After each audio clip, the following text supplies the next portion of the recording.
Blackstone Audio presents The Burying Place by Brian Freeman. For Marcia. Oh, are you come, Iago? You have done well, that men must lay their murders on your neck. Othello. Prologue. Casey Kennedy drove through a rain of dead leaves. With each gust of wind, paper bullets swarmed out of the fog and slapped against her windshield, rat-a-tat-tat. Casey flinched as they struck.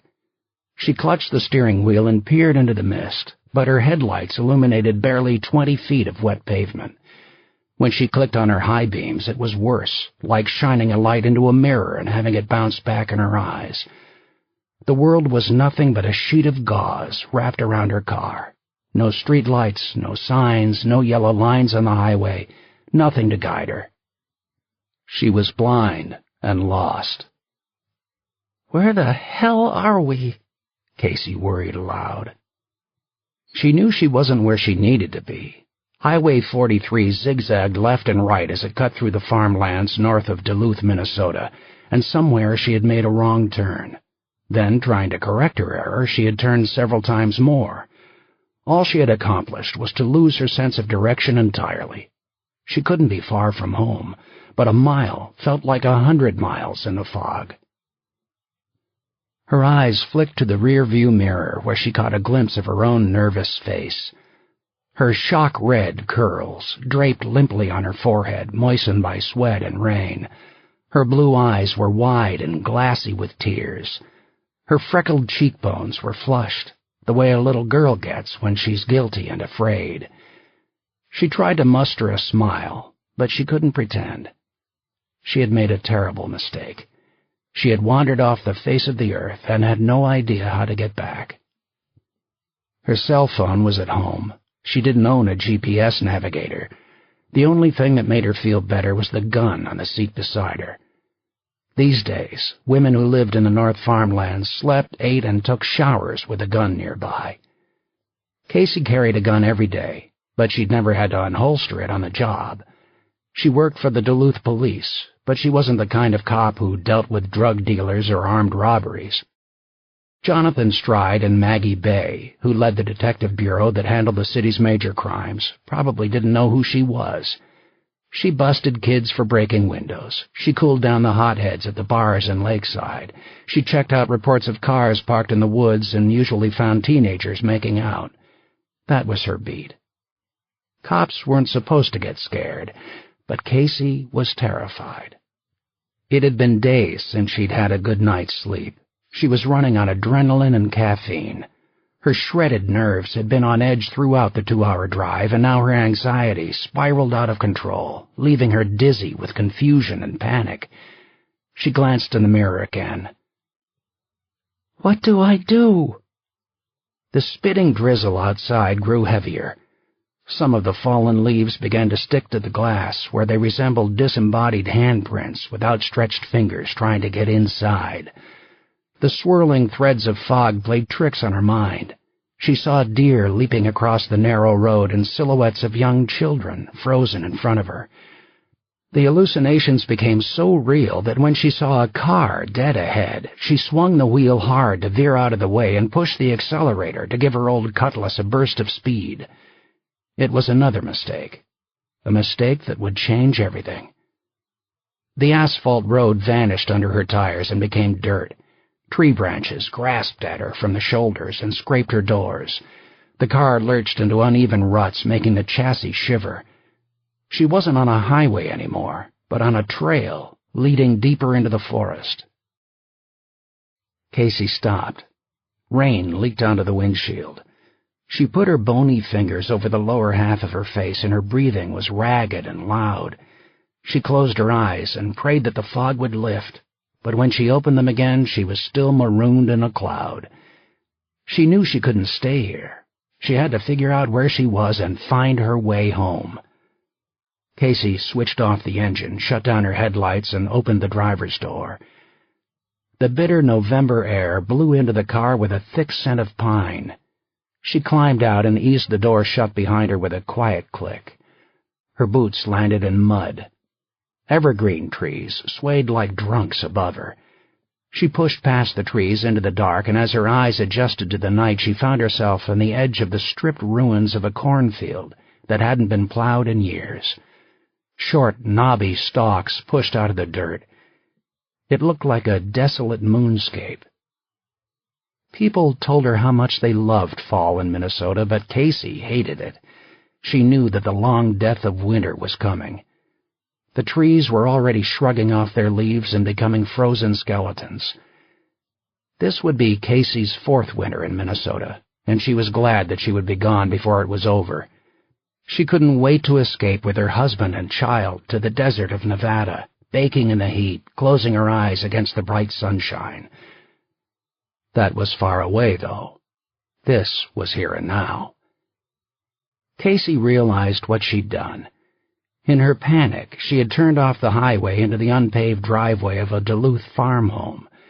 She could make out its peaked roof and dark windows, and when she wrinkled her nose, she smelled a remnant of fireplace smoke. Beside the house, she saw the foundation of a steel tower, and as the fog ebbed and flowed, she glimpsed the soaring triple wings of a windmill overhead, turning with slow grace. She retraced her steps quickly. She couldn't afford to stray far from her car. Casey clambered inside her Cutlass and cursed when her key ring slipped through her fingers. She banged her head on the steering wheel as she hunched over to hunt for the keys on the floor of the car. Then something thumped, pounded, right next to her. Casey reared up and screamed. Like a garish, painted scarecrow, a woman's face popped into her line of sight. They were no more than 6 inches apart. Casey saw frenzied green eyes, raven hair pasted in wet, messy strands across her face, and 2 hands pressed in supplication against the window. The woman's slim neck was ringed in what looked like a red necklace, but was really a deep and violent abrasion, dripping pearls of blood. "Help me! Oh, Lord, help me!" Casey froze. The woman hammered her fists on the glass. She wore a flannel nightgown, one sleeve ripped off, jagged tears in the chest flapping over her exposed left breast. "Let me in, please!" The woman didn't wait. She flung open the rear door of the Cutlass and piled into the back seat.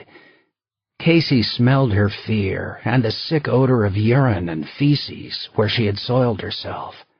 The woman dug her nails into Casey's shoulders and shook her like a doll. "Drive! Go! Don't you understand? He's coming for us!" Casey grabbed her gun off the passenger seat and wheeled around to confront her. "What's going on? Who are you?" The woman shrank into the back seat and cowered with her hands in front of her face. "Oh, my God, you're with him? You're part of this? Please, please, for God's sake. I'm a mother, too. Don't kill me. Just let me go." She kicked open the rear door to escape, and Casey leaped halfway over the seat and grabbed her arm to stop her. "I'm a cop," Casey shouted. "Stay right there." The woman hesitated. Reality penetrated her consciousness slowly, as if she didn't dare believe it. She became aware of Casey's uniform, saw her badge. "You're with the police?" "Yes. Now what happened to you?" "Oh, thank God!" the woman cried in relief. "You have to get us out of here. There's no time. He'll kill us all. Hurry!" Casey reached for the ignition but realized that her keys were still lost on the floor of the car. She bent over and pushed her trembling hands blindly around the mat. As her fingers closed on the keychain, she heard a panicked scream behind her. "It's too late! Oh, my God! He's here!" Casey's head snapped up. Her hand flicked to the headlights, and when the 2 beams split the night, she saw the black outline of a man 10 feet in front of the car. He had no face, like a headless monster, and Casey realized he wore a ski mask pulled down over his skull. "Kill him!" Casey lifted the gun, but the man outside the car ducked to his knees and rolled away. She snatched up her keys and fired the engine, and the Cutlass's motor roared to life. She shoved the gear shift into reverse and pressed the accelerator to the floor, and the car shot backward, swerving. Before Casey could control it, the Cutlass veered into the long grass and collided with the trunk of one of the trees bordering the driveway. Pine needles and branches sprinkled over the windows. The impact knocked her gun out of her hand, and it disappeared between the seat cushion and the right side door. "Shit! I dropped the gun! Oh, my God!" the woman screamed. Casey jumped across the seat for the gun, but she wasn't fast enough. When she looked up, he was outside the car window. The man's black eyes gleamed at her, and for a split second the two of them stared at each other through the glass. She thought he was smiling. He reached for the door handle. Behind her, the woman dissolved into panic. Her cry was like an animal's howl, and she reacted the way an animal would, by trying to flee. She flung open the rear door and bolted into the night, running in bare feet toward the deeper woods beyond the farm, swallowed up by the fog. The man outside the window abandoned the car and followed her. In an instant, he was invisible too. Casey was alone. She wanted nothing more than to drive away, escape to safety, pretend that nothing had happened here. She wanted to return to the highway and block out the last 5 minutes from her brain and crisscross the empty roads until she found her way home. But she couldn't let this woman and her pursuer run off into the woods. She had to go after them. Casey located her gun wedged against the door frame and locked both doors behind her as she scrambled out of the Cutlass. Outside the car, she froze with indecision. She squeezed her right hand against her forehead and took several loud, open-mouthed breaths to hold back her terror. Her body was soaked with sweat. She listened and heard a scream not far away and tried to pinpoint the direction of the voice. Her mind said again, "Escape! Run!" Casey had no choice but to ignore what her instincts told her. She ran from the car, her heart in her mouth, her stomach churning with acid and fear. On both sides, the pines loomed like fat soldiers. She slashed through the branches, trying to see what was ahead of her, but the fog left her sightless. She found herself in an open patch of wet grass and ran faster, and then the grass ended in a thick stand of paper birches. She stopped and listened again, trying to hear sounds above her own breathing. Somewhere ahead, she heard the noise of branches cracking and heavy footfalls in the woods. Casey followed. She pushed through sharp brambles that ripped at her sleeves. The trees were matted and close together here like passengers at a crowded train station. She held her gun high, pointed at the sky. Her feet tripped her up as she fought her way forward, stumbling on bulging tree roots and indentations in the soil. Her wet red hair sagged over her eyes. In some part of her soul, she realized she was crying, but she shoved aside her emotions. She hadn't come this far for nothing. Her heart hardened, becoming cold and furious. As she ran, she heard a wet, roaring noise far below her. She realized what it was, but not before the ground beneath her became air. Her momentum carried her off the edge of a steep slope, where she tumbled shoulder over shoulder through mud and trees. The contents of her pocket spilled across the slope. Her badge was ripped from her shirt. One boot fell away and left her right foot bare. She fell 20 feet, 30 feet, 40 feet, and finally landed heavily on the soggy earth at the bottom of the hill. She tried to clear her head. Nothing felt broken. She got up slowly and realized with relief that she still had her gun clutched in her hand. Water cascaded through the narrows. She recognized where she was now, at the edge of the Lester River, where it ran southward toward Lake Superior. She knew this area from her beat, knew that a highway bridge crossed the river barely 50 yards away, knew that a single turn of the wheel would lead her back to Highway 43. Of all the horrors of this night, she had gotten lost only 10 minutes from her home. Another scream rose above the noise of the river from the opposite shore. Casey stumbled onto the marshy ryegrass at the bank, and the water flooded to her ankles. She could make out the black water. The fog was thinning. The river was barely 20 feet from shore to shore, but she forgot that the narrows also meant the water here was stronger and faster. She waded in with a shudder, and the impact slammed her body and knocked her off her feet. The hurtling current whipped her downstream before her feet clawed for purchase on the slippery rocks of the riverbed. She fought to the opposite bank and dug her fingers into the eroded clay soil above her. With a silent groan, she pulled herself out of the river and onto the soft grass. She still hung onto her gun. She was drenched and freezing. Shivers racked her body. She ducked under the arms of a huge spruce and crept through fallen branches that snapped under her feet. Just ahead of her was a low, square building of white cinder block, an abandoned dairy she passed on her beat every week. From the other side of the stone building, she heard a strangled cry. With both hands, Casey pointed the way with a gun and followed their trail behind the rear wall of the dairy. The stonework was cracked, the white paint peeling. The windows were shattered and covered over with chicken wire. She passed a rusting propane tank. Carefully, she eased around the corner to the open field of grass behind the building. They were there, both of them, wet to the bone. The man tightened a metal wire around the woman's neck, biting into the bloody line he had made there earlier. She struggled, but faintly, her limbs twitching. When the man saw Casey, he jerked the woman's body in front of him as a shield. All that was visible was one of his dark eyes, shining brightly. Casey extended her gun. Her cold, tired arms trembled. "Let her go." They faced each other across 20 feet of mist and darkness.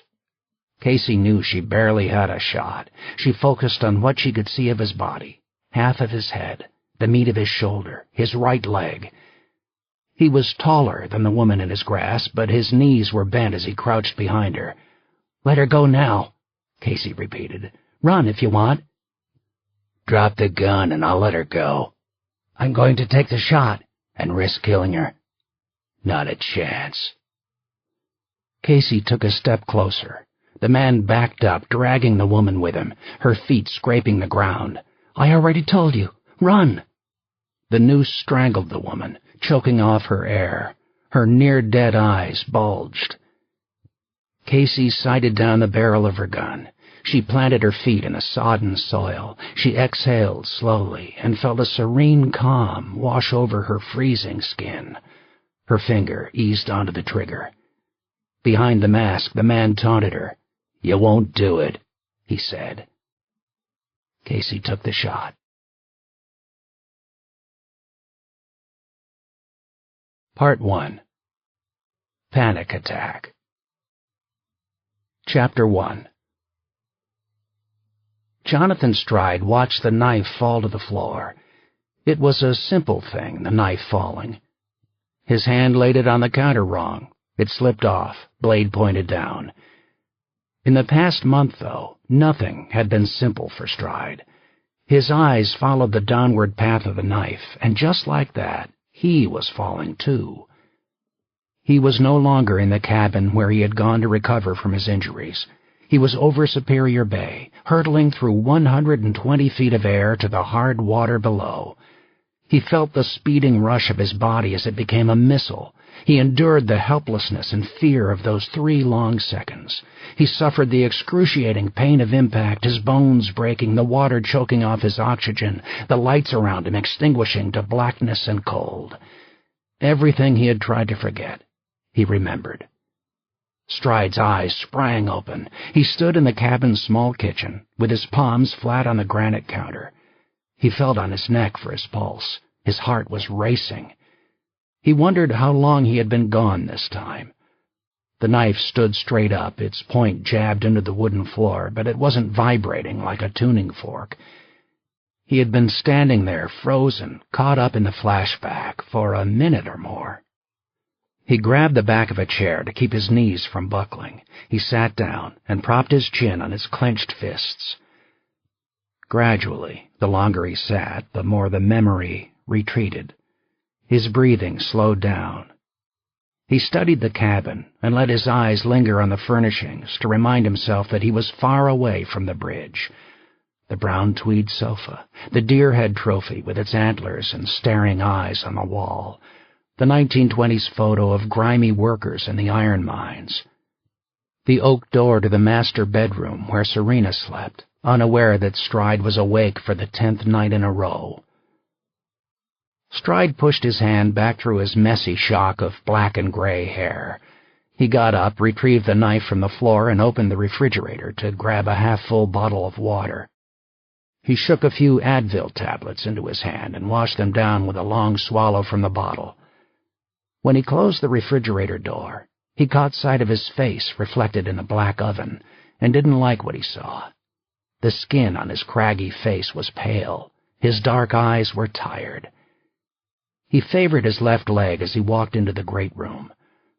The fall from the bridge had broken his leg and left him in a cast for 6 weeks, and although he was walking on his own again, the lingering pain was a daily reminder that he wasn't fully healed. He drove into the nearby town of Grand Rapids for physical therapy 4 times a week. He used breathing exercises to restore full capacity to his lungs, which had collapsed as he hit the water. He was getting better, but slowly. What he hadn't admitted to Serena was that as his physical injuries healed, his mental health had been deteriorating. 2 months ago, as he climbed into his Ford Expedition, he had dropped his keys. Out of nowhere, the sight and sound of the keys hitting the ground had triggered a storm of memories from his fall. The panic attack was debilitating, like a fire sucking the oxygen out of a room. He'd told himself that it was a one-time occurrence, but then it had happened again several days later, and then again. Stride decided to get out of town in the last month before he returned to his job as lieutenant in the Duluth Police. He and Serena had escaped to a getaway cabin outside the city to fish, hike, and make love. They had done almost none of these things. Instead, he had tunneled deeper inside himself, pulling away from his job, his life, and even from Serena. Now he was supposed to go back to the Detective Bureau in another week, and he wasn't sure he was in any shape to do so. Stride saw the red light flashing on his BlackBerry. A new email had arrived. He slid the phone out of its holster and saw a message from his Duluth partner, Maggie Bay. The subject line read, "Number 4. Stride stiffened with unease because he knew what Maggie meant. When he opened the message, he saw a brief note, "Get your ass back here soon, boss. We've got a body near the Lester River." In the past month, 3 women had disappeared from their homes in the rural farmlands north of Duluth. Despite a massive search, no trace of them had been found, but the evidence suggested they had each suffered a violent assault. Now the assailant had struck a 4th time and left behind a body. Stride was frustrated that one of the most disturbing strings of crimes in the city in recent years had been laid at Maggie's feet while he struggled with his injuries in the woods more than an hour away. He trusted her instincts as an investigator, but they both preferred working as a team. Without him, she felt adrift. He felt the same way without her. Maybe he should go back early, tomorrow. Or maybe not at all. He didn't text her back. He never got the chance. Before he could key in a message, he saw headlights cut through the room. He looked out the front window and saw an Itasca County Sheriff's vehicle parking in the damp ground near his expedition. As he watched, the lights disappeared, and a woman in uniform climbed out and walked up to their front door. He knew her. In her uniform, she could have passed for a beat cop, but Denise Sheridan was the deputy sheriff for Itasca County. She was as close as Stride had to a counterpart in the sprawling, sparsely populated countryside northwest of Duluth. He opened the door. It was a freezing night, and the wind scattered oak leaves on the hardwood floor as he waited. "Hello, Stride," Denise said, marching past him into the great room of the cabin without an invitation. "Hello, Denise." She smelled of sweat and smoke. The knees of her trousers were wet, and her boots tracked mud across the floor. Denise did a quick survey of the small cabin as he shut the door. "What are you doing out here?" she asked, chewing on the stump of a fingernail. "It took me 20 minutes to find you on these back roads." "Recovering," he said. "Yeah, I heard about your fall. Nice to see you're not dead." Denise didn't waste time on sympathy. For as long as he'd known her, she had been a no-nonsense cop, full of rough edges and discipline. She had recently turned 40, and her face had the spiderwebs of wrinkles at her eyes and lips to prove it. She was tall, only a couple of inches shorter than Stride, who reached 6'1" in his bare feet. She wasn't heavy, but her muscular arms and legs stretched out the fabric of her uniform. Her brunette hair fell to the middle of her neck, and she kept it parted in the middle and shoved back behind her ears. She wasn't wearing makeup. Dark crescents sagged under both eyes. "It's 3 a.m, Stride said. Denise shrugged, as if the time didn't need any explanation or apology. "Maggie told me where you were hiding." "Did she send you here to hijack me back to Duluth?" he replied. "The guy struck on another farm tonight. He left a body this time." "I heard." "No, it's not about that." "Then what?" "It's a different case. I need your help." "I'm on leave, remember?" Stride said. "I remember. I also remember we were partners once upon a time. I wouldn't ask if it wasn't important." That was true. Denise had started her police career in Duluth 15 years earlier. She and Stride had spent 4 years working together after Stride was chosen to lead the detective bureau. Then Denise married her high school boyfriend and moved back home to Grand Rapids. The next cop Stride had hired to work at his side was Maggie Bay. "Don't keep me in suspense," Stride said. "What's the case?" "Look, get dressed, will you? There's no time."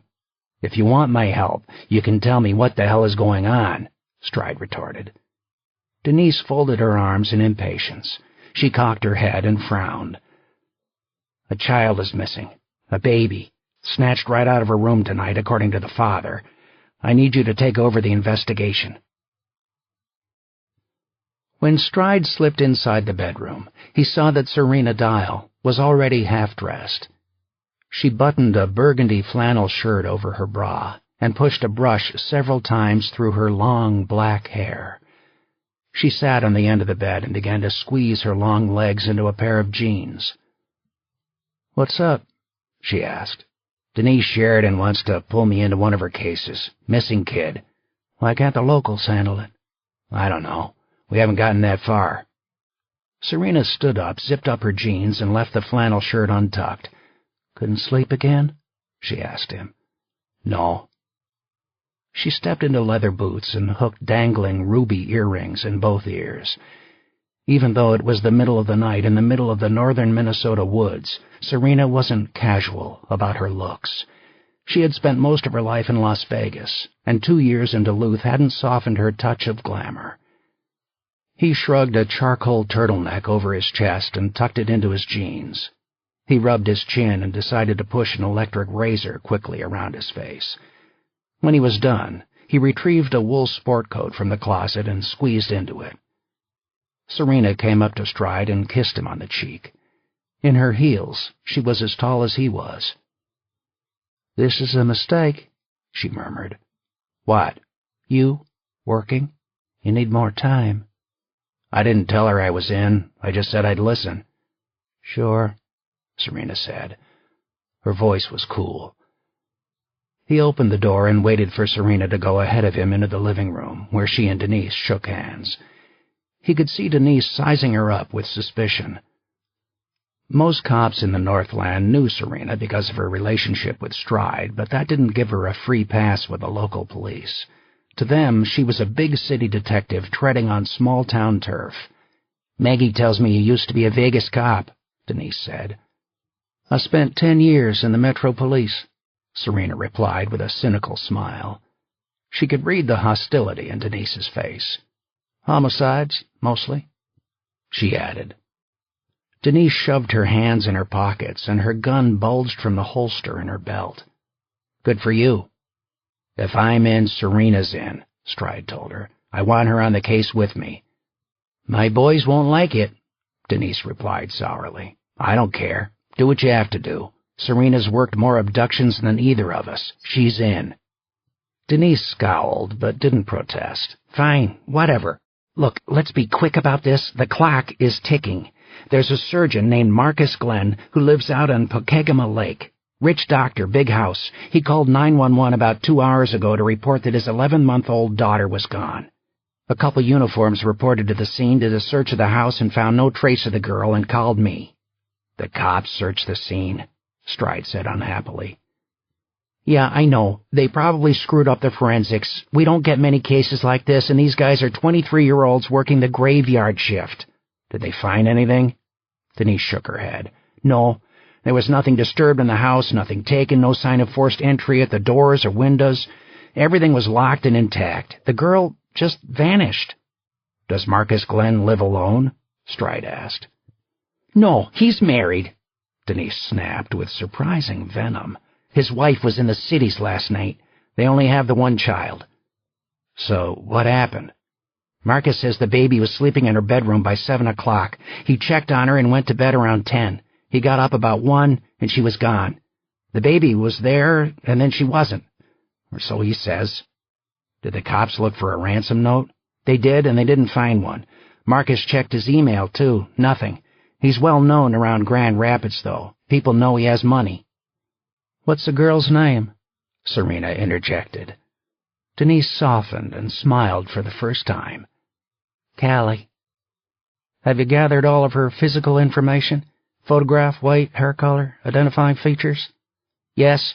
I've already got the BCA doing a statewide notice to the Crime Alert Network. They're sending a team up here to run the scene in the morning. Do you have her picture? Serena asked. Denise reached into the shirt pocket of her uniform. This is Callie. Serena held the picture in her hand, and Stride looked at it over her shoulder. Callie Glenn sat on a quilted blanket and looked at them with happy blue eyes from under a fluffy mop of blonde hair. 2 white teeth peeked out from her smile. She was dressed in a white t-shirt and a pair of pink sweatpants, and she clutched one of her bare feet awkwardly in a pudgy hand. Sweet little girl, Serena said. Is she walking? She can walk a few steps if she's holding on to something. What about climbing? She hasn't climbed out of her crib yet, but even if she could, the window was closed and so was the bedroom door. She didn't wander off. No offense, Denise, Stride told her, but what does this have to do with us? I'd like you to run the investigation. Yes, but why give up the case? Stride asked. Denise snorted. Marcus raised a stink. He wanted me to call the Attorney General, the FBI. Hell, he probably expected me to call the governor. He wants me to give the case to the feds. That's what parents always want, Serena said. Yeah, but most parents don't have the clout in the Northland that Marcus Glenn does. If I'm going to put someone else in charge, I'd rather it be someone I know and trust, and that's you, Stride. Anyway, not that I would ever say so to the bastard's face, but the fact is I don't really have the resources or experience on my team to handle something like this. This is about the kid, not about my ego. What are you leaving out? Serena asked Denise. What do you mean? I mean, you obviously know Marcus Glenn. There's something personal going on here. Denise took back the photograph of Callie Glenn from Serena and held it tenderly between her fingers. Okay, there's a conflict, too. I can't take the lead on this one. It hits too close to home. What's the conflict? Serena asked. Callie is my niece, Denise replied. Marcus Glenn is married to my sister.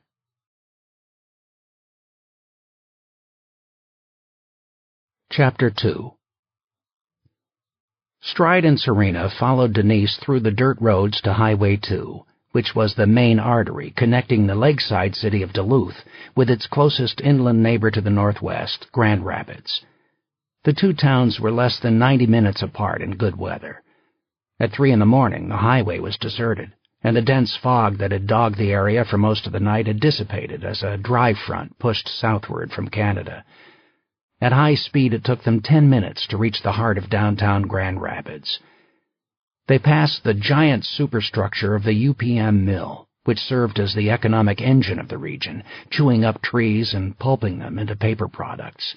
The other backbone of the town was tourism. In a state pockmarked with lakes, Grand Rapids played host to thousands of tourists who came to fish in the warmer weather or ski and snowmobile during the harsh winters. November was an in-between month, however, when the summer lake dwellers had gone home and the winter sports season was still a few weeks away. Stride sailed through the green lights. Serena sat beside him, and he felt the tension simmering between them. So you want to tell me what's going on, Johnny? She asked. With what? With you? Stride kept his eyes on the road, but his hands tightened on the wheel. Nothing. Nothing? You're not sleeping, we're not having sex, and you're constantly on edge." "I'm impatient," Stride said. "I'm going stir-crazy doing nothing. This case is exactly what I need." "Is that all it is?" "That's all," he insisted. "I'm fine." Stride wasn't fooling her, but she let it go. He regretted his stubborn denials because that wasn't what he wanted to say. He wanted to tell her about the panic attacks. He wanted to admit that he was scared of feeling dead, without any ambition or desire. Instead, he hid behind the lie that nothing was wrong. Ahead of them, Denise turned her Jeep left off the highway and crossed the bridge on Sugar Lake Road. Stride followed. Almost immediately, they found themselves away from the developed land. They drove for another mile and then turned left again onto County Road 76, which tracked the northeastern border of Pokegama Lake. Stride passed dirt roads carved into the forest that led to expensive homes bordering the water. It was a desolate area. "This isn't good," he said. "It would be easy for someone to come and go here without being seen." They turned left on Chisholm Trail and headed toward the lake. The road stretched for half a mile and curved sharply in front of a sprawling white fence. Through a gap in the fence, he saw a circular driveway where 5 police vehicles were parked with their light bars flashing. Cones of white light waved like lasers as uniformed men hunted in the woods and grass. "Oh, son of a bitch," he muttered. He parked, and they joined Denise Sheridan at the entrance to the driveway. Stride jerked a thumb at the cops on the property. "What the hell are these guys doing?" Stride barked. "You've got them trampling the crime scene." Denise folded her arms over her chest in annoyance. "We're trying to find a missing baby. Look, Stride, the BCA techs will be here in the morning, but I made the call to run my people around the grounds now. It's a long shot to think that someone dumped her in the woods, but I'm not about to miss that chance, okay? The county attorney may have my ass when we try to prosecute whoever did this, but right now I'm more concerned with anything that might help us find Callie." Serena interjected. "Have you interviewed the neighbors along the road?" "We woke them all up, and we're working our way up and down the lake. So far nobody saw any vehicles here after 10 o'clock or spotted any boats on the water. It was a perfect night to make a snatch and not be seen, assuming that's what happened." "What does that mean?" Stride asked. "Nothing. This is your show now, not mine. Just tell me where my guys can help." "We need to set up a command center over at your office," Stride told her. "We'll need to coordinate media queries, answer the tip line, feed leads for follow-up, coordinate with the FBI, NECMEC, the Wetterling Foundation, etc. This is going to take a lot of manpower." "I can get people from the neighboring counties. We'll get plenty of support." Stride studied the nearby homes, which were ablaze with light. "You realize this is going to be a media circus, right?" "Hey, I was here when the damn ruby slippers got stolen from the Judy Garland Museum," Denise said. "That was a circus." "We need to talk to Marcus Glenn," Serena added. "Fine, talk to him." "You should be there, too." "No way," Denise snapped. "He won't want me there, and I don't want to be there. We can talk after you're done." "You don't like Marcus, do you?" Serena asked. Denise shrugged. "He's my brother-in-law. What does that tell you?"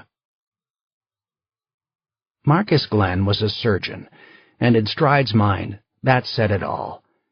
He wasn't yet 40 years old, which meant he had the arrogance of his own accomplishments, but hadn't aged enough to confront his imperfections. He wore a frown of impatience and irritation as he paced the sunroom of his estate.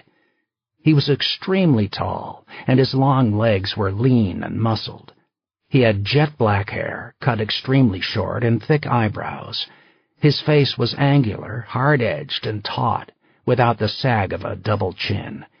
He wore a burgundy golf shirt with a logo from the Bellagio Hotel in Las Vegas, pleated gray slacks, and black dress shoes. He had large hands in which he gracefully moved 2 cat's-eye marbles above and below his knuckles, like a magician. Behind him, a glass wall of windows framed him against the black night and the back lawn that led to the lake. "Dr. Glenn," Stride said, extending his hand. "My name is Jonathan Stride. This is Serena Dial." Glenn declined to shake hands, and instead slid his hands and the 2 marbles into the pockets of his slacks. "Yes, I know who you are. Denise called me. I'm sure you're both qualified and capable, but I have to tell you I would be more comfortable if this investigation were being led by the FBI. "I understand how you feel," Stride replied. "Obviously, we'll be coordinating our efforts with the resources of federal law enforcement wherever it can help us." Glenn cut him off. Yes, coordination, consultation. I'm sure you all send wonderful memos to each other. I'm talking about expertise. My patients don't come to me because I'm capable. They come to me because I'm the best. I want the best. "I know exactly what you're saying, Dr. Glenn," Stride told him.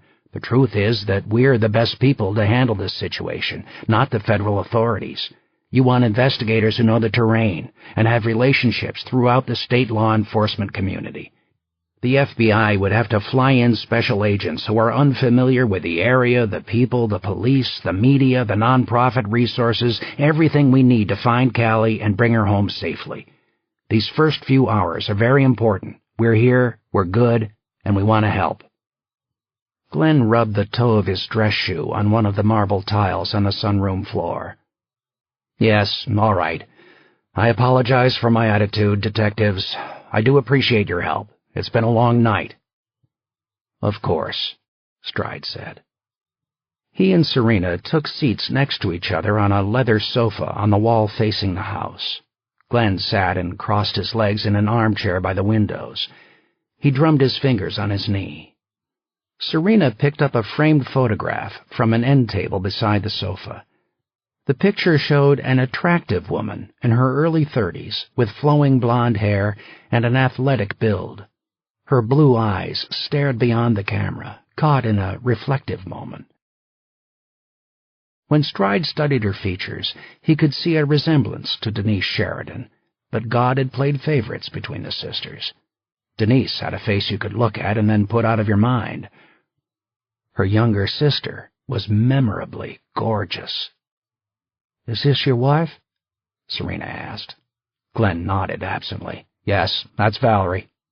"She's beautiful." "Thank you," he replied. Stride decided that if someone complimented your choice of wine or your choice of wife, you said thank you. He looked around at the decor in the sunroom and realized that Glenn collected beautiful things. Eastern European crystal, French wines, Brandenburg photographs, a trophy wife. Those were the perks of his profession. "Where is your wife?" Serena asked. "Does she know that Callie has disappeared?"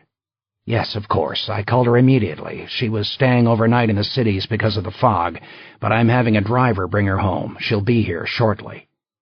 "I'd like to clarify some personal information, Dr. Glenn," Stride said. "Such as? Can you tell us about your job?" "I'm an orthopedic surgeon specializing in knee repair and replacement," Glenn replied. "I do surgeries 3 days a week at St. Mary's in Duluth, Mondays, Wednesdays, and Fridays. Naturally, I'm canceling today's appointments." "Were you home all day Thursday?" "I was."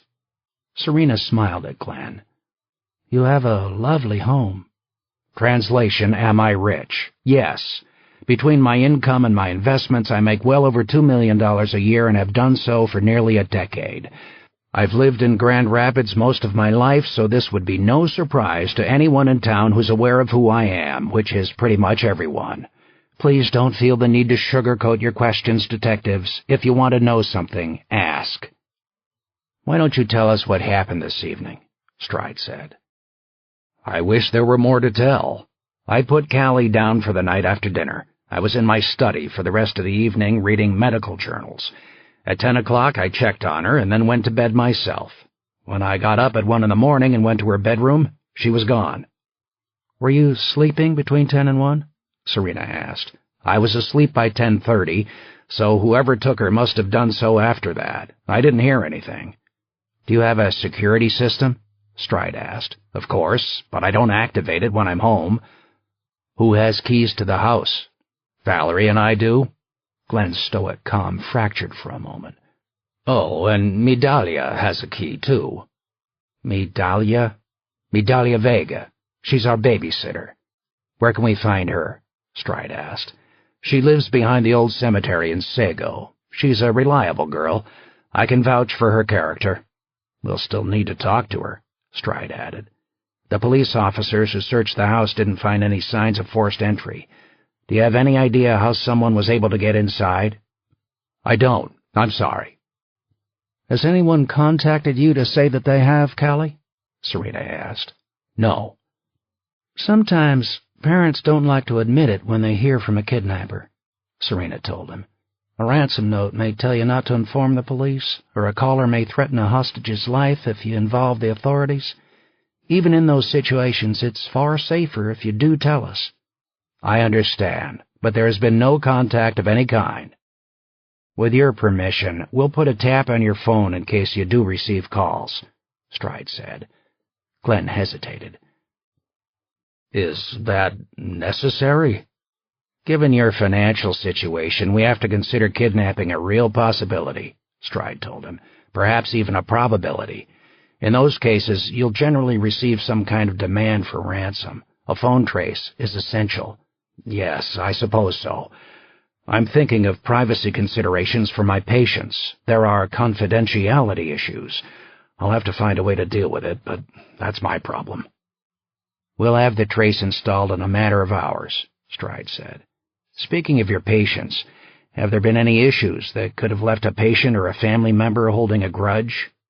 Glenn's mouth turned upward in an ironic smile. You mean, did I kill someone on the operating table? No. Accidents and misunderstandings do happen. True enough, but I'm very good at what I do. I've never been sued, which is something of a miracle in my profession. Stride nodded. Have you received any threats, or has your wife? No. Have you ever felt you were being followed, or have you noticed strangers watching you at home or at work? No, nothing like that. However, there's a mobile home park on the lake, and we do get some unsavory types staying there. I have a large boat, and no doubt many of them have seen me, Valerie, and Callie on the water. Stride nodded, but didn't reply. He had seen it before. Rich victims pointing a finger down the class ladder. Grand Rapids, like Duluth and other northern Minnesota towns, suffered from an uncomfortable gap between rich and poor. There were wealthy professionals and transplants from Minneapolis who could afford seven-figure lake homes.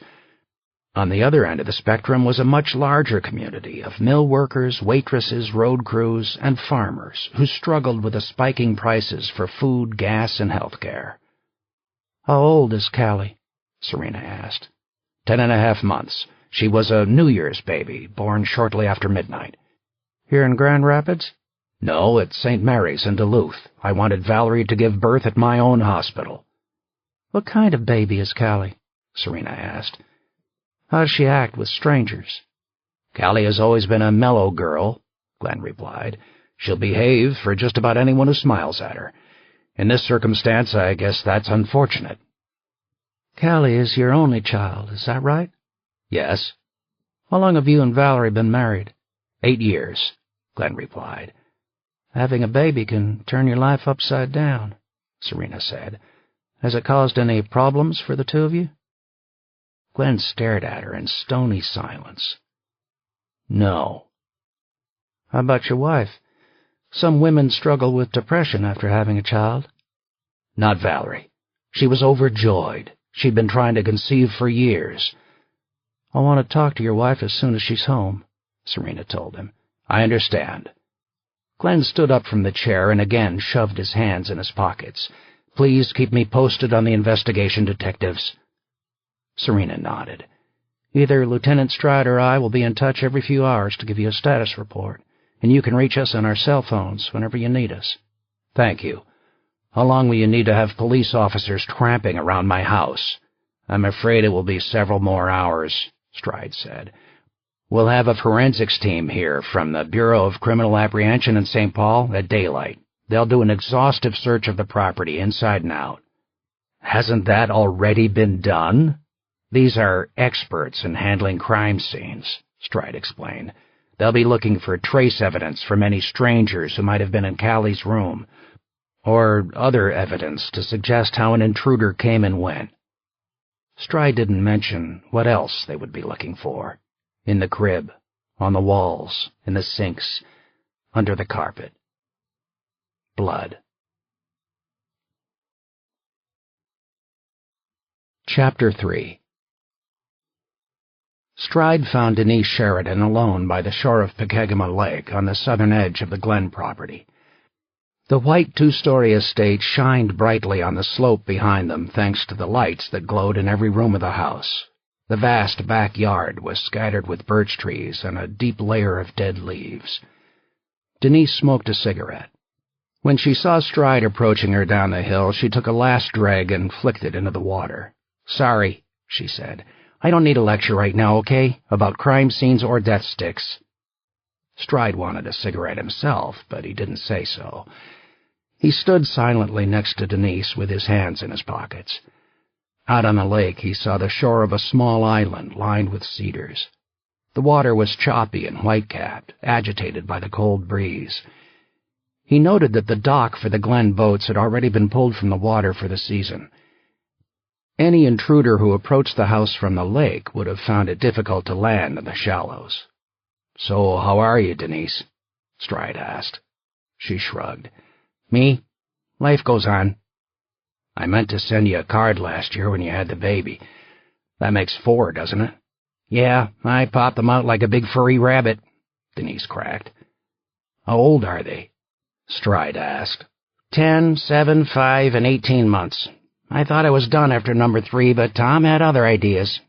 It's not like we ever have sex anymore, but he managed to hit the bullseye the one time I got drunk." She extracted the cigarette pack from her shirt pocket and lit another. Tilting her head up, she blew smoke into the air. "Not that I want to send any of them back, although, God, there are days." "Managing 2 jobs and 4 kids?" Stride told her. "I'm not sure how the 2 of you do it." "Neither am I." Denise glanced behind her at the spread of the Glen home. "Sometimes it pisses me off. I go fishing up Pekeg, and I see all these fucking mansions on the shore, lawyers, doctors, CEOs, rich wives who winter in Scottsdale, and I'm sitting there worried about the gas mileage on my truck." "Sorry," Stride said. "Yeah, look at me, the green-eyed monster." Denise threw away her second cigarette rather than smoking it. "I suppose this is the wrong time to say so, but you look like shit, Stride." "Thanks." "It's none of my business, except I just handed you a big case. Was I wrong to get you involved?" "I'm fine," he said. It was the same lie he'd told to Serena. "Did you have an audience with King Marcus?" Denise asked. "I'll bet he wouldn't shake hands with you." "You're right. What's that about?" "It's a surgeon thing. He doesn't want to risk injuring his hands. I think he's germophobic, too." "Tell me what you know about him," Stride said. "Marcus? There are guys who are studs in high school, quarterback of the football team, and then 20 years later they're fat slobs working in a gas station. Well, Marcus is still the stud." "Have you known him a long time?" "Sure, he grew up in this area. He was a couple years behind me and Tom in school. He's rich now, but he didn't come from money. His parents owned a farm near Sago. I knew his dad. He was a son of a bitch. Nothing Marcus did was ever good enough. Pretty ironic. Marcus was this tall, athletic kid, took the Grand Rapids hockey team to the state championship twice. I mean, you do that around here and you are a star, but not at home." "I'm surprised he stayed around the area," Stride said. "Yeah, well, Marcus is a Minnesota boy. Went to the U of M and did several years at Mayo before coming home. I think he likes being the big fish in a small pond up here. Being this hotshot surgeon, all the girls coming after him." Stride wondered how much Denise's opinion had to do with Marcus and how much it had to do with her sister, marrying him and living in their estate on the lake. "Valerie's stunning," he said. "I saw a photograph." Denise kicked at the dirt. "Oh, yeah. Valerie got the good genes." "That's not what I meant." "It doesn't matter. You're not telling me anything I haven't dealt with my whole life. I won't say it doesn't get old, hearing how gorgeous my baby sister is all the time. And yes, you don't have to say it, I'm envious. Who wouldn't be?" "How did she hook up with Marcus Glen?" Denise laughed sourly. "Valerie never wanted anything but Marcus Glen. She had a crush on him back when she was 10 years old and he was a teenager on the hockey team. She had guys drooling after her throughout high school and college, but she'd made up her mind that Marcus was the only one she wanted. When he came back to Grand Rapids, she was the hostess at the country club, and that's when he noticed her. It took her another couple years to land him, but my sister is nothing if not determined." "You make it sound mercenary." "Hey, if you're beautiful, money is your birthright. That's life. I don't think Valerie went after Marcus because he had money. That was just an expectation. She was always going to have the lakeside mansion. Me, I've got the shack by the river, the mortgage, all the crap called real life." Stride let the silence stretch out between them. Then he said softly, "Denise, her child is missing. Maybe you should cut her some slack." "I know, you're right. Look, I try not to let it eat me up, but sometimes it does, okay? You wanted the whole truth." "I'd like to tell you I'm a bigger person, but Valerie's always been the golden child, and I've been jealous of her my whole life. Hell, I'm sitting at home with 4 kids, and now all I'm going to hear is, 'Poor Valerie.' Does that make me petty? Okay, I'm petty." "What's this really about, Denise?" Stride asked. "I don't think it's just sibling rivalry." "I'm sorry," she said, wiping her eyes. "I'm scared for Callie. And yeah, I'm angry, too.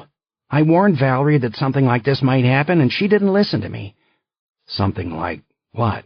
he asked. "I told her not to leave Callie alone with Marcus," Denise said. "Ah." Stride wasn't surprised. Denise's body language had been eloquent since she showed up at the cabin.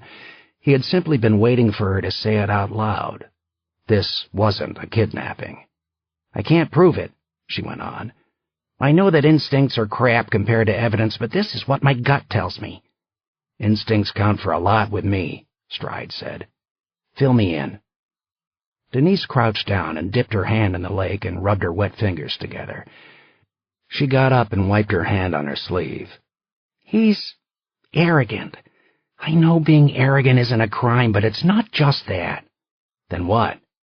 "I know him," Denise said. "Valerie and Marcus have been married for 8 years. She figured out pretty quickly that winning the prize isn't as exciting as going after it." "Meaning what?" "Meaning Marcus is exactly what you see. A cold prick. He doesn't love anything or anyone except himself." "He's a bad husband," Stride said. "That's still not a crime." "Maybe so, but Marcus never wanted kids. He was clear about that with Valerie before they got married. No kids. He wanted money, work, travel, all the perks, and nothing to tie him down."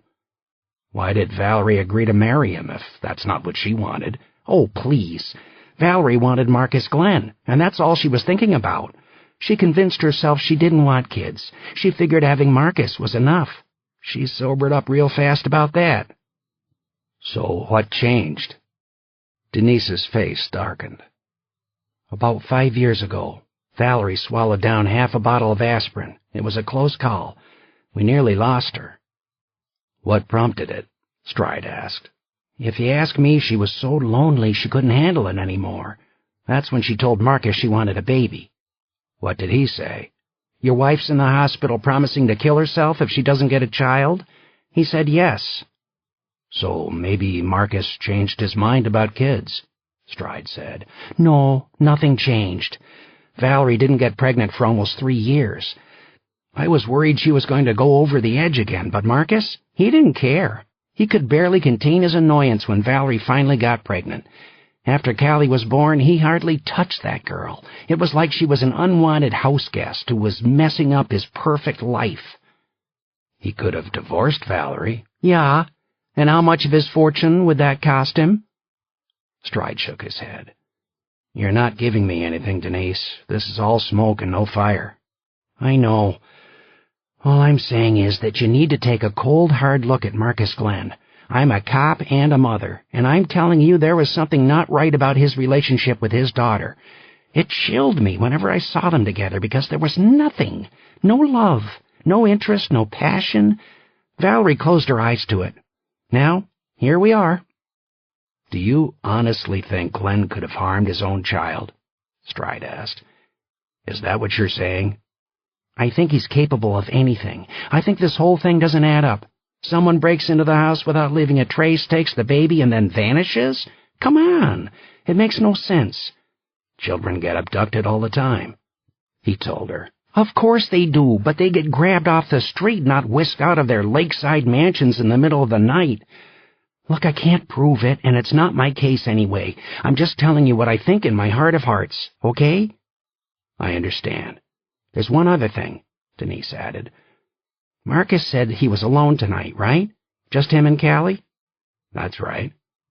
Well, if that's true, it would be the first time ever. Valerie took care of her. The babysitter took care of her, not Marcus. No way. Don't you find it a little odd that Marcus is alone with the baby for one night and she disappears? Chapter 4. Maggie Bay parked her yellow Avalanche on the outskirts of the crime scene near the Lester River. She could see the abandoned cinder-block dairy illuminated under the light poles erected by her team, and she watched her evidence technicians pawing through the grass surrounding the building and in the woods on the other side of the rapids. The crew from the medical examiner's office had a more gruesome task. 2 of them, in white scrubs, attended to the dead body in the field, the 4th victim. Maggie steeled herself to join them. For years, she had built up an immunity to the grisly discoveries of her job, but the assaults in the previous month, one after another, had tested her objectivity. She knew she could have been any one of these women. It was too easy to imagine herself on the ground, lifeless and humiliated. Fingernails tapped on the passenger window of her truck, interrupting her thoughts. Maggie saw the round, cherubic face of Max Guppo, who waved at her and pulled open the door. She held up her hand, stopping him in his tracks. Freeze, what did you have for dinner? Guppo thought back. Chili con carne. Shit, what are you trying to do to me? Don't you dare get in this truck. I take Beano now, Guppo protested. The commercials all say take Beano before there'll be no gas. Beano never met your digestive tract, Maggie told him. Stay where you are. I'm getting out. Maggie hopped down from her truck. She cursed as her square-heeled boots landed in the wet dirt and splashed mud onto her jeans. She slammed the door and bent over with her hands on her knees and sneezed. She sniffled, yanked a tissue from her pocket, and blew her nose loudly. You got a cold? Guppo asked, coming around the front of the Avalanche. Yeah, just what I need. I'm hopped up on vitamin C. Guppo pointed at the tiny diamond stud in Maggie's nose. Doesn't that hurt when you sneeze? I shot it halfway across the room once. So, why not take it out? Because I like how it looks. Maggie whiffed the air as Guppo came closer. Did you think I wouldn't smell that? Sorry. Chili con carne, Maggie told him. Unbelievable.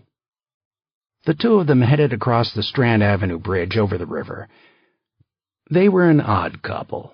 Max Guppo was in his mid-50s and had led crime scene investigations for the Detective Bureau for as long as Maggie could remember. He was only 4 inches taller than Maggie, who barely made it to 5 feet tall in her boots, and he waddled through life with cannon-sized thighs and an oversized snow tire permanently anchored around his waist.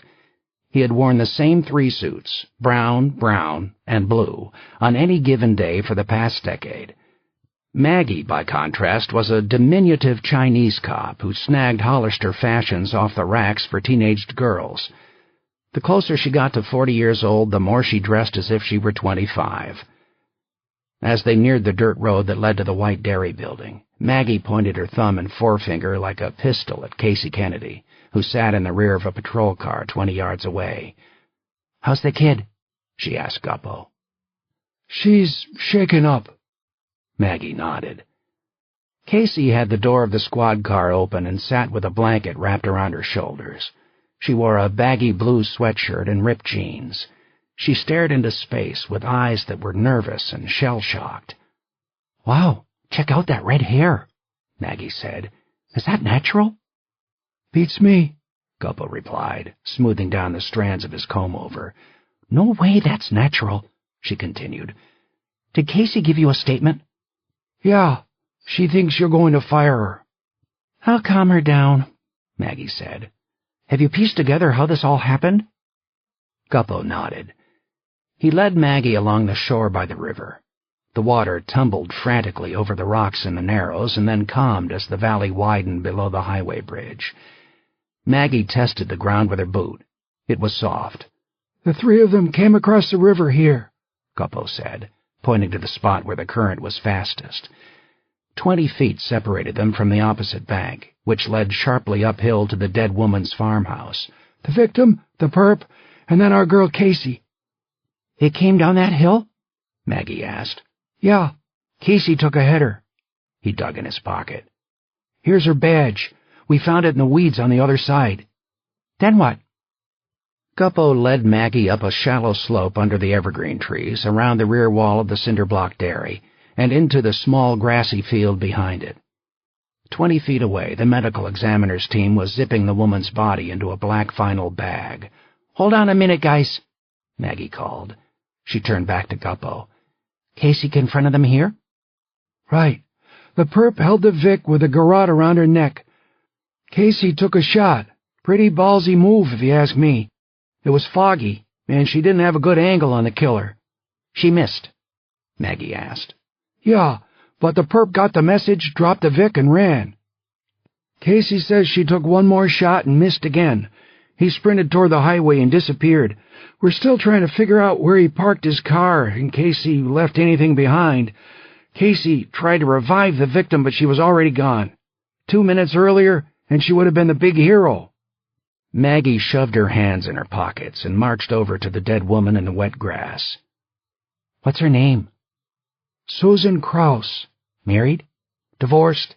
She's got a teenage son in Florida with his dad." "What does she do for a living?" "She was a personal trainer at the Y."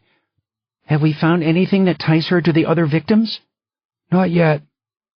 Maggie pushed her black bangs out of her eyes and stared at the body of Susan Kraus. She looked violated, the way murder victims do, probed by the technicians in white, stripped of dignity by the men who hunted through the grass around her as if she weren't even there.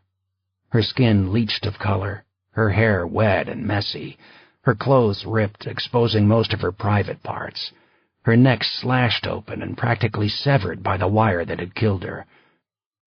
"Okay," Maggie said quietly, nodding to the medical techs. "You can take her."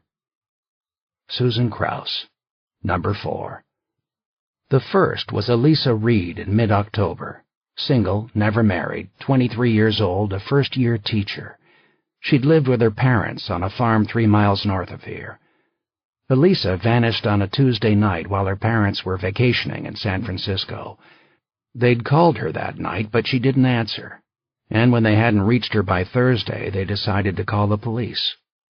There was no evidence of Elisa in her bedroom, other than traces of blood on the sheets and a smashed alarm clock on the floor. 2 weeks later, on Halloween night, Tricia Grange disappeared, becoming the second victim. 35 years old, married 7 years, mother of 2. Her husband, Troy, had taken their oldest daughter to a Halloween party, leaving Tricia at home with the baby. When he returned at 10 o'clock, the baby was sleeping, but Tricia was gone. They'd found no blood this time, but they found Tricia's shoe in the field behind their farmhouse and strands of her blonde hair caught in the screen door that led outside. She'd lived 7 miles northeast of Susan Kraus. The third victim had disappeared only 6 days ago. Another farm, barely a mile away. Barbara Berquist was a widow in her early 50s who didn't show up to her job at the Duluth Library. That was enough to trigger suspicion, given the 2 earlier disappearances, and Maggie and her team had checked out the farm without waiting 48 hours to see if Barbara showed up somewhere else, alive and well. They'd found blood again, lots of it, but no body. "What did you find inside the house?" Maggie asked. "We think the perp came in through a basement window with a broken lock. It looks like Susan Kraus was awake and in her bathroom when this guy made his move. That's probably what bought her a few more minutes. There's blood and evidence of a struggle near the doorway. Looks like she got away from him and bolted outside." "Okay, keep at it, inside and out. This guy's plan got screwed up this time, so maybe he made a mistake during the chase," she added. "I better go talk to the redhead." "Hang on," Guppo replied. He peered over her shoulder at the whitewashed stone wall of the dairy. He crouched down with a heavy breath, studying the ground where Susan Kraus now lay in her body bag, and then his eyes traveled up to a high section of the dairy wall. "Anyone got a step stool?" he called.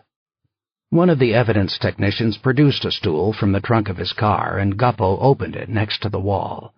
He climbed up the 2 steps, and Maggie winced, hearing the metal joints groan under Guppo's weight. "Shine a light up here, okay?"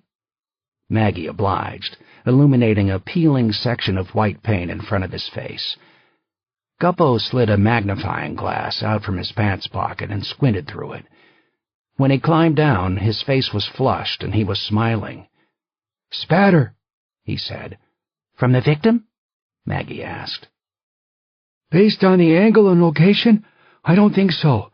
I think Casey winged a piece of our killer after all." Casey Kennedy looked young, which was a reminder to Maggie that she wasn't so young herself anymore. Casey was 26 and had served on the force for 3 years. Maggie recalled seeing her in City Hall, but that was only because Casey and her neon red hair were hard to miss. They had never met.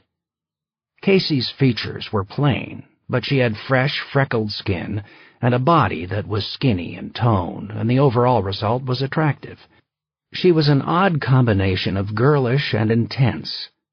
Her blue eyes looked lost. Her left knee bounced up and down nervously, and her fingernails were cotton candy pink. She looked like a naive kid in need of rescue, and yet this kid had nearly chased down a killer on her own, in the middle of the fog.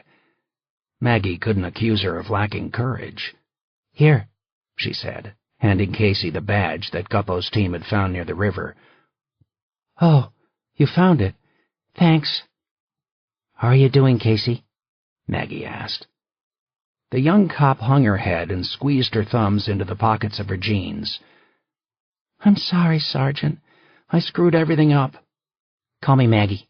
And you didn't screw up." Maggie told her about the blood trace that Guppo had found on the dairy wall. "The best case is, we get a hit in the DNA database and we ID this guy. Even if he's not in the database, we can tie him directly to the murder scene when we do nail him. Thanks to you." "Except the real best case would have been for me to kill the bastard, right?" Casey said. "I let him get away." Her voice had a lilting pitch that could have come from the mouth of a teenager. It sounded strange to hear her talking about killing someone. She should have been gossiping about boys and sharing makeup advice. "Don't second-guess yourself," Maggie told her. "It took guts to do what you did. You could have been the one to wind up dead here. You know that, right? You took a hell of a risk." "I know. Why didn't you call for backup?" Casey rolled her eyes. "No cell phone." "Now that was stupid." "Yeah. I was charging the battery in my bathroom and I forgot to grab it before I left. I had to drive home to call 911 and then I came right back here." "Do you live nearby?" Casey nodded. "I'm just a couple miles away, but I could have been on the moon tonight. I had no idea where I was." Maggie leaned on the open door of the squad car. "So how'd you wind up in the middle of this mess?" "I got lost," Casey told her. "I drove up to Hibbing after work to hang out with a girlfriend, and I got a late start coming home. I ran smack into the fog and made a wrong turn." "What can you tell me about the killer? You're the only one who's seen him." "I wish I could tell you more. I never saw his face. He was tall." "Tall? As in how tall?" "Over 6 feet, definitely. Not heavy. He was in good shape. He had dark eyes, too. Deep brown, almost black." "Caucasian?" "Yes." "What about the mask?" Maggie pointed 2 fingers at her eyes. "One eye hole across both eyes, or 2 separate holes?" "Just 1 hole for both eyes. There was no hole for the mouth." "So you could see the bridge of his nose, too?" "I guess so." "Did you notice any other distinguishing features? Moles, freckles, scars, that sort of thing? Did you see any hair coming down from his forehead?" I'm sorry, it happened too fast. I didn't notice anything. Would you recognize him without the mask if you saw him again? Casey shook her head. I don't think so. What else? Maggie asked. That's all I saw. What was he like? I don't understand. How did he behave? Was he scared? We need to get inside this guy's head. Casey scrunched her pale lips together. Her chest swelled as she took a deep breath. He wasn't scared, she said. No? No. He was aggressive, confident. When I looked at him through the car window, it was like he was smiling at me. Then later by the dairy, he laughed. He didn't think I would shoot. He was sure of himself. He spoke to you? Maggie asked. Yeah, he did. What did he say? He said he would let the woman go if I dropped the gun, and he taunted me, that I wouldn't shoot because I might hit her. Describe his voice, Maggie said. It was cocky, arrogant. Did he have any kind of accent? Was there anything distinctive about his speech pattern? No, nothing like that. Would you recognize his voice if you heard it again? I might, Casey told her. Yeah, I think I probably would. That's excellent. Maggie squeezed the young cop's shoulder. She could see Casey's eyes blinking shut. Listen, why don't you go home now? Get some sleep. Maggie turned away, but Casey grabbed her forearm. Sergeant, there's something else. I want to get in on this case. What do you mean? I want to help on the investigation. I appreciate the offer, but this isn't your beat, Maggie replied. I know that, but this guy murdered that woman right in front of my eyes. Maggie crouched down. Casey stared back at her with fierce blue eyes. The cop's wet red hair was a curly mess on her head. She was definitely young. Way too young. Maggie had worked with cops like Casey for years. They were full of enthusiasm, but they made immature mistakes. You had to take the bad with the good. Are you married, Casey? She asked. Yes. What's your husband like? Casey smiled. Oh, Bruce is a big bear of a guy. Looks like a blonde lumberjack. What does he do? Right now, he's not working. We moved here when Bruce got a job in Two Harbors, but he got laid off. So mostly he does conspiracy research. That's his hobby. What, like aliens shot down the space shuttle? It's mostly who shot JFK, Casey said. Bruce is like a cousin of a cousin of a cousin of a cousin. He takes it personally. Do you have kids? Maggie asked. Casey nodded and held up one finger. Jack. Jack Kennedy? It was Bruce's idea. Well, good for you. You've got a family. Don't let what happened here tonight get in the way. What do you mean? I mean, let it go. You stumbled into the middle of something horrible and you did your best to stop it.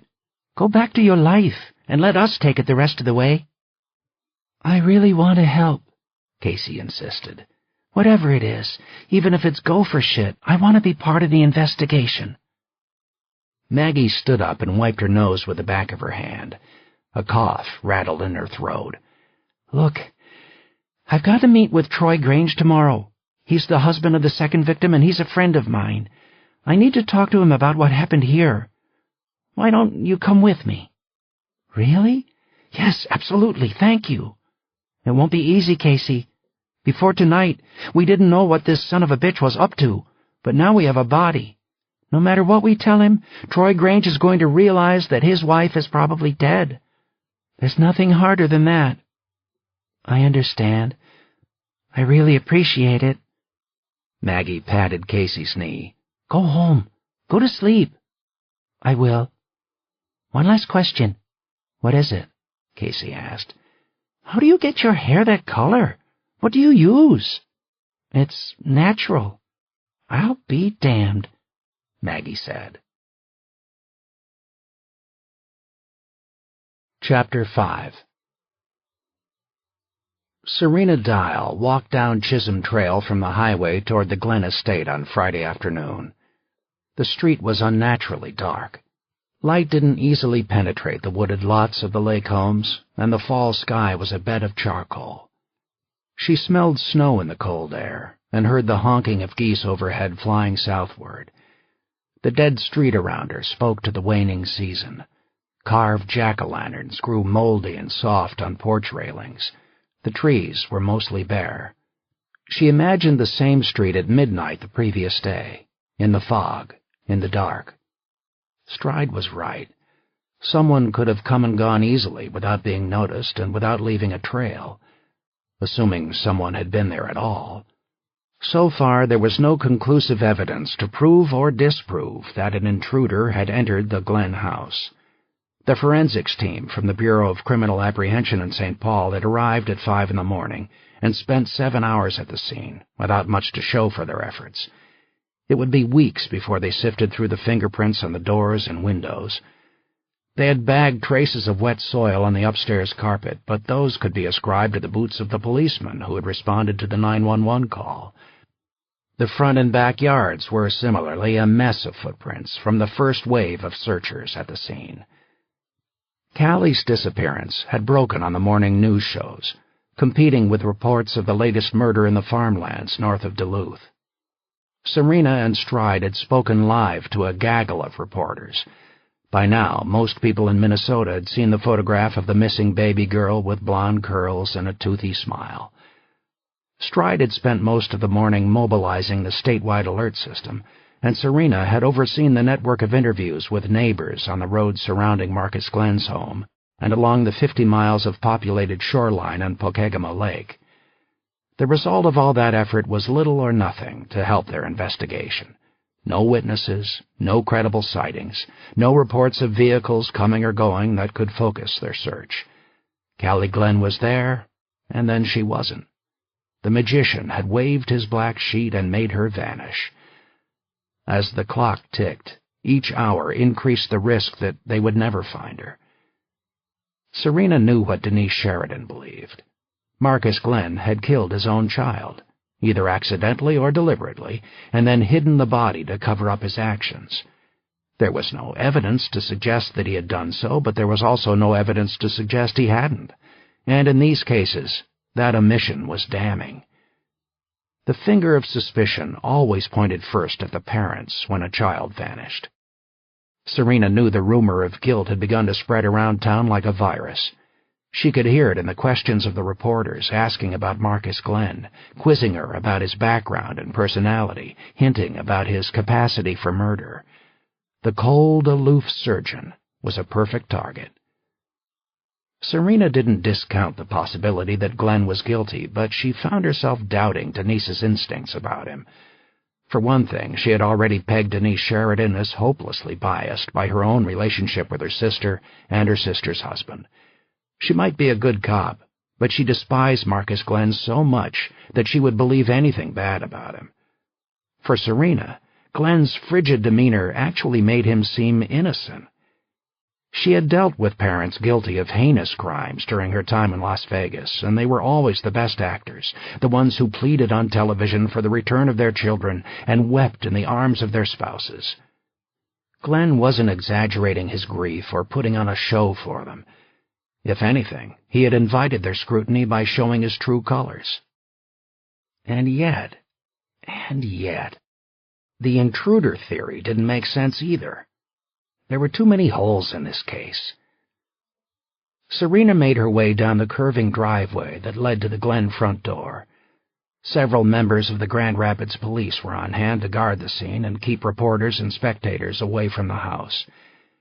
They nodded politely at her, but she could sense their uneasiness. She understood. As of this morning, she was a detective on the payroll, but she was still a stranger, an outsider. They all knew Stride because of his years in northern Minnesota, and the police here didn't have any problem accepting his authority. Not Serena. It didn't matter that she had dealt with street crime and violence for a decade in Las Vegas on a level that no one here would see in their lifetimes. She was different, and that made her suspect. It was easier for her in Duluth. Duluth was a larger city, and there was something about its icy remoteness that made people welcome strangers who had the courage to live there. Out here in Grand Rapids, she was in a small town. If you lived here, you were a known quantity, regardless of whether you were a saint or a sinner. If you didn't, you had to prove yourself. Serena studied the country-style house. It was low and wide, with 3 gables over the second-story rooms and white, freshly painted wood siding. A triple garage was on her left, and she saw the windows of an upstairs apartment above the garage doors. The chambered windows of the first-floor dining room faced the yard, but most of the house was built to take advantage of the lake view in the rear. Marcus Glenn, in the master bedroom, wouldn't have seen what was happening in front of his house at night. If the kidnapping was the work of an intruder, Serena was convinced that he came from the street, by car. Arriving by boat was too risky, with too many variables. Launching a boat at night, navigating the waters without lights, keeping a baby quiet in an area where sound would travel easily across the lake, and landing without a dock. There were too many ways a plan could go wrong. No, the straightforward strategy was to park in the driveway under the cover of trees and go into the house from there. How did he get into the house without a key? The locks on all of the doors looked unmolested. The windows were solid and tight. Serena let herself in the front door and stood under the glamorous crystal of the chandelier in the glossy oak foyer. After the chill outside, the house was warm. The ivory carpet on the stairs directly in front of her led to the second floor of the house. She followed the stairs to the second story and looked up and down the long hallway at the series of closed white doors. There were at least 8 of them, leading to different rooms. 4 bedrooms, 2 bathrooms, a walk-in closet, and an upstairs laundry. None of the doors gave any clue to its contents. How would an outsider have found the nursery? In fact, how would a kidnapper know whether Callie Glenn still slept in the master bedroom with her parents? That was a big risk. Serena turned left down the hallway. Callie's nursery was the 3rd door on the right. She opened the door, expecting the bedroom to be empty, but instead she saw Valerie Glenn in her daughter's room. A bay window on the far wall looked out on the lake, and Valerie sat on its polished ledge, her knees pulled up to her chest. She leaned forward with her head buried in her arms. Her blonde hair tumbled over her legs. For a long minute she didn't realize that she was no longer alone. Serena noticed the empty crib in the middle of the carpet. The childish wallpaper showed fairy tale cartoons of princesses and frogs. Toys were scattered on the floor. "Mrs. Glenn?" Serena said softly. When Valerie didn't react, Serena said her name again. This time, Callie's mother jerked up in surprise. "Oh, Serena, I'm sorry." "I didn't mean to disturb you," she said. "Is there news?" Serena shook her head, and the brief glimmer of hope in Valerie's eyes faded. Valerie rested her back against the window frame and turned her head to watch the gray waters of the lake at the end of the lawn. Her face was in profile. Even in grief, with strands of blonde hair mussed across her cheek and tear stains on her face, Valerie Glenn looked perfect and attractive. Her skin had a tan glow, despite the gloom of November. Everything about her was in proportion. Her legs were taut but not muscular, her frame trim but not skinny. She wore tan slacks and a long-sleeved black fleece top. It was a look that said, "I'm not trying to be beautiful, really I'm not, but I can't help it." Serena sat down opposite her on the window ledge. Valerie brushed her hair from her face and offered a weak smile. "What can you tell me?" she asked. "I can tell you that a massive search is going on for Callie across the entire state," Serena assured her. "Her photo is everywhere. The police, FBI, media, business owners, everyone will help us. Tips are already coming in." "What do you think they want?" Valerie asked. "Is it money? If we pay, will they give her back to me?" "I don't know enough about what happened to give you any answers," Serena said. But I promise you that our first priority will always be Callie's safety. I heard someone on the news say that rich foreigners sometimes pay to have babies stolen for them. God, I hope it's not something like that. You don't think you could be a target in a place like Grand Rapids? It doesn't do any good to speculate. You'll drive yourself crazy. Valerie nodded. I know. I need to let you do your job. Honestly, Serena, I'm pleased to have a woman on the case. All these men clomping around the house, to them, it's just another crime. We all want to get Callie back, Serena said.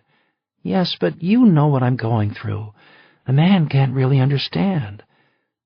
Do you have children yourself? No? Valerie looked momentarily disappointed. Oh, I'm sorry. Please forgive me. I shouldn't be asking you questions like that. It just helps me to know who you are. That's all right. For the longest time, I thought I didn't want kids.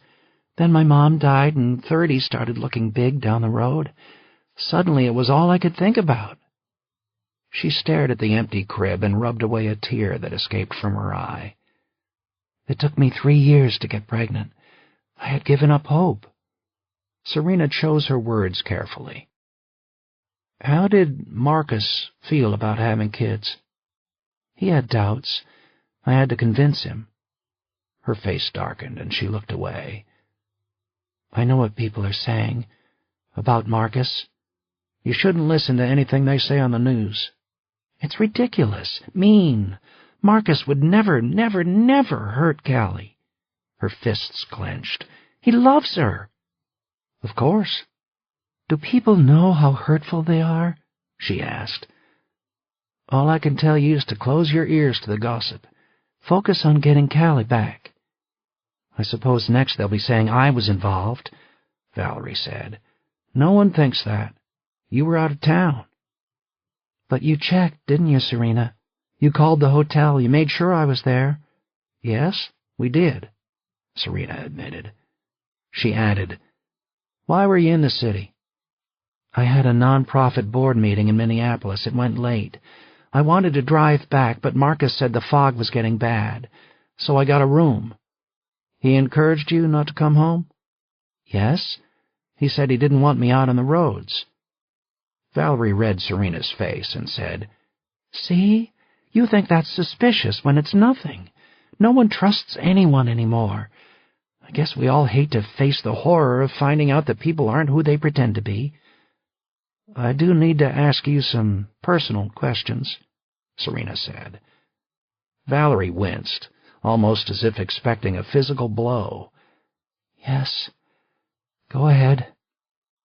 If a stranger did this, they knew things about you and Marcus and Callie and your lives. The crime was carefully planned. Whoever did this was able to get into your house, find Callie, and leave quickly and quietly, as if they knew where she slept. So you want to know how this person knew all these things? Exactly. You don't think it was a stranger, do you? I don't know. It's possible that someone has been watching you and gathering information about your life, but that's not easy to do in a small town without being noticed. It's also possible that someone who knows you gave up information to the wrong person without being aware of it. Well, I think if someone had been watching our house, I'd know it. You're right about small towns. Nothing gets past anyone around here. I also think that if a stranger had been asking questions about us, we'd have heard about it. And there's been nothing like that? No? Forgive me, Valerie, but I need to know. What's your marriage like? Are there any problems? Valerie stared at the ceiling. Is this really necessary? It is. I wish it weren't. Valerie twisted the square-cut diamond ring on her finger. She studied Serena with the eye of a woman admiring another woman. You're beautiful, Serena. You know what it's like. What do you mean? A beautiful woman can't have any substance. People look at me and they think trophy wife. Come on, that was your first reaction, wasn't it? Marcus didn't marry me. He hired me to dress up a place. I don't think that, Serena told her. Well, that was the general consensus in town, Valerie said. "I was 25 when we got married. I'm not a fool. I know I'm attractive, and when you're a man like Marcus, you don't settle for anything less. Are there days when I feel more like a portrait on the wall than a living, breathing human being? Yes, sure. But the truth is much more complicated than people think. I love him. He loves me." Serena thought she was trying to convince herself that it was true. "You've been married for 8 years?" "Yes." "Have there been any affairs?" "I don't see what that has to do with Callie," Valerie said. "Probably nothing, but I don't know what's relevant and what's not until I know everything." "You have an ugly job, Serena. I guess I see why Denise didn't want to do this." She added, "I feel pretty worthless compared to my sister. 4 kids and the kind of job she has. Talk about strong. I'm fragile compared to her. Of course she has Tom to help her, and he's a gem." "You didn't answer my question." "No, I didn't, did I? All right, yes. There have been other women, flings. Men look at these things differently. When you're a wife, you have to decide if it matters or not, and I just decided that it didn't. At least, until Callie came along." "Were there any relationships that were more than a fling?" Serena asked. "Someone who wasn't just a one-night stand?" Valerie's lower lip trembled. "Yes. Last year." "Who was it?" "I don't know. Someone at the hospital. I made a point of not knowing who." "How did you find out about it?" Valerie sighed. "How hard do you think it is? How many times do you have to smell the same perfume on his clothes and in your bed? How many hang-ups do there have to be on your phone?" "I'm sorry?" "When Callie was born, I made him end it," Valerie said. "I didn't want any details, I just wanted it over." "And he stopped seeing her?" "Yes, he did." "Are you sure?" "No, but if he's being deceitful, he's much better at it now than he used to be. Honestly, I don't think Marcus would bother hiding it." "Do you think this woman was in your house?" Serena asked. "I'm pretty sure she was, yes." "Could she have a key?" Valerie shrugged, as if the weight on her shoulders had grown impossible to bear. "I have no idea. As far as I know, Marcus, Medalia, and I are the only ones who have keys." "Medalia is your babysitter?" Serena asked. "Yes. Tell me about her." Valerie rolled her eyes. "Let's just say she wouldn't have been my first choice. I don't mean to sound like a snob, because that's not me, but Medalia is coarse. She swears. She doesn't dress well. Oh, she's lovely with Callie, don't get me wrong, but she's not exactly Mary Poppins." "Why hire her?" "Mickey lives in Sago, where Marcus grew up. Her mother is sick, her father is out of the picture. Marcus wanted to help her." "Is that all?" Serena asked quietly. "You mean, is he sleeping with her?" "He says no. Believe me, I asked." Serena heard the resignation in Valerie's voice, and tried to imagine an 8-year marriage of loneliness and suspicion. Nothing surprised her anymore. Lives that looked pretty and perfect on the outside were often as fragile as glass. She got up from the window ledge. "I'll let you know as soon as we have any new information." Valerie took Serena's hands. Her fingers were slim and warm. Serena could feel the woman reaching out to her, as if for a lifeline. "You have to find her, Serena. I need my baby home with me. If you don't have children, I'm not sure you can understand how desperate I feel." Serena squeezed Valerie's hands in reassurance. She knew that Valerie, like Stride, had gone off a bridge, with nothing and no one to keep her from falling. She'd seen too many parents like her grasping for a fragment of hope, and she wished she could give Valerie a promise. "I'll bring Callie back to you." She couldn't. She could only make that promise in her own head. "I do understand," she said. Chapter 6. Stride found the Sago Cemetery on a dirt road off Highway 2, 20 miles southeast of Grand Rapids. There was no town, just an occasional dented mailbox marking the trail to an old farm tucked away among the trees and fields. He parked on the shoulder and got out of his truck. 100 or so gravestones climbed a gentle slope from the road, some in the open grass, some shadowed by towering pines. The thick trunks of 60-foot evergreens groaned as the wind blew. A white flagpole sat beside the cemetery sign, and the metal brackets on the flag rope banged rhythmically against the pole, creating a lonely clatter. Stride didn't see another living soul in any direction. Not that he felt particularly alive himself right now. He couldn't remember a time when he had felt so disconnected from who he was. He wanted to care about something, but he didn't seem to care about anything at all. Each panic attack left him more and more remote, until he felt as if he were standing at the rim of a desert canyon, and his life was a mile away, on the opposite edge. With his hands shoved in his pockets, Stride strolled among the graves. He read the names on the headstones and brass markers built into the turf. Tolan, Niemi, Sorensen, Davis. Halfway up the slope, he found twin gray monuments for Edward and Lavinia Glenn, parents of Marcus Glenn, who had died 2 years apart more than a decade earlier. He had a difficult time imagining Marcus Glenn, who was so particular about the finer things in life, growing up in these remote lower-class farmlands. "You're the cop, aren't you?"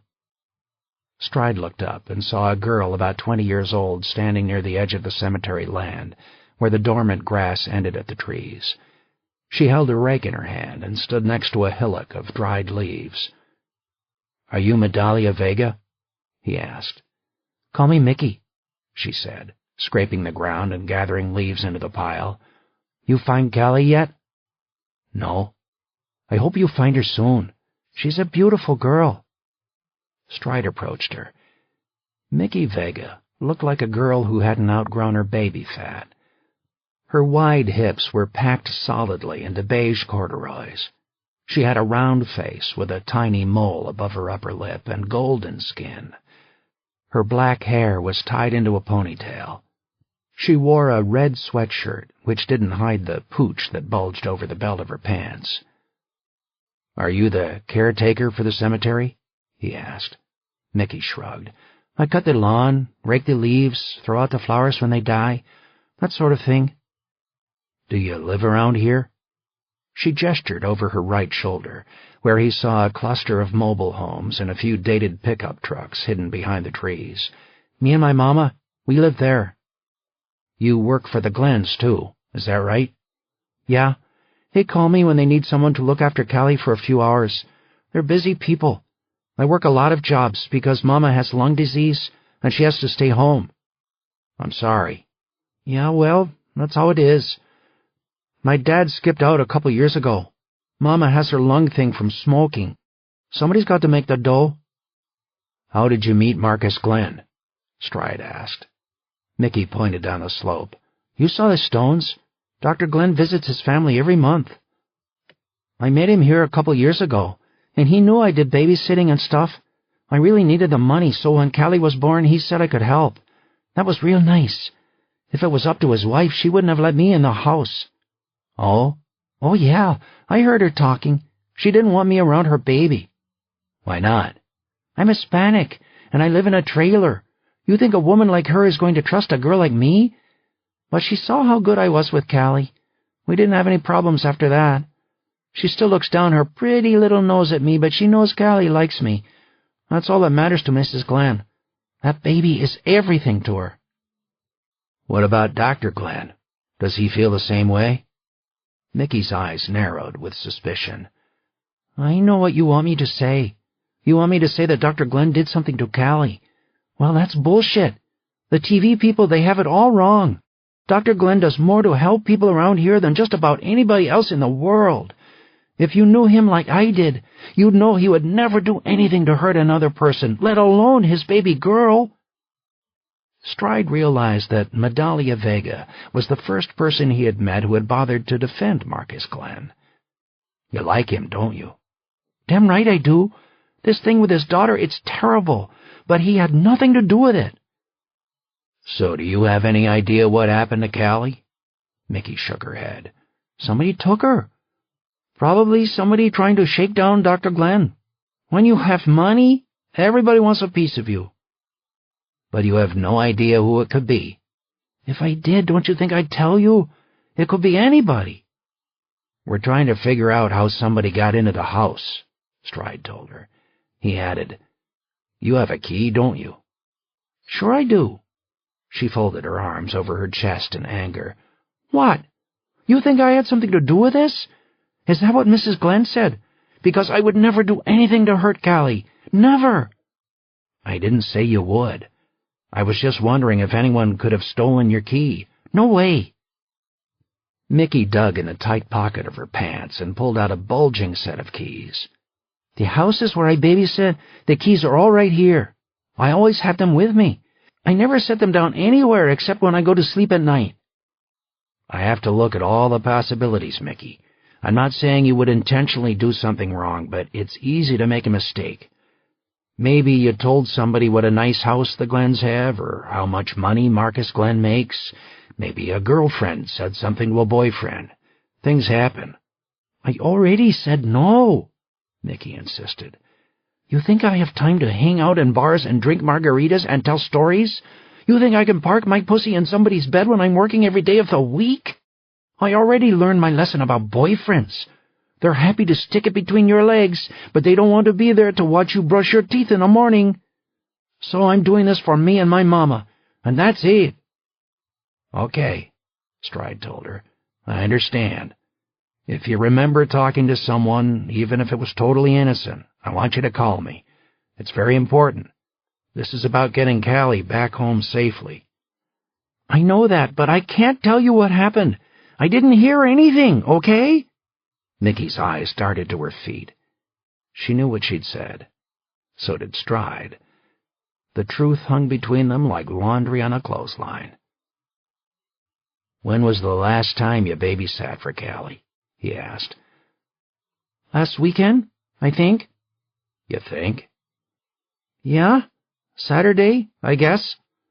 Dr. Glenn and his wife were in Duluth for some kind of charity thing. That was the last time? Stride repeated. His voice was hard. I guess. Mickey attacked the wet leaves on the grass again. Some of the leaves stuck to her tennis shoes. Does Dr. Glenn call you to look after Callie when his wife isn't around? Sometimes. Mrs. Glenn was in Minneapolis yesterday, right? He asked her. Yeah, I heard that. So did he call you yesterday? Mickey shook her head. No. You weren't there? No. So where were you last night? Here, she said. I was home. Alone? Just me and my mama. You can ask her. Stride waited. Mickey still didn't look at him.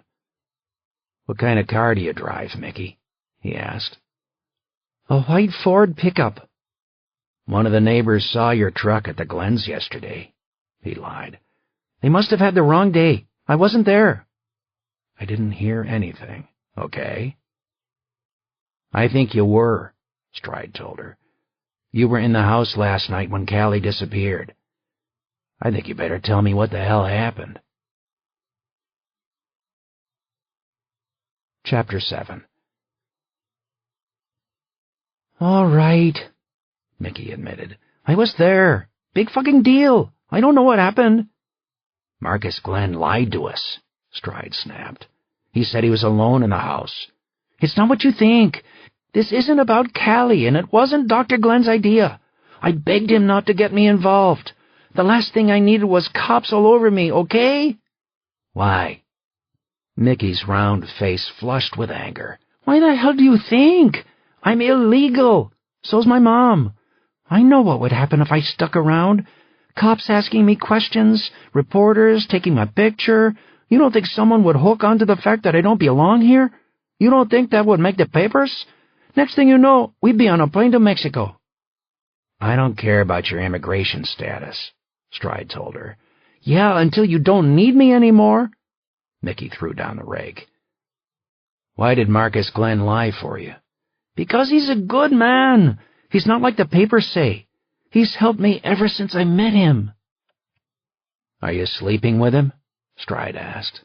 Were you with him in his bedroom last night? Mickey stormed toward the pile of leaves and kicked her way through it, scattering them across the grass. Her chest swelled with fast, angry breaths. She jabbed a finger at Stride. That's what you think, huh? He helps me because I fuck him? Well, fuck you, cop. You can go to hell. Mickey, we can do this right here, or we can do this in a cell in Grand Rapids, Stride told her. Got it? Now answer my question. The answer is no. You think a man like Marcus Glenn needs a girl like me? If he said the word, you can bet I'd straddle him and give him the ride of his life because I owe him. But he'd never do that. I don't believe you. You were in his bedroom, weren't you? You're trying to protect him. I was not with him. I was in the apartment over the garage watching television. I fell asleep, that's it. I didn't see him until he came into my room and told me about Callie. Mickey's eyes widened, and she stomped toward Stride. You son of a bitch! That's what you wanted, isn't it? You wanted to know if Dr. Glenn was alone. I'm telling you, he didn't do anything. Start at the beginning. Tell me everything. You see? Never trust a cop. I'm not saying a fucking thing. You're not helping yourself, Mickey, Stride said. When did you go over to the Glenn house? Mickey shrugged. Yesterday afternoon. Did Dr. Glenn call you? Yeah. He said his wife had to go to the cities and could I come over and watch Callie, so I said yes. When was this? About 2 o'clock. I stayed with Callie all afternoon, gave her dinner, and I put her to bed around 7. Dr. Glenn had work to do, so he asked if I'd stick around through the evening and check on Callie again before I left. Where did you spend the evening? They have a pool table in the basement. I played pool and listened to music on the stereo. Did you see or hear anything during the evening? Did anyone come or go in the house? Were there any phone calls? No. There was nobody but me and Dr. Glenn, as far as I know. The phone rang a couple times, but he must have picked up the calls in his office. Then what? Around 10 o'clock, Dr. Glenn came downstairs and said his wife was stuck in the cities because of the fog. He asked me if I'd spend the night in the garage apartment in case Callie needed anything. I do that every now and then. It's no big deal. I wasn't too crazy about being on the roads, so I stayed. How did Dr. Glenn seem? Maggie shook her head. He was fine. Nothing was wrong. Callie was sleeping. What time did you go into the garage apartment? I don't know, about 10:15, I guess. That apartment overlooks the front of the house, right? Stride asked. Yeah, there are a couple windows toward the street. I didn't see anything, not headlights, nothing. I didn't hear anything either. Did you leave the room at all? No. The apartment has its own bathroom. I got in there, took a shower, climbed into bed, watched TV. I fell asleep with the TV on. What time did you fall asleep? I started watching The Simpsons at 10:30. I didn't see the end of it. Next thing I knew, it was 1 in the morning, and Dr. Glenn was knocking on the bedroom door. What did he want? He wanted to see if Callie was with me, but she wasn't. Exactly what did he tell you? Stride asked. He said Callie was gone, and he was going to call the police. That's when I started freaking out. How did Dr. Glenn look? I don't know. He was upset. I mean, he wasn't crying or shouting, but that's not how he is. He's calm. He's in control. It doesn't mean he wasn't scared. He was trying to figure out what could have happened, and me, I was going crazy. That's when he told me to leave. I told him I didn't know anything, so it's not like I could help anybody. Did you hear or see anything at all between 10:30 and 1 in the morning? Nothing, Mickey insisted. I was out cold. Stride shook his head in frustration.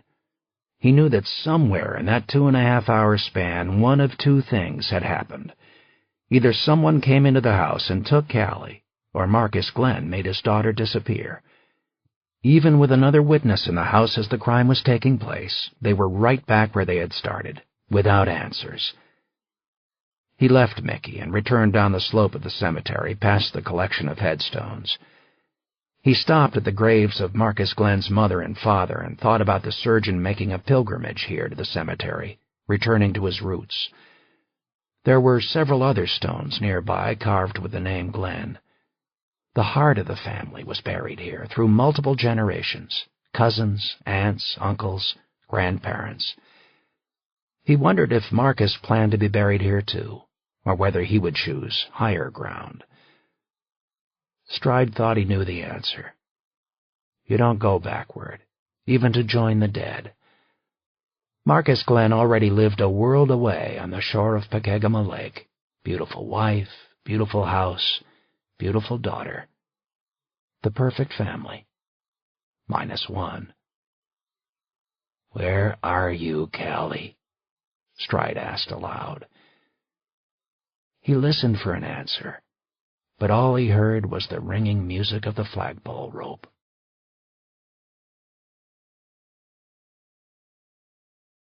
Chapter 8. He wondered again, did they do the right thing?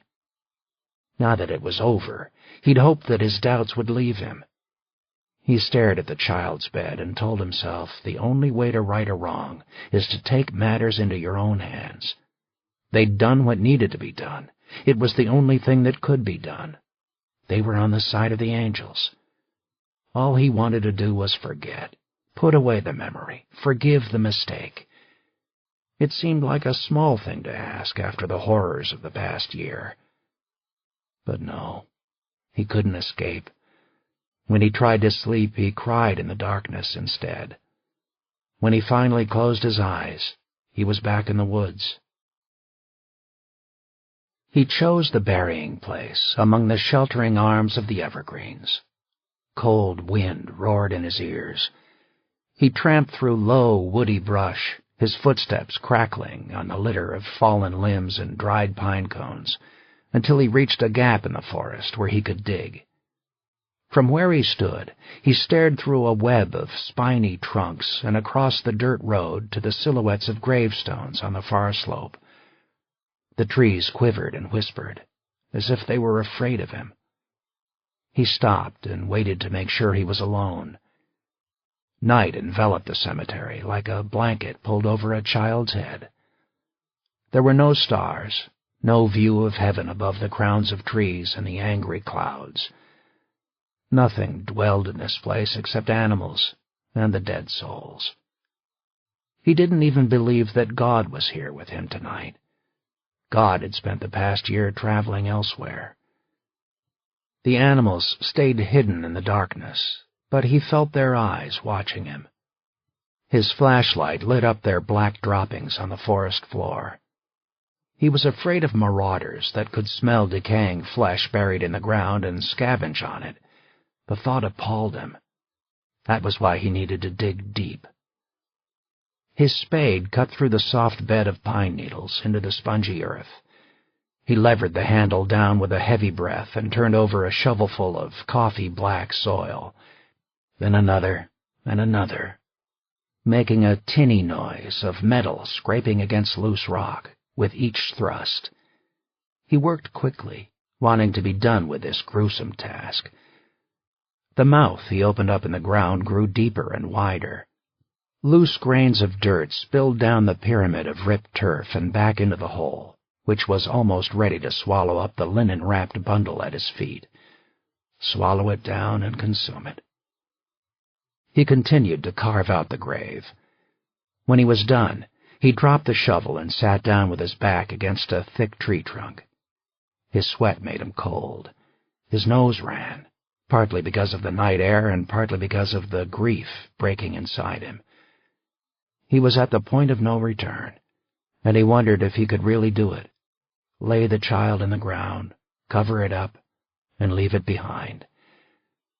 At least he had brought the child here, where the family ghosts could commune. Surely the dead souls would welcome a baby into their midst.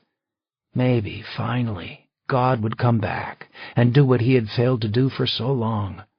Watch over. Protect. He couldn't put it off any longer. Even at this late hour on a lonely road, someone might drive by and wonder about his car parked on the shoulder. Take down a license plate, call the police. A teenager from one of the nearby farms might see his light and decide to explore. There was no reason for anyone to search here after he was gone, as long as he came and went undetected. He picked up the child, wrapped in clean cloth. It was practically weightless. He got down on his knees, balanced his elbows on the wet edge of the hole, and leaned down to lay the bundle carefully on the floor of the grave. Then he pushed himself up and wiped his face. He retrieved the shovel, took a wad of earth, and tipped it back into the pit. When the dirt hit the fresh white linen, his mouth twitched with dismay. He shoveled faster, covering up the body until only a postage stamp of white sheet remained, barely visible in the darkness. With the next scattering of soil, that was gone too. His breathing came easier.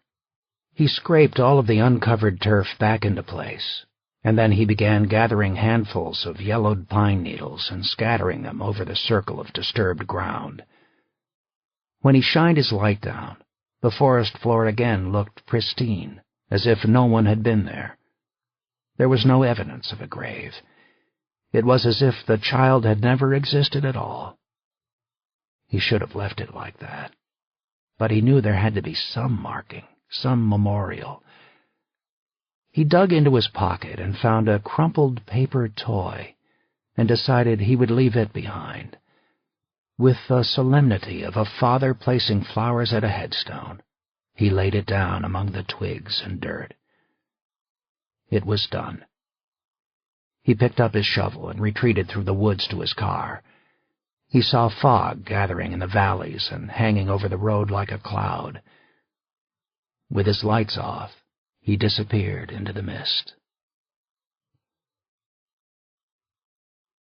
Chapter 9.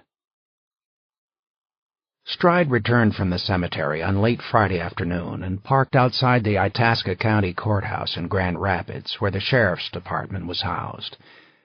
The 3-story building took up an entire city block and included space for most of the county offices. He and Serena were lucky to have a top-floor office not much bigger than a closet that served as the war room for the investigation. He passed the granite Veterans Memorial and under the snapping U.S. flag on his way to the building entrance, but before he went inside, his stomach growled. He realized he hadn't eaten anything but a chocolate donut since dinner the previous night, and he was running low on caffeine to keep himself awake. On the other side of 4th Street, he spotted a Burger King restaurant, and he crossed the street to grab a late, greasy lunch. In the parking lot, he passed a rusting Ford Taurus. A wafer-thin woman sat in the driver's seat and wolfed down a double Whopper and an oversized Pop. Their eyes met, and she spat a bite of her sandwich into a paper bag and hurriedly rolled down her window to wave at him. "Hey!" Stride stopped. The woman spilled out of her car, trailing the smell of fried food, and jutted out her hand. He shook it and wiped ketchup from his fingers. "It's Lieutenant Stride, right? I'm Blair Rowe with the Grand Rapids Herald-Review?" He groaned. "No interviews, Blair. If I had something new, I'd tell you. I've got 10 minutes to eat, and then I need to get back inside." 10 minutes is great. Perfect. Off the record, just background, please." The last thing Stride wanted was to eat lunch with a reporter, but this was one case where more media exposure was a good thing. He needed Callie to stay on the front page until someone came through with a solid lead. 10 minutes, he said. "Great, fabulous. Go get lunch, and I'll meet you at a table inside. I really appreciate it, Lieutenant." Stride ordered a chicken sandwich, skipped the fries, and added a Diet Coke. By the time he got his tray of food, he saw Blair Rowe at a window table, waving both arms to get his attention. She'd already consumed most of her hamburger, and was shoving 3 fries into her mouth at a time. "How do you stay so thin?" he asked. "Adrenaline," she replied. Blair never stopped moving. Even as she stuffed food in her mouth, she tapped her fingers on the table and crossed and recrossed her legs as she shifted in her chair. He felt a little motion-sick watching her. "You're reporting on the Callie case for CNN, right?" he asked her. "Yes, this is big, big, big. I'm going to be on Nancy Grace tonight. They want someone who knows the area. For once in my life, it pays to be in Nowhereville, Minnesota. Congratulations. She ran right over the irony in his voice. Thanks. This is a hell of a break for me.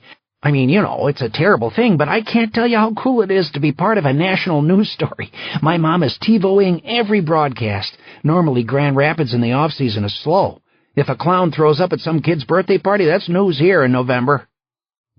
Blair's thick black glasses slipped down the bridge of her nose. She pushed them up with her index finger. Have you been at the newspaper for long? He asked. 2 years, she replied, sucking pop through her straw. I'd love to get to the cities, but the dailies are shedding jobs left and right. It sucks to be a journalist right now. Who knows, maybe I can make the jump to TV. I never really thought about being on-air talent, but it's fun when the red light goes on. Stride didn't reply. Blair's intense personality felt like machine gun fire, and he doubted how well it translated to the intimate medium of television. He also didn't think she had the coiffed, blown-dry, perfectly sculpted look of an on-air reporter. Her brown hair was stringy, and he could tell from the thickness of her glasses that she was almost blind without them. They magnified her dark eyes and made them look larger than life. Her face was narrow, with a nose like a bumpy ski slope and a pointed chin. He saw a couple of pimples she was hiding with makeup, and her white teeth needed straightening. She wasn't really ready for her close-up. Blair finished her hamburger and licked her fingertips. She glanced furtively around the half-empty restaurant and leaned forward. So, you know the question everybody's asking? She whispered. Did Marcus Glenn do it? No comment, he said. Oh, come on, Lieutenant. We can help each other out. I know Grand Rapids inside and out. My dad's worked on the floor of the UPM mill his whole life, and my mom teaches 7th grade English. This is my town. So? So there aren't many secrets around here. Heck, why do we need turn signals? Everybody knows where everybody else is going. You think I haven't heard rumors about Marcus Glenn for years? What rumors? Stride asked. Blair grinned. She pushed her glasses up her nose again. You first. This isn't a game, Blair. We're trying to find a little girl. I know, but we both have our jobs to do. Mine is to stick my nose into everyone else's business. Stride took 2 bites of his chicken sandwich and decided he wasn't hungry anymore. He pushed his tray away. I have to go. Okay, Blair interrupted, grabbing his arm. I'll show you mine, and you show me yours. The word on the social circuit is that Marcus and Valerie Glenn's marriage is shaky, really shaky. Did you know she sees a shrink? How do you know that? I keep telling you, it's a small town. Doctor-patient confidentiality isn't worth much when people have 2 eyes in their head. They see who goes in which doors in town, you know? Stride was silent. She's already had at least 1 nervous breakdown, Blair continued. Everybody knows why. Marcus has a parade of other women. He flies off for weekends in Vegas, and you can guess what he does down there. It's a screwed-up family living in that house. Stride shrugged. Show me a family that isn't. Yeah, point taken. Everybody's got secrets. I have a nose for what smells bad, though. Have you been to the hospital in Duluth where Marcus practices? My partner is going there tomorrow. I was there this morning, Blair said with a smug smile. Hardly anyone will talk about him. They're scared. Why? Blair tilted her bag of fries to drain the last crumbs and salt into her mouth. I love fries. Does anyone not love fries? What are the hospital people afraid of? Stride repeated. If Marcus doesn't like you, you're fired, Blair told him. No one would go on the record about him, but you know how somebody does something bad and his neighbors and friends all say, no way, not him, couldn't be. Well, no one at the hospital was rushing to tell me that Marcus was innocent. What they did say was that they were surprised he and Valerie ever had a baby at all. That doesn't mean anything. I hear you, Lieutenant. You have to play it close to the vest. Just answer me this. Can you rule out the possibility that Marcus Glenn murdered his daughter? As far as I'm concerned, Callie is alive, and I'm going to find her, Stride said. The best thing you can do is keep her face on the news, so someone sees her. Blair chewed on the end of her straw. Underneath the table, her knee bounced, rocking the table so hard that Stride's pop sloshed over the side. Oh, I will. But if there are skeletons in Glenn's closet, I'm going to find them. Just don't withhold evidence from us, Stride snapped. Withhold it? Are you kidding? You'll see it on CNN. Stride reached out under the table, took hold of Blair's knee in an iron grip, and held her leg steady. Blair, you're new to the game. I know that the TV news shows don't set a good example because they turn every crime into a whodunit, but you're dealing with real people's lives here. I'm not stupid, she said. I don't think you are. But I'm impatient, and I don't like to wait for the police to throw me crumbs. Stride stood up from the table. Do you have kids, Blair? Yeah, I've got a little boy. My mom looks after him when I'm at work. So what? Then try to put yourself in Valerie Glenn's shoes for a minute. Hey, I'm with you. I am. I hope you find her daughter. I'm just not convinced you ever will. Stride turned to leave. Lieutenant, Blair called. What is it? I know about the babysitter. Good for you, Stride said. You want to hear my theory? He scowled at her. What is it? Blair scouted the restaurant again and then stood on tiptoes and put her lips next to Stride's ear. I think Marcus Glenn and Nikki Vega committed this crime together.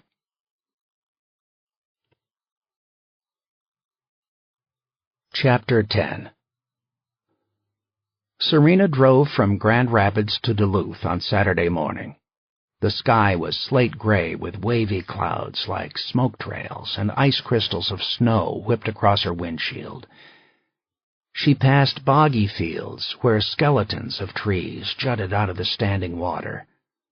The northern woods were no longer brick red or flaming orange as they had been in September, but dirty shades of rust and brown. Every few miles she drove across black rivers and sped through block-long towns, with nothing but an old brick liquor store or a shabby five-room motel to attract a few tourist dollars. Most of the time she was alone on the road. As she drove, she thought about Stride. She'd stood at the foot of the bed this morning and watched him while he slept.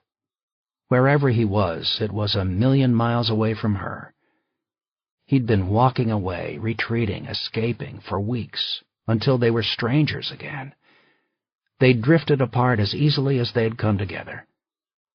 What made her angry was that she had let it happen without fighting back. She'd watched him go rather than confront the hurt she felt. If that was what he wanted, if that was how it was going to be, then she would protect herself and pretend she had known it would happen this way all along. Maybe she had. Maybe they'd both been kidding themselves. There had always been fault lines, little hairline cracks that seemed like nothing, until the weight of pressure and time burst them open. She knew it happened that way, and there was no one to blame. Things are fine until suddenly, unexpectedly, they are not fine at all anymore, and both of you know it, and neither one of you wants to admit it. Her phone rang. It was him, the man she loved. You didn't wake me up this morning, he told her. Serena wiped her eyes and squelched the anguish she felt when she heard his voice. I'm sorry. You haven't slept much lately, and I thought you could use the rest. You're right. Thanks, he added. You sound strange. Is everything okay? Sure, she said. It was easier to lie. It was safer to pretend. Things are fine, Johnny, but we both know they're not. She heard him hesitate, as if he might push her for the truth, but she knew he wouldn't do that. What's the latest on the search? He asked. He was a colleague talking to a colleague. Serena heard a noise in her head, and she thought it was a fault line, a crack, a fracture, splintering apart and growing wide. We've gone through the guest lists from motels around Grand Rapids, she reported to him in a flat voice. We're still doing follow-up, but there aren't any red flags. The highway patrol has been hitting gas stations with Callie's photo. We've got leads, but nothing hot. What about cameras on the roads in and out of town? We found a couple of ATM cameras that face toward 169 and Highway 2. Between the fog and the video quality, there's not much to see. I sent them to the BCA to see if they could do a digital enhancement. I think we need to drag Pekegama Lake, Stride said. Serena pulled her Mustang onto the shoulder of the highway. She switched off the motor and listened to the silence. That'll kill Valerie Glenn. I'm hoping we don't find anything, but if we wait too much longer, we'll lose the lake to ice. Give it a few more days? Yeah, okay. But I'm not feeling good about this. He added, if it was an abduction for money, we'd have heard from the kidnappers by now. I know. I keep coming back to Marcus Glenn, Stride told her. I don't want the reporters getting wind of it, but I think we should ask him to take a polygraph. He's already lied to us about Mickey Vega. Who knows what else he's hiding? He'll lawyer up and stop talking, Serena said. That tells us something. I don't know. I don't like Glenn either, but I'm not sure I see him as violent or depraved. See what you can find out at the hospital, Stride said. I will. When there was nothing left to say, the dead air between them stretched out and grew awkward. Serena stared across the highway at a wasted barn, its roof open to the elements and jagged holes where the beams had collapsed. Blackbirds flew from inside. The grass grew long and wavy around the bowing walls. "Hey, Johnny," she murmured. "Yes?" "We're not so good, are we?" She couldn't believe she had said it aloud. That was all it took to quit pretending. Now they were on dangerous ground. Stride waited a long time, and then he said, "It's me." "No, it's not just you," she told him. 2 hours later, Serena walked along Superior Street in downtown Duluth with a nurse from St. Mary's Hospital named Ellen Warner. At Lake Avenue, the two of them crossed the street and found a bench protected from the wind. It was too cold to be outside comfortably, but Ellen had insisted that they talk where there was no risk of being overheard. Few people at St. Mary's were anxious to talk about Marcus Glenn.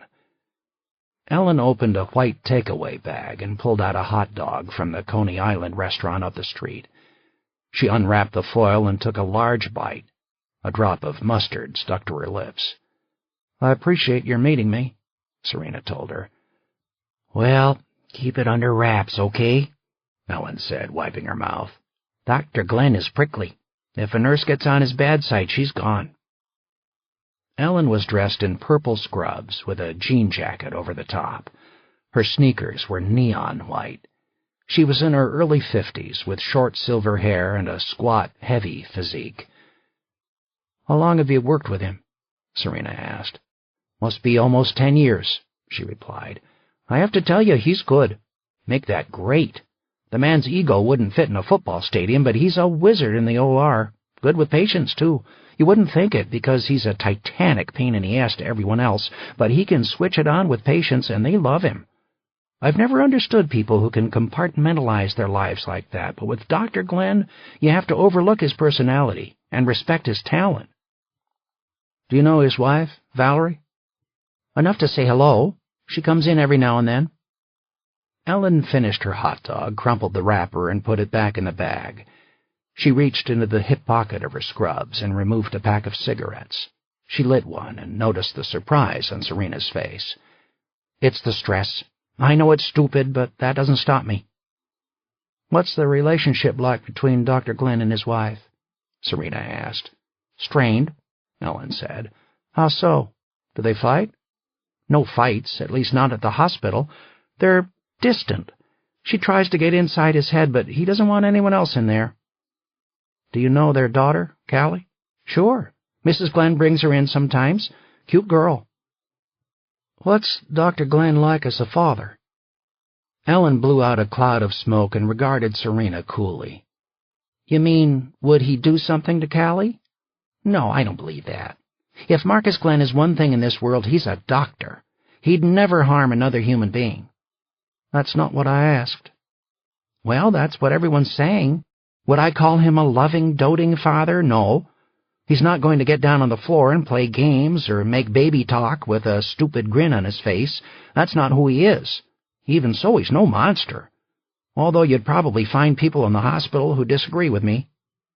Is there anyone who hates him enough to want to harm him, or his family?" Ellen's brow furrowed. "That's a difficult question. A lot of people dislike him because he's a perfectionist. He has no patience for mistakes. But would someone hurt him by taking his daughter? That's hard to imagine. You said nurses have been fired because of him?" "Yes, that's true. Is there anyone who would hold a grudge?" Ellen shrugged. "Most were reassigned elsewhere. A couple wanted to get out of nursing anyway. It chews people up." "What about the personal side?" Serena asked. "I've heard rumors about Glenn having affairs with women on the hospital staff." Ellen cocked her head and stubbed out her cigarette on the concrete of the bench. She brushed ash onto the pavement. "Yes, Marcus has a weakness for pretty young things.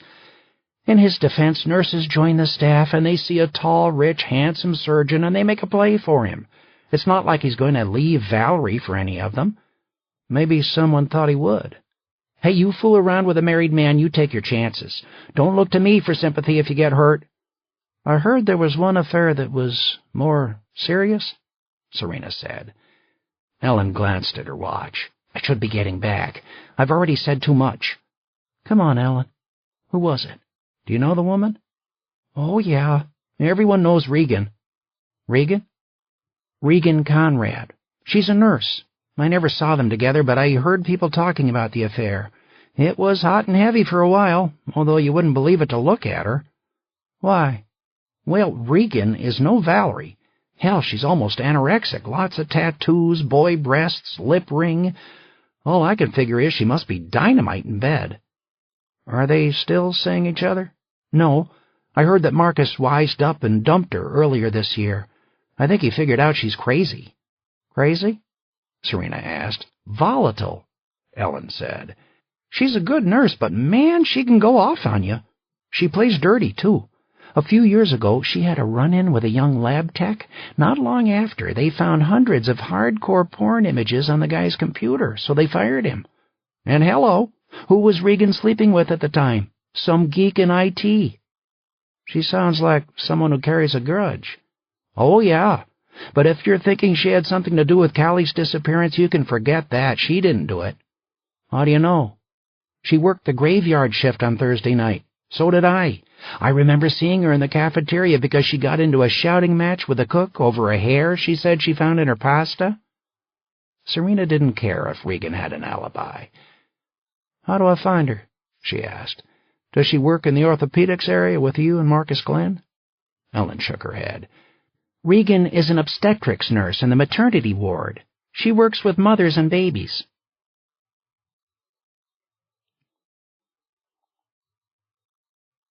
Chapter 11.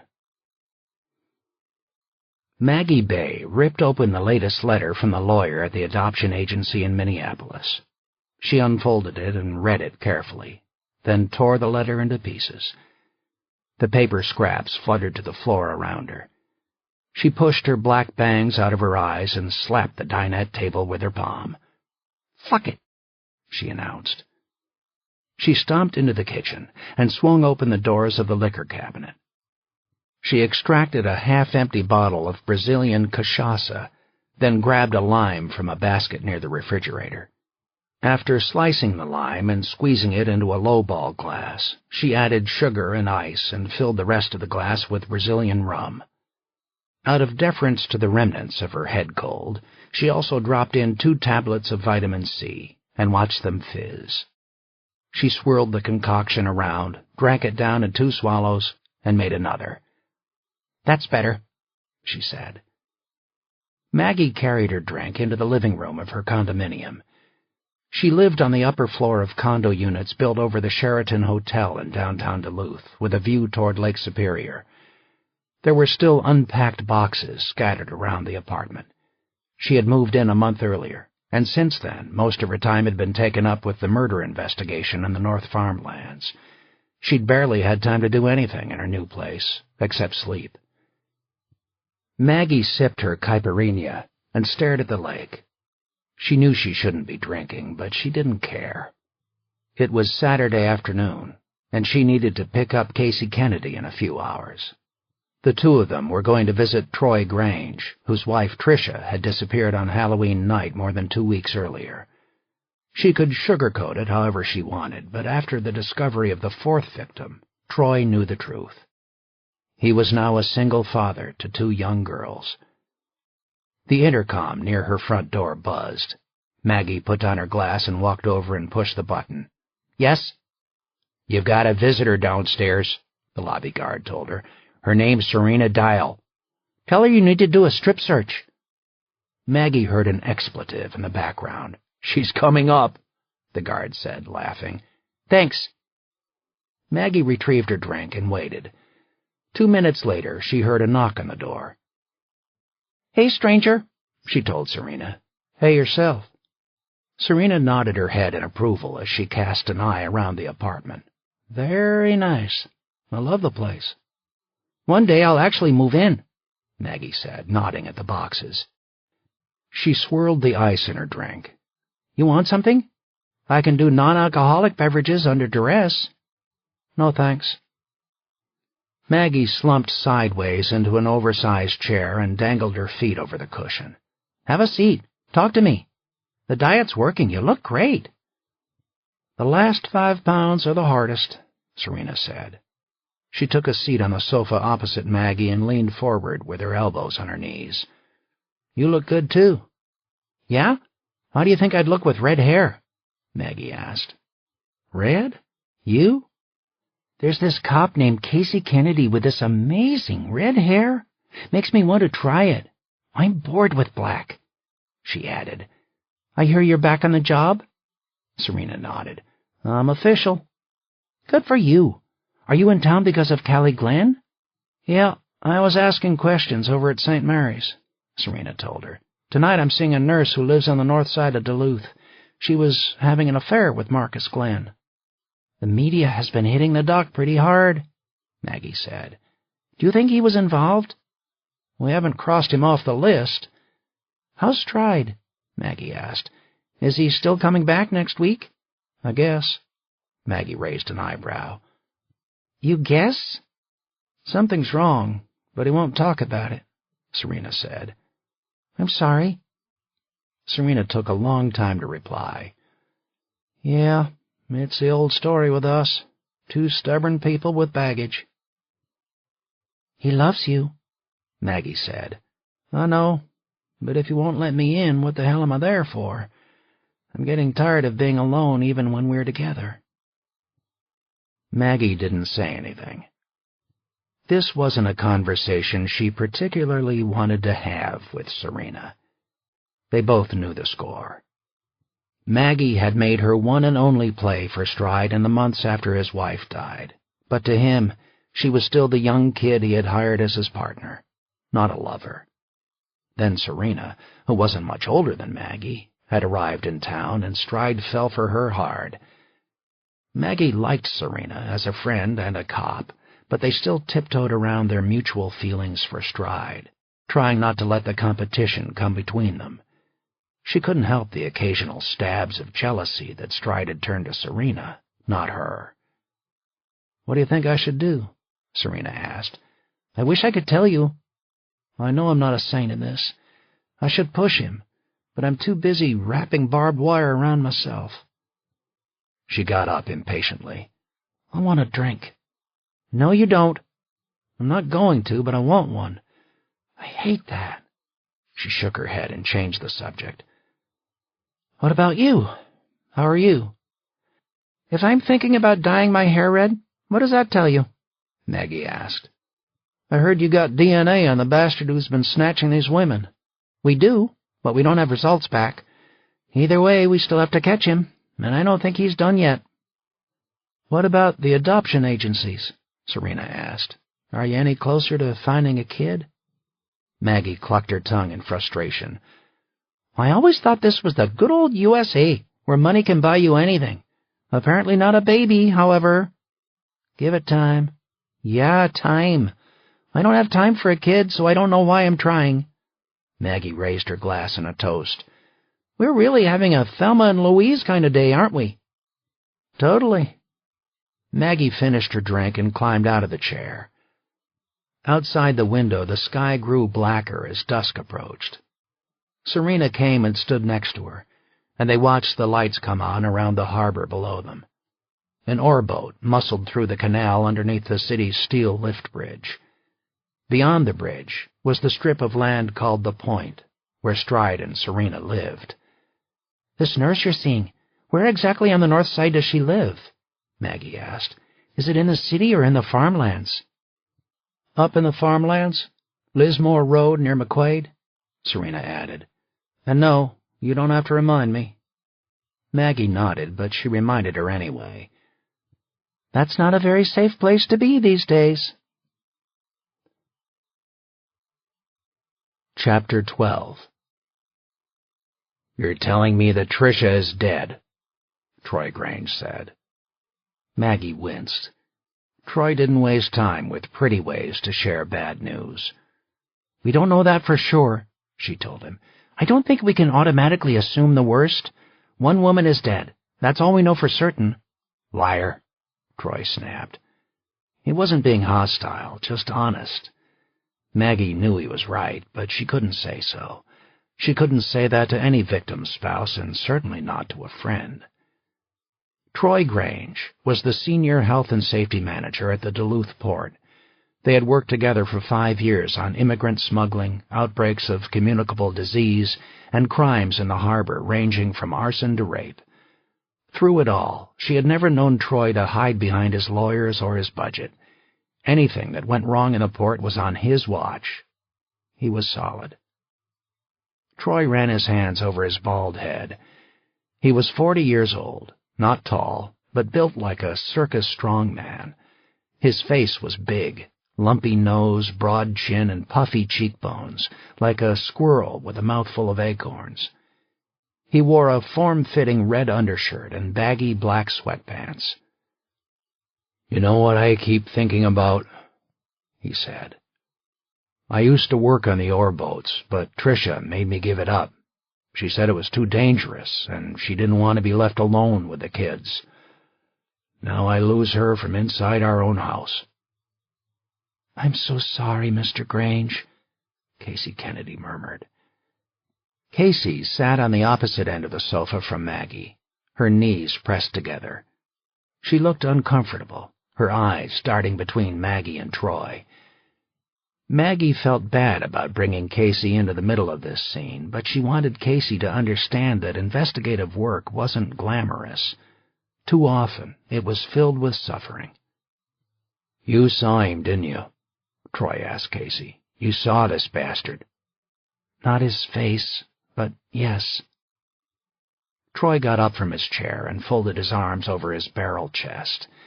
The floor timbers shivered as he paced in front of the fireplace. "Tell me what you think," he said. "You saw what he did to this other woman. Is he just a fucking murderer? Is there any way my wife could be alive?" "I don't know what to tell you, Mr. Grange," Casey stuttered. "I sure hope she's alive." Maggie wanted to say, if Tricia's alive, she's better off dead, but she didn't. "How are the girls, Troy?" Maggie asked. He sat down again and wiped his nose on his bare, thick forearm. "I took them to visit Tricia's parents in Chicago on Friday, and I left Emma there. I've got to go back to work on Monday, and I can't take care of a baby right now. Plus, it will be good for her parents to have something else to focus on." "What about Debbie?" "Debbie doesn't understand what's going on." He twisted his silver wedding ring around his finger and added, "I shouldn't have gone to that goddamn Halloween party.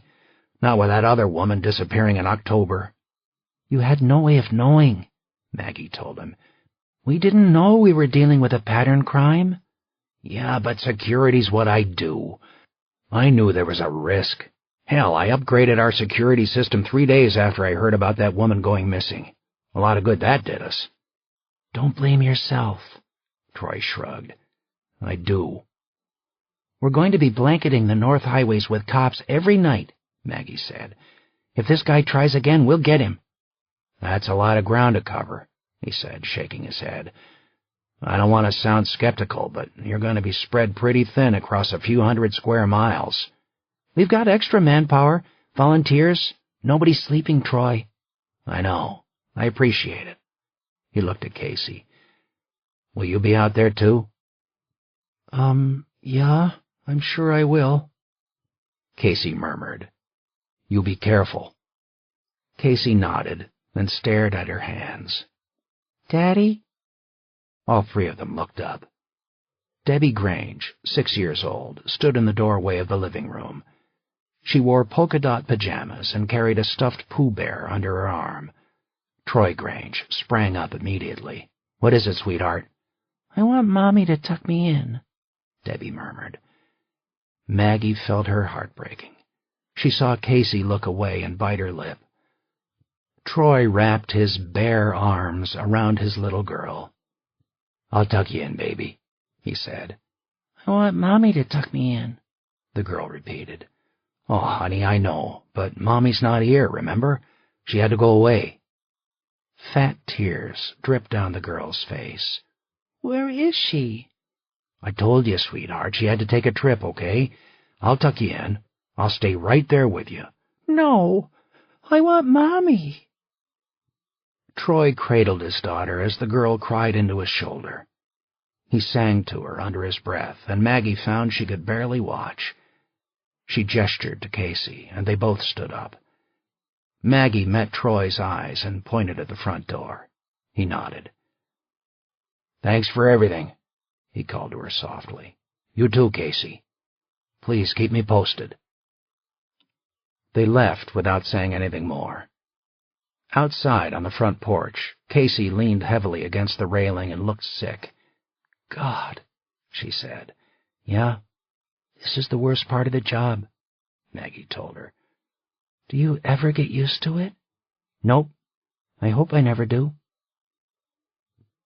Both women climbed inside Maggie's yellow Avalanche.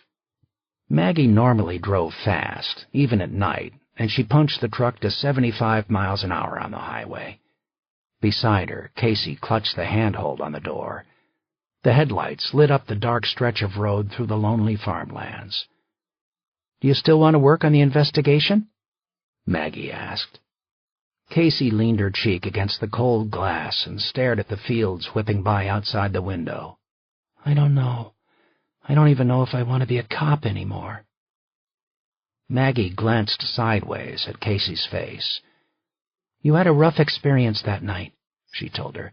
Some people never get over it, even tough cops. As she said it, Maggie thought about Stride. He was a tough cop, but she knew that he took all of his stress and grief and sucked it inside himself, where very little of it ever escaped. She remembered how lonely he had been in the months after his wife died, when his wound was greatest. She had tried to fight her way inside to rescue him, but he had pushed her away, just as he was doing to Serena now. She wondered if he knew how to ask for help. I keep thinking about that woman's eyes, Casey said. You can't change what happened. It's over. Yeah, but I feel so guilty. You have to put it behind you. That's the thing. I just want to get out. I want to forget all about it. She turned and stared at Maggie. Do you think I'm wrong if I quit? Would you feel like I was running away? That's not my call, Casey, Maggie said. I don't know what to do, Casey told her. I can't get that guy out of my head, you know? I feel like he's haunting me, like he's still out there. Under the night sky, he was barely visible, just a silhouette marching quickly through the field in the north farmlands. He kept his hands in the pockets of his fleece jacket. His breath became a warm cloud in front of his face. He splashed through ice-glazed puddles in the indentations where tractors had plowed the spring soil, and the noise made by his boots was like glass breaking. Needles of frost made the brown grass brittle. His nose picked up the animal smell of cattle from the barn across the highway. The field ended in a nest of trees. He slipped between the shaggy branches and tracked wet footprints across the driveway as he approached the house. It was a modest 2-story farm home that showed signs of neglect. The wood siding needed fresh paint. On the sidewalk that led to the front door, 2 squares of concrete had buckled and cracked. Dead flowers wilted over the sides of clay pots on either side of the detached garage. He studied the house carefully, but he knew she was gone now. Every window was black. He made his way to the rear of the house. On the back wall, he saw 3 steel half-moons buried in the earth at intervals along the foundation. They were open and shallow, about 2 feet in depth, protecting windows that led to the basement. He stepped down inside one of the window wells and drove the toe of his boot into the glass. It shattered in shards that spilled inside to the floor below. He kicked several more times, knocking away the remaining fragments, then squatted down and squeezed his legs and torso through the tight hole. Letting go, he dropped to the concrete floor. He slid a mag light from his pocket and cast a narrow beam around the space. The air was cold and musty. He ducked to avoid pipes overhead and picked his way through the glass to the stairs that led to the main level of the house. The old steps squealed like mice. He took them slowly. At the door, he waited and listened, then pushed the door open and found himself in the unlit kitchen. Dirty plates were stacked in the sink. Half a pot of coffee grew cold on the counter. The butcher block table hadn't been wiped down, and he saw remnants of mashed carrots and banana strewn in front of a rickety high chair. He whiffed the air and smelled fried fish. He moved from the dinette to the family room, which was crowded with garage sale furniture scattered over the small square of worn beige carpet. A brown tweed sofa faced the television. The coffee table in front of the sofa overflowed with magazines and dog-eared paperback books. He spotted 3 photo frames on top of the television, and he illuminated each of them with the beam of his flashlight. One photo showed an older couple on a desert highway. The other 2 showed a young man and woman. The man in the photos was burly, with blonde hair and a mustache that overflowed his upper lip. The woman had dazzling red hair. "Hello, Casey." He remembered her vividly as she'd looked in the field behind the dairy, her body like a wet cat, her eyes big and desperate, her arms trembling and her hands looking small clapped around the big gun. He'd never dreamed she would fire. The wound in his shoulder still burned where her bullet had grazed him. "You're a bad girl," he said aloud. "And bad girls need to be punished." He scouted the ground level and then took the steps to the second floor. The first room in the hallway was an office with a computer desk and filing cabinets. A pale light glowed inside from a video loop repeated endlessly on the computer monitor. It was a screensaver of the Zapruder film showing the Kennedy assassination. As he watched, Kennedy took a fatal bullet in the head over and over. "Well, isn't that sick?" Then he smiled at his own joke. "Takes one to know one." He rifled through the cabinets and desk drawers, pulling out months-old bank and credit card statements and cell phone bills. People never threw anything away. He flipped through a copy of the Duluth newspaper from the previous January and a February issue of Sports Illustrated, the swimsuit edition. He dug deeper, extracting file folders with tax information, which he paged through one by one. Toward the bottom of the desk drawer, he found a photograph of Casey in a bathrobe holding her newborn son, his naked skin red and wrinkled. "You look tired, darling." Her eyes were the same, though, blue, fierce. He slipped the photograph in his pocket. The next room was the bathroom. Casey used bar soap that smelled like lavender. He spied threads of her red hair in the bathtub, which he picked up and twirled around his gloved finger. He imagined her stepping out of the porcelain tub, toweling her body dry and studying her reflection. The tiny room would be humid and fragrant with her scent. When he opened her medicine cabinet, he found vitamin bottles containing fish oil and St. John's wort and prescriptions in her name for Xanax and Ambien. "Don't you sleep, Casey? Poor baby." He closed the cabinet and stared at his own face in Casey's mirror. He kept his hair in a severe black crew cut. A gold earring hugged the lobe of his left ear. His right cheek was scarred and cratered from the acne he had suffered as a teenager. Looking at himself, he watched his dark, dead eyes come to life, like a doll turned on by a switch. He grinned and picked up an open tube of lipstick and scrawled a message for her on the glass. 2 words to tell her who she was. "I want you to know I was here. I want you to know it's not over." He found her bedroom at the end of the hall. The linens on the queen-sized bed were rumpled and unmade. Her closet door was ajar. He opened it and explored the contents, touching her blouses, running his fingers along the satin sleeves. On a hanger, he found a lace nightgown, which he removed and held at arm's length. It would fall barely past her thighs.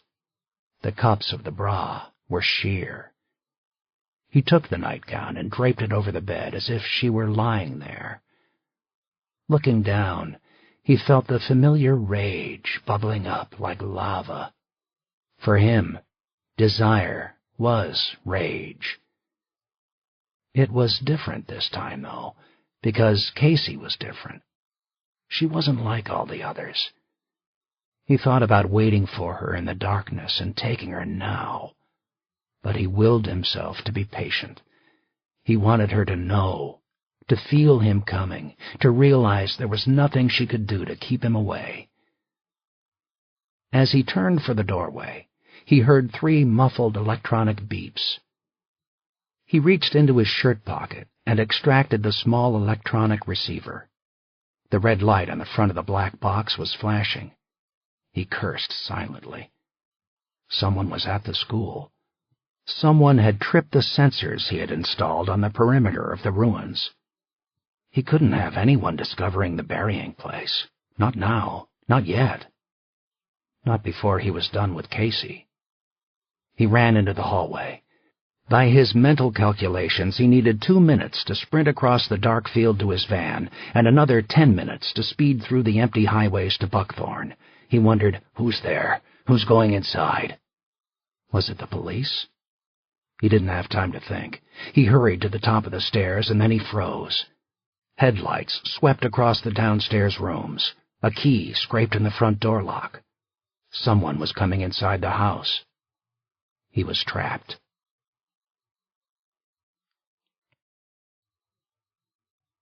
Chapter 13.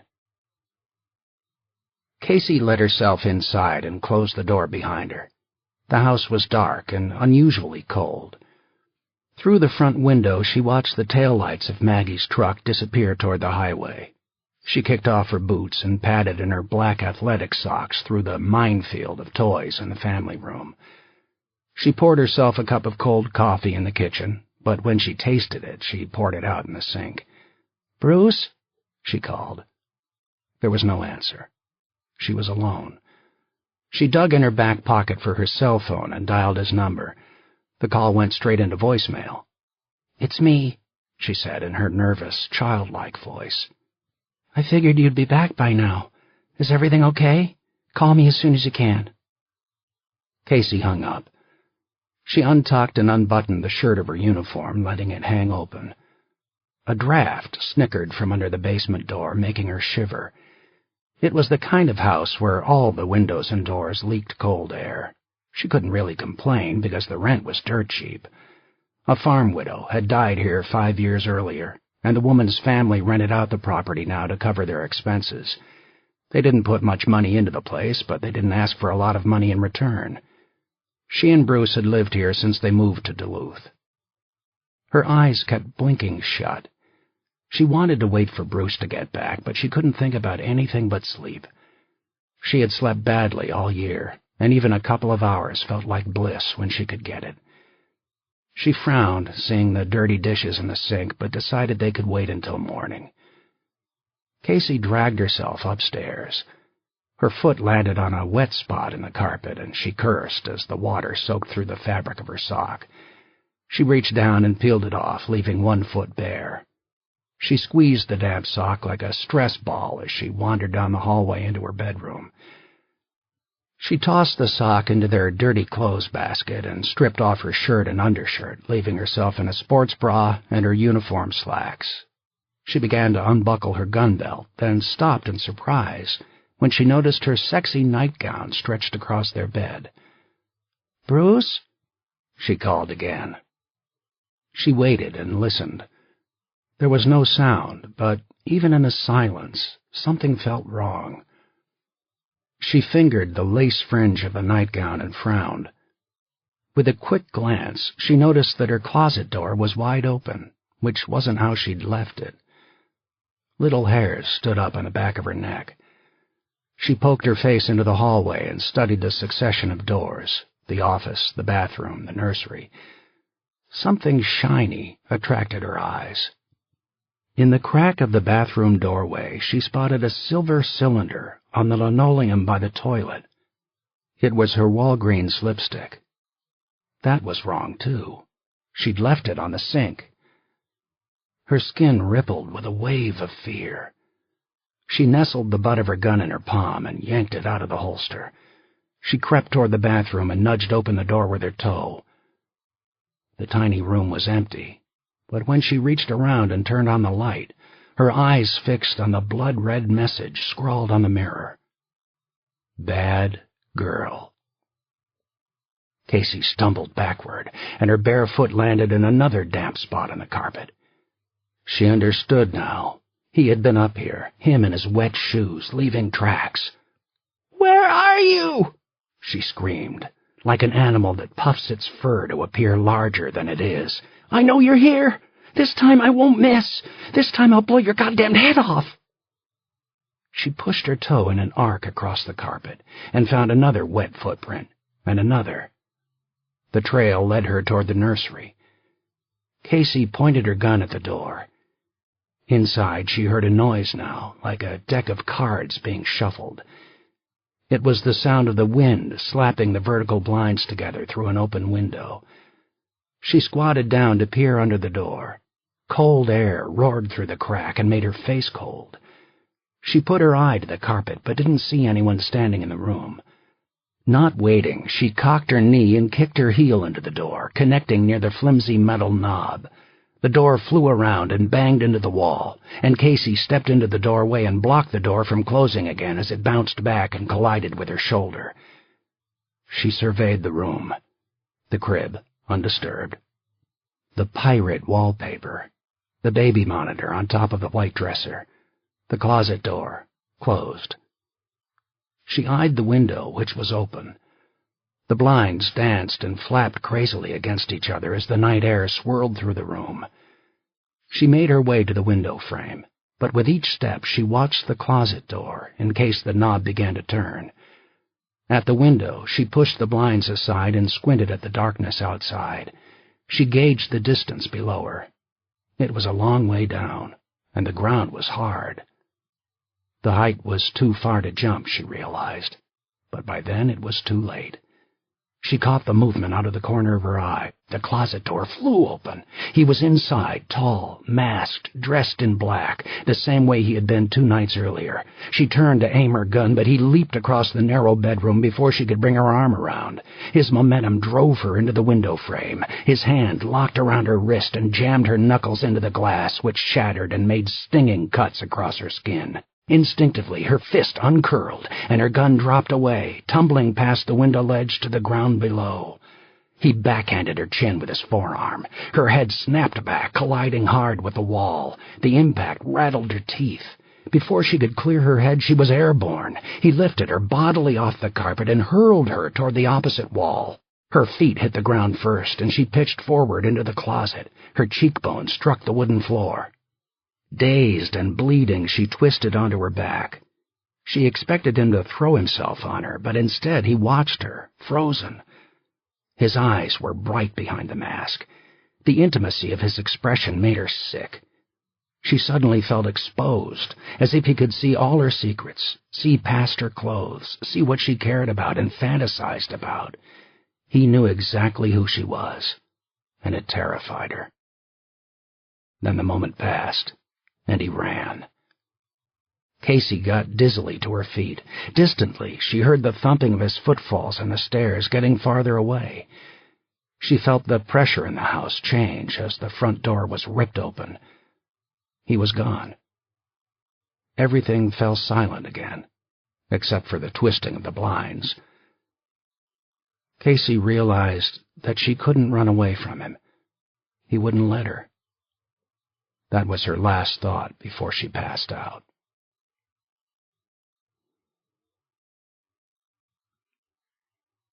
Chapter 14.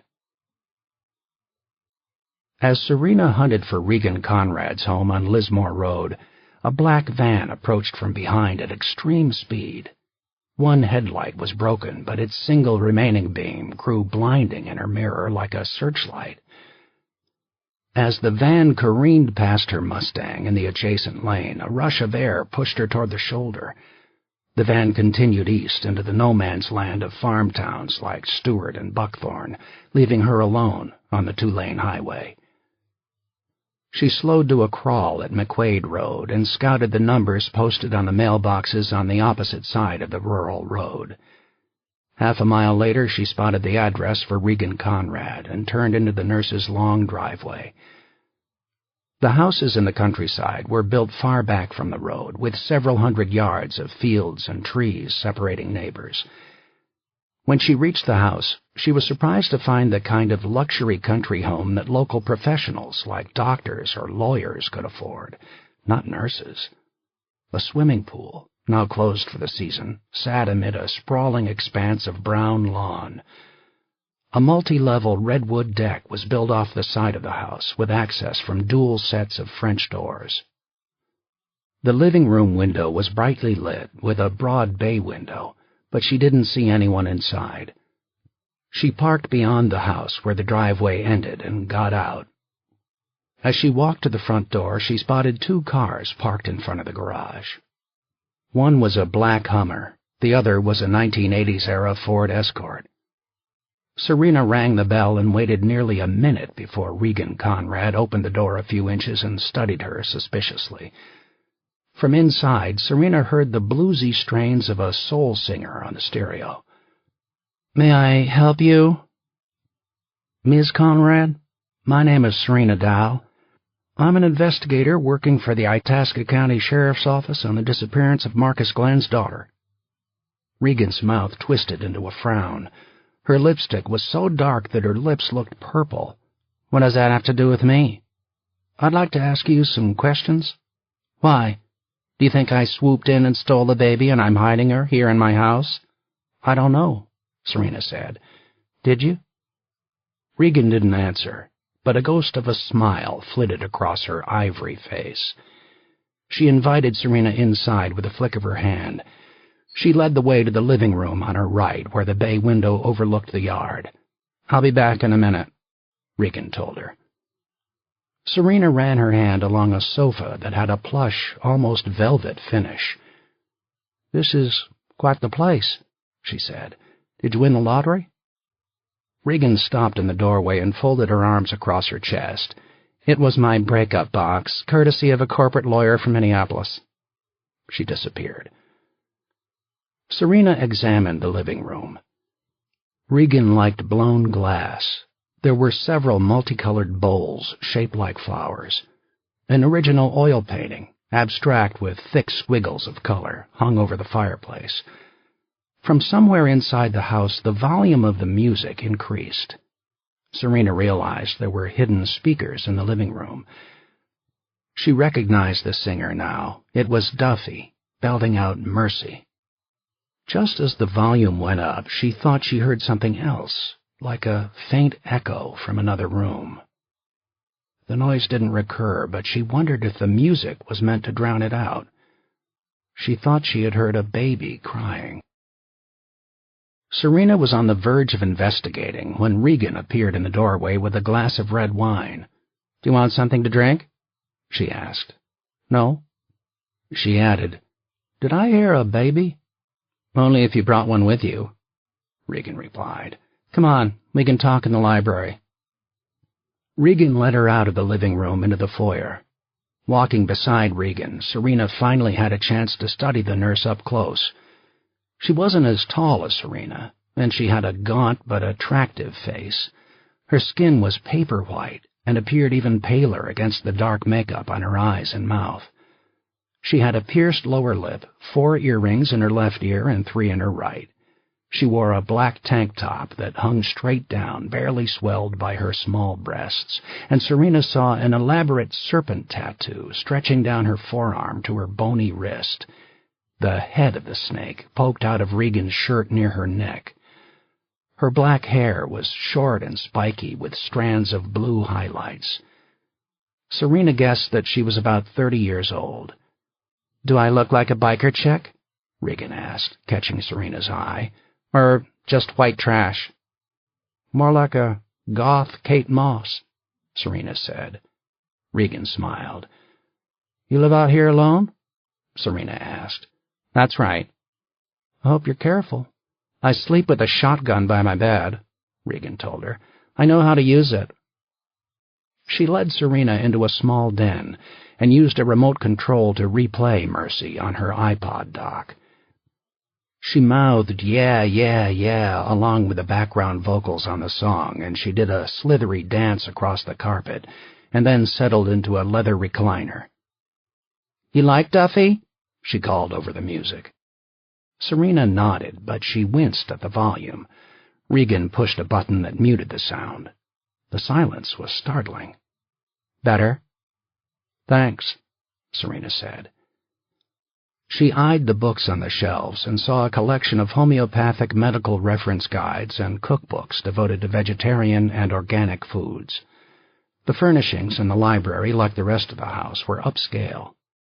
"I left most of the rooms the way my dick-stick lawyer decorated them," Regan explained.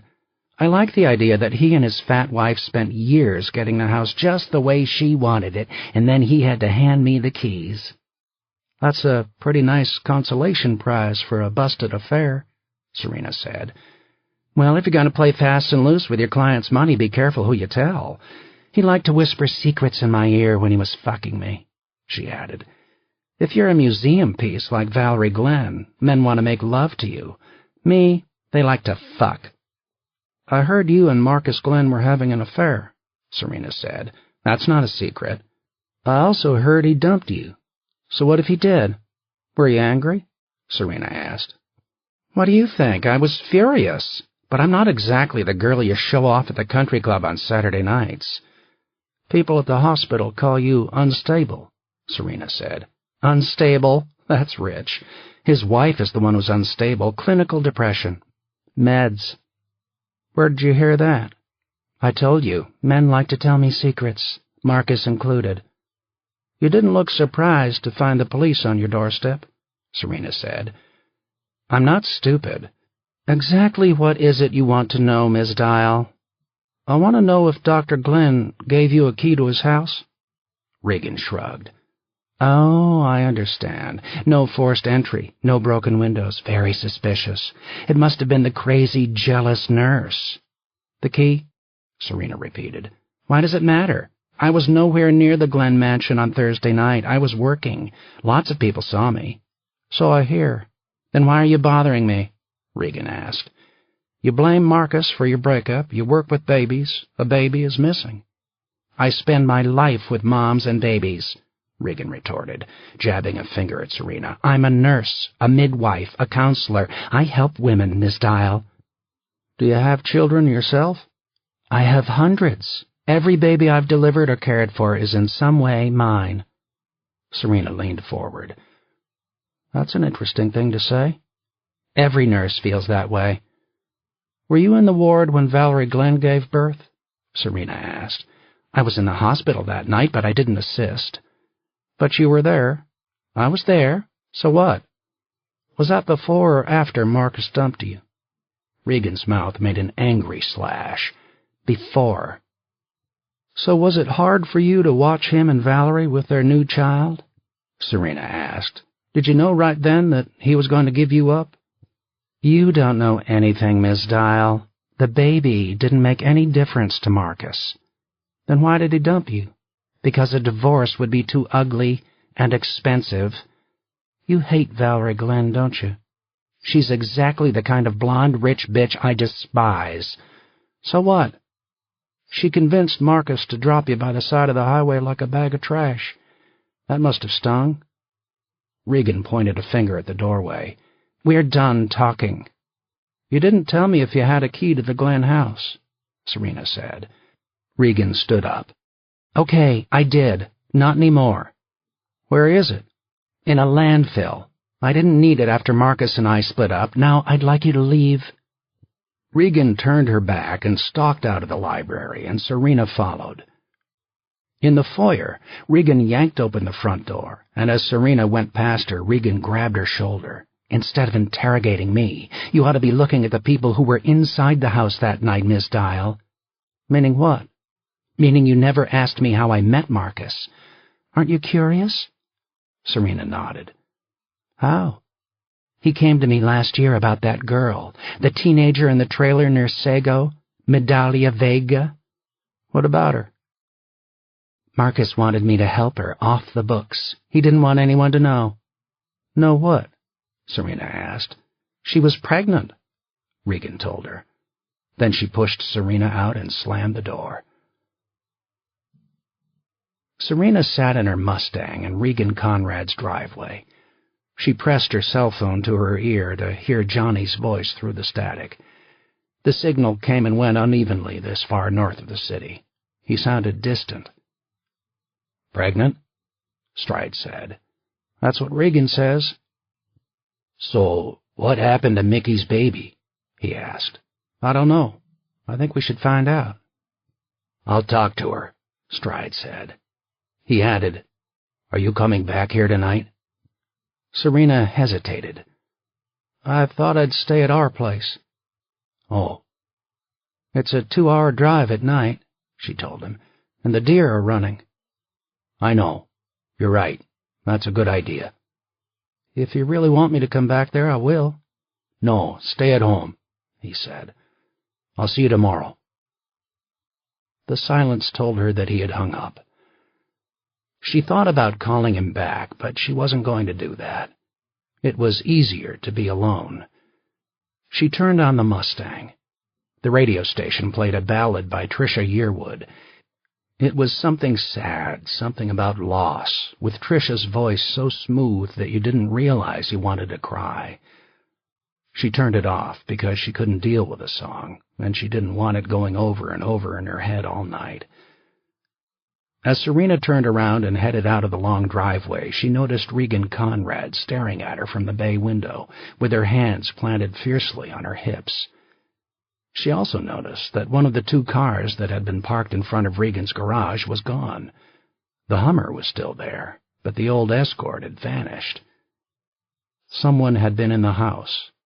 While Duffy begged for mercy, someone had used the music as cover to get away.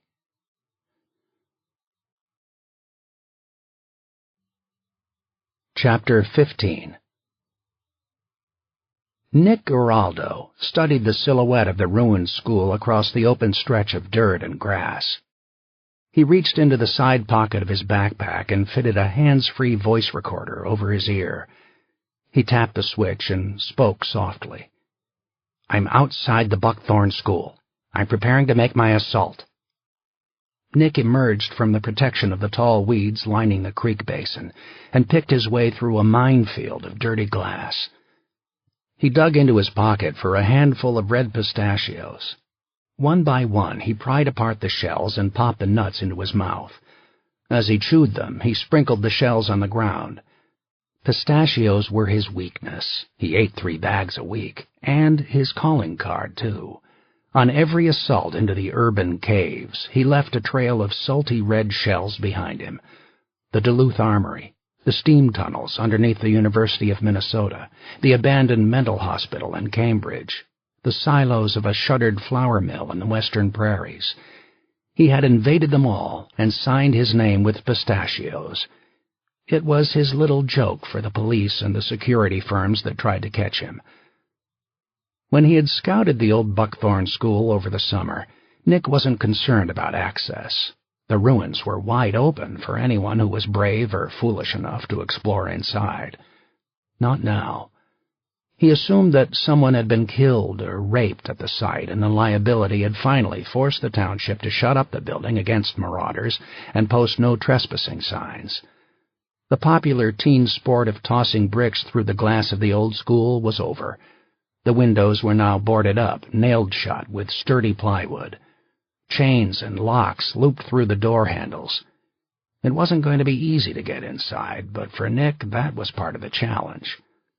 He switched on his flashlight. The beam of light speared the bright eyes of a raccoon, which lumbered away into the field. He crunched through brick and rubble into the open lower level that had served as the plant for the school's utilities. Most of the foam ceiling tiles had fallen and decayed, and those that remained were water-stained and furry with mold. Electrical conduits dangled from the ceiling. "They can lock it up, but they can't keep the kids out entirely," he recited into his voice recorder. "You've got cans of Budweiser, Big Mac boxes, and used condoms. God, who would be crazy enough to have sex in this cesspool?" Nick wrinkled his nose. "There's a nasty smell, too. I think it's coming from upstairs." He did a reconnaissance of the stairwell leading up to the main level of the school, but like the windows, the concrete stairwell had now been sealed. He made a complete circle, navigating around fallen stonework and pipes. He never noticed the black box cemented to the stairwell or the red light that flashed once as he crossed through an electronic beam. Nick retreated to the field behind the school and made his way up the grassy slope at the northwest corner so that he was on the same level as the main floor of the school. He ate more red pistachios and tossed the shells. He followed the wall of the school, stepping over a rusted radiator that lay on its side like a lazy pig. A row of 16 windows cut through the brick wall. He could reach up and touch them with his hand, but like all the others, the windows were sealed. He turned the next corner, stirring a nest of blackbirds that startled him as they screeched and flew away in a huff of wings and feathers. From where he was now visible to traffic on Township Road, but so far he hadn't seen a single car. He pointed a flashlight beam toward the high end of the wall, where 5 sets of windows stretched in a row to the front of the school. The plywood on 2 of the windows was loose, thanks to rain dripping from the roof and rotting the wood. The windows were frosted and square, large enough to allow him to squeeze through, but they were set at least 20 feet above the ground. Nick continued to the front of the school, where a large sinkhole marked a section of the building that had burned down. He hauled himself up on the jagged edge of a low concrete wall. Minding his balance, he grabbed the edge of the roof and pulled himself up far enough that he could swing his leg onto the tar surface. He completed the climb and found himself on the roof of one of the lower wings of the building, abutting the brick wall where the plywood hung loose from the window. He ripped off the plywood so easily that he almost fell. Half of the frosted panels on the window had long since been broken in. He leaned through the open space and examined the interior with his flashlight. The beam illuminated steel braces and the backdrop of what had once been a basketball frame. He was breaking into the school auditorium. "Here we go," Nick said. He removed a coil of rope from his backpack and secured it to a steel pipe on the exterior wall of the auditorium, then threw the rest of the rope through the window. It dropped to the floor below. Hanging on to the rope with gloved hands, he pushed himself through the gap, bracing his legs against the inside wall. Inch by inch, he worked his way down the wall until his feet splashed into a puddle of cold water on the floor. He let go. "I'm inside the ruins," he said. With the windows covered over, the interior of the school was darker than the night outside. He listened to the dripping of water and felt it spatter on his face. Somewhere in the great space, He heard a familiar squeal. Rats. He couldn't see them, but he knew they were there, scrabbling through the stagnant water. Then there was the smell. Now that he was inside, it was ferocious, like rotting meat in the hot sun, so strong and nauseating that he had to pinch his nose shut with his fingers. He wanted to gag, and even when he breathed open-mouthed, the stench rose up anyway through his nasal passages. "Something's dead in here," Nick said. He waved the beam of his flashlight ahead of him. The floor was a mess of ventilation pipes, wire netting, and steel I-frames. The interior walls had gaping, jagged holes where bricks had caved in like missing teeth. He took fragile steps toward a doorway on the far side of the auditorium. Dark shapes scurried in and out of the puddles and hid inside the pipes as he came closer. He saw red eyes in the tunnel of light. The doorway led to a narrow hall where the line of dark boarded-up windows stretched along the wall. Glass littered the floor. He shivered from the cold and dampness. The smell, as he moved down the hallway, got even worse. So did the gathering of rats. Nick stopped. It was impossible to move silently through the debris, and for a moment he was certain he had heard the clatter of someone else's footsteps on the far side of the school. He waited to see if the noise would recur, but a minute passed, and it didn't. He told himself he was letting the place get the best of his imagination. He was alone. No one else would dare to be inside. When 2 more minutes of silence passed, he kept going. He reached a doorway leading to a smaller room where a broken wall of cinder blocks rose to the ceiling like a honeycomb. His flashlight shined on a row of concrete beams. Green algae bloomed on the floor. In this room, the smell soared, feeding rancid decay into the air. He covered the whole lower half of his face with his gloved hand, but he couldn't extinguish the stink. The rats were bolder here, running back and forth in front of him, urgent, excited, hungry. 4 feet away, where the light made an arc on the floor, he saw them. 6 bare feet. Nick lifted the flashlight and then dropped it and shouted. The flashlight fell and broke, bathing the room in darkness, but it couldn't erase the awful image from his brain. 3 women, naked, were tied to old-fashioned school chairs. Their skin was bloodless and white, where they still had skin. Most of it had been eaten away, exposing muscle, organs, and bone. Rats scampered on the desks and in their laps and across their shoulders and breasts. Fuck! Fuck! Fuck! Nick backed up and staggered like a blind man, hands outstretched, colliding with the concrete pillars as he hunted for an escape. His feet tripped on debris and he fell, cutting his hands and arms on sharp metal. His skin grew slippery with his own blood. He pushed himself up and felt along the wall until it ended, and he spilled into another hallway, tunneling through a house of horrors. "Help!" He reached out with his spread fingers, and his hand found the bat-shaped remains of broken glass in one of the windows. He hammered his bloody palm on the plywood nailed to the outer wall, but the stiff wood refused to yield to his panicked blows. He wailed for someone to hear him in the lonely land outside. "Help! Oh, my God! Help me!" Behind him, out of the darkness, a human hand clapped on his shoulder. Nick screamed and spun. A flashlight dazzled his eyes. He saw the shadow of someone tall and large looming over him like a bear, and he thought for an instant he'd been rescued. "Oh, thank God!" Nick cried. His relief was short-lived. A fist as hard and strong as a brick hit his face and snapped his head against the peaks of glass. The light in his eyes went black. Nick tasted pistachios again and realized his mouth was filled with bile. His knees buckled, but as he fell, a powerful forearm locked around his neck, choking him and jerking him off the ground. His chest roared, bellowing for air. His legs kicked and flailed. As he struggled, the cold and the stench slowly disappeared and left him in a vacuum of perfect silence. He floated away from the pain. And eventually he floated so far that he felt nothing at all. He was somewhere else entirely, listening to water drip like the ticking of seconds on a clock. He was in a cave that he had all to himself. He was exploring.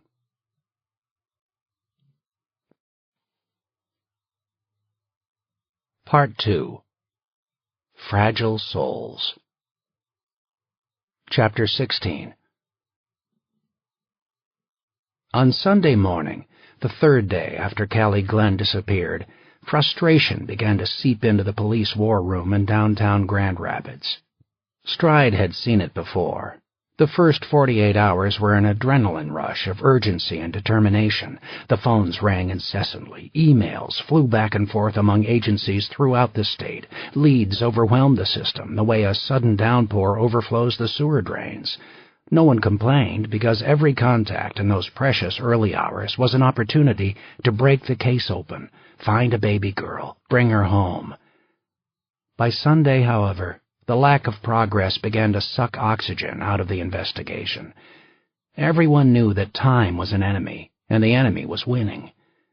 2 hours after a kidnapping, you can draw a small circle on a map and estimate the maximum area in which a missing person is likely to be found. You can set up roadblocks, canvass the region. 10 hours later, the diameter of the circle grows by hundreds of miles, bulging past the resources of the police to enclose and investigate it. 2 days later, the universe of hiding places is essentially limitless.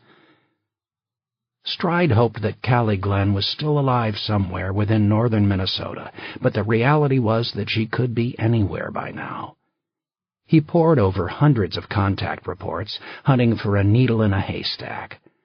The tiny office on the 3rd floor of the county headquarters was knee-deep in paper and littered with empty coffee cups and food wrappers. He knew that the dimensions of the search forced them to rely on a simple philosophy: do the right things and hope they got lucky. If they were going to find Callie, someone had to remember the girl's face. Someone had to see her and make the call, and the police, wherever they were, had to make the right follow-through.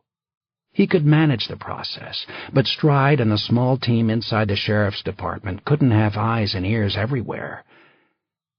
After an hour, he pushed the papers aside and got up and wiped the whiteboard hung on the opposite wall. His instinct was to go back to what really happened on Thursday night, figure out why and how Callie disappeared. With a black marker, he drew a line down the center of the board and then wrote outside on one half of the board and inside on the other half. Those were the 2 possibilities. Someone from outside the house came and stole Callie, or someone inside the house took her away. Underneath the outside header, he scribbled several bullet points. Stranger or local. Had to be Callie or could have been any baby. Ransom or other motive. Needed to get to house, get in, get away. Alive or dead. Where is she now? Underneath the inside header, he wrote different comments. Alive or dead. Accident or murder. Marcus or Mickey. Both? Where is she now? Stride stared at what he had written. In the past 2 days, his team had reconstructed the movements of Marcus and Valerie Glenn, and their baby, over the 5 days leading up to the disappearance. Members of the Grand Rapids Police and the Itasca County Sheriff's Department had checked every building, house, store, and street in Grand Rapids and Duluth visited by the Glens during that time, hoping to find a witness who remembered something or someone unusual. The follow-up was continuing, but so far they had no credible evidence of an intruder watching the Glens or their home. He wasn't surprised. Grand Rapids was a small town. Even Duluth was small compared to a large urban center like Minneapolis. He was dubious that a stranger could identify a target and plan a kidnapping in such a tightly knit region without leaving some kind of trail for them to follow. So maybe it wasn't a stranger. Maybe it was someone who already knew the Glens, their baby, and their home. Although how could someone local hope to hide a stolen baby for any length of time without being discovered? How long could you really do that? A week? A month? Sooner or later, someone would expose the secret, assuming that Callie was still alive. If not, it was easy to hide a body in the northern woods. The other question was why? Why would an outsider go through such risk and trouble to abduct Callie Glenn? There had been no ransom demands, and Grand Rapids was an unlikely locale in which to scout designer babies or white slaves. Not that Stride could entirely rule it out. Evil had a way of reaching its fingers even into the remote corners of the world.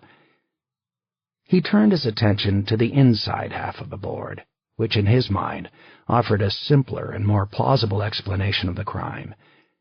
Either Marcus Glenn or Medalia Vega had used the time between 10:30 and 1 o'clock to make Callie disappear. He had a much easier time ascribing possible motives to either of them, and he had evidence in hand that both had been lying, or at the very least hiding important aspects of their relationship. Stride knew he needed to talk to them again, and he chose to start with Mickey. She was the weak link. He grabbed his leather jacket and took the stairs to the ground floor. His car was parked on the street outside. He headed southeast on Highway 2, where there was no traffic to slow him down. It was Sunday. Everyone was in church. As he drove, he finally thought about the one subject he kept trying to push from his mind. Serena. Last night he had slept alone. Actually, he had tossed and turned in the empty bed. He had thought of Serena at home in their cottage in Duluth, and the distance between them made him feel as if she were another of the pieces of his life stranded on the far side of the canyon. He could imagine her face, hear her voice, and feel the softness of her skin, and yet for all that, she had become flat, two-dimensional, like everything else in his world. He told himself that he was in love with her, but he didn't feel it, because he didn't feel anything. When his phone rang, he thought it might be Serena, and he wondered what he would say to her. Instead, it was Maggie. "Hey, boss," she told him brightly. "I miss your face." Stride relaxed and smiled. "Back at you, Mags. What's going on?" "I have a quick update on the farmlands case. I offered kinky favors to one of the techs down at BCA to bump our blood sample to the top of the list." "Good." "He's gay, by the way, so I told him you'd pay up, not me. Hope that's okay." "Anything for the team," he told her. "I thought you'd feel that way. Anyway, I got the results back, and it's bad news. No hits. He's not in the system." "Damn." "Yeah, nothing ever comes easy." "How's Troy Grange doing?" Stride asked. "You saw him yesterday, right?" "He's hurting. His oldest girl is a wreck, and he had to leave the baby with his in-laws. I told him not to give up hope, but he knows the score. Trisha's not coming back." "Yeah." "Speaking of tough guys," Maggie said, "how are you?" "Me? I'm fine." The same old lie. "A little bird told me you weren't so good." Stride tensed. "You talked to Serena?" "Uh-huh." "It's no big deal," he said. "It sounded like a big deal to me, and to her." "I don't really want to talk about it, Mags." "Yeah, well, that's just too damn bad," she snapped. "You think you can blow me off like that? I'm your best friend." "I know that, but this isn't easy for me." "I don't care if it's easy or hard. What the hell is going on with you?" Stride closed his eyes and opened them again. The empty highway spilled off the edge of the horizon. "It's not Serena. It's me. I'm struggling." "Give me details." He didn't know what to say. "I wish I could, Mags. I may as well be dead. I don't care about anything. Not a damn thing." "I don't like to hear you talking like that," she said.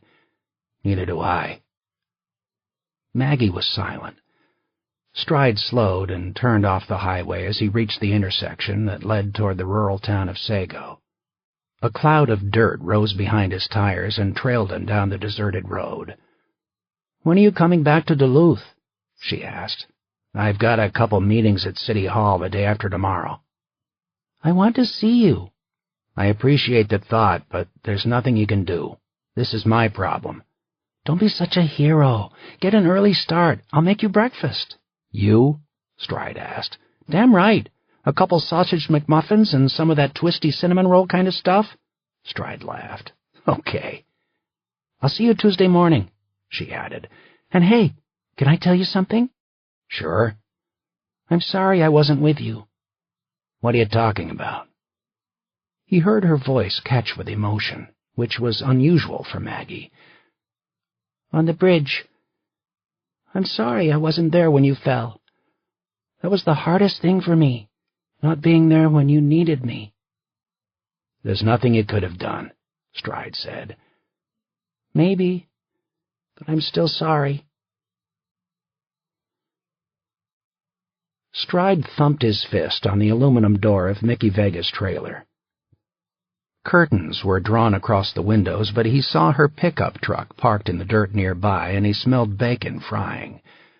When no one answered, he pounded again. "Mickey, it's Lieutenant Stride. Open up." He heard the rattle of a chain as Mickey unlatched the door and peered out. Her dark hair was loose and frizzy. She had bloodshot eyes. She wore flannel pajama bottoms and a pink halter top. Her feet were bare. "You woke up my mama," she told him, her voice cross. He didn't answer. "I thought it was that damn chica from the papers. Blair Rowe. She's been hassling me all weekend. Did you tell her about me?" "No." "Well, she found out anyway. I'm fucked." "I need to talk to you, Mickey," Stride said. "Talk about what?" "Callie Glenn." "I already told you everything I know, which ain't much. Leave me alone, okay?" "I have more questions. Can I come inside?" "Hell no. I don't want you bothering my mama." "Then put on some clothes and come out here." Mickey scowled. "Whatever." He waited for her in the middle of the dirt road. Through the slanted trunks of the birch trees, he could see the slope of the Sago Cemetery 50 yards away. Dots of snow flurries drifted in the air and landed on his skin in cold flecks. It was a quiet morning, with almost no wind. The trees seemed to be holding their breath. Mickey joined him 2 minutes later. She'd shoved her feet into boots, and she wore a blue down coat. Her black hair spilled messily over the collar. She took bites from a bagel and a crispy piece of bacon. "So what do you want?" she demanded, her mouth full. "I know about your baby," he said. Mickey blanched. She stopped chewing, and a few crumbs clung to the side of her mouth, which she wiped with her sleeve. Her cheeks flushed with anger. "Fuck you! That's private!" "Callie Glenn is missing, and now I find out that you had a baby that no one knows about. Coincidences like that make me suspicious." "Who told you?" Mickey asked. "It doesn't matter." "Yeah, nothing matters when you're trailer trash, right? Other people get to scream about their privacy, not me." "Where's your baby?" Stride asked. "I don't have to tell you a thing." "Is he inside the trailer?" Mickey jabbed a finger toward the cemetery. "He's in the ground. Are you happy?" "I'm sorry," he said. "Tell me what happened." "What's to tell? I got knocked up. I couldn't afford the pill, and I was dating a guy who thought rubbers were for homos. I learned my lesson. My knees stay shut from now on." "Who was the father?" Stride asked. "Nobody. Some farm kid." "I think it was Marcus Glenn," he said. "Dr. Glenn? Are you crazy? No way. I told you I'm not sleeping with him." "So how did he get involved?" Mickey shoved her hands in her coat pockets. "When I found out I was pregnant, I didn't know what to do. I don't have any insurance. I wanted to get rid of it, but Mama said that was a sin. So I asked Dr. Glenn for help." "What did he do?" "He knew I couldn't go to a hospital, so he arranged for a nurse to come here. She was supposed to deliver the baby, too, but I never made it that far." "How far along were you when you lost him?" 3 months, Mickey said. "It was just one of those things. I didn't do anything wrong." "When was this?" "Last summer, August." "So Valerie Glenn was already pregnant when you miscarried." "How should I know? I mean, I guess she was, but I didn't know. Dr. Glenn never talked about his wife having a baby." "What did you do with your child?" Stride asked. Mickey's eyes flashed. "I buried him." "What about the nurse? What was her name?" "Nurse Regan. She was a scary bitch to look at, but she was nice. Even after I lost the baby, she came back to help me. My head was all screwed up, and she told me it's normal to feel that way." "Did you know that she was having an affair with Dr. Glenn?" Stride asked.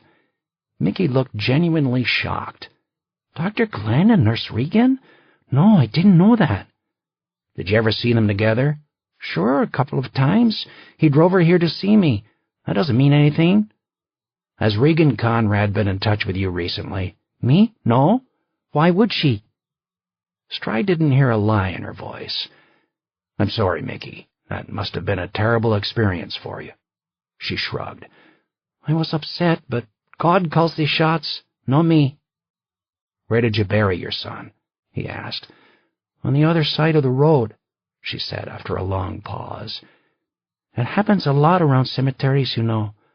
My mama and I hear noises out here at night, and I'll find places where the dirt's been dug up.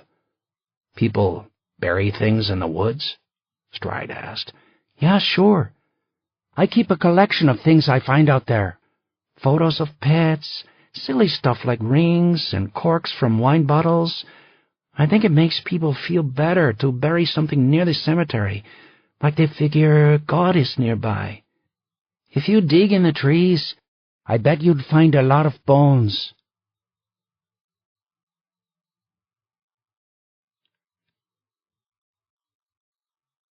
Chapter 17. Serena found Valerie Glenn at her sister's home on Sunday afternoon. Denise Sheridan and her husband lived in downtown Grand Rapids on a forested lot near the river. It was a small home for a family with 4 children. Its wood siding was dirty and needed paint, and several of the red roof shingles were missing. A fishing boat sat on a rusted trailer by the side of the house, and the yard was strewn with old toys. Half a dozen mature pines dwarfed the house and blocked it from the street. Denise answered the door. Her face was pinched and impatient. When she saw Serena, she jerked a thumb down the hallway behind her. Valerie and Tom are in the living room. I've got to check on my youngest. She lowered her voice and added, Do you have anything new? Serena shook her head. Denise frowned and went upstairs, where Serena could hear the squeal of children. She found her way to the living room, which was a boxy space crowded with old furniture. An upright piano was pushed against one wall with stacks of sheet music piled on the bench. A little boy, no more than 5 years old, sat on the floor humming as he pushed a red crayon around an illustration of a cow in a coloring book. The house smelled of burnt toast. Valerie Glenn sat on the leather sofa, looking luminously out of place. Her clothes, her makeup, her hair were all perfect. By contrast, the leather where she rested her slim arm was worn, with cuts and punctures bruising the surface. She had a sad, far-away smile as she watched the boy playing on the floor at her feet. A man sat next to Valerie and held her hand. He was about 40 years old, with gray strands lining his brown hair and a neatly trimmed beard. He wasn't heavy, but he had the stocky shoulders and slight beer gut of a typical Grand Rapids outdoorsman. His jeans had a frayed hole in the pocket, and the sleeves of his sweatshirt were rolled up past his elbows. "Oh, hello, Serena," Valerie murmured, looking up as she saw her in the doorway. "Have you met Tom Sheridan?" "I haven't." Tom got up from the sofa. He was a big man, but his handshake was gentle. "I'm Denise's husband." "And who's this?" Serena asked, squatting down in front of the boy on the floor. "This is Evan," Tom said. "Evan, can you say hello?" The boy didn't look up from his work on the coloring book. "Hello." Serena laughed and straightened up. "You have a budding artist," she said. "I just wish he didn't practice on the bedroom walls," Tom replied. He sat down again and put a comforting arm around Valerie's shoulder.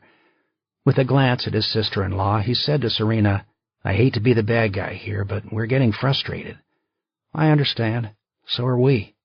"How could Callie just vanish into thin air?" Tom asked. "Believe me, we're doing everything we can to find her," Serena said. "I know the drill, Miss Dial. I'm married to the law. I know you can't snap your fingers and get answers for us, but I'd be lying if I didn't tell you how worried and impatient we all are. Every day makes Callie feel farther away." Valerie glanced at the television in the corner of the room. The sound was low. "Is there anything you can do about the media?" she asked. "I know it's free speech and all, but I feel like they're trying to destroy our family. Did you see Blair Rowe last night? She was spreading all these lies about Marcus. Who's going to look for Callie if they think that my husband is a monster?" "The best advice I can give you is not to watch," Serena said. "Even if it's garbage and gossip, it helps having Callie's photo on the news night after night. The more people who see it, the more likely we are to find her." "She's right, Valerie," Denise said, strolling into the living room behind Serena. She moved a stack of children's books from the cushion of a recliner and dropped into the chair with a groan. She chewed a fingernail and contemplated her sister. "I know Blair Rowe. She's a wet-behind-the-ears brat who thinks this is her big break. Forget about her." Tom Sheridan looked at his wife with concern. "How's Maureen?" Denise shrugged. "Fine. Our youngest has Down syndrome," Tom explained. "She doesn't hear well, and she becomes quite agitated if she wakes up from a nap and one of us isn't around." "You don't need to share our life story," Denise snapped. "It's nothing to be ashamed about," Tom said. Denise's eyes shot daggers at her husband. "Did I say I was ashamed?" She bent over and closed her son's coloring book. "Evan, can you take this to your room, please? Thank you." There was silence among the adults in the room while the boy gathered his crayons and headed upstairs. Denise watched him go, her arms folded over her chest. "Honestly, Tom, what are you thinking? Talking like that in front of the kids?" "I'm sorry." Denise didn't reply. "Maureen's condition has been a struggle for us," Tom continued with an apologetic smile at Serena, as if 4 kids weren't enough of a challenge to begin with. "Oh, for God's sake!" Denise barked. She flew out of the recliner and stomped through the swinging doors that led to the kitchen. The doors flapped madly before slowing down. Serena heard the clatter of pans and the exaggerated noise of cupboard doors opening and closing. "I'm really sorry about this," Tom told her. "Bad day." "Don't worry about it." Valerie stood up. "I suppose you'd like to talk to me?" "Yes, I would." She nodded and bent down to hug her brother-in-law. "Thanks for everything, Tom. Really." Tom held onto her hand. "Call if you need anything at all, okay?" "I will," Valerie said. She said to Serena, "Shall we take a walk?" Outside Denise's house, Serena and Valerie wandered to the end of the block and onto the middle of the bridge that crossed over the river. Flurries landed in their hair, and the cold raised a flush on their faces. Valerie leaned on the railing and stared at the dark water. She knit her fingers together. "I owe you an apology," she said. "Why's that?" "The first time I saw you, I told you that you couldn't understand how I felt because you didn't have children. It was a stupid thing to say." "Don't worry about it." "Well, I felt like an idiot after you left. I'm sorry. I'm the last person who should make another woman feel bad about not having kids. I tried for 3 years before I got pregnant, and it was the worst kind of hell for me. I'm sure it was. I'd like to tell you that Marcus was a comfort in all of it, but I'm afraid that's not his specialty. It's funny, isn't it? Marcus is in a healing profession, and Tom sells insurance. And which one is a better listener?" "Denise and Tom look like they're having problems," Serena said. Valerie nodded. "They've been sweethearts since high school, but somewhere along the line Denise forgot that they were supposed to be in love." "What about you and Marcus?" Serena asked. A sad smile drifted across Valerie's face. "We've never been the best of couples. I thought having a baby would bring us closer together, or maybe I wanted a baby to give me the kind of love that my husband couldn't. Not that I blame him, that's just the man he is. But 3 years of trying and failing, the longer it went on, the more desperate I became." She gave Serena a sideways glance. "I don't come across as a desperate woman, do I? Honestly, if Callie hadn't come along, I don't know what I would have done. She saved me." "I have an unpleasant question for you," Serena said. Valerie turned around and leaned against the railing. She stared at the cold blue sky. "Those seem to be the only kind of questions you have." "I know. I'm sorry." "That's all right. Go ahead." Do you know a nurse at St. Mary's named Regan Conrad? Valerie looked down at the water. Is that her? Is she the one that Marcus... Yes. I'm sorry, no, I don't know her. She must not be in orthopedics. I know all of the staff where Marcus works. She works in maternity, Serena said. Valerie turned her head sharply. Maternity? That's right. Valerie cupped her hands over her nose and mouth. She shook her head. I knew it. I knew she was there. What do you mean? Valerie brought her hands down to her chin, so it looked as if she were praying. I went into the hospital on New Year's Eve, she told Serena. There were only a few other women in the ward that night, and one of the babies was in distress, so most of the nursing staff wasn't really focused on me. We were waiting for my doctor to get there from a party, and they had me on an epidural. I was drifting in and out a lot of the time. I remember it must have been right after midnight. There was a lot of noise, people blowing those little horns, shouting about the New Year. I woke up and I was alone, but I knew she'd been there. I smelled her perfume. It was the same perfume I'd smelled in my bed all those times. Ever since then, I thought it was my imagination, but she must have come to see me. Valerie shivered. Was Marcus with you at the hospital that night? Serena asked. Off and on, she replied with a hint of defensiveness. I told you I slept a lot because of the drugs. Of course. Valerie shook her head. She was there in my room, on that night of all nights. My God, tell me he didn't... What? Nothing. It's nothing. Why did you want to know about Regan? Do you think it's possible she could have taken Callie? I honestly don't know. I'm trying to find out everything I can about her. It looks like she was in the hospital on Thursday night when Callie was abducted, but that doesn't necessarily mean she wasn't involved. She had a key to your house, too. She also knows... Well, she also knows Medallia. She knows Mickey? Oh, Jesus, I knew it. I never trusted her. It doesn't mean that Mickey was involved in what happened to Callie, Serena said, but we're looking at both of them. She added, Did you know that Mickey lost a baby last year? Mickey? I had no idea. Your husband helped her. Regan was the nurse. Valerie spun away. She bent so far over the railing that Serena was afraid she would throw herself into the river. Marcus did that? Yes? Was it his baby? She asked, her voice bitter. Mickey says no. Valerie opened her mouth and closed it again. She hugged herself, shivering. I'm sorry. What does any of this mean? We're not sure. It may be nothing at all.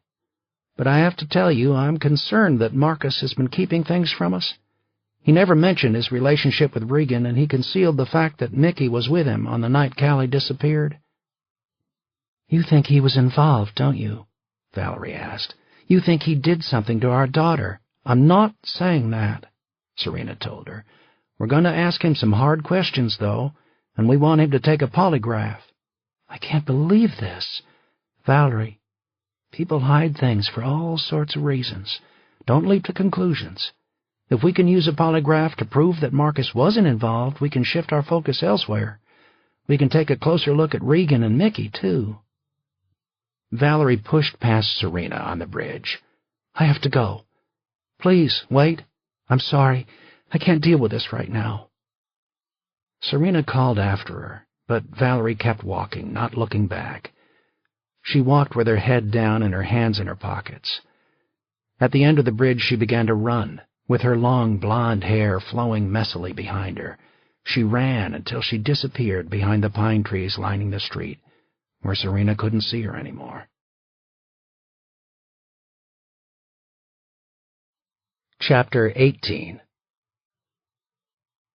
At midnight on Sunday, Stride turned off the lights in the war room. Standing in the dark office, he glanced at the streets of Grand Rapids, which were empty under the glow of neon signs and stoplights.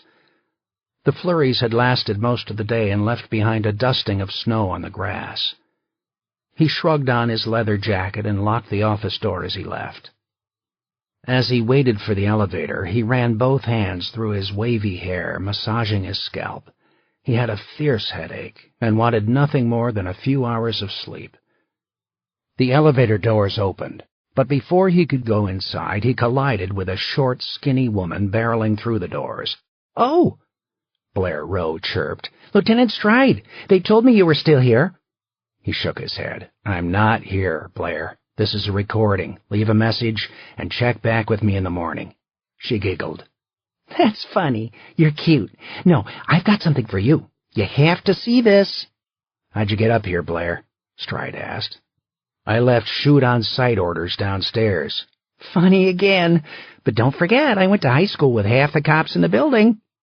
She held up a circular cookie tin. "Plus, my mom made peanut butter blossoms. No man can say no to these babies. You want one?" "No." "Oh, lighten up, Lieutenant," Blair scolded him. "I'm doing my part. I'm keeping you clued in. This is going to be on headline news in the morning, but I thought you would want to see it first. See? I'm a team player." She dug into the pocket of her navy blue trench coat and waved a DVD at him. "What is it?" "It's hot. You know how they say everything that happens in Vegas stays in Vegas? Not this time. One of our reporters found a stripper who says she sleeps with Marcus Glenn on his trips to Sin City. She's got some juicy quotes."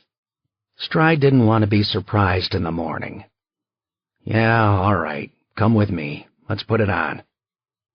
They returned to the office halfway down the hall, where Stride turned on the lights and dropped his coat on the back of a chair.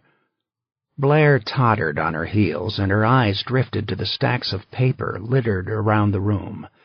"No spying on anything in here," he told her. "Got it?" "Yeah, okay. Did you see me on the air last night?" "I did. You better be careful, Blair. You pretty much accused Marcus Glenn of murdering his daughter. You're going to get sued if you keep it up." Blair shrugged. "Oh, I say alleged and all those other weasel words. All I do is point out the facts." She peeled the lid off the cookie tin and pulled out a round peanut butter cookie with a chocolate kiss pressed in the center. She popped the whole thing in her mouth and chewed. "You sure you don't want one?" "I'm sure." She licked her fingers and studied him through her thick black glasses. "How do I look, by the way? The network paid for my hair and makeup. Pretty smoking, huh?" Stride realized that Blair did look more polished now. Her hair, which had been dirty and stringy when he first met her, was now cut, swirled, and sprayed into place. Her once blotchy skin was smooth and pink. "You're looking good, Blair." "Good? That's the best you can do?" He pointed at the DVD in her hand and then at the television stand in the corner. "What's on the disc?" Blair popped the disc into the DVD player on the shelf below the television. "This is an interview that a Las Vegas reporter did with a black bombshell down there this afternoon. She strips at a club north of downtown. Her name's Lavender something." "Lavender?" "Yeah." Stride chuckled. "How did this reporter find her?" "She came to him. She saw the story about Kelly on the news." As the video rolled, Lavender filled the screen. She had straightened black hair and full pale pink lips with white teeth that looked capped. She tapped a long fingernail against her cheek impatiently as the cameraman took his time to get focused, scrolling up her long legs and lingering on the surgically enhanced breasts filling her T-shirt. "How did you meet Marcus Glenn?" the reporter asked. "He's a regular at the strip club where I work. He's in Vegas 3-4 times a year." "What's he like?" Lavender's broad lips curled into a smile. "He's a doctor, baby. Doctors have the whole God thing going on. When they screw you, it's like they're delivering the seed of the Savior, know what I mean?" Blair laughed. "I love that part." "So this was a sexual relationship you had with Marcus Glenn?" "Oh, yeah." "Did you know he was married?" "Sure. I like it that way. No strings. They don't come around on one knee with a ring. It's expensive dinners, a few sweaty rides, and then they go home." "Was this a paid relationship?" Lavender's eyes flashed with anger. "Nobody buys me." "Yeah, except for the lobster dinners and the bling," Blair commented. "Did Marcus Glenn tell you much about his personal life?" "Not a lot. Men in Vegas are looking to forget what they've got back home, you understand? but I saw a photo he had of his wife. She was a looker. One time I asked him if his wife wasn't enough for him, if that's why he was with me. What did he say? He said, "You only use the good china on special occasions." Lavender's laugh was deep and throaty. Stride winced, imagining this video on the news, knowing it would drive a knife through Valerie Glenn's heart. He didn't have any sympathy for Marcus Glenn. Stride just hated the collateral damage that always seemed to strike families when they became crime victims. It wasn't enough to lose a daughter. Now Valerie Glenn had to face the hollow reality of her marriage. "This is the good part," Blair told him. "Listen." "You know about Marcus Glenn's daughter? That she's missing?" "Missing? Yeah, that's what he says. I don't believe it." "What do you mean?" "I saw Marcus in the spring. April, I think. He let slip over dinner that his wife had had a baby a few months earlier. So what am I going to say? I told him, congratulations." "What did he say?" "He said it was his wife's idea. He said he would have been a hell of a lot happier if the baby had never been born at all." "Never been born?" He used those words? "Yeah, he did. Honestly, for me, that was the end. Next time he was in town, I'd ducked him. As far as cheating goes, boys will be boys, okay? But any man says that about his own kid, I don't want him in my bed." Blair hit the stop button on the machine and ejected the disc. "That's it. Does that freeze your blood or what? I told you Glenn was a cold character." "Are you going to run that?" Stride asked. "You bet. Tomorrow morning. I tried to get one or both of the Glenns on camera, too, but they won't talk." "I'd like a copy of the disc," Stride told her. "Sure. How about a quote from my story? Or better yet, a live interview?" "Not yet." Blair's face wrinkled in frustration. "Seems like this source stuff is all one way, Lieutenant. I'm giving you dirt, you're giving me squat." "When I have something, you're first in line," Stride said. "Yeah, promises, promises. So what do you think, anyway? Does this change your mind about Marcus Glenn?" "Off the record?" "If it has to be." Stride stuck a hand in the cookie tin and pulled out a peanut butter blossom, which he ate in 2 bites, saving the chocolate kiss for last. "You're right. These are good cookies," he said. Then he added, "Off the record, Marcus Glenn has been lying since day one. I'd like to know why. I'd like to know what he's hiding."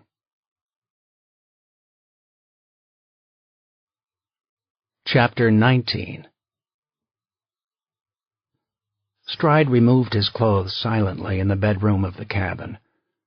He saw the moonlit glow of Serena's bare shoulder above the blanket, but he wasn't sure if she was asleep.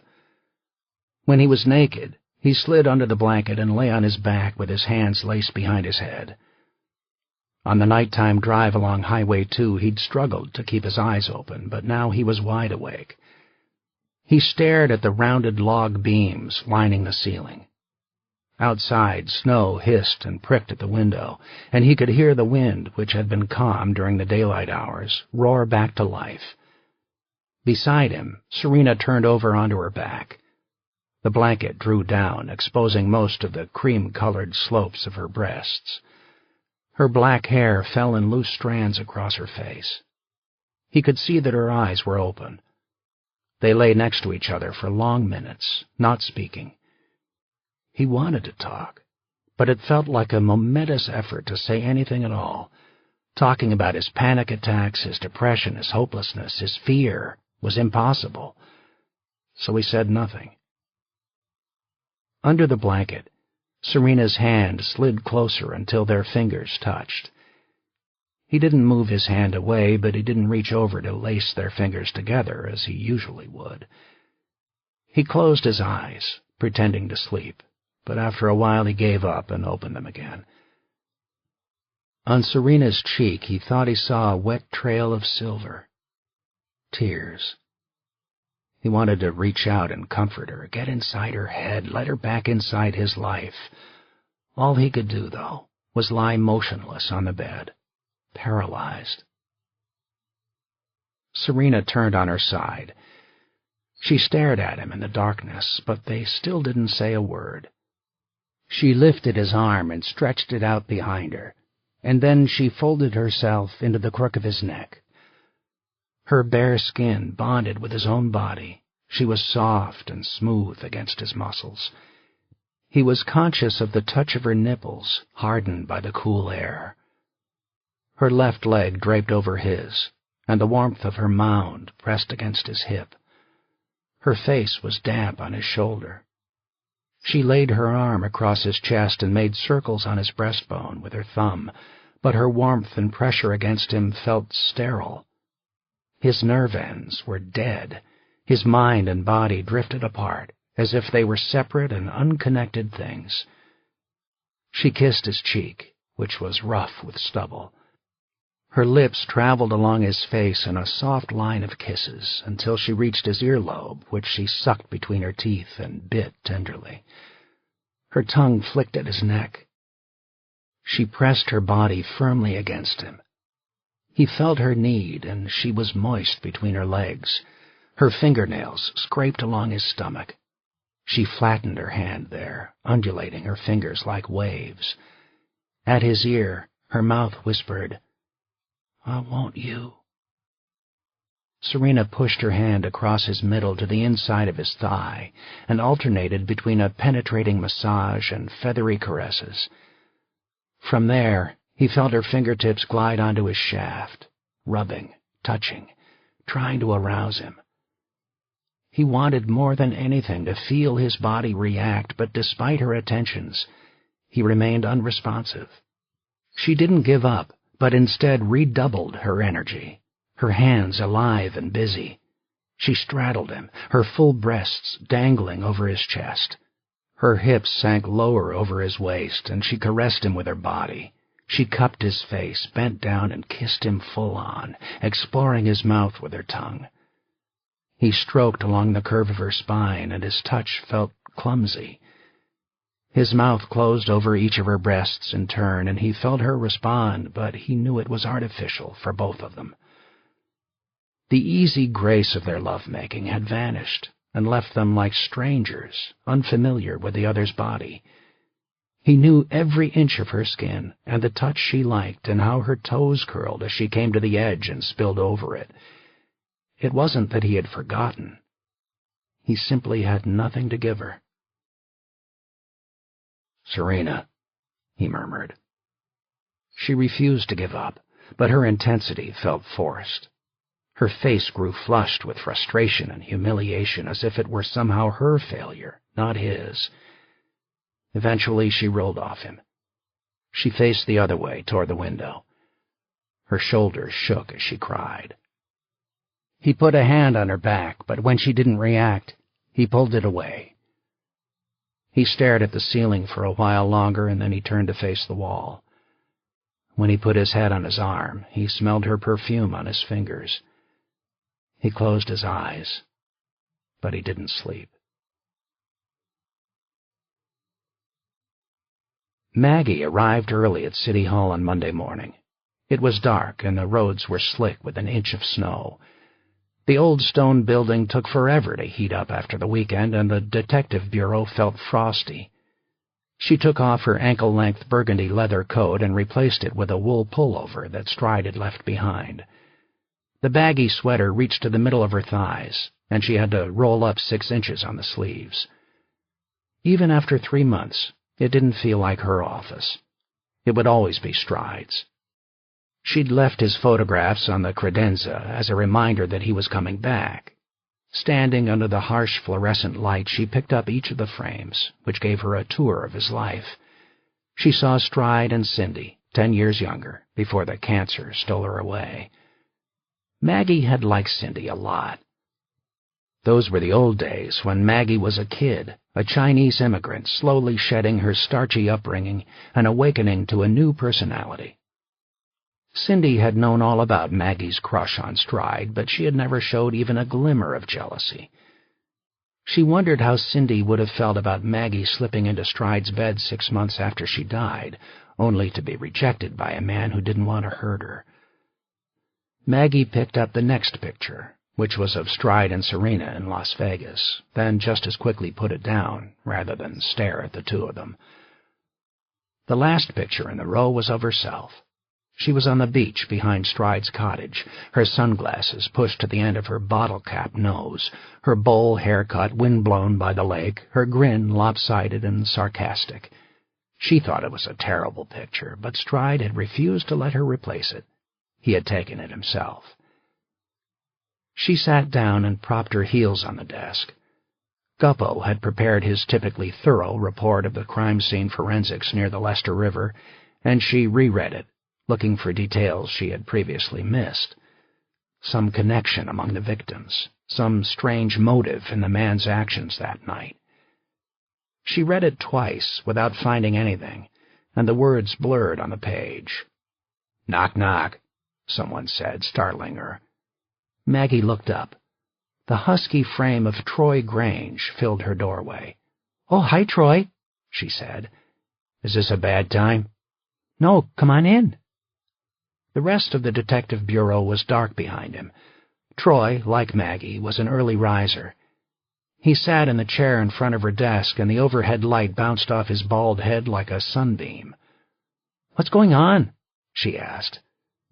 "Well, first I wanted to thank you for coming to the house on Saturday. You and Casey both. I really appreciate it." "I just wish I had better news for you. I'm sorry." "I know. I'm due back at work today, but I'm still in a fog." "Take more time," Maggie suggested.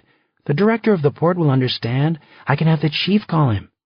"It will probably do me good to work again," he said. "How's Debbie?" Maggie asked. "Poor kid. This must be hitting her hard." "It's hard now, but it'll be worse later. I hate the idea of her growing up without her mother. I'm a guy. What the hell do I know about raising girls?" "You do fine, Troy," Maggie told him, smiling, "even though I know it's not what you planned." "No, I never signed up to be a single parent, that's for sure." "Was there something else you needed?" Maggie asked. "Yes, but this isn't about Tricia," Troy said. "It may be nothing." "What is it?" "I got a call last night from a secretary in my office. She was pretty upset." "What happened?" Maggie asked. "Well, she's dating a guy named Nick Geraldo. I know him. He's a young kid, 20-something, a wiry little squirt. He works on one of the tugboats in the harbor, solid and reliable from everything I've heard about him." "Okay." "He's missing," Troy said. "Oh? For how long?" "That's the thing. It's just a day. This gal who called me, she talked to him on Saturday morning. They were supposed to meet for coffee at Amazing Grace on Sunday. He never turned up. He doesn't answer his cell phone, and he doesn't answer his landline. She went to his apartment, but nobody answers the door. He also had a 5 o'clock shift in the harbor this morning, and he's a no-show." Maggie frowned. "It's too early to declare him a missing person." "Yeah, I know. I told her I'd report it and see what you can do. She swears this is not like him at all, and his boss says the same thing. He's never missed a shift without calling." "Where does he live?" "He's got an apartment in the Central Hillside area downtown." "People pick up and move sometimes," Maggie said, "especially from that area." "Sure they do. There's probably nothing to worry about, and he'll turn up tomorrow with a hangover, or he'll call from South Padre Island or something, but his girlfriend was pretty upset." "Of course. What's his address?" Troy recited the location of Nick's apartment on 4th Street and Lake. It was one of the tough areas of downtown, a haven for drug dealers. "I'll have someone check it out," Maggie told him. "I appreciate it." "In the meantime, if you need anything, just call me." "I will." Troy squeezed out of the chair, and they shook hands. She listened to his heavy footsteps walking away, and she heard the outer door of the detective bureau open and close. She was alone again. Alone with a dead woman near the Lester River and 3 other women missing and presumed dead. Alone with the photographs on Stride's credenza.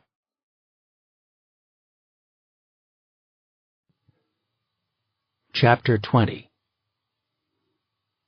In the morning, they pretended nothing had happened between them.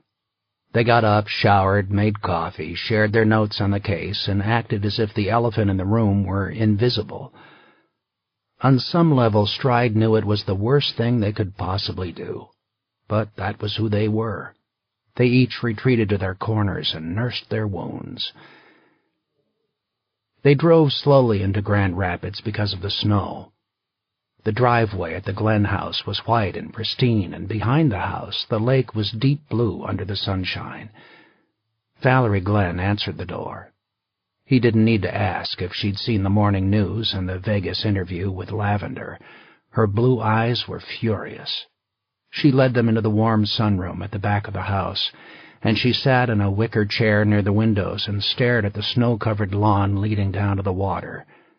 "It might be better if you weren't here for this," Serena told her. "There may be things that Marcus won't tell us with you in the room." Valerie laughed humorlessly. "Do you really think he'll spare my feelings? We're a little late for that."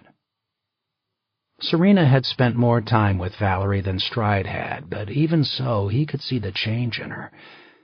She was a woman who didn't need makeup to be beautiful, but this morning she hadn't bothered to attend to her face. She wore a loose sweatshirt from the local country club, old jeans, and white athletic socks. He wondered if it was a silent message to her husband. "I'm not your trophy today." Stride saw Marcus Glenn in the doorway of the sunroom. There was no eye contact between him and Valerie as the surgeon sat down on the sofa on the other side of the room.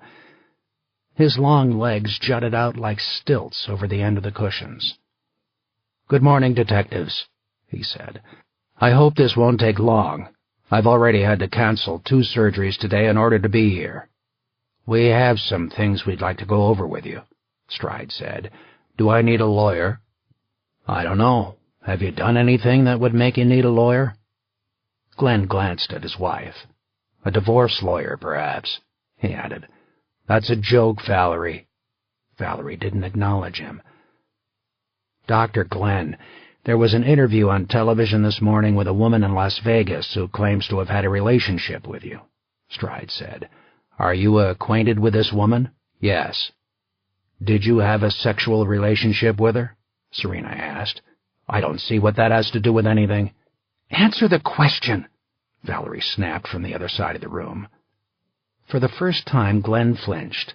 "Yes, all right, I did. Intensely sexual. Is that what you want to hear, Valerie? As long as we're sharing family secrets, maybe you'd like the detectives to know that we haven't had sex since Callie was born. The gates to the magic forest have been kept tightly locked while you manage all of your issues. Well, forgive me for not being satisfied with a celibate lifestyle." "You bastard," Valerie murmured. "This woman says you told her you wished that your daughter had never been born," Serena said. "Is that true? Did you make that statement?" He shook his head. "No." "So she's lying?" Stride asked. "She's misremembering.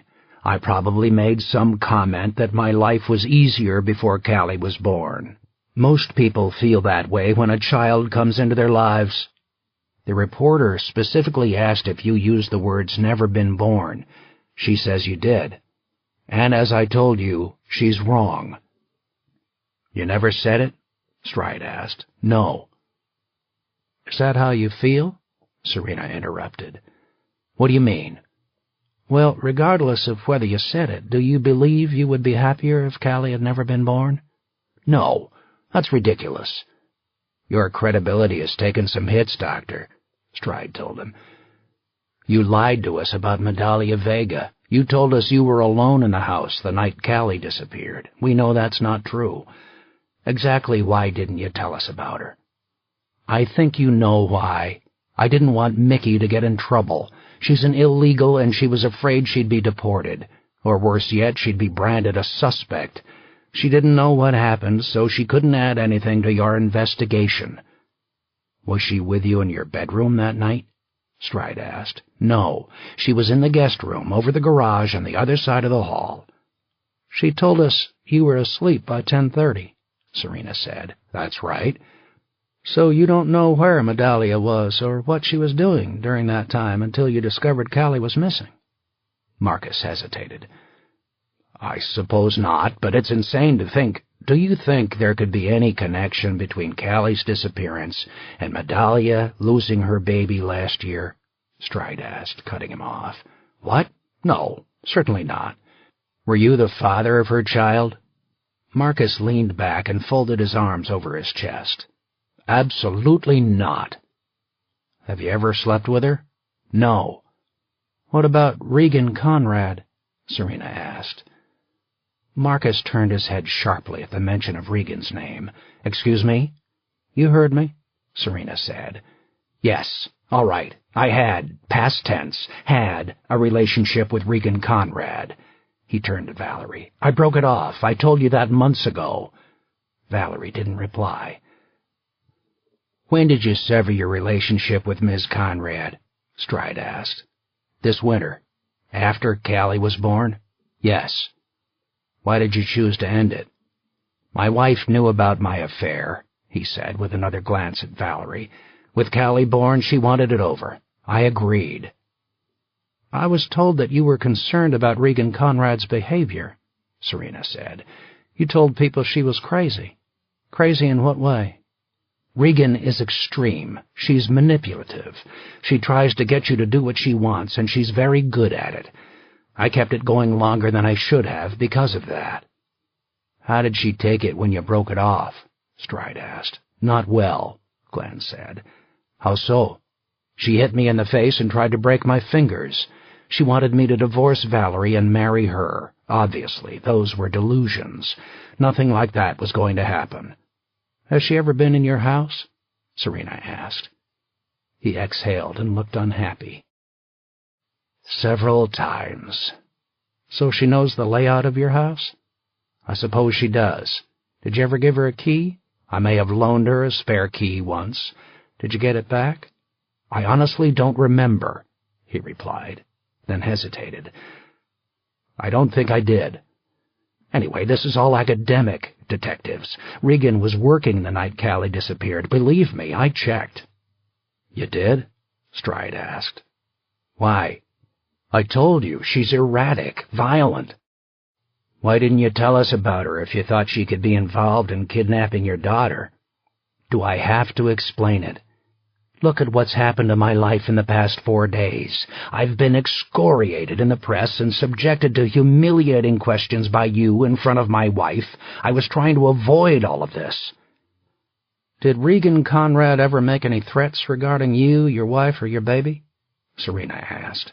Not explicitly, no. But there were implied threats? She's vengeful and clever. Anything is possible with her. She's even been arrested a few times. Arrested? For what? Serena asked. I don't know. The charges were dropped. She referred to it once in passing. How well did Regan know Mickey Vega? Stride asked. They were close, Glenn said. Regan may be unstable, but she's a brilliant nurse. I've seen her with new mothers. She becomes their lifeline. The bond between mother and midwife is exceptionally strong during and after the birth of a child, particularly when there are problems. Problems? Difficult labor, postpartum depression, things like that. Obviously, in Mickey's case, losing a baby. Could Regan have manipulated Mickey into helping her kidnap Callie? Glenn thought about it and shook his head. I really don't think so. Not Mickey. She's too loyal to me. Besides, kidnapping a baby, that's a heinous thing to do. Mickey would never be involved in anything like that. Stride looked at Serena, who nodded. Dr. Glenn, let's be very clear about this. Did you in any way harm your baby? No, absolutely not. Were you in any way involved in her disappearance, either taking her from the house or helping someone else to do so? No. Do you know what happened to her? Marcus stood up. No. I can't be any clearer than that. I was not involved in Callie's disappearance in any way whatsoever. You're wasting your time listening to the nonsense spread by Blair Rowe and the rest of the media. I know it makes good television to paint me as some kind of devil, but the fact is I'm innocent. The best thing you can do is stop harassing me and do your jobs. Find out what happened to her. He turned to walk from the sunroom, but Serena interrupted him. We can clear this up once and for all, Dr. Glenn. We'd like you to take a polygraph test." Marcus looked at her with suspicion. "A polygraph?" "Yes." "Polygraph tests are notoriously inaccurate and inadmissible in court, isn't that right?" "The test helps us cross people off the list," Serena explained. "When you pass, we'll know that we should be focusing our investigation elsewhere. Otherwise, a cloud of suspicion will linger over you, particularly given the omissions in your statements to us." Valerie leaned forward. "I think you should do it, Marcus. We both should. Let them clear us so they can figure out who really did this." "Oh, so you think I'm involved too?" he retorted. He shook his head firmly. "Sorry, no, I won't do that. Certainly not without consulting an attorney." "Marcus!" Valerie gasped. "I said no. It doesn't mean I had anything to do with this, but innocent people wind up in legal jeopardy all too often. I'm sorry." Marcus Glenn shoved his hands in his pockets and stalked from the room.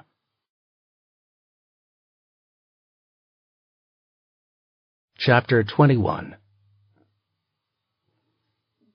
Valerie had known Marcus Glenn long before they ever met.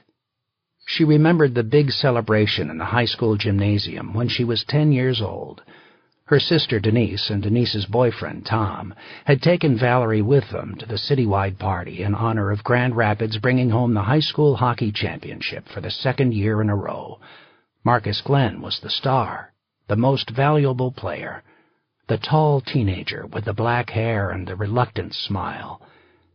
Valerie had watched him in his hockey jersey with the kind of crush she had previously reserved for singers on MTV. It didn't matter that Denise made snarky comments to Tom under her breath about Marcus thinking he was king of the world. Right then and there, Valerie remembered staring at him and thinking, "I'm going to marry him." It was only a juvenile fantasy. She never took it seriously. Not until a dozen years later, when she was the hostess at the Sugar Lake Lodge restaurant.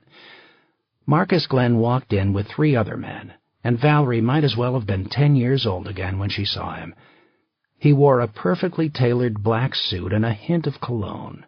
He was taller than anyone else around him, and he was talking in casual tones about the PGA star who had just won the Phoenix Open, a year after Marcus had done knee surgery on the man. Marcus Glenn was back home in Grand Rapids, young, wealthy, unmarried, a surgeon with gifted hands. She remembered how their eyes had met, how his stare lingered on her face. She knew she was beautiful. Plenty of men had gone after her over the years, but it still gave her a thrill to realize that he was interested in her. Of all the women in Grand Rapids who would have thrown themselves at him and his Lexus, she was the one he wanted. He asked her out that night. She knew about the rumors. Marcus went from one girl to the next, sleeping with them and moving on. He wasn't ready to settle down. So she was surprised when he didn't invite her to a romantic dinner for 2, but instead invited her to accompany him to a cocktail party thrown by members of the hospital board. He bought her a stunning dress, kept her on his arm the whole night, kissed her cheek when he dropped her off at her apartment.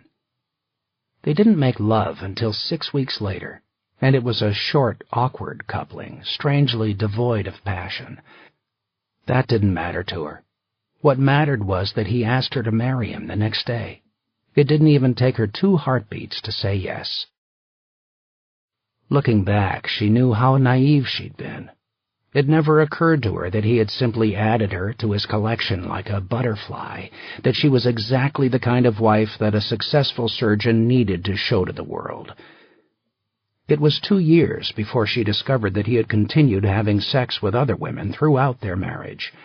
By then they were in their new lake home, and she had a beautiful wardrobe and a new car, and she was on the board of non-profit organizations in the Northland where Marcus made lavish gifts. She had sold her soul, and it was too late to buy it back. Valerie descended into a loneliness that was so black she couldn't see her way out. She went through her days like a robot. She remembered spilling her soul to Denise and Tom, but Denise, who was pregnant with her 3rd child at the time, had little time or sympathy for a sister who had been blessed with all the breaks in life, money, looks, the successful husband, the big house. That was the beginning, the real intersection where they began to drift apart as siblings. Valerie had never dreamed how empty she could feel with no partner in her life to talk to, with no one outside the sterile mansion who would listen to her. On one January night, 3 years into their marriage, Marcus arrived home late from the hospital in Duluth. He had grown careless, or maybe he didn't really care at all, about hiding the evidence of his affairs. When he crawled into their bed, he stank of sex. After he fell asleep, Valerie lay awake for nearly 3 hours, crying soundlessly into her pillow, before she got up and emptied the remnants of a half-full bottle of aspirin into her sweaty palm and swallowed them down. She had awakened in the hospital. Marcus was there. She realized that, in his way, he loved her and had been frightened of the idea of losing her. She also knew that if she was going to stay with him, she needed something else in her life that would take the place of an emotionally distant husband. He had been adamant when they got engaged that he had no interest in having a child, but she essentially blackmailed him by telling him the truth. Without a baby, she would try to kill herself again, and she would keep trying until she got it right. So he said yes. She threw away the condoms. They had their usual sex, bareback now, every Sunday morning. Valerie never dreamed that 3 interminable years would pass from that breaking point. She had been tested. He had been tested. The first year had been exciting. The second year had been frustrating, and the third year had tipped her into a depression even deeper than she had known in the early years of her marriage. She knew perfectly well that she was the one who really wanted a baby. Marcus had his same perfunctory sex with her, but he didn't bother to pretend that he was disappointed when her period came back month after month. The loneliness came back along with it, and the emptiness. She craved a closeness with her husband to beat back her desperation, but that was something he could never give her. It wasn't who he was or would ever be. More and more she had thought of suicide again. She even swore to herself that the next time she got her period would be the last. She would quit trying. She would just quit. Like a miracle, her next period never came. Instead, 9 months later, Callie came, her beautiful child, her savior. Valerie sat on the floor of Callie's room, hugging her knees. She stared at the empty crib and didn't notice the tears on her face. Behind her, through an open window, cold air and wet flakes of snow blew onto her neck. "Valerie?" She looked up as a shadow stretched across the carpet. It was Marcus.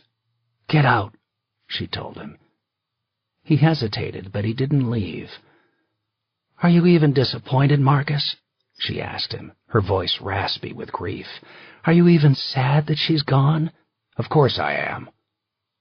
He sounded like a man who said what the world expected him to say. She had always known that he didn't love Callie the way she did, but she had never dreamed that he would be just as barren as a father as he was as a husband. "Tell me you didn't do this," she whispered. "Oh, for God's sake, Valerie, tell me." "I can't believe I have to convince you. I didn't do this. It's absurd." "Is it?" He took a step closer. "I may be a bad husband, but that doesn't make me a bad man, Valerie. You know me, warts and all. Some things I do well and some things I do badly. But harm Callie, I would never dream of taking her away from you. I know she's your whole life." "You could have been my whole life, Marcus. But I guess I don't screw you like your whore in Vegas." Marcus sighed loudly. "We've been down this road before." "Yes, we have." "You know it's only sex to me. It doesn't change how I feel about you." "Oh, get out, Marcus," Valerie snapped. "Get away from me." "I've told you who I am," he insisted, hanging on hard to the doorframe. "I want things I would never ask you to do. If I could resist them, I would, but I can't. You know that. I can't be a great surgeon and switch off my other needs. It doesn't work that way. This girl in Vegas was nothing." "What about the nurse, Regan Conrad?" Marcus shook his head. "I don't know what it was about Regan, that's the truth. Whatever it was still all about sex, and when you told me to break it off, I did." "She was there," Valerie said. "What?" The night Callie was born.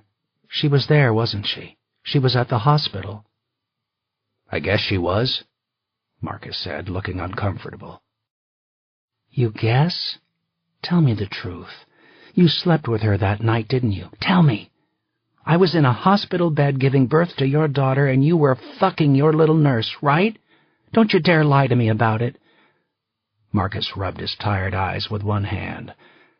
"Okay, you're right." Valerie pushed herself off the floor. She marched toward the doorway, and Marcus grabbed her arm in a hard grip to stop her. She shoved him furiously away, nearly losing her balance. She stumbled down the hallway toward the stairs and heard her husband shouting behind her, "Valerie!" She ran, not wanting to hear anything else. She flew down the steps to the foyer and wrenched open the front door. "Valerie!" Marcus called again. She stopped and looked back over her shoulder at him. His face was screwed up with rage and bitterness. "Don't pretend you're some wounded angel," he bellowed from the railing above her, his voice dripping with sarcasm. "You're not exactly innocent, are you?" Valerie ran into the snow and slammed the door behind her. She saw police cars and media vans on the street at the end of her driveway, and she froze as heads turned in her direction. She reversed course and stomped to the rear of the house, making heavy footfalls in the slush as she headed for the lake.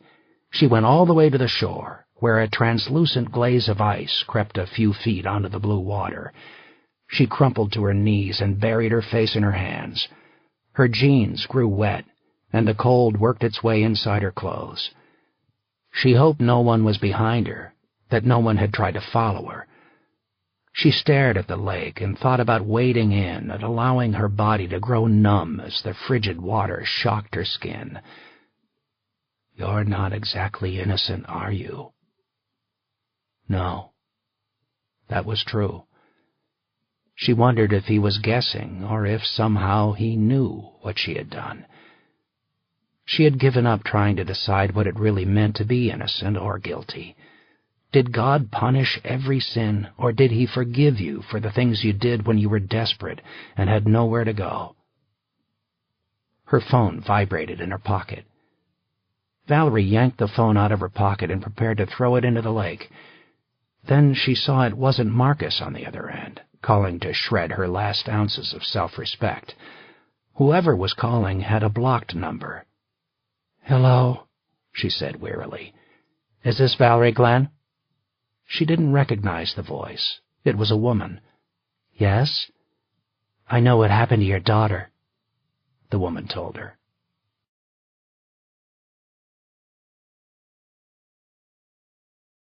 Chapter 22. Maggie sat in the chair and stared at herself in the mirror. With the black smock tied around her neck and draped over her body, she looked like a pawn in a giant chess game. Behind her, Sarah Wolfe reached around and played with Maggie's bangs with her fingers. "Are you sure?" Sarah asked. "Yeah, I'm sure. Do it." "I just don't want you waking up tomorrow and blaming me." "I know what I'm doing," Maggie said. "Whatever you say, girl." Sarah worked at the die with a mortar and pestle. "Where's Stride, anyway? I haven't seen him in a few weeks. Either he's found someone new or he's getting shaggy." "He's been in a cabin in Grand Rapids for the last month. I'm seeing him tomorrow morning." "Oh, now I understand," Sarah replied, winking at Maggie in the mirror. "What?" "Nothing. It just makes sense now." "This has nothing to do with him," Maggie told her. "Right. Sure. Well, tell him to stop by. I'll get out the machete and cut through that tangled forest he calls hair." She put down the white bowl and primped the highlights in her own sandy blonde hair. "You know, when my husband's on stage doing a guitar solo, I still get as breathless as a groupie sometimes." Maggie eyed her suspiciously. "Yeah, so?" "So it's nice when you've known someone a long time and they can still make you go weak in the knees." "That's not what this is about." Sarah nodded. "I hear you, girl. Message received loud and clear." "You're such a bitch." "Never say that to someone who stands behind you with a pair of scissors."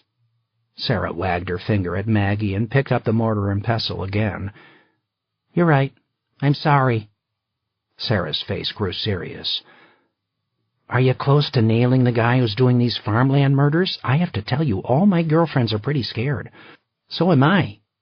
We've got patrols blanketing the roads northeast of the city all night long. If I lived on one of those farms, I wouldn't be sleeping, Sarah said. I'd be sitting up with the lights on and a big gun in my lap and a couple German shepherds on either side of me. That's not a bad plan, Maggie told her. Sarah tilted the bowl and showed her the color of the dye. How's that? Is that what you want? Redder. If it gets any redder, you'll look like Ronald McDonald. I want it to stop traffic, Maggie said. You're the boss. At 9 o'clock on Monday evening, Casey spotted the one headlight trailing behind her patrol car like a watchful eye. It appeared near the airport and matched her on the remote roads turn for turn. She didn't think anything was wrong until she turned for the fourth time, heading north toward Island Lake, and the same single headlight followed in her wake. When she slowed to draw the vehicle closer, whoever was behind her mimicked her speed. She was being followed. Casey drifted to a dead stop, her engine idling, her eyes locked on the rearview mirror. Giant stretches of black water loomed on both sides of the highway. Her patrol car shuddered as wind hurtled across the open lake, bringing streams of snow. Half a mile behind her, the car with the lone headlight stopped too. They played cat and mouse on opposite ends of the bridge. She didn't want to give in to paranoia. It might be nothing. It wasn't uncommon for teenage thrill-seekers to shadow police cars. She turned on her light bar, and almost immediately the headlight winked off. She saw red taillights as the person behind her did a U-turn and retreated at high speed. In the darkness, she couldn't make out details of the car that had tracked her. She waited another minute, and when the odd headlight didn't return, she continued to the far side of the lake and followed the highway where it hugged the north shore. On her radio, she listened to chatter among the other cops as they patrolled the farmlands, sweeping back and forth across the zigzagging roads. It was a cold, lonely evening. For the most part, they had the countryside to themselves. Her cell phone rang. She dug it out of her shirt pocket and saw that her husband was calling. "Is everything okay?" Bruce asked her. "Yeah, I'm fine." He picked up on the nervousness in her voice. "Are you sure? You sound freaked." "It's nothing," Casey told him, glancing in her mirror again. "I thought somebody was following me. I thought maybe it was him, you know." "Jesus, I don't like the idea of you out there alone." "I'll be all right. How are things at home? Are you taking precautions?"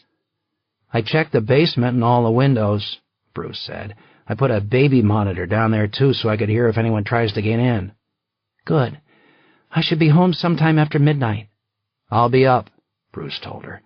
He added, "We can't live like this forever, you know." "I know. We're going to get out of here, just like we planned." "So let's do it. Now, pack up and head for Nevada. We can leave tonight." Casey let the silence drag out. "Not yet." "What are we waiting for?" "If we leave and this guy is still out there, I'll never sleep again," Casey said. "I'll always wonder. It doesn't matter where we go." "Do you think he'd follow us?" "I don't know!" Casey shouted. She took a deep breath and lowered her voice, reining in her panic. "I have no idea what he'll do next. He's obsessed with me now, don't you get that?" "All the more reason to get away," Bruce pressed her. "Let's talk when I get home, okay? I can't talk about this now." "I know. Watch your back." Casey hung up. Her hands were trembling. She chewed her upper lip and peered through the windows. Farmhouses and vacation homes were notched into the forest every quarter-mile or so as she wound through the woods bordering Island Lake. She spent an hour doing a reconnaissance of the gravel roads near the water. Twice she had to brake for deer frozen in the lane, staring at her. The animals were the only things out here that were alive and awake. She knew that Maggie wanted a mammoth police presence to spook the killer. Let him see cops on every road. Let him know that the risk of another assault was too big to take. If it was a waiting game, though, he was bound to win.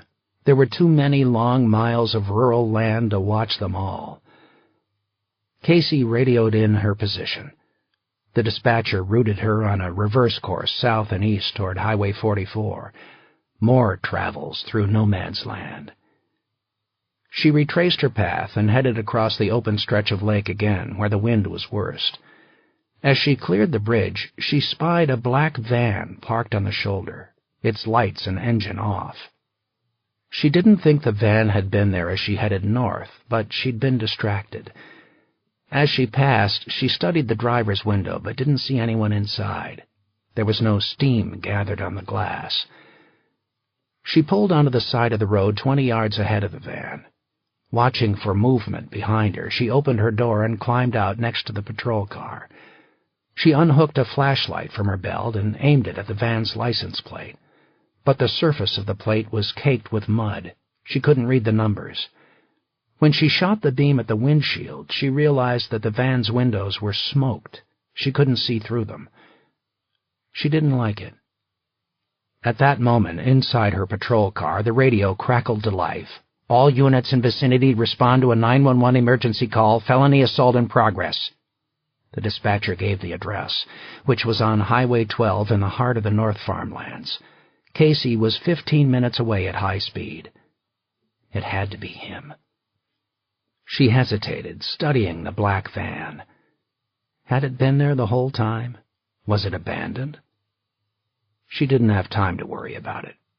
She got back in her patrol car, slammed the door, and shot southward along the highway between the dark columns of pines. Less than a mile later, her eyes flicked to her mirror, drawn to a sudden beam of light like a moth. "Shit," she said aloud. The single headlight was back, following her. Casey had a split second in which to decide whether to join the units responding to the assault call or find out who was in the van behind her.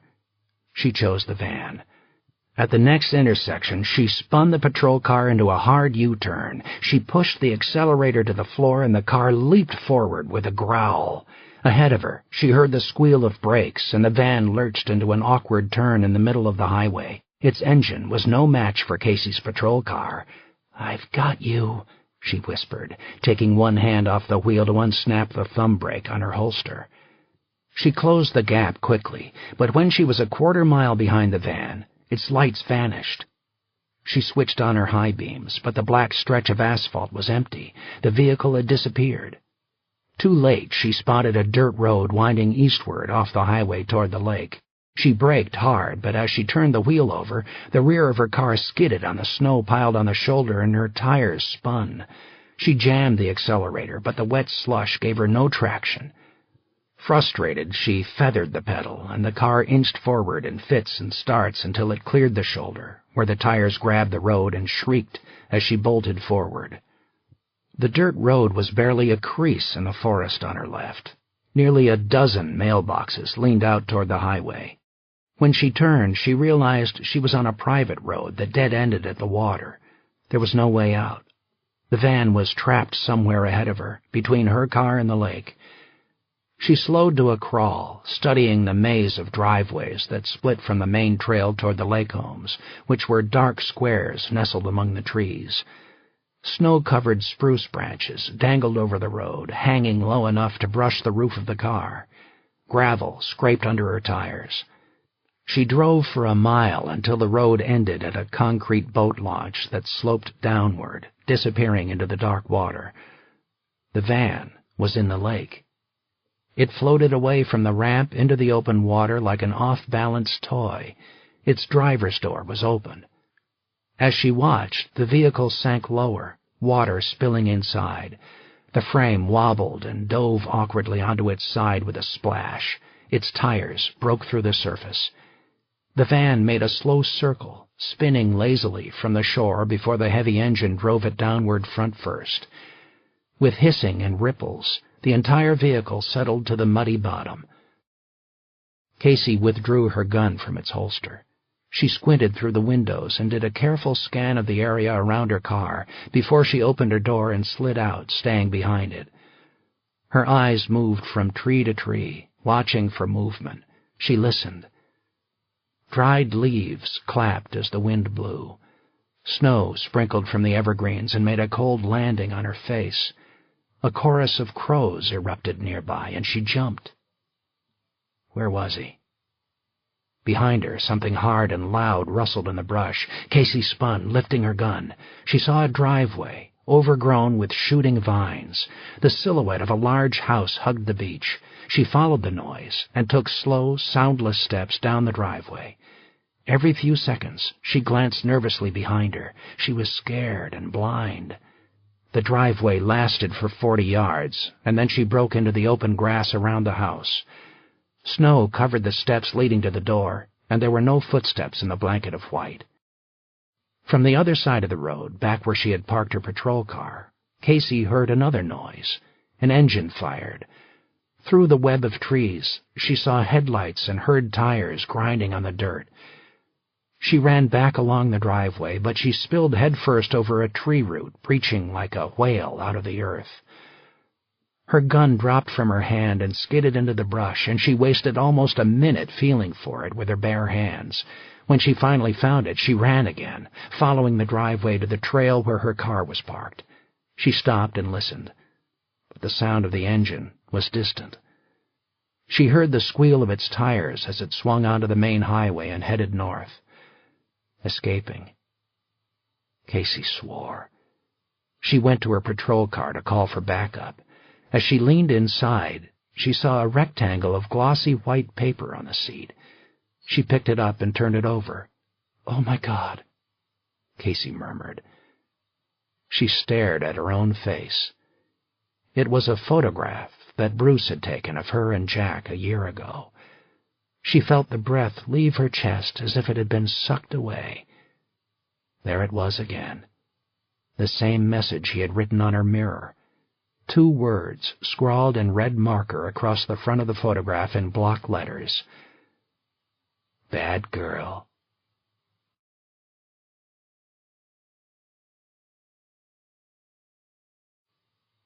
Chapter 23. Valerie Glenn turned off Highway 2 into the empty church parking lot at midnight. She parked her white Mercedes and got out and shoved her hands into the pockets of her suede jacket. Ahead of her, the 1-story church was surrounded by tall pines, whose branches spread outward like a priest's outstretched arms. She crossed the lawn, her boots stamping down the thin layer of snow. At the front of the church, she sat on the concrete steps, and the cold stone felt icy through her jeans. "I know what happened to your daughter." The woman on the phone had told her to come alone and keep the call a secret from the police and her husband. Despite everything Serena had told her, Valerie had done exactly as the woman wanted. She was here, miles outside the city, on her own, waiting. Deer tracks crisscrossed the snow. Overhead, the moon was a faint glow through the shroud of dark clouds. 20 minutes passed as she sat on the steps, and she felt the bitter cold numbing her face. No one arrived. She began to think the call had been a hoax, and no one would show up to tell her about Callie. She told herself that she would wait 10 more minutes and then go home. But the truth was, she wasn't going to leave. She would stay all night if there was even the slightest chance that it would bring her daughter home. On the highway from the southeast, she saw the twin beams of headlights. A black Hummer came around the curve. The heavy vehicle slowed sharply and turned into the church parking lot across from Valerie's Mercedes. She felt her heart rate accelerating, and out of nowhere, anger bubbled up and made her fists clench. She didn't know who was in the Hummer, but whoever it was, she wanted to kill them. If they had taken her daughter, she wanted them to pay. The door opened. A woman climbed down. She wore a winter coat with a fur hood pulled up over her head, cloaking most of her face. She was thin, with legs like drain pipes. Valerie watched her come closer. She stopped in the snow 10 feet away and slipped her hood back from her face.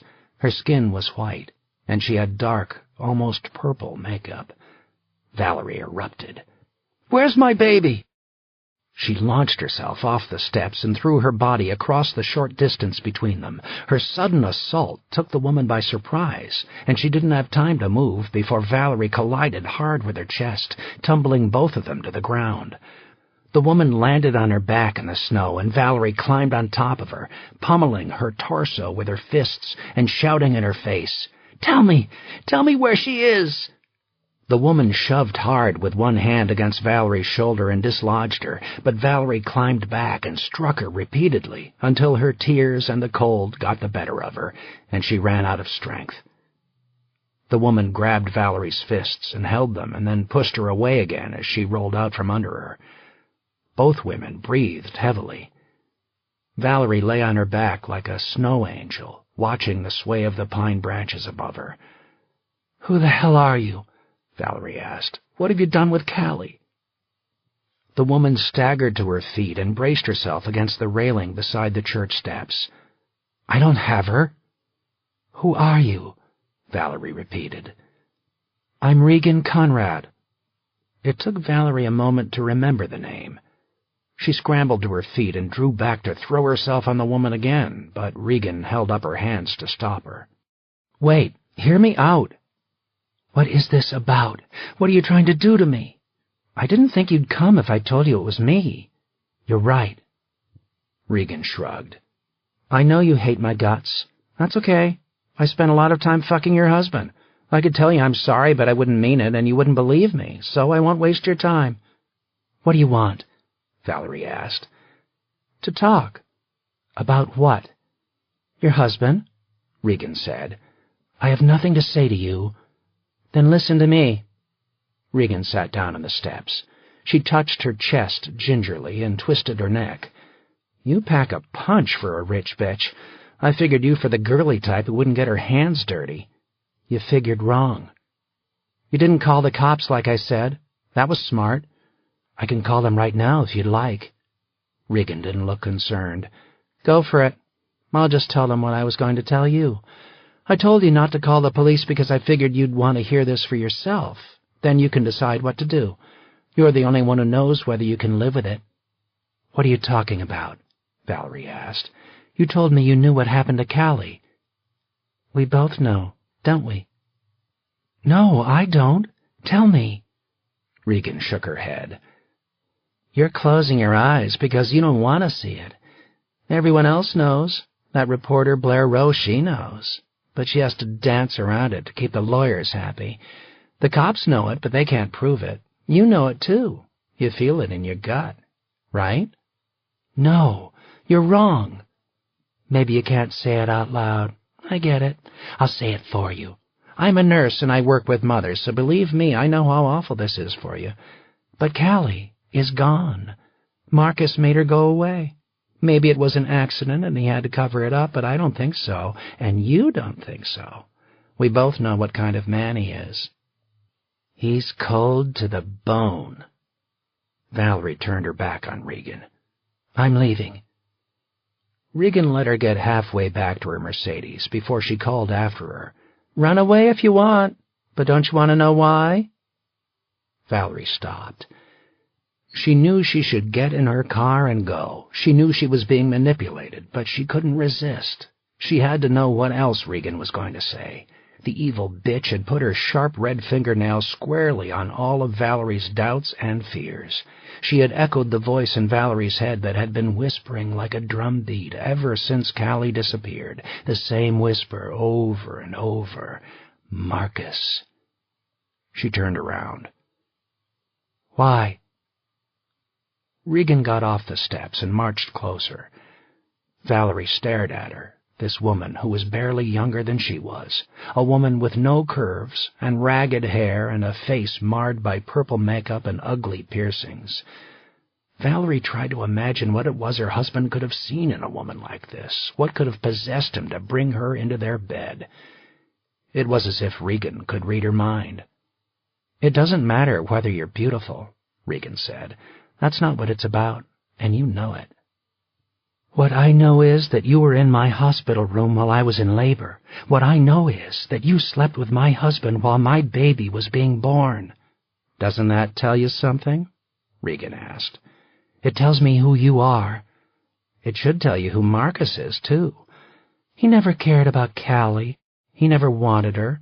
You're wrong. You think that whore in Vegas is the only girl he confessed to? He told me the same thing, how he wished you would lose the baby, how he wished she'd never been born. That's the man you're married to, Valerie." Valerie yanked her glove off her hand and slapped Regan across the face. The blow raised a spidery welt on the nurse's pale face, the color of a strawberry. Regan stumbled backward, but otherwise she didn't react. "Don't kill the messenger," Regan said calmly. "If you think you're messing with my head, you're wrong." She wasn't wrong. They both knew it. Valerie's face betrayed her.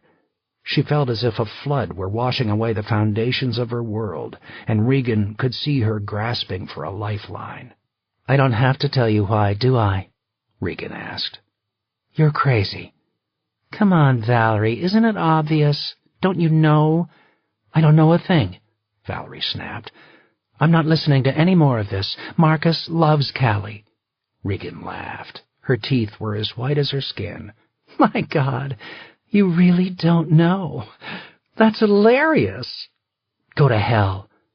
Valerie stormed away, but Regan took 2 hurried steps and stopped her with a firm hand on her shoulder. "Wait." Regan unzipped her parka and extracted a sealed envelope from an inside pocket.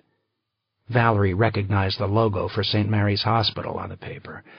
Regan extended the envelope in her outstretched hand, and when Valerie didn't take it, Regan moved closer and nudged the top of the envelope into the waist of Valerie's jeans. "I can't believe you didn't know," she whispered in her ear. She sidled past Valerie, who stood frozen, listening to the sound of the woman's footsteps. Behind her, Valerie heard the door of the Hummer open and close. She still didn't move. She stood there like an ice sculpture while Regan drove away, leaving her alone in front of the church.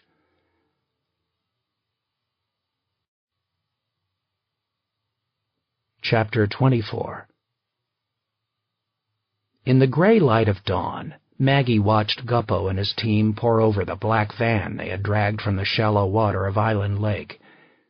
She rubbed her eyes. It had been a long, sleepless night. Behind her, Casey Kennedy lay across the snug rear seat of the Avalanche. With her eyes closed, the young cop's face was angelic, but once again she had demonstrated equal parts foolishness and balls. There was no way around it. Maggie liked Casey. The young cop's pig-headed intensity reminded her of her own early years on the force. She had the kind of determination that meant you would never quit until you got where you wanted to go. It could also get you killed. Near the lake, Guppo gestured to her. Maggie slid out of the truck without disturbing Casey and joined the overweight detective near the boat ramp. The small clearing was crowded with police vehicles and crime scene investigators. Everywhere Maggie went this morning, a dozen heads followed her. Guppo's stare was focused 2 inches north of her eyes. "Quit it," Maggie told him. "I can't help it," he said. "It's just so... Red." "Exactly. Red." "I told you I was thinking about it." "Yeah, but I never thought you'd actually do it," Guppo replied, laughing. "And especially so... Red." "Yeah, it's red." "Are you done?" Maggie asked. "For now." "What's the report?" "It's his van," Guppo told her, but she noticed that he was talking to her hair, not her face. "Despite the water damage, there's blood all over the interior. It's not a pretty sight." "Shit," Maggie said. "Match it to the missing women, and make sure we don't have any other samples in there. We don't know how long he's been doing this." Guppo nodded. "The Minnesota plates don't match the van. They come from a Volvo sedan. We called the owner. He's a personal injury attorney in St. Paul, and he says the car is parked in the garage of his summer home south of Duluth. He only drives the Volvo when he's up here, and he hasn't been in the city since early September. He had no clue the plates were gone. Let's run his house for prints. We're getting the warrant now. What about the van itself? According to the VIN, it was stolen in Colorado Springs 6 months ago, Guppo told her. Maggie arched an eyebrow. Colorado? That's interesting. We'll contact the authorities down there today and see what we can find out. See if they have any unsolved murders in the area that match our M.O., Maggie told him, and get them our DNA report to run through the state database there. I'm on it. What about the car he stole last night to get away? It's a Cadillac.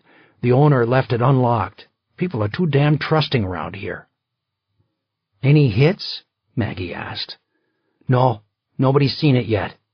Maggie nodded. We're getting closer to this asshole. It feels that way. Any prints inside the van?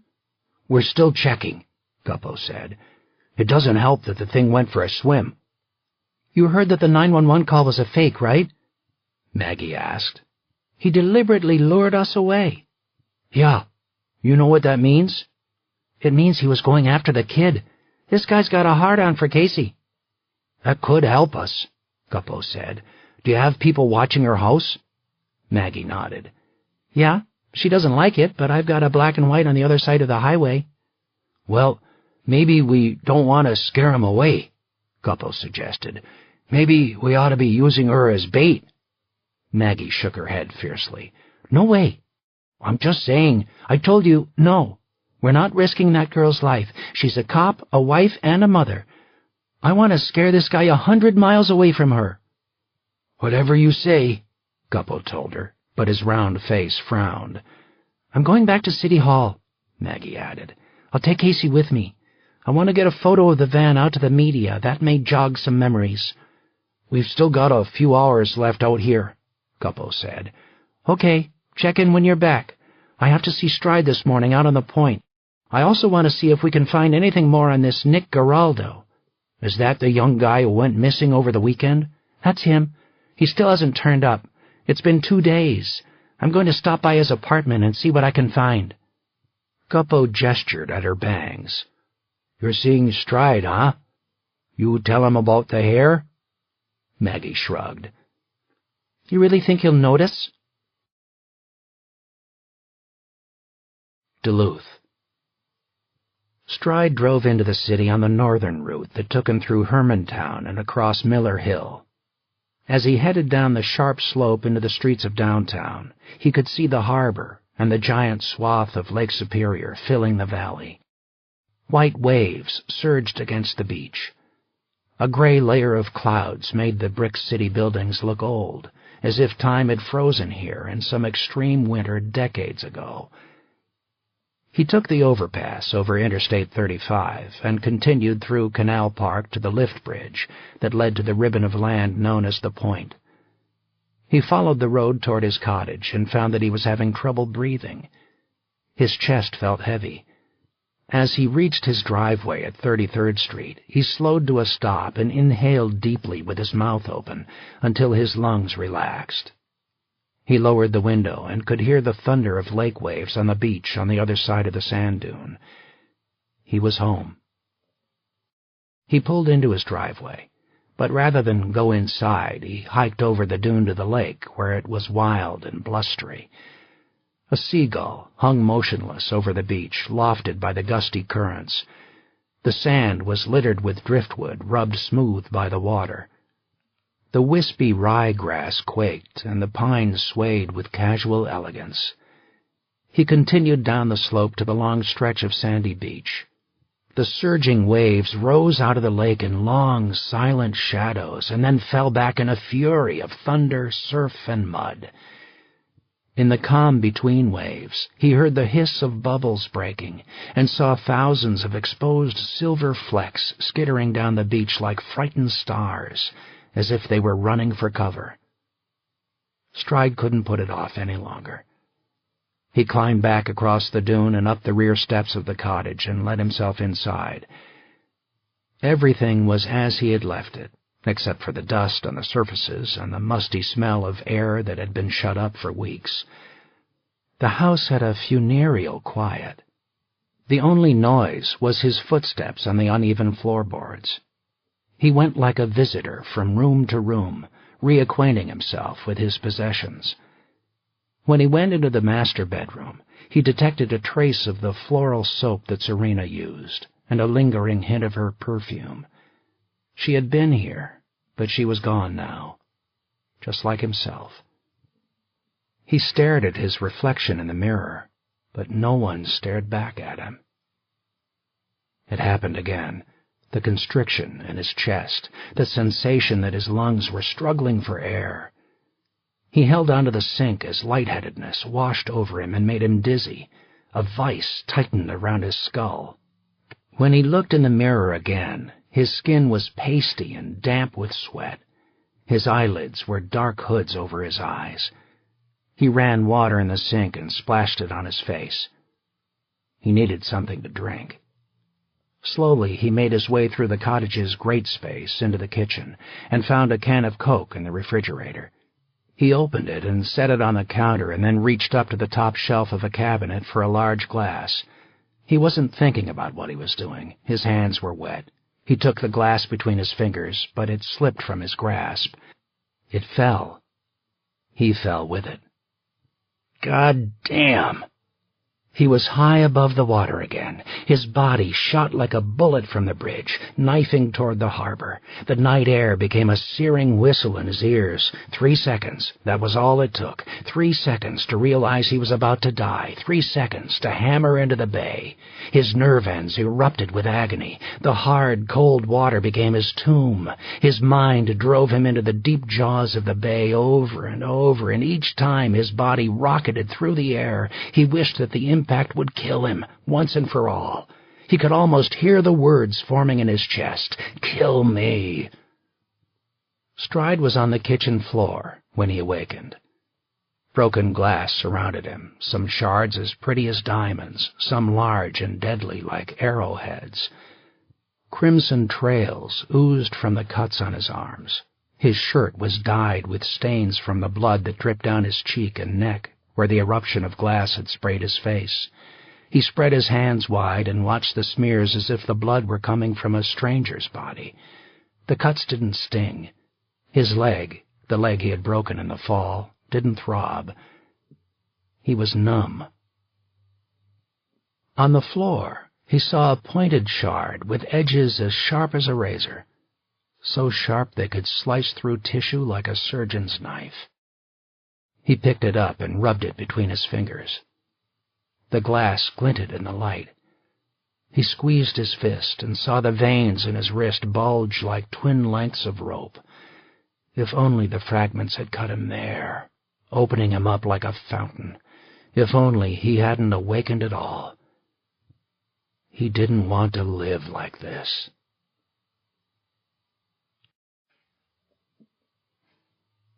Chapter 25. "Where did you go last night, Valerie?" Serena asked. They sat in front of the fireplace in the lobby of the Sawmill Inn in Grand Rapids. Valerie wore a conservative gray suit with her blonde hair pinned up. She stared at the fire with an uncomfortable expression and refused to meet Serena's eyes. "Go? What do you mean? Don't play dumb. Do you think we're not watching your house? You left last night at 11:30, and you got back shortly before 1 in the morning. Valerie rubbed her fingers along the smooth oak on the arm of the sofa. "Oh, that. I couldn't sleep. I went for a drive." "Where?" "Around town. I do that sometimes. I'll sit in a park by the river at night. I like to be by myself when I'm sad." Serena put a hand on Valerie's shoulder. "It doesn't help when you lie to me." "I'm not lying." Valerie glanced at the hotel door. Serena had stopped her as she emerged from a breakfast meeting in the hotel's restaurant. Valerie's friends lingered, watching them. "I've been part of this prayer group for almost 5 years, she added, changing the subject. "Are you a religious person, Serena?" "No." "I try to be." Serena said nothing. "One of the older women asked me if I had sinned," Valerie continued. "She thinks I'm being punished. That's a load of crap," Serena said. "Who knows? Maybe she's right." Then again, when you're a 66-year-old virgin, it's easy to be pious. It's a little harder for the rest of us. Serena sipped coffee from a foam cup. Were you meeting someone? I'm sorry? Last night. I told you I went for a drive. Serena shook her head. I understand that you don't want to tell me, but when the mother of a missing child starts lying to me, I wonder why. Why are you so sure I'm lying? Valerie asked. Because your lower lip is trembling, your smile is fake, you keep changing the subject, and you won't look at me. Is that enough? Valerie didn't say anything. Was it about Callie? Serena asked. Did they tell you not to talk to the police? I realize you're scared, but if a kidnapper made contact with you, you have to tell me. I need to know. It wasn't that. Then what was it? It was just someone playing head games with me. Who? Regan Conrad? Serena leaned closer, her voice low. What did she want? She said she knew what happened to Callie, but that was a lie. Did she tell you not to talk to the police? Valerie nodded. What exactly did she say? It doesn't matter. She didn't know anything. Tell me what she said, Valerie. Why did she want to see you? What did she say about Callie? I don't want to play her game, Valerie replied. If I tell you, I'm giving her what she wants. I'm going to talk to her anyway. You know that. I don't care if you think she was lying. If she told you she knows what happened to Callie, she's a suspect. She was just trying to get under my skin. She wanted me to believe Marcus was involved in Callie's disappearance. This is about her getting revenge on the two of us, that's all. Did she have new information? Serena asked. No. Then why did she think Marcus was involved? A flush rose on Valerie's face.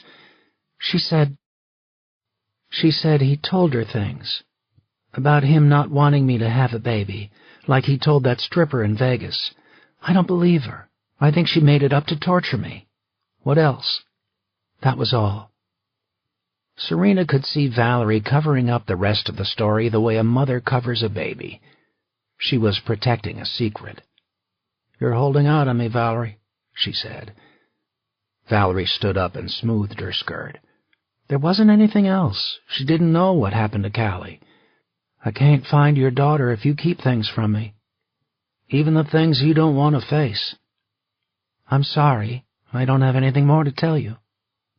Valerie walked away.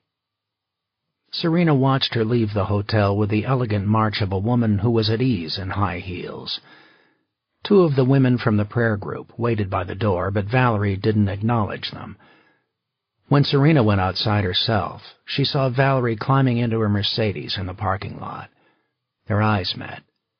In that instant, Serena saw through Valerie's shell and felt the other woman reaching out to her for help, as if she were apologizing for having a secret that was too awful to share. Then the moment passed, and Valerie drove off onto Pokegama Road. Serena wondered what sin Valerie thought she was being punished for. How could any sin be worth the life of a child? Valerie didn't go home. She didn't want to see Marcus or run the gauntlet of police and media. Instead, she drove to her sister's house by the river and parked outside. Denise was gone. She always left early. Tom's car was in the driveway. The kids were already in school except for the youngest, and Valerie knew that Tom dropped Maureen at daycare on his way to work. She sat in the car with the engine running and reached over and opened the glove compartment. The envelope that Regan Conrad had given her was inside. She took it out and turned it over gently in her hands, feeling the slight bulge of the paper sealed under the flap. All she had to do was rip the envelope open. I don't have to tell you why, do I? Valerie shook her head. She wouldn't let her mind be poisoned by Regan Conrad, and she wouldn't let Serena be poisoned either. Whatever it was, she didn't want to know. She slid the envelope back into the glove compartment and closed it. Valerie. She looked up at a knock on the window and the muffled sound of a voice. Tom Sheridan stood outside the car with Maureen in his arms. He wore a heavy coat over a brown business suit. "Hi," she said, unlocking the door. Tom climbed inside. He warmed a hand at the hot air vent and didn't say anything. Maureen was bundled up in a fleece blanket with a pink cap on her head. Valerie reached out and ran a finger along the girl's soft cheek and was rewarded with a giggle. "Hello, sweetheart," she said. Valerie couldn't help it. Seeing Maureen made the pain of losing Callie even worse. Despite Maureen's disability, there was a resemblance between the faces of the two girls. Denise's daughter had Callie's eyes and an echo of her smile. "How are you, Val?" Tom asked. "I'm okay," she murmured, not taking her eyes off Maureen. "Do you want to come inside?" "I can't. I just needed to get away from the circus for a couple of minutes." Tom nodded and stared at his lap. Valerie held out her hand and let Maureen grab her fingers. Their breath made steam on the car windows. "Is there anything I can do to help?" he asked. "No, I wish there was." "I can't think about anything else," he said. "I know. I appreciate it." "Are you sure you don't want to come inside with me?" "No, I shouldn't have come here. I'm sorry." "Don't be." He added, "I was going to call you this morning, but this is easier in person." Valerie tensed. "What?" "That reporter Blair Rowe came by my office last night." "What did she want?" Tom hesitated. "It's a problem." "What is it?" "Someone gave her some information. I begged her not to go ahead with it, but she's going to put it on the news tonight." "Oh, my God." Valerie closed her eyes. "What is it this time? Is it something new about Marcus?" Tom shook his head. "No. I'm really sorry, Val. This one's not about Marcus."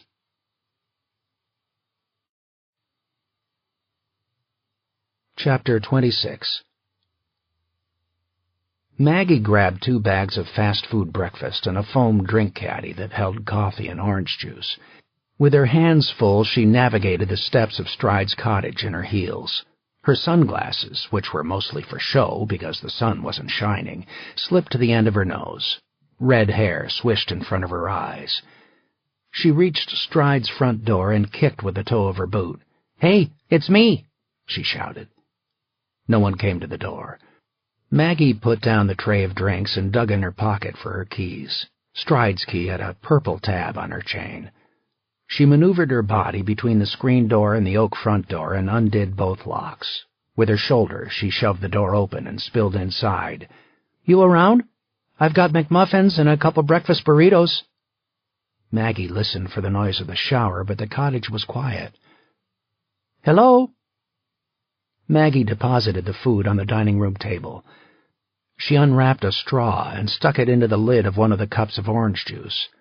Her cheeks dimpled as she sucked on the drink. She strolled around the island, separating the dining room from the kitchen, in order to retrieve plates for the table. That was when she saw him. "Oh, my God!" Maggie dropped her drink. The lid popped and orange juice splashed on the floor. She sank to her knees. Stride sat with his back against the cabinets. Sharp glass fragments surrounded him like popcorn. There was blood on his face and on his hands. His eyes were open, but he stared through her as if she were invisible. "Are you okay?" He didn't reply. Maggie crawled to him, dodging the crumbles of glass. She took his hands and wiped away some of the blood with her shirt. She held his face and lifted his chin, and his eyes slowly focused on her. They were no more than 6 inches apart. "Stay there," she said, holding his shoulders as he tried to move. She pulled a towel from the oven handle, soaked it in water under the sink, and washed the blood from his face. She did the same with his arms. When she was finished, she saw that he had no serious injuries, just surface cuts that had bled profusely. The cool water began to bring him back to life. "Damn, I'm sorry," he murmured. "I'll be fine." Maggie stroked his hair. One of the cuts on his cheek began to bleed, and she used the damp towel on his face again. "Can you stand up?" she asked. He nodded. "Take it slow," she said. With an arm around him, she helped him to his feet. He swayed as he stood upright and grabbed the counter for balance. She led him through the grate space to the bathroom, where he held onto the sink with both hands. He bowed his head and his hair fell across his face. She yanked the shower curtain back and turned on the water. She grabbed another towel, put it under the water, and carefully dabbed at the remaining blood on his skin. When she switched on the faucet, pink liquid swirled in the wash basin. She helped him off with his bloody shirt. His bare chest was damp with sweat. "Take a shower, okay?" she said. "That'll help." He ran his hand through his hair. A few pieces of glass sprinkled to the floor. "I'll clean up," she said. Maggie left him in the bathroom.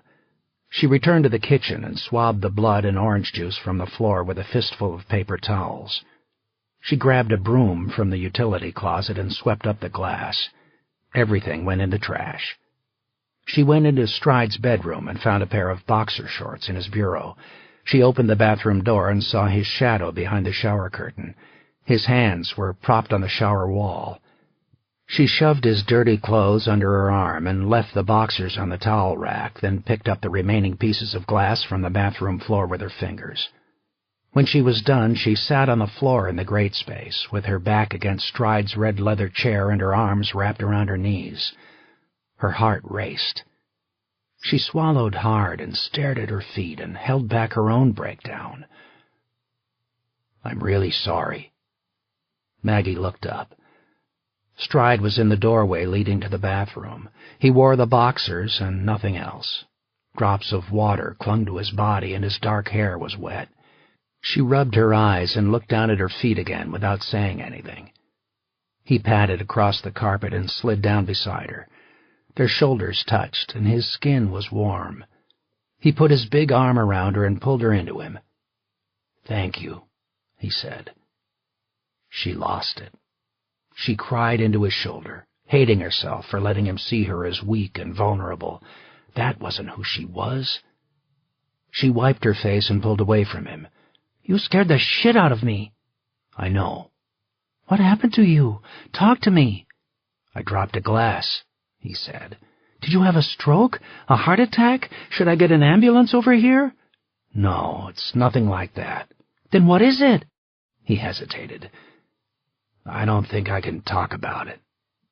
She twisted her body to stare at him. Their faces were inches apart again. Her voice caught in her throat as she scolded him. "I don't care. Talk to me." "Mags," he murmured. "I'm serious. You are not going to lock me out." He steepled his hands and laid his chin against his fingers. He closed his eyes. "It's been happening for the last couple months," he whispered. "What?" "Panic attacks, flashbacks." "Flashbacks of what?" Maggie asked. Then she understood. "The fall." He nodded. "I dropped something, anything, and it's like I'm back there. It isn't just a memory, I'm there. And it's not getting better, it's getting worse. It's driving me crazy." Maggie exhaled with a loud sigh. "Have you talked to anyone?" He shook his head. "No." "You need help," she snapped. "Since when do you have to be Superman? Oh, wait, who am I talking to? You can't lean on anyone. You always have to be strong." She stopped and mentally cursed herself. She leaned into him and rested her forehead on his cheek. "I'm sorry." "You're right," he said. "Is it just the flashbacks?" she asked. "Or is there more?" "There's more," he admitted. "I'm dead inside. I don't care about anything or anyone. When I was sitting in the kitchen, I wished I was dead. I mean, I really thought about—" He stopped talking. "Now you're scaring me," she said. "I wasn't going to do anything, but I thought about it." Maggie took his hand in hers. Their eyes met, and for the first time in their relationship, she felt as if the differences between them had melted away. There was no span of years separating them, no division of boss and partner, no history of one-sided emotions she had tried to suppress. They were on a level playing field, one man, one woman. "You're not nuts, you know. It's normal." "Normal? Please." If it was anyone else, you'd see it immediately. You just can't look in the mirror." "What are you talking about?" "PTSD, post-traumatic stress disorder. For God's sake, wake up, will you? 3 months ago, you nearly died. You think your body can heal and that's the end of it? You've been digging a hole for yourself because you won't face it." He stared at the ceiling. "It doesn't make sense, Max. I've been through worse shit in my life than this. Even when I lost Cindy, I still hung on to myself." "I was there," she reminded him. "You've blocked out how bad it was." She didn't add that she had tried to come inside with him then and share his grief and help him through it, and he had shut her out. "I think it's worse to feel nothing," he said. "I'm somewhere else, gone." Maggie caressed his neck with the back of her fingers. "You're not alone." "I know. Thanks." "It's not a sin to need help." "Maybe, but I'm used to dealing with things on my own," he said. "No, you don't deal with them at all, you stubborn ass." His face softened. He laughed. "I've missed you." "Me too. Don't go running away again, okay?" "Deal." It felt normal to continue to caress him, and she did. She saw what looked like an invitation in his eyes, and she brought her fingertips along the line of his chin and then across his lips. "You haven't said a word, you know," she said. "About what?" "About me." He blinked, not understanding. He stared at her until he finally saw her, really saw her. She watched herself get inside his head. She had been standing on the outside for so long that it felt disorienting to have him look at her that way. "Oh, my God," he said with a smile. "Look at your hair." He reached over and pushed away the bangs that fell over her eyes, and the intimacy of the gesture took her breath away. She smiled back, just with her lips, teasing. "Like it?" He didn't have to answer. His expression said everything. She didn't know if it was gratitude or desire, but she didn't care. His hands slid around the back of her neck and pulled her toward him. Her chin tilted upward. Their breath was warm on each other's faces. Their lips moved closer as if drawn by gravity, and came softly together. He kissed her. She kissed him back. When he pulled away, she thought in the recess of her brain, so that's that. It was over. A moment where they had danced at the edge of a dangerous line and then come to their senses, exactly as they needed to do. But it wasn't over. The first kiss ended, and with the fragile ice breaking underneath them, they began again. Their need was ferocious and immediate. Before she knew it, the dangerous line was so far behind them that she couldn't see it anymore. A voice sang in her head, "Mistake, mistake, mistake." But she shut the door firmly, and the voice grew faint and unimportant. They didn't think about what they were doing. They just did it. She helped him undress her, and she peeled away the silk boxers around his waist, and when they were both naked, he pressed her downward into the carpet. He loomed over her, and his arms scooped under her shoulder blades. She rose upward to meet him, clutching his face. In the next instant, as her legs spread and tightened around his back, he filled her with a single wanton thrust. "Mistake," the voice said again. She didn't listen. She didn't care anymore. She drowned out the voice by telling him how much she wanted him. She told him to make love to her. She held onto him so tightly that her fingernails drove into his skin. She couldn't be too close, couldn't have a square inch of her body not touching him. He responded with the same intensity, making love to her with the same urgent abandon. Somewhere, drifting outside herself, she wondered if there was a voice in his head, too, whispering that this was wrong. If so, he didn't listen either. They simply clung to each other and leaped from the bridge together, and for a time she was convinced they could fly. Even if they couldn't, it made no difference, because the water was so far below that she couldn't see it coming closer. Chapter 27. Serena found Regan Conrad sitting alone in the hospital cafeteria. The nurse picked at a green salad and drank from a plastic bottle of Aquafina. She wore lilac scrubs. When Serena sat down opposite her, Regan glanced at the other tables to see who was within earshot.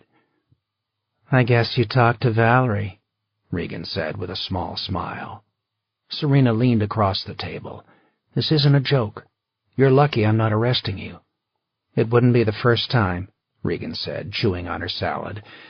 "I suppose you know that by now, don't you?" Serena did. She had done her homework.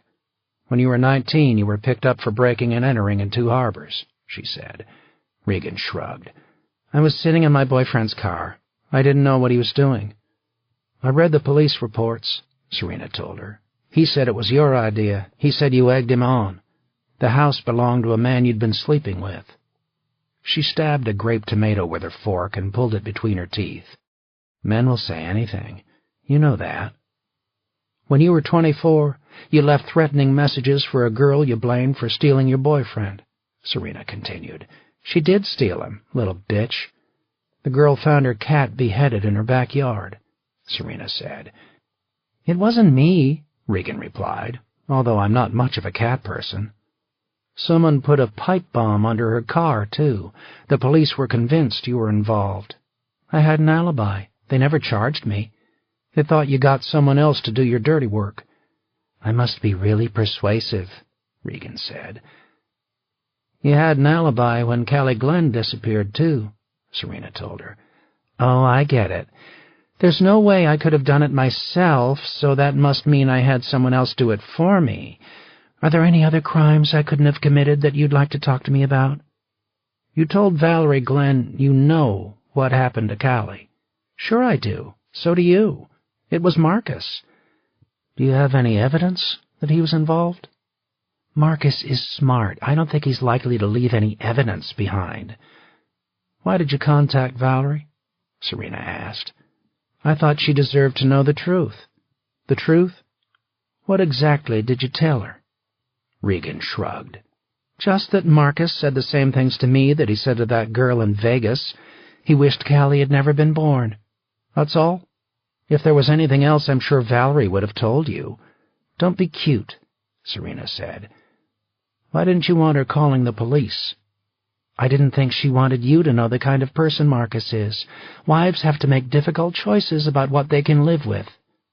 Serena jabbed a finger in Regan's face. Her patience with the nurse was gone. "Don't pretend you're doing anything noble. You have no proof about Marcus. You simply want to sabotage their marriage." "I'm being honest," Regan replied. "You're the one who's filling Valerie's head with false hope. Desperate mothers will believe anything you tell them. If their child is at stake, they'll believe a lie even when the truth is staring them in the face. You tell Valerie that Callie will be coming home, but in your heart of hearts you don't believe that. You think exactly what I do. So does your partner. So does Blair Rowe. The only difference is I've got the guts to say it to Valerie's face. Stay away from her." Serena snapped. "You're hindering a police investigation." "Investigation? It looks to me like you're at a dead end." "I think you're hiding something," Serena told her. "When I first talked to you, you were pushing me to look at Mickey Vega. Do you know something about her and Marcus? Do you think she was involved in Callie's disappearance?" Regan shook her head. "I have no idea, but I imagine Mickey would do anything that Marcus told her to do. She was obviously in love with him." "Why did Mickey lose her baby?" "Women miscarry. Bad things happen. There was nothing unusual about it." "How did she react?" Serena asked.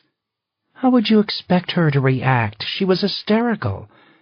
"It must have been hard for her to lose a baby and then turn around and take care of Callie." "I'm sure it was," Regan said. "What are you suggesting, that Mickey stole Callie Glenn to replace the baby she lost?" "Is that possible?" Serena asked. "Anything's possible. I already told you mothers can be desperate creatures. Desperate people can be manipulated." "By me? You think I persuaded Mickey to steal Callie, did you?" "Of course not." "You have a history of twisting people around your finger and getting them to do what you want," Serena persisted. "I haven't talked to Mickey in months. If anyone manipulated her, it's Marcus. Who knows what ideas he put into Mickey's lovesick head? Why would Marcus want Mickey to harm his child, or take her away?"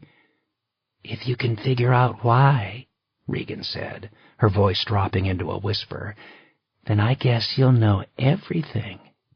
"I'm asking you." Regan stood up. "Sorry, I don't want to hinder your investigation." Serena stood up, too, and got in Regan's face.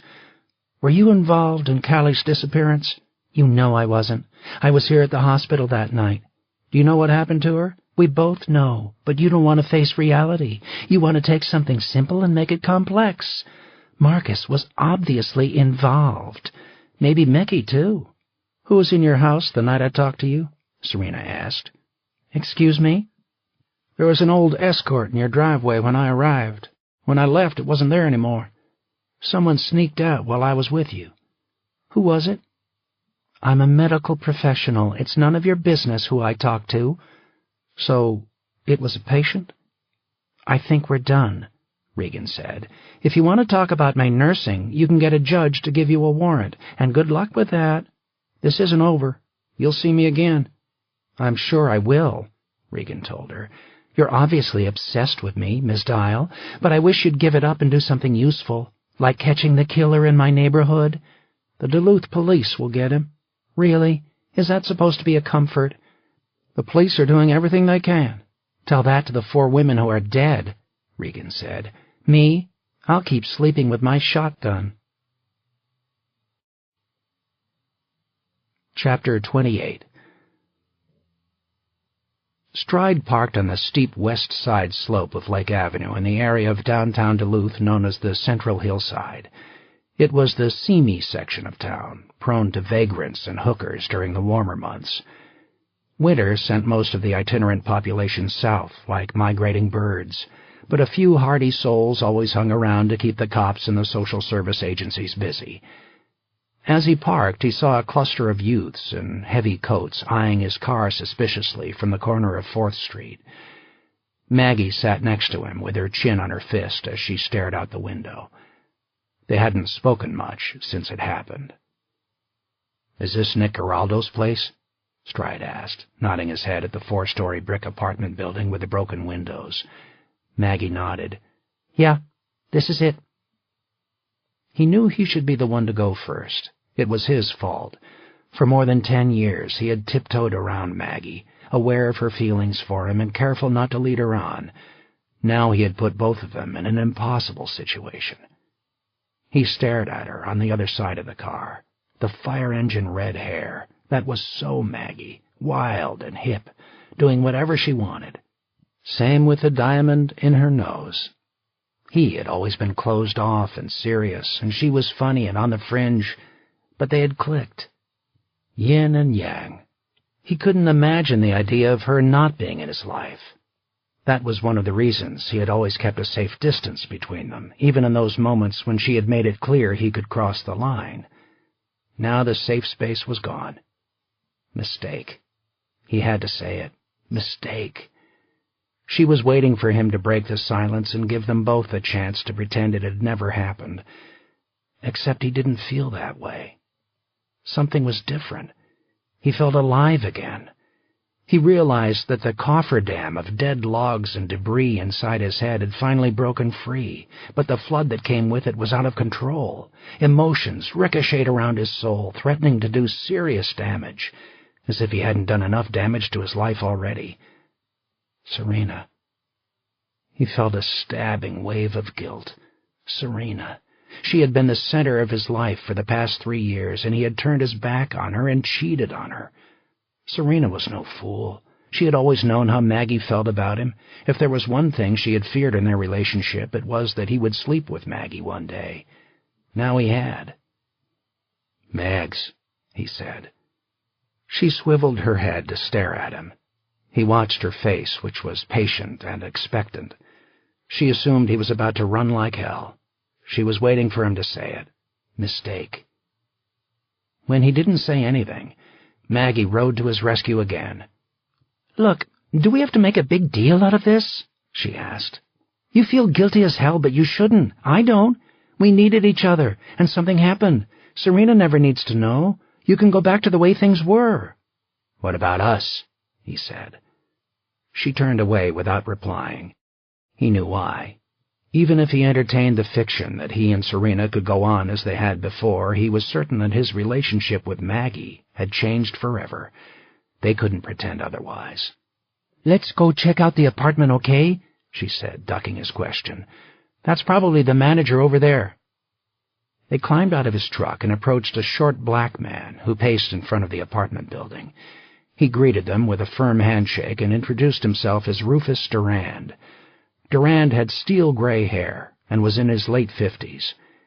He used his key to let them inside the street door. "Mr. Geraldo's apartment is on the top floor," he said, handing them a master key with an old wooden spoon tied to the chain with a rubber band. "It's 405. I guess you guys want to do this by yourself, huh?" Durand's tone made it clear he didn't want to go upstairs with them. If there was a body inside, he didn't want to see it.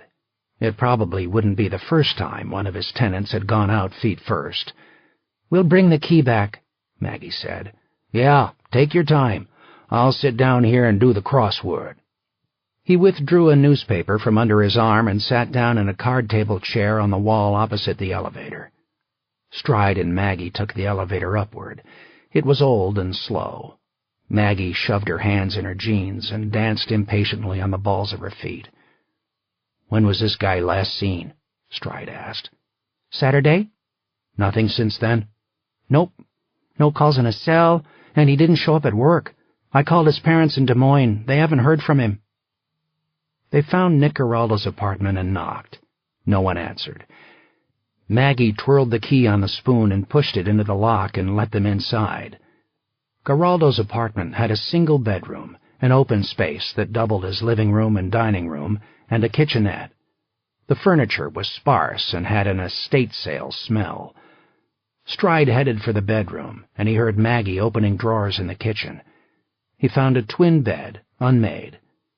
Geraldo had a nightstand next to the bed with a lamp, an alarm clock, and a dog-eared paperback book. It was a Minnesota private eye novel by David Housewright. Stride snapped on gloves and opened the nightstand drawer. Geraldo hadn't accumulated much junk. The drawer included a half-empty box of condoms, Old Spice cologne, several other paperback mysteries, and debris ranging from paper clips to potato chip crumbs. He closed the drawer and got down on his knees to look under the bed, where he found several dusty pairs of athletic shoes. Next to one of the shoes, he saw a black disc, no bigger than a postage stamp, which he removed and held between his fingers. It was an XD picture card for a digital camera. He bagged it. He checked the attached bathroom and found nothing unusual. No illegal drugs in the medicine cabinet, a prescription for allergy medication, soap-crusted bottles of shampoo. He returned to the living room. "Anything?" he asked Maggie. She shook her head. "He likes red pistachios. Big honking jar in the kitchen. Otherwise nothing." He handed her the photo card. "He's been taking pictures." "Did you find his camera?" Stride shook his head. "No." "That's interesting," Maggie said. A phone sat on an end table near the television, and they noticed the red light flashing to indicate that Geraldo had messages. She pushed the button to play them. There were 7 messages in all, 3 from his girlfriend, 2 from his boss in the harbor, and 2 from his parents, who mentioned that the police were asking about him. They sounded concerned. "I don't see a calendar or PDA," Stride said. "How about his mail?" "Bills. He does a lot of shopping at REI. Must be a backpacker or camper." "So maybe he went hiking and had an accident," he suggested. "Maybe. I'll put out an alert with the Park Service." Stride surveyed the room again. Geraldo owned a television set propped on laminate shelves on one wall. There was a pair of iPod speakers on the shelf above the TV, but the iPod dock itself was empty. Beyond the shelves, he saw an oak desk with a Dell computer monitor. "Did you find hiking boots in the closet or under the bed?" Maggie asked. Stride shook his head. "No way this guy doesn't own boots," Maggie said. "What about his car?" "He's got a Chevy Malibu registered in his name. I've got an ATL out on it. Nothing yet." Let's check out his computer, Stride said. The green power light glowed on the monitor on the oak desk. Stride pulled out the keyboard drawer and moved the mouse around. Nothing happened. He swung open the panel on the desk. Inside, he found a surge protector and a slot for a CPU tower. The computer CPU was gone. Cables from the keyboard, monitor, and Ethernet connection hung uselessly inside. Beside him, Maggie whistled. "Somebody took it," she concluded. "I'm starting to get a bad feeling, boss." He noticed the way she dropped into her old habit, calling him boss the way she usually did. "It could be a simple break-in," he said, "or maybe we're not talking about a hiking accident after all." "I'll get a forensics team out here." He heard Maggie's cell phone ringing. When she dug it out of her pocket, she shot him an uncomfortable look. "It's Serena," she said. Stride's gut turned over. "Hey," Maggie said, answering the call with a casualness that sounded false to Stride. She listened and then said, "Yeah, sure, fine. Yeah, he's with me. I'll tell him. We'll see you in a few hours." She hung up. Stride raised his eyebrows. "Serena's in Duluth," Maggie told him. "She wants to grab a pizza at Sammy's later." Stride closed his eyes. "Shit." "I'll bring Casey along," Maggie suggested. "That might make things a little less awkward." Stride nodded. "I'm not going to say anything," she added. When he was silent, she tried to read his face. "I'm giving you an out. You know that, right? A free pass. Just say it was a mistake." That was the easy thing to do for both of them. Add it to the list of secret regrets you keep in your life. "I can't say that," he told her.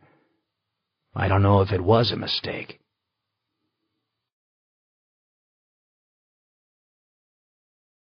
Chapter 29. Serena staked out a booth at Sammy's Pizza on Tuesday evening. She had her head down, reviewing emails about Callie when Stride and Maggie arrived. She looked up as Maggie slid into the booth across from her, and when she saw Maggie's hair, she dropped her BlackBerry into the basket of garlic toast. "Holy shit." Maggie winked. "What? Is something different?" "Wow." "Good wow or bad wow?" "Sexy wow," Serena said. Serena knew that Maggie was one of those women who badmouthed her own looks with sarcastic put-downs. Not tonight, though. Her streaky crimson hair made her look like a New York model. On any other day, Serena would have been happy for her, but she found herself resenting Maggie's transformation. She wasn't feeling particularly attractive herself, and the change in Maggie made her feel worse. Stride sat next to Serena and kissed her cheek. She saw Maggie's eyes flick between the two of them, watching the obvious tension. "Hi." A young police officer with hair as shock red as Maggie's stood awkwardly beside the table. "Serena, this is Casey," Maggie said. "Yeah, I heard about you," Serena told her. "You showed some real guts out there." Casey's face cracked into an uneasy smile. She sat stiffly next to Maggie as if she were at attention. "You doing okay?" Maggie asked her. "I'm freaked out," Casey admitted. "Do you want me to get someone to stay with you tonight? You guys might feel better if you weren't alone." Casey shook her head. "We'll be fine. Bruce has got the house locked up like a prison." The waitress laid a steaming 16-inch pizza on an aluminum tray between them. Sausage meatballs and red discs of pepperoni dotted the pie in neat rows. Silently, they nudged apart several squares and pulled them onto their plates. "Is there anything new on Callie?"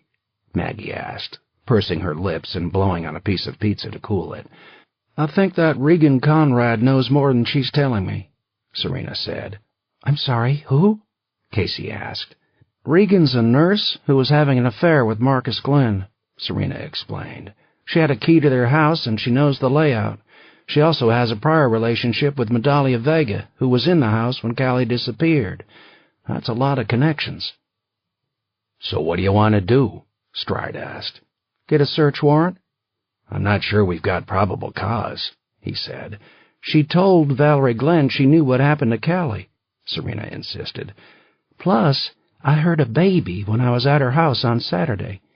You really think Callie is there with Regan? Maggie asked dubiously. If I said yes, I think a judge might give me a warrant. Stride frowned. Maybe. Serena popped a piece of pizza in her mouth.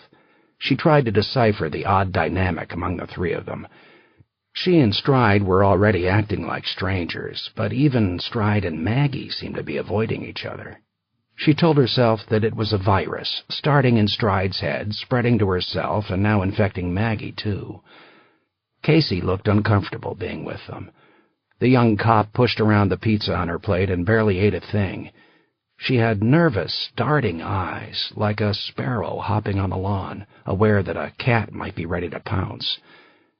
Beside her, Stride checked his watch. The news is on. He slid out of the booth. A television was suspended on a stand in the corner of the restaurant 20 feet away.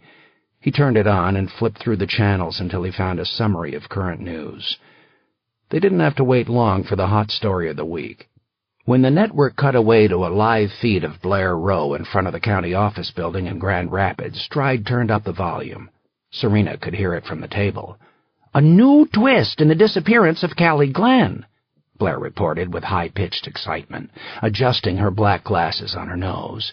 As you know, we've learned disturbing facts about Callie's father, Marcus Glenn, in the days since this little girl vanished. However, tonight the buzz in Grand Rapids is not about Marcus Glenn, but about Callie's mother, Valerie. She's been the beautiful, tragic figure in this story, pleading for the return of her daughter and insisting that her husband is innocent.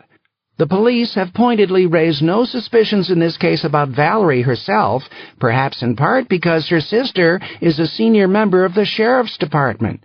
When we come back, however, I'll take a closer look at Valerie Glenn and her history of mental illness. I'll also share startling new information that may well prove to be the missing motive that police have needed in their investigation of Marcus Glenn. The station went to commercial. Valerie's history of mental illness? Serena exclaimed. What is this bitch trying to do to her? Stride returned to the table. Did Valerie give you any hints about this so-called secret? Serena shook her head. She didn't say a thing. But she thought about Regan. If you know why, you'll know everything. Stride's phone rang. He took it out and checked the caller ID. Good news travels fast, he said. It's Denise. I better take this. He headed for the door, leaving the three women alone. Serena kept an eye on the television. With Stride gone, Maggie fidgeted. It was as if the virus had spread between the two of them, too. Their friendship felt strained. I should go, Casey announced during the lull in the conversation. I don't want Bruce to worry. You sure you don't want a cop in the house tonight? Maggie asked. I can have somebody there in an hour. No, thanks. Okay. I'll see you tomorrow. Casey hesitated and looked down. I don't know about tomorrow. If you need a day, take a day, Maggie said. Yeah, well, here's the thing. I'm going to quit. You mean quit the force? Casey nodded. After what happened last night, Bruce and I think that would be best. Get away, start over. Go someplace where this guy won't find me. I don't want to lose you, Casey, Maggie replied. But I wouldn't blame you if you decided to go. It would be different if it was just me, but I have to think about my family. Of course. Anyway, I'll call you tomorrow. Sure. Casey stood up. Serena watched her red curls bounce as she left the restaurant using quick, determined steps. The young cop pushed through the door, turned right on First Street, and disappeared. What would you do in her shoes? Serena asked. I'd probably run like hell, too. Maggie still didn't look at Serena. What's going on with you? Serena asked. Is something wrong? Nah, just the usual, Maggie replied. Did Johnny tell you anything today? Like what? Like what's bothering him? No, he clammed up, she said. Serena studied Maggie's face and realized to her dismay that she didn't believe her. "He said nothing?" she asked. "No, sorry." Serena leaned across the table. "I could really use your help. I need to know what the hell is going on with him." "I shouldn't get in the middle of this," Maggie told her. "I think you already are." "What do you want from me, Serena? The truth?" "You can't handle the truth," she said in a Jack Nicholson voice. "Don't joke," Serena said. "I'm sure he'll tell you when he's ready." "Tell me what?" "Whatever's bothering him." "You sound like you already know what that is," Serena said. "Oh, fuck, can't you leave me out of this?" Maggie snapped, startling her. "He's your lover. I'm just the third wheel since you two shacked up. Talk to him, not me, will you?" Serena stood up. She found herself blinking back tears. "Fine." "I'm sorry," Maggie said. Serena said nothing. "Panic attacks, okay?" Maggie said. Serena looked down at her. "What?" "Ever since the fall, Stride's been having panic attacks. Flashbacks." "He told you that?" she asked. Maggie nodded. "I think it's PTSD. He needs help." Serena wondered why she hadn't recognized it herself. It made sense to her now, hearing Maggie describe it. "I didn't say anything to you about this," Maggie said. "All right?" She nodded. "Yeah." Serena thought about Johnny watching his life come apart at the seams, and she felt guilty that she'd been unable to help him through it, because he hadn't said a word to her about his pain. Instead, he had bared his soul to Maggie. She'd thought that knowing the truth would make her feel better, but it didn't. Maggie and Jack Nicholson were both right. She couldn't handle it. "Denise," Stride said into the phone outside the restaurant.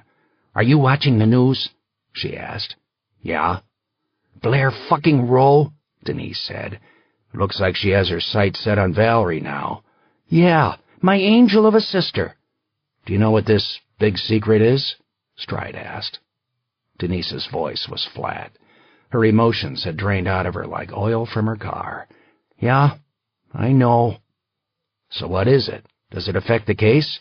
"I have no idea. As far as I'm concerned, I don't care what happens to my sister anymore." "What's going on, Denise? What did Blair find out about Valerie?" "Keep watching and you'll see. Enjoy the show like everybody else. Blair's going to tell the whole world that Valerie was having an affair." Stride had a bad feeling. "An affair? With whom?" "With Tom," Denise replied. "Apparently it's not enough for Valerie to have the looks and the money in the family. She had to have my husband, too."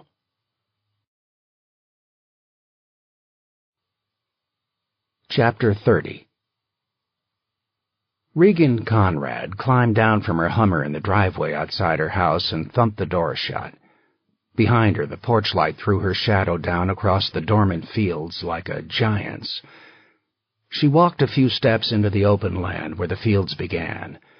There she cocked her head and listened. In the trees, the wind sounded like the roar of a river. Miles away, a train rattled and rumbled south from the Iron Range. She heard a truck's air horn bellowing on the highway. That was all. Nothing else moved or stared back at her. Instead, the wind blew stronger, and the fat, drooping arms of the spruces shook with laughter. Under her scrub top, however, bumps of goose flesh rose on her arms. It wasn't just the cold night. She also had a sensation of eyes in the darkness. "You're paranoid," she told herself. Regan let herself inside her house and turned on the lights. She lingered in the foyer, noticing the closed doors on both levels. Most nights she didn't give it a thought. It was odd how you could let your mind carry you away, and when you did, every door and dark space felt like a threat. You didn't have to be a child to worry about monsters in the closet. She wandered into the kitchen and poured herself a shot glass of scotch. Before she sat down, she saw the flashing light on her answering machine. 2 messages. She punched the play button and downed the shot as she listened. The first message was from Marcus Glenn. Poor Marcus. He was upset. "Regan, damn it, what are you trying to do to me? What did you tell Valerie? My nurse told me she found you in my office over the weekend. I want to know what you were doing there. We need to talk right now, you crazy bitch.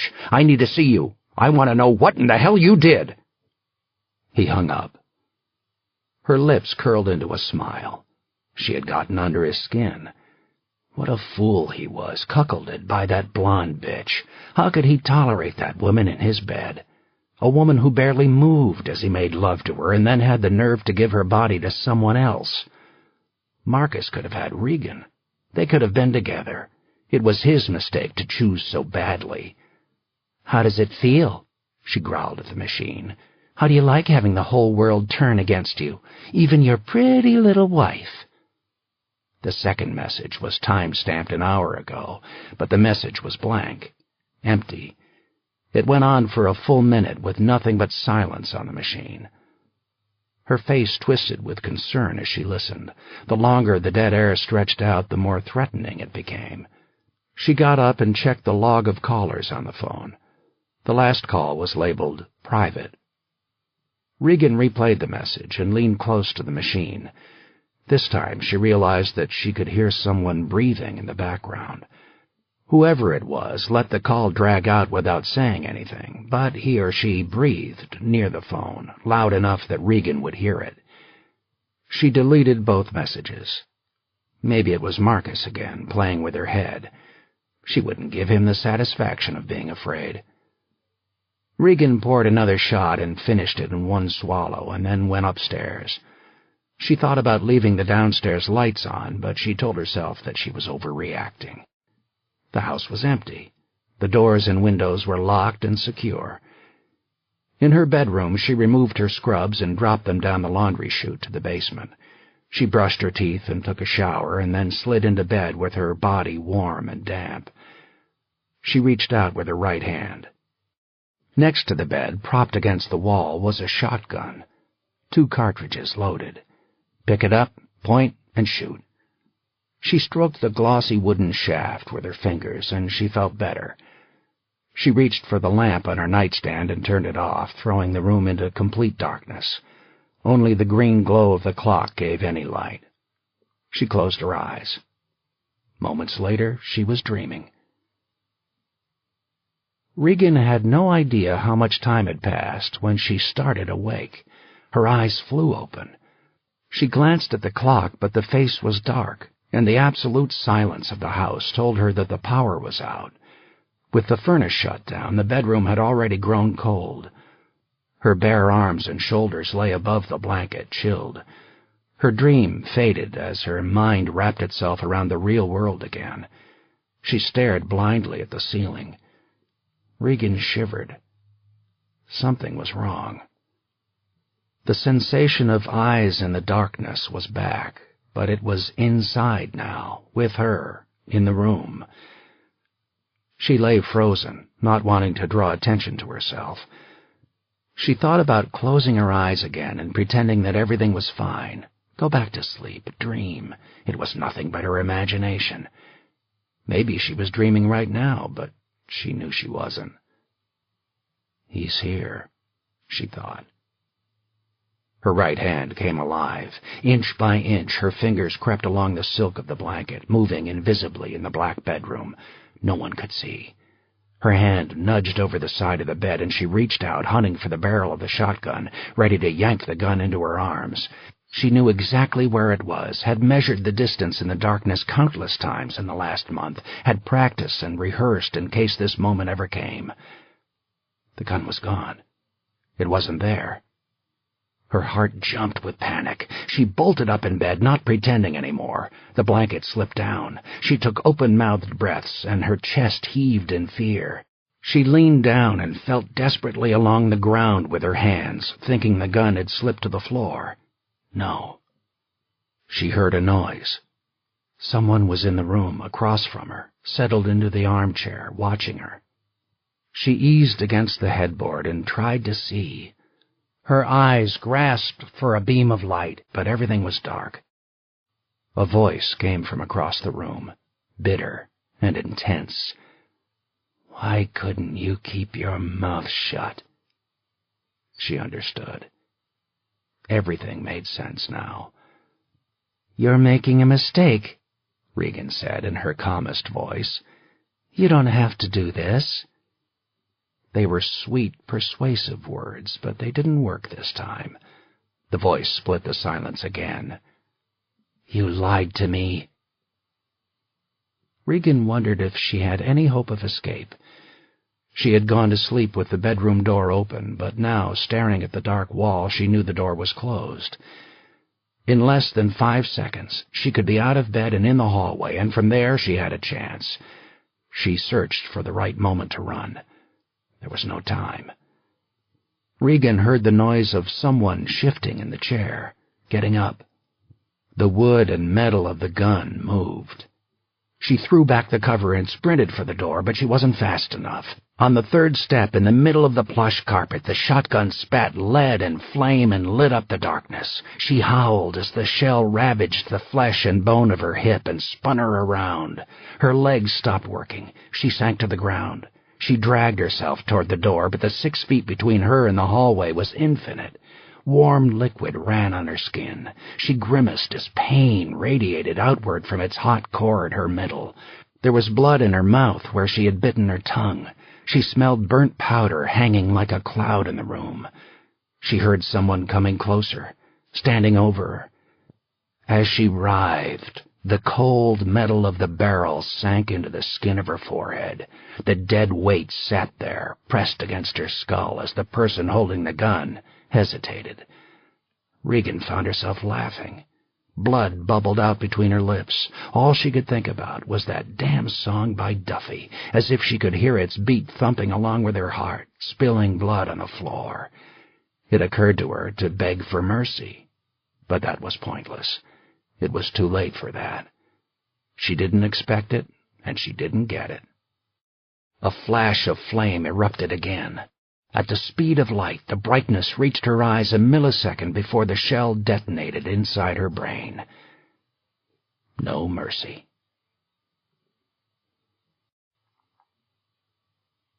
Part 3. Silent Scream. Chapter 31. Valerie opened her front door on Wednesday morning and found her sister, Denise, standing on the porch. She cringed, watching the stony expression on Denise's face that covered up wounds of betrayal and humiliation. Valerie would have felt better if Denise had screamed at her, but instead her sister marched past her into the house without a word. "Where's Marcus?" she asked after Valerie closed the door. "In Duluth. He had surgery this morning." Denise worked her jaw uncomfortably, as if she had something caught in a tooth. "Do you want some coffee?" Valerie asked. "Yeah, fine." They walked silently down the white hallway. Valerie retrieved a heavy mug and filled it with coffee and pushed it across the kitchen island to Denise. She sat on a bar stool and waited, but her sister didn't sit down immediately. Valerie could see Denise's eyes comparing the granite countertops and stainless appliances to her own shoebox kitchen. It was the same routine every time Denise set foot inside their house. Valerie knew the bitter envy Denise felt over the money she had. She felt guilty with every withering look. "Look, Denise," she began, but her sister held up a hand to stop her. "Don't say you're sorry. I don't want to hear that." "Then what can I say?" Valerie asked. "Right now, don't say anything." Denise stared down the vast, sloping backyard toward the lake. She pushed her hair back behind her ears and drank her coffee in silence. She wore no makeup. Valerie knew that Denise deliberately avoided looking feminine, and for years she'd assumed it was because of her job. Cops weren't girls. They had to be tough. Now she wondered if the real reason was to avoid comparisons with Valerie, to pretend that there was no competition between them. "You've been selfish your entire life," Denise announced in a harsh, angry voice. "Everything came easy to you. You've never cared what I had to go through. I worked my ass off to get 1/10 of what you've got, and you never worked for a damn thing, did you?" Valerie said nothing to deny it or to protest. Denise believed it, and she deserved a chance to lay blame. "I always wondered if you gave a thought to me in my life," Denise continued, turning back from the window. "I guess now I know, don't I? If there's something you want, you take it, and to hell with everyone else. Do you even have a clue what it's like to raise 4 kids and be on call every hour of the night and day and wonder if you're going to scrape up enough money to make this month's mortgage payment?" "No, I don't know." "You're right. Well, maybe once in a while you could try to put yourself in someone else's shoes. That would be nice. Do you think I don't know that Tom and I have drifted apart? I've watched it happening for years, but guess what? Sometimes life just grinds the love out of you. It sucks, but that's the way it is. I may have a crappy marriage, but it's my marriage, not yours. Or at least it was until Tom decided that he preferred a fantasy with you to real life with me." "Don't blame Tom, please," Valerie told her. "This was my fault. Do you think I need you to defend my husband? I know Tom. He wants to be the strong shoulder, and here you come all beautiful and weepy and lonely, and gosh, one thing led to another, right? Is that what you were going to explain to me? Well, don't bother. Tom had a choice, and he made the wrong one. It doesn't matter whether either one of you intended it to happen." "You won't let me tell you I'm sorry. You won't let me explain. I'm not sure what you want me to say." "Oh, am I making this hard on you, Valerie?" Denise snapped. "Isn't that thoughtless of me? I should be more concerned with how you feel." Valerie didn't want to cry, because she didn't want her sister to believe it was another play for sympathy. She cried anyway, though, and wiped her eyes. "I know you won't believe this, Denise, but I've always been jealous of you." "Oh, right." "It's true," Valerie insisted. "You've got these great kids. You're married to your high school sweetheart. You have this amazing job." "Don't patronize me." "I'm not. I just admire how strong you are. I'm not like that. I've been fragile my whole life, and here my sister is this cop, wife, and mother who can handle anything. Just once in my life, I'd like to have the courage to do the right thing and stand up for myself, to be strong like you." Denise shook her head. Her eyes were tired and hard.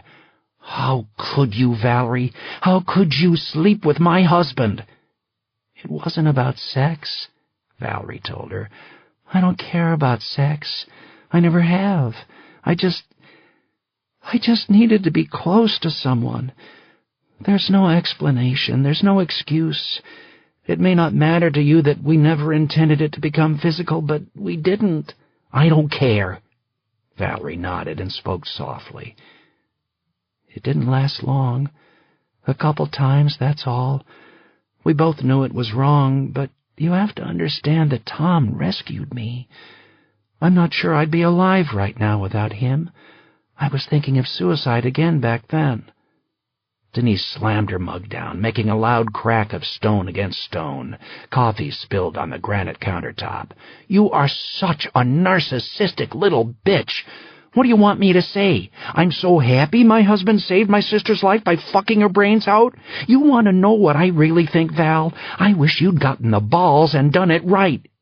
Tom's not your husband. If you needed to be rescued, you should have found somebody else to do it, or you should have taken a bottle of pills and gotten it over with."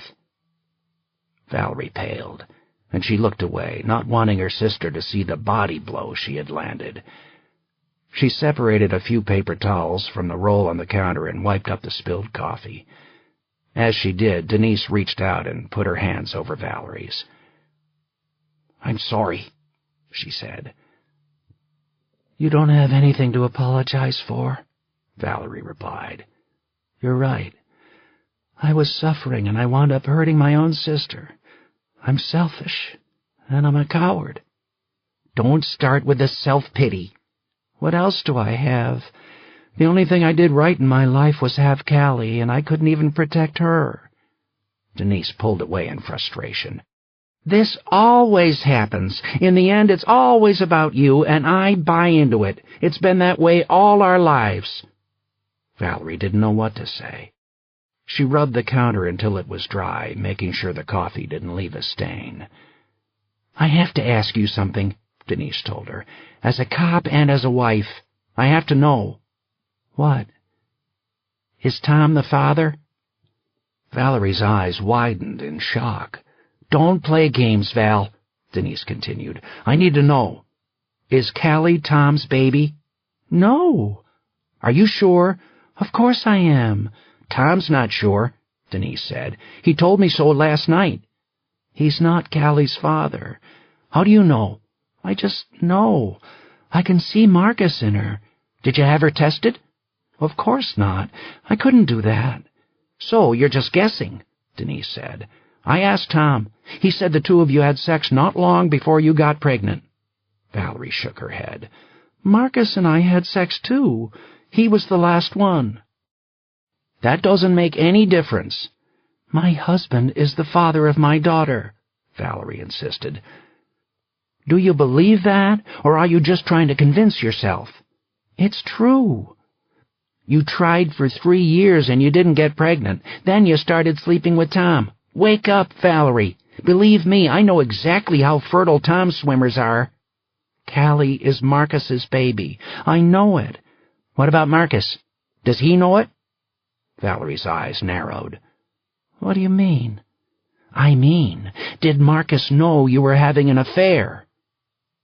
Valerie heard Marcus shouting at her from the landing. "You're not exactly innocent, are you?" "He didn't know," she murmured. "Are you sure? Grand Rapids is a small town. It's hard to keep secrets. Blair Rowe found out, so why couldn't Marcus?" "There's no way he could have known," Valerie repeated. Denise shook her head. "You know what it means if Marcus knew about your affair, don't you? He may have suspected that Callie wasn't his child. Didn't you ever wonder why he was so cold with her? What would he have done if he realized the little girl who was screwing up his perfect life wasn't really his?" "I don't want to hear this." Valerie put her hands over her ears, but Denise reached across the island and yanked her arms away. "You can't run away from this. It gives him a motive. Did he know?" In her head, Valerie heard Regan Conrad taunting her outside the church after midnight. "I don't have to tell you why, do I?" She thought about the hospital envelope, hidden unopened in her dresser upstairs, the envelope that Regan had given her. "I can't believe you didn't know." "No," Valerie told her sister. "Marcus didn't know about the affair. He never had any reason to think Callie wasn't his. She is. She's his daughter. He loves her."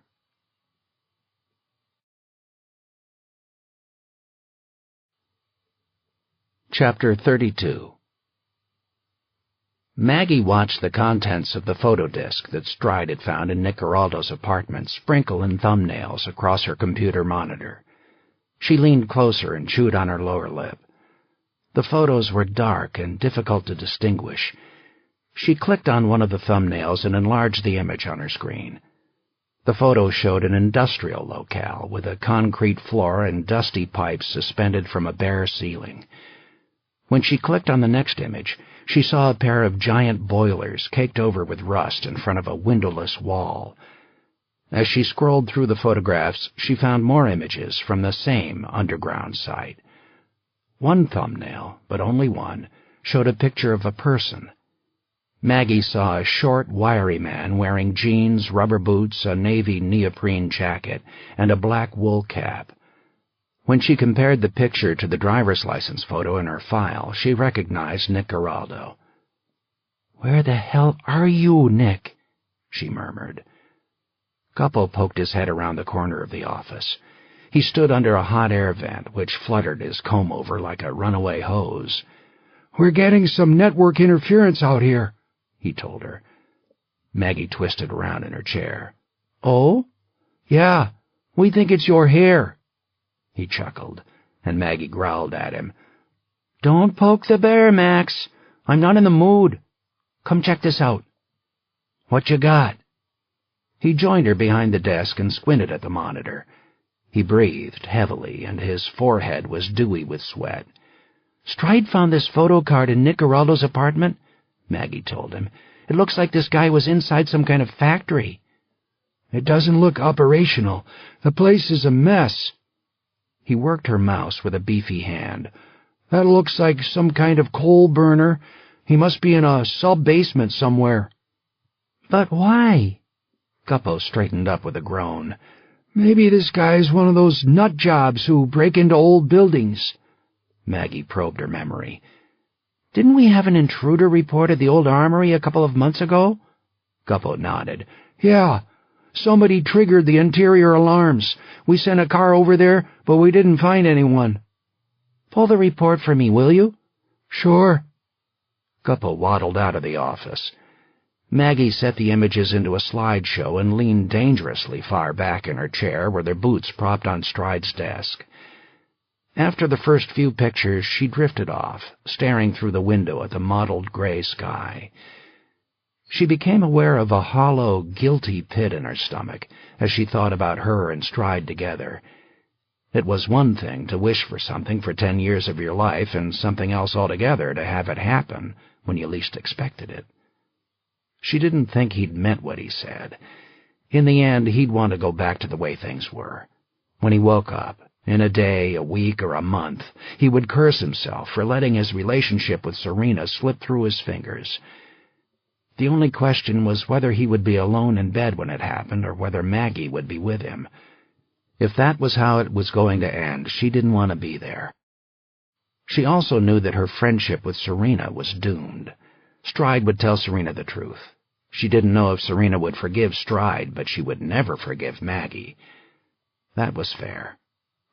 Their relationship had always been a high-wire act.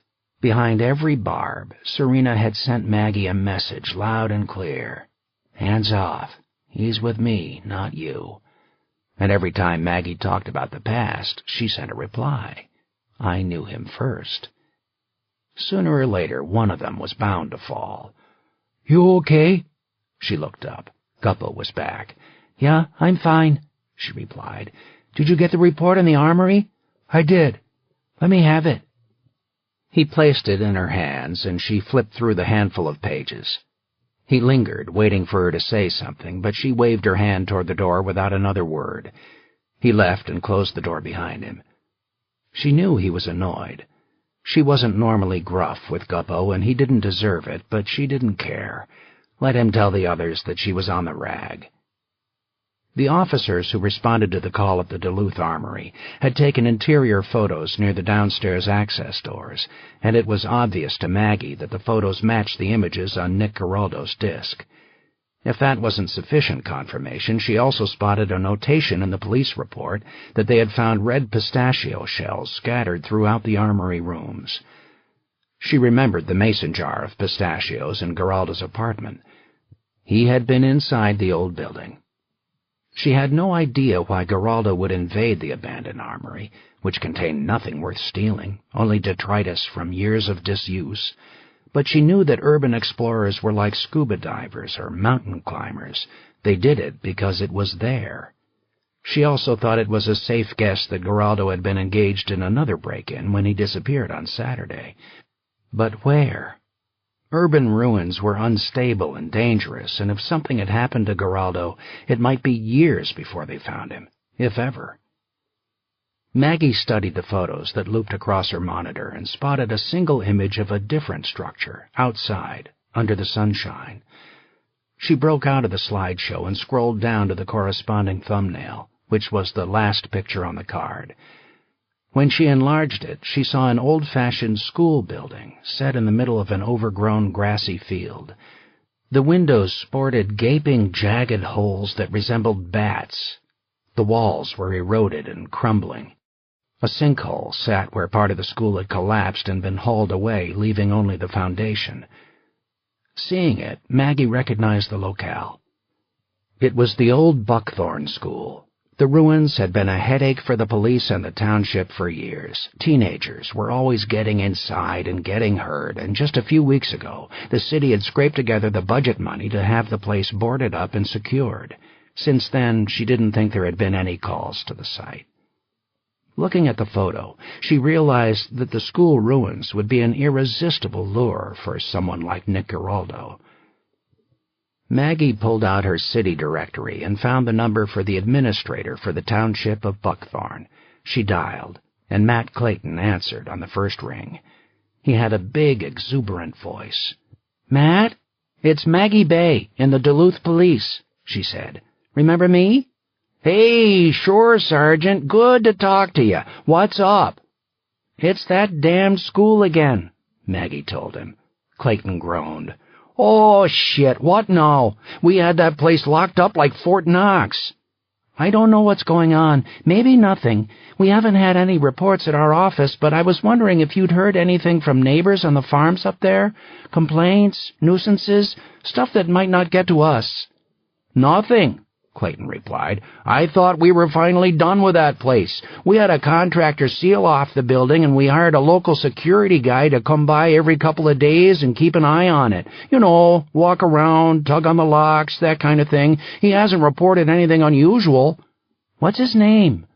"Oh, hang on, let me check. Here we go. It's Neiman. Jim Neiman. You want his number?" Maggie grabbed a pen. "Yeah, and could you get hold of him and give him my number too? I'd like him to go over and do a look-see on the place inside and out. Tell him to give me a call and let me know what he finds." "No problem. What's going on?" "There's a guy missing," Maggie told him. "A 20-something kid named Nick Giraldo. Nobody's seen him since Saturday. I think he may be one of these urban explorers who like to break into abandoned properties just so they can say they've been there." "You think he was at the school?" Clayton asked. "Could be. I found a picture of the school on a photo card in his apartment. It was taken before you guys secured the property. He might have been scouting it for a raid." "Damn! Can't these guys just go bungee jumping or something?" "Tell me about it. Anyway, it may be a wild goose chase. For all I know, Giraldo was there and gone weeks ago. But it's worth checking out."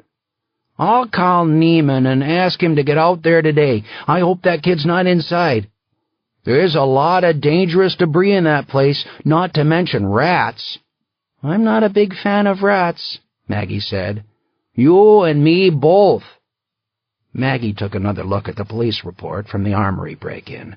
"Hey, tell Neiman to keep his eyes open for something else, too." "What?" "Red pistachio shells."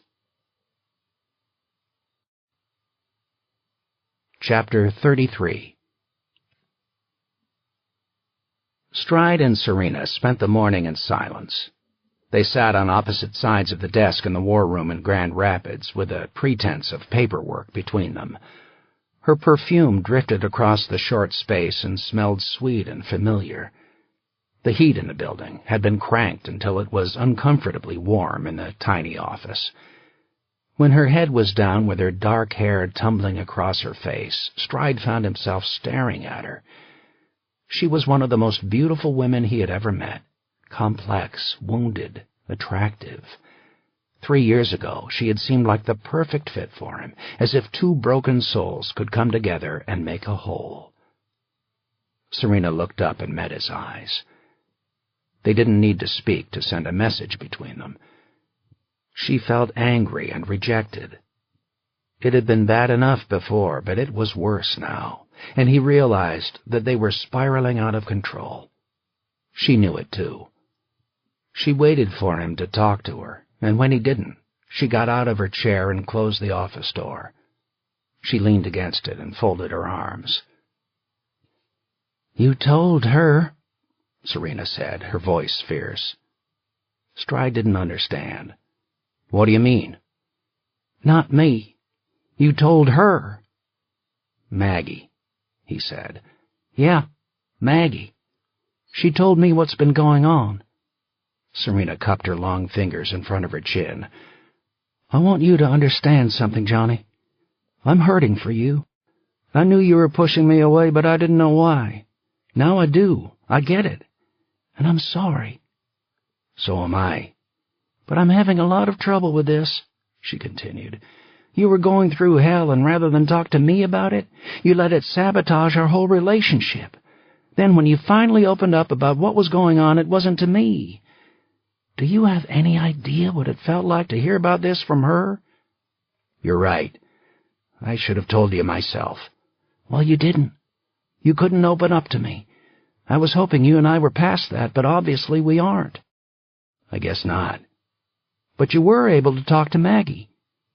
"Sometimes it's easier to talk to someone who's not in the middle of it," he said. "Yes, but she is in the middle of it, isn't she? She always has been." Stride ran his hand back through his messy hair. He normally had a good poker face, but not now. He shook his head in frustration. "It's always been complicated between me and Maggie, you know that." "It's not so complicated. She loves you." "That was years ago," he protested. "It's not like a disease, and you wake up and you're cured. The only one in denial here is you, and I think it's because you have feelings for her, too." "We're friends. We've been friends forever. Sometimes it's hard to know where the line is." Serena sat down across from him again. "I was getting a strange vibe at dinner last night," she said. He didn't reply. "I thought about it all last night, trying to figure out what it was," she continued. "Serena," he murmured. She knew without asking, but she asked it anyway. "Something happened between the two of you, didn't it?" He didn't even think about denying it. He met her eyes and nodded. Serena slashed her arm across the desk, tumbling stacks of paper to the floor. "So with me you have nothing to give, but with her?" she asked bitterly. "I'm really sorry." She stood up. "I think we're done here." "Let's talk about this," he said. "Now you want to talk? Isn't it a little late for that? You've had weeks to talk to me and you didn't. In one day with Maggie you managed to jump into bed and tell her everything that was going on in your head." "It's not that simple." "Maybe it is, Johnny. Maybe it is." She grabbed her coat from the hook. As she twisted the doorknob, she stopped and closed her eyes. "Look, I know I'm not being fair with you. I haven't opened up to you either." "I'm not looking for excuses," Stride told her. "This is my fault. Not yours, not Maggie's." Serena shook her head. "Let's not talk about Maggie. She knew exactly what she was doing. Don't tell me she didn't." "It wasn't like that." "Not to you, maybe. She saw her opportunity and she took it. End of story." She added in a quiet voice, "Are you in love with her?" "I have no idea. I know I love you." "That's not enough for us, is it? Can you tell me right now that you're choosing me? That you can reject whatever feelings you have for Maggie? That's what I need to hear. If you can do that, then maybe we can try again." "I want to say yes," he told her. "But you can't." "It's too soon. I don't want to tell you what you want to hear and wind up lying to you. For weeks, until yesterday, I didn't feel a thing. Not for you, not for Maggie, not for myself, nothing. Now everything is flooding back, and I haven't had a chance to work through any of it. You can't ask me to sort this out in a few hours." Serena nodded. "You're right. That's not fair. We both need to think about what we're going to do." She walked over to him and kissed him with her soft lips. He didn't need a reminder of how good it felt. Then she turned and left the office and closed the door behind her. Serena drove to Duluth on Wednesday afternoon and found a bar and grill north of the airport. She pulled into the parking lot and stared at the entrance door. Inside was vodka, glass after glass of it. She could taste it and imagine it dulling her into unconsciousness. She hadn't fallen off the wagon in 15 years, but now seemed like a good time. It was as if no time had passed at all since her last drink. She could still remember it on her lips. She hadn't anticipated this crossroads. She had been slowly getting her mind around the idea of staying in Duluth forever, of staying with Johnny forever. Those weren't decisions she made lightly, not given her past, but she had begun to believe it. She should have listened to the warning signs and realized that nothing lasts forever. She loved Johnny. He loved her. that didn't mean they could make it work. They both had too many walls and sharp edges. She had no idea what she would do next. Stay, go, try again, give up. It wasn't the first time in her life she had considered starting over, and it probably wouldn't be the last. Her instinct was to forgive Johnny, but she couldn't do it alone, and she couldn't do it without his whole heart in it. It killed her to think of walking away, but she wasn't going to sit in the background while Stride and Maggie worked side by side every day. The threesome was over. She stared at the door of the bar.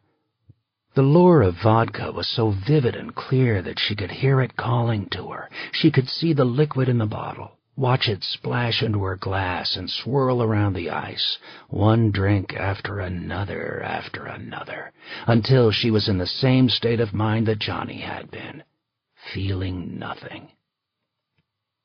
Serena opened the car door. As she did, her phone rang again. It was Denise Sheridan. She answered the phone and felt as if she had been given a temporary rescue, dragging her back from a cliff's edge. "What's up, Denise?" "I heard from the team we had following Marcus," she reported.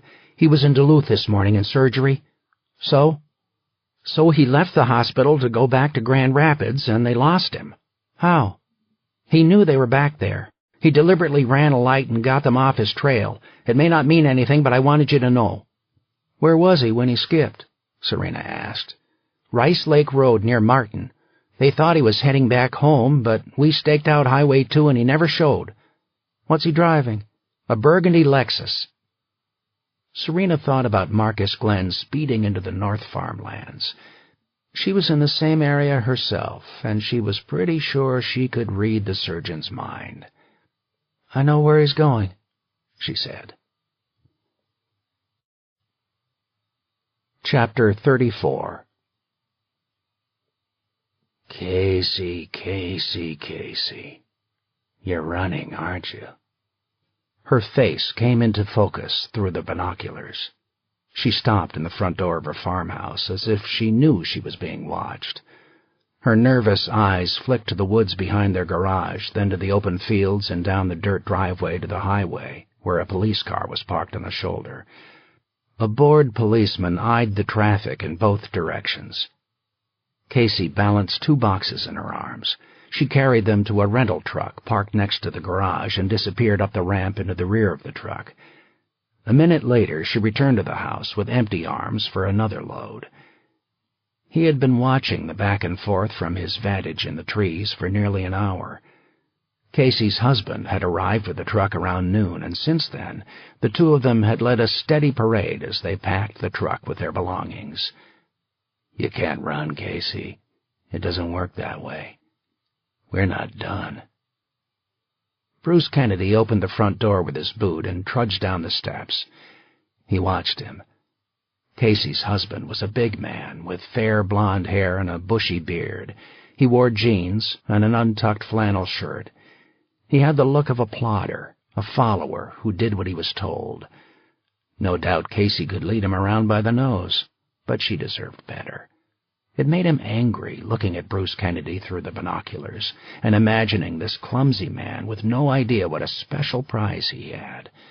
When he lost her, he wouldn't even have a clue what he'd possessed. The fool. His phone vibrated in his pocket. He was secluded in the woods, invisible and out of earshot, but he looked around cautiously before answering. "Yes?" "Neiman, it's Matt Clayton in Buckthorn." "What can I do for you?"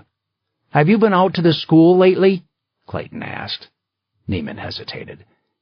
"Yeah, I make the rounds out there every few days to make sure the site is secure." "Do you think anyone could have gotten inside?" "Not likely. It's locked up tight. Why, is there a problem?" "I don't know. I got a call from Maggie Bay and the Duluth police. She's trying to track down a missing person who may have had his eyes on the school." "I haven't seen anything wrong out there," he said. "When were you last inside?" "Sunday." "Well, this kid supposedly disappeared on Saturday, so if you've been in there since then, there's probably nothing to worry about. Even so, I'd appreciate it if you could go over there today and do a walkthrough, okay?" Sure. The last thing we need is another insurance claim at that place. I understand. When you're done, call Sergeant Bay and give her a report. Clayton rattled off a phone number. Yeah, no problem, he said. He added, Why do the cops think this guy was at the school? Did somebody see him out there? No, nothing like that. He was taking pictures of the place. Like I said, it's probably nothing. I'll check it out. Thanks, Neiman. You're a good man. He hung up and shoved his phone back in his pocket. He was annoyed at his bad luck. There was no way the cops should have been able to tie Nick Giraldo to the school so quickly. He had found the kid's digital camera in his backpack, and he had gone to his apartment and taken out his computer and anything else that might have tipped them off that Giraldo was an urban explorer. Obviously, he had missed something, which was the kind of mistake he didn't usually make. He knew he could report back to Clayton and the cops that he had found nothing amiss at the school. The stall would buy him a few days, but the clock was ticking. Sooner or later, they would circle back to the school and check it out themselves. It was only a matter of time before they broke inside and found his collection. He needed to disappear long before they made their discovery, move on to a new city, somewhere in the south this time, where the winter was warm, shed his skin, as he had done many times before, start over.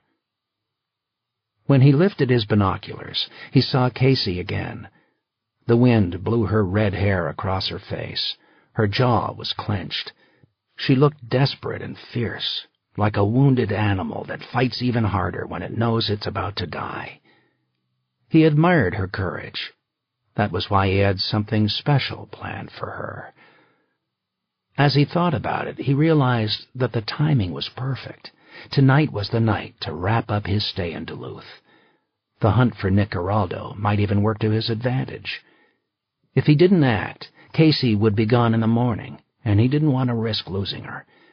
He could chase her across the country if necessary, but it was much better to do it now. They had a date at the school, like a spotlight dance at the prom, while the others watched them. He smiled as he stood in the shadows of the spruce trees. He would wait until dark, and then he would bring the game to an end. Chapter 35. Serena turned off the highway into the driveway at Regan Conrad's house. She saw the nurse's black Hummer near the garage, and beside it, a wine-colored Lexus with a custom license plate that read, NEDOC. It was Marcus Glenn's car. She parked behind both vehicles, blocking them in. She didn't want a repeat of her nighttime visit to Regan's house when the old escort had slipped away while she was inside. She climbed out of her Mustang and kept an eye on the living room window as she walked up the front steps. No one watched her. Before she rang the bell, she realized that the door was ajar. She put her ear to the inch-wide gap and listened for voices. When she heard nothing, she pushed the door open with her shoulder and crept into the foyer. The house was dark and frigid. She waited in the cold and listened again. A cop's instinct whispered to her that something was wrong. The house was too cold, too dark, too quiet. Serena looked down and spied a smear on the light oak near the door. The stain was dried and red. She knelt and caught a mineral smell that was unmistakable. Blood. She reached inside her jacket and withdrew her gun. Overhead, she heard the noise of footsteps. She kicked off her shoes, rather than let her heels click on the wooden floor. As she made her way to the stairs, she watched the balcony above her. The lights were off, and the doors to the second-floor rooms were closed. She tested her weight on the first step, but the stairs didn't give off a sound. Slowly, she climbed to the upper floor. She studied the doors stretching down the hallway. One door, at the very end of the hall, was half open. She heard the slamming of a drawer, followed by the rustle of paper. With her gun leading the way ahead of her, she moved toward the room. Through the crack in the doorway, she saw a metal file cabinet with its middle drawer open. File folders were littered across the floor. She heard frantic, agitated breathing. Serena held her gun high as she peered around the doorframe. She saw Marcus Glenn, with his back to her, on hands and knees in the middle of the office floor. He pawed through a foot-high stack of files, tossing each one aside as he reviewed it. "Don't move," Serena called. Glenn spun around in shock, his eyes wide. He clutched one of the files as papers spilled to the floor. "Put your hands in the air," she told him. He saw her gun pointed at his chest, and he spread his fingers wide and jerked his hands over his head. The folder fell to the ground beside him. "What the hell's going on?" she asked. Glenn stammered. The normally unflappable surgeon was terrified. His skin was drained of color. "I was looking for something." "What?" I thought she might have—" he began, then stopped himself. "I don't think I should say anything." "Where's Regan?" "She's not here." "How did you get in?" Serena asked. "The door was open." She pushed apart the file folders with her foot and realized that Glenn was reviewing medical records, baby records.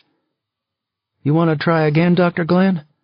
Exactly what were you looking for?" He hesitated, and she thought he needed time to come up with a convincing lie. "I began to think you were right. I wondered if Regan could have found someone to steal Callie or to harm her. I thought maybe I would find something in her files, something to tell me who." "Did you find anything?" "No." "Did you search any of the other rooms?" Serena asked. "No. I knew she kept her files here." She looked at him. "There's blood near the door." "Blood? I didn't notice." There was a false lilt in the way he said it. The panic in his face wasn't just about being caught in the middle of a break-in. Something else was going on. "Where's Regan?" she repeated. "I told you, I don't know. The house was empty when I arrived." "Exactly what did you do?" He stammered again. "The door was open, and I came inside. I called for Regan, but she didn't answer. When I realized she wasn't here, I came upstairs to see what I could find in her files." "Whatever you're hiding, I'm going to find out. You might as well tell me." "I'm not hiding anything." Serena frowned. "Place your fingers together on top of your head." "What?" "You heard me." Glenn complied. "Now stay on your knees," she told him. "Crawl toward me. Slowly." Serena backed a few steps into the hallway. The tall surgeon came forward on his knees, watching her gun. "Could you please put that thing down?" he asked. "Shut up." When Glenn was in the doorway of the office, she told him, "Stop right there. Now get down on all fours." He went to his hands and knees on the carpet. "This is crazy," he said. "I haven't done anything." "Put your hands on the carpet and lie with your face down and your hands and legs far apart. Keep your fingers spread." "Look, I already told you." "Do it!" Glenn heard the ice in her voice. He slid onto the ground until his body made an extended X on the carpet. "Stay that way," Serena snapped. "Don't move. Don't look up." She backed up to the first closed door on her right. She turned the knob with 2 fingers and pushed the door open, revealing an empty spare bedroom. Nothing was amiss. Keeping her gun trained on Glenn, she backed up to the next door and found an elegant bathroom with rose decor and a double shower. "Where's Regan's bedroom?" she asked Glenn. "At the other end of the hallway. Stay where you are."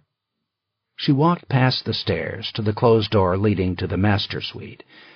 On the carpet she spotted another wet stain extending from inside the bedroom under the crack of the door. She inhaled and didn't like what she smelled. When she glanced at Glenn, she saw him with his head up, watching her. "What am I going to find in there?" she asked. "I have no idea." He was lying. "If you went in there, we'll find your prints," she told him. Glenn's face twisted in dismay. "I didn't do it," he said. "Do what?" Serena asked, but she could guess what was waiting for her. "It's not good," he told her. Serena dug in her pocket for gloves. She snapped one onto her right hand and twisted the knob with a light touch, then eased the door open with her foot. The bedroom was shadowy, its curtains closed. Light from the skylight in the hallway cascaded through the open door in a stream and illuminated the wall. Her breath caught in her chest. She took 2 steps into the room, far enough to see the king-sized bed, with its turquoise blue sheets in disarray, the shotgun lying in the carpet, emanating a smell of burnt powder, and the blood. Halfway between the bed and the door was a massive pool of blood, spread out like the spidery fingers of a lake, and behind it, on the wall, she saw gruesome splatters of brain, tissue, and bone. There was no body, but whoever had lain in that pool wasn't alive. "Son of a bitch," Serena murmured. She stared at the wall and realized that someone had dipped into the blood like red paint and written a message. Each letter was 6 inches tall, printed awkwardly, the way a child would write. Streaks dripped from the words and made parallel lines down the wall. The message read, "Hi, Casey."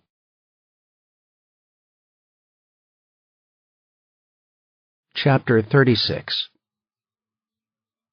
Maggie carried a chair into Regan Conrad's living room under one arm and set it down with the back facing the sofa and the bay window.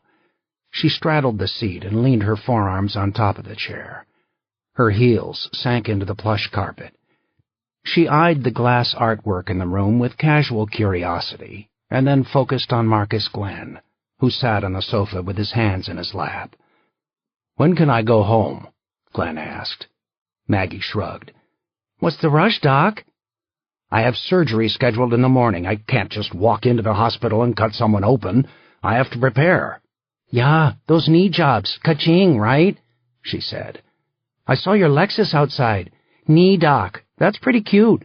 Right now, though, I'm not too worried about some CEO who needs help with his golf game, okay?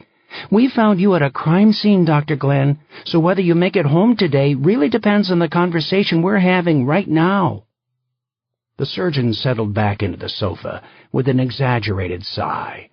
"I told Miss Dial, and I'm telling you, that I had nothing to do with whatever happened here."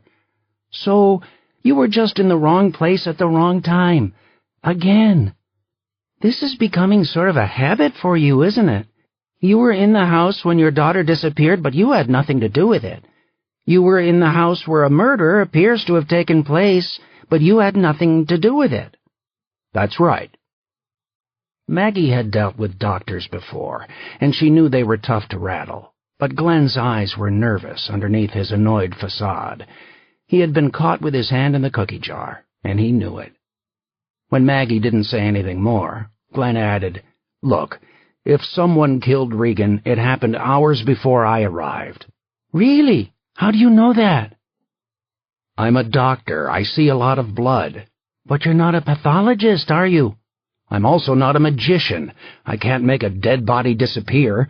The one good thing about being under surveillance is that the police always know where I am. Miss Dial knows perfectly well that I was here for less than an hour before she arrived." "Yeah, let's talk about that," Maggie said. "Why exactly were you here?" Glenn shrugged. "I thought that Regan might have had something to do with Callie's disappearance." "Why is that?" "We were having an affair. The breakup was extremely bitter." "So what were you planning to do? Ask her if she was involved in stealing your daughter? Did you think she'd break down and confess?" "You didn't know Regan. If she did something, she was the kind of person who would throw it in my face." "She wasn't home when you arrived?" Maggie asked. "Obviously."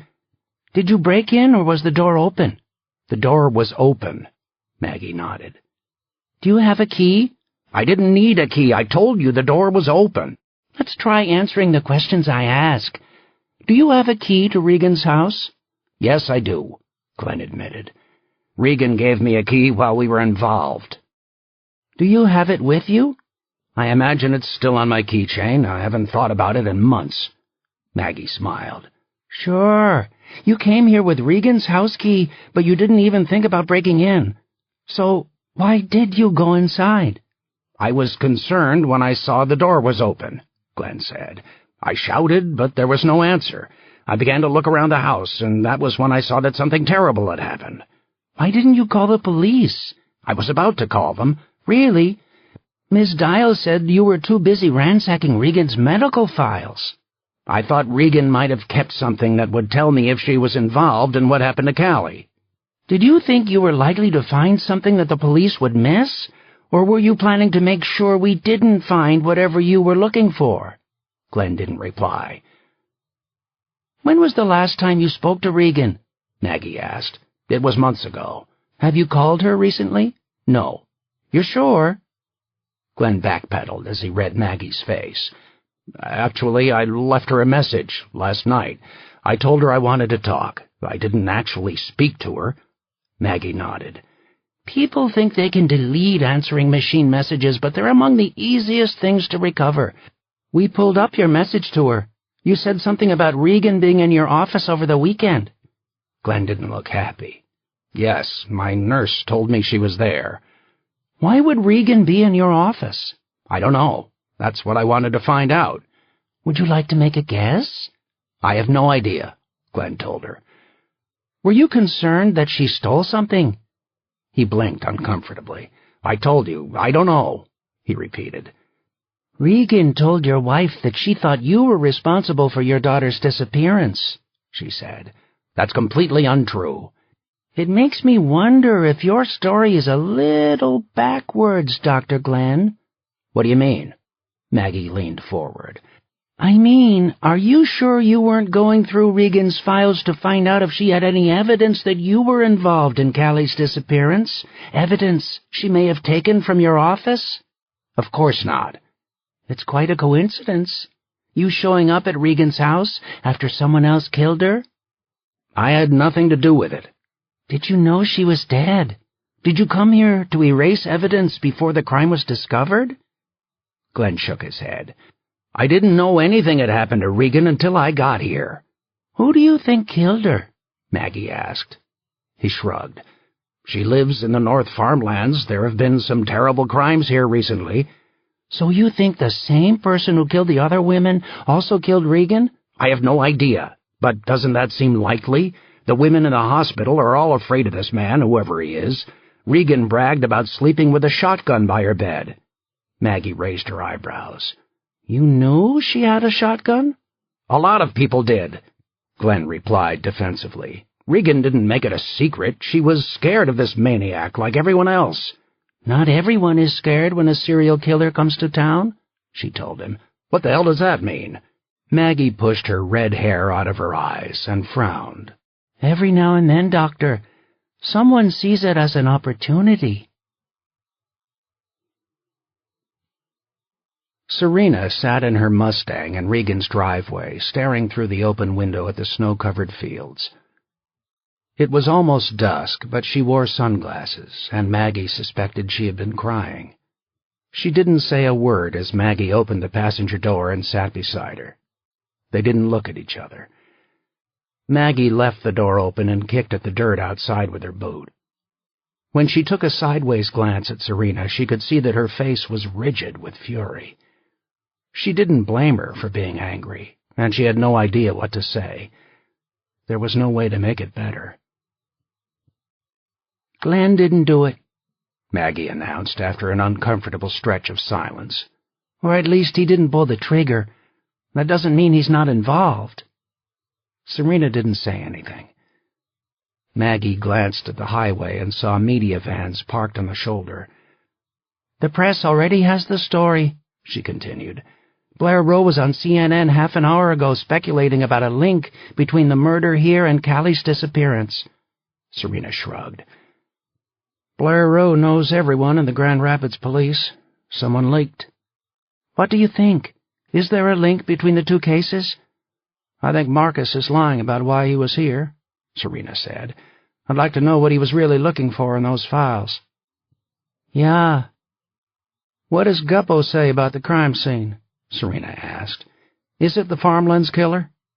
The M.O. is similar, Maggie said. The right locale, the missing body. I'm not sure about the shotgun, though. This guy likes to use his hands. Maybe Regan surprised him and he grabbed the gun. Maybe, but that's not how it looks. Guppo thinks he had the gun the whole time. There was no struggle. That's not how this guy operates.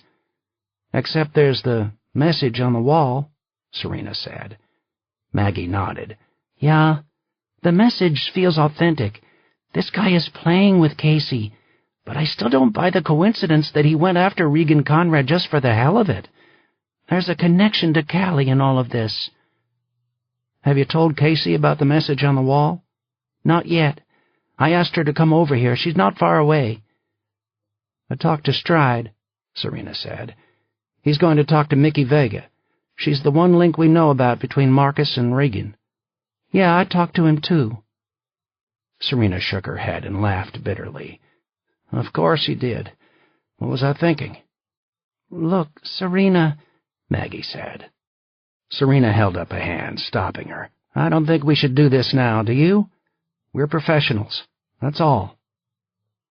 Maggie heard the message loud and clear. We're professionals, not friends. Not anymore. I know it doesn't mean shit, but I'm sorry, she said. Serena stripped off her sunglasses in a fierce gesture. Her eyes were red and angry. You want to talk about this now? Fine. Don't bullshit me or give me fake stories about being sorry. This was no accident. You knew that Johnny and I were having problems because I was stupid enough to tell you. You sabotaged our relationship to get what you've always wanted. Well, bravo. I never thought you were that ruthless. I was naive enough to think you were my friend. So now I pay the price for trusting you. Her words hit Maggie like a frigid breeze stinging her face. In the aftermath, she heard Serena breathing loudly. You can believe it or not, but it was not like that, Maggie told her softly. Stride had an attack. I found him like that. Serena, he needed someone. It just happened. Serena rolled her eyes. It just happened? Is that the best you can do? Sure, you didn't plan anything. Oh, and by the way, nice hair, Maggie. She knew her excuse was lame. I just wanted something different. Well, you got it. Now get the fuck out of my car. Maggie climbed out and closed the passenger door behind her. She leaned back in the window. I never meant to come between the two of you, she said. I still don't. I'm out. It was one time. It was an accident. He loves you, and I'm not going to mess that up. Serena put on her sunglasses again. Too late. Maggie opened her mouth to say something more, but she had nothing to say. She took a step backward and then walked away in quick, angry steps toward Regan's house. She could see strands of her red hair dangling in front of her eyes, and suddenly she hated herself and her damn strawberry hair and what she had done to Stride. Serena was right. She could tell herself that she had never meant for anything to happen, that she had never meant to stumble into the middle of their relationship, but on some level she knew she was lying. Consciously or not, she had known all along what she was doing. She had gone into Stride's house with her eyes wide open.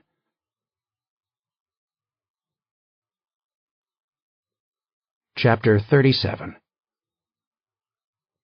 It was already night by the time Stride arrived at the base of the sloping hillside of the Sago Cemetery. He got out of his truck and felt the craving for a cigarette. There was something about cold, sweet air that made him want to smoke. He leaned against his truck and studied the tall pine trees standing guard around the perimeter of the graveyard, protecting the dead. As the wind blew, they shrugged their tufted black shoulders at him. He hiked up the slope through the thin coating of snow, navigating around the dark outlines of the marble stones. The metal flagpole banged incessantly, like a child demanding attention.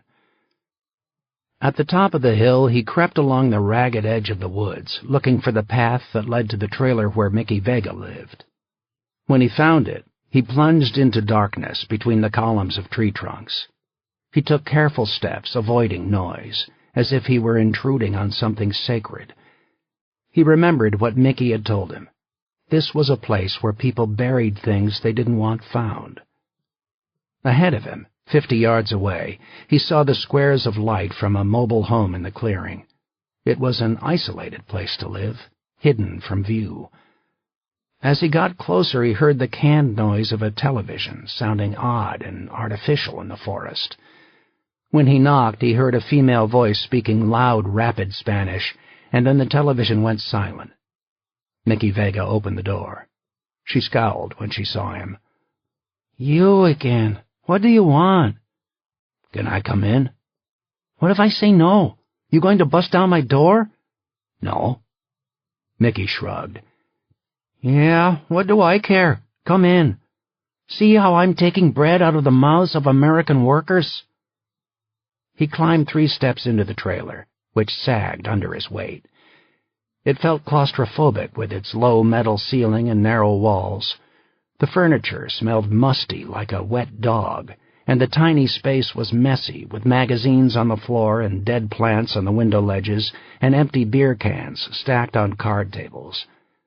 The room was uncomfortably warm, and Stride began to sweat. Mickey wasn't alone. On the far side of the trailer, near the half-open curtain that led to the bedroom, a heavy-set woman with long black hair lay in a recliner in front of a small television. She was in her early 50s and wore a plastic mask across her nose and mouth that was connected to an oxygen tank on the floor. He could hear her lungs wheeze with each breath. On the television, with muted sound, he saw a word puzzle on the Wheel of Fortune game show. "That's my mama," Mickey said. "I told you she was sick." Stride nodded politely at the woman, but she didn't react, other than to watch him with open suspicion in her dark eyes. "You can see we're rich," Mickey said. "What were you expecting to find, anyway? Did you think I had Callie Glenn hidden in here? You think I'd take a baby out of that beautiful mansion and bring her to this place?" "That's not why I'm here," Stride said. "Yeah, well, what is it now? It's time for dinner." Mickey stirred yellow rice and ground beef in a frying pan on the small stove near the door. She took a swig from an open can of beer. She wore a roomy white T-shirt from the Minnesota State Fair and a pair of jeans that hugged her fleshy thighs. Her feet were bare. "We think Regan Conrad is dead," Stride told her. Mickey wiped foam from her lips. "Really? How?" "It looks like someone murdered her." Mickey crossed herself and murmured under her breath, "Sweet Mary, that's a terrible thing. Murdered?" "Yes." "How?" "Someone shot her in the head." "My God." "We found Marcus Glenn in her house," Stride added. "He was searching her medical files." Mickey's mouth fell open. "Dr. Glenn? You think Dr. Glenn killed her?" "We want to know what he was doing there," Stride said.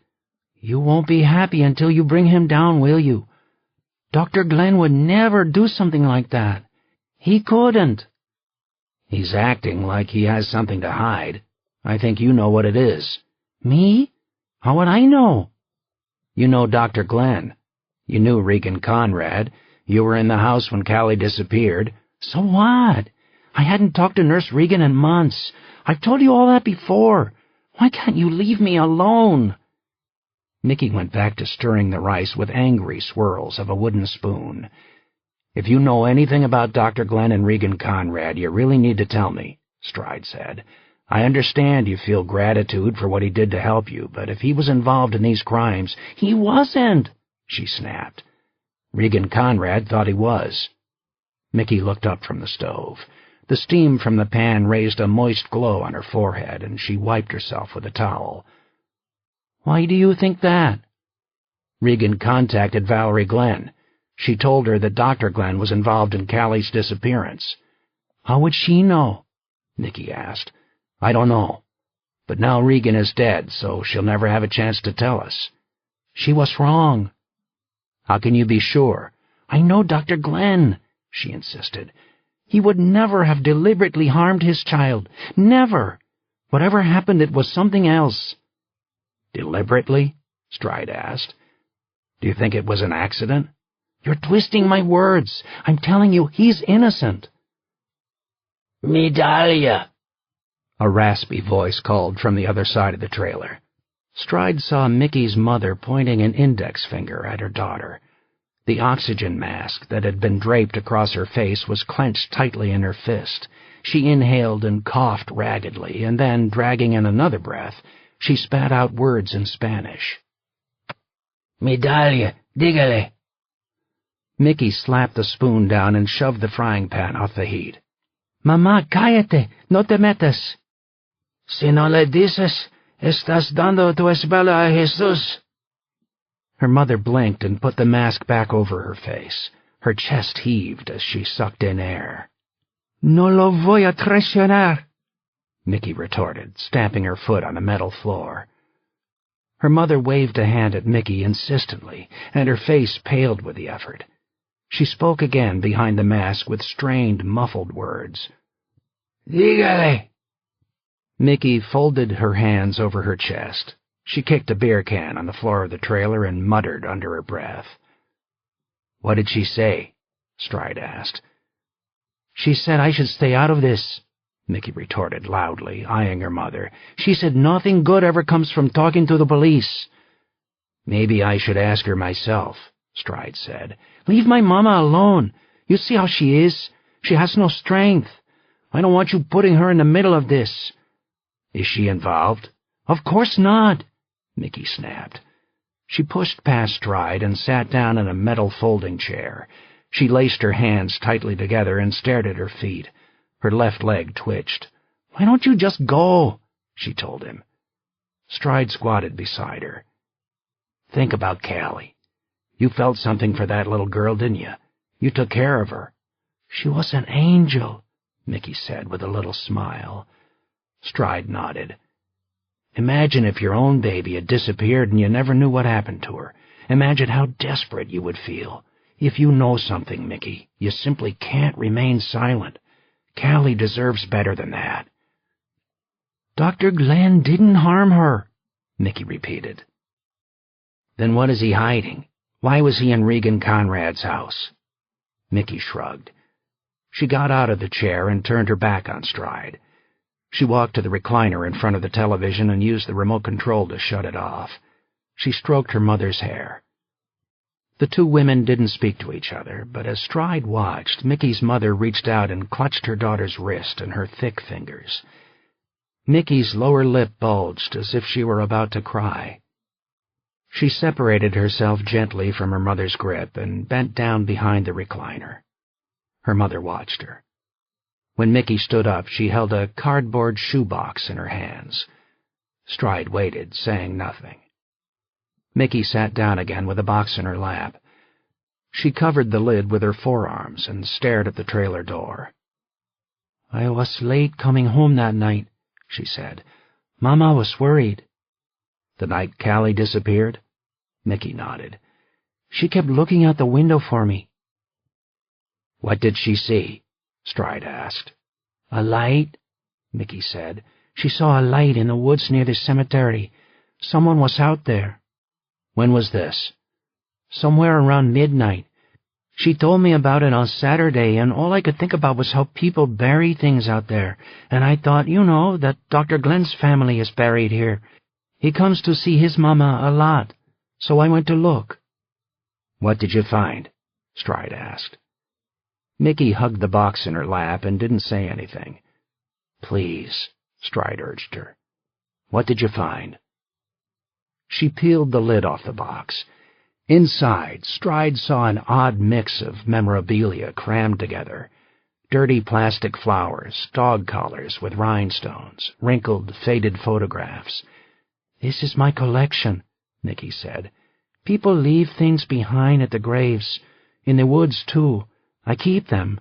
I like to think I can feel a little of the love, It's silly, but I can spend hours this way." "Did you find something in the woods?" Stride asked. "Near where your mother saw the light that night?" Mickey reached into the box and pulled out a small blue toy, a rolled-up paper horn with a plastic mouthpiece. Stride recognized it. It was the kind of blowhorn that revelers use on New Year's Eve.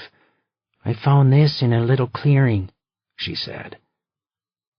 "Do you realize what this means?" Stride asked. "Callie was a New Year's baby." "Yeah, I know." "Did you find anything else?" Mickey nodded. "Someone tried to cover it up, but I could tell from the ground when I kicked the leaves away. Something was buried there."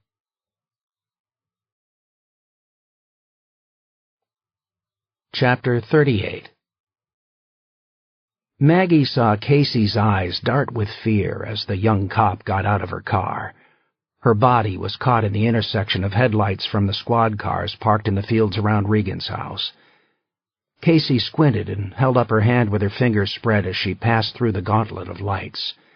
"What's going on?" she asked. "What do you want?" "He struck again," Maggie told her. Casey shivered and pulled her coat tighter around her body. "Who is it?" "The house belongs to a nurse named Regan Conrad." "A nurse? Isn't she the one Serena was talking about at dinner yesterday? The one connected to the baby case in Grand Rapids?" Maggie nodded. "So why do you want me here?" Maggie frowned. "I have to show you something. It ain't pretty, Casey." Casey put her hands in her pockets. "I know I'm a cop, but I'm not awfully good with dead bodies, you know. It doesn't come up a lot on my beat." "There's no body." Casey cocked her head. "What?" "No body, just a lot of blood. He took the body with him the way he did with the other women."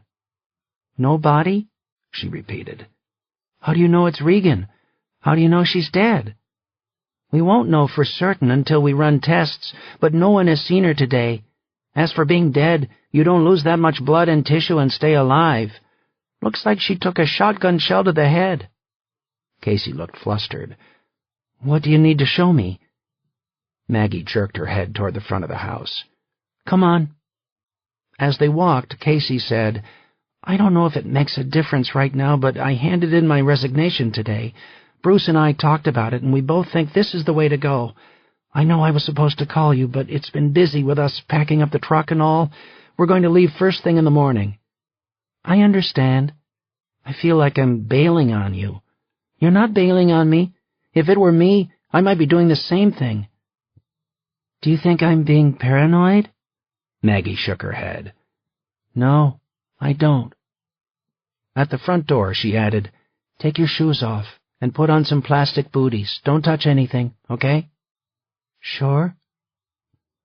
The interior of the house smelled like glue from the fume boxes used by the evidence technicians to raise fingerprints. The carpet had been freshly vacuumed to gather trace materials. Maggie led Casey up the stairs. At the open door of Regan's bedroom, she turned and stopped her with a hand on her chest. "I'm not trying to be cruel, Casey.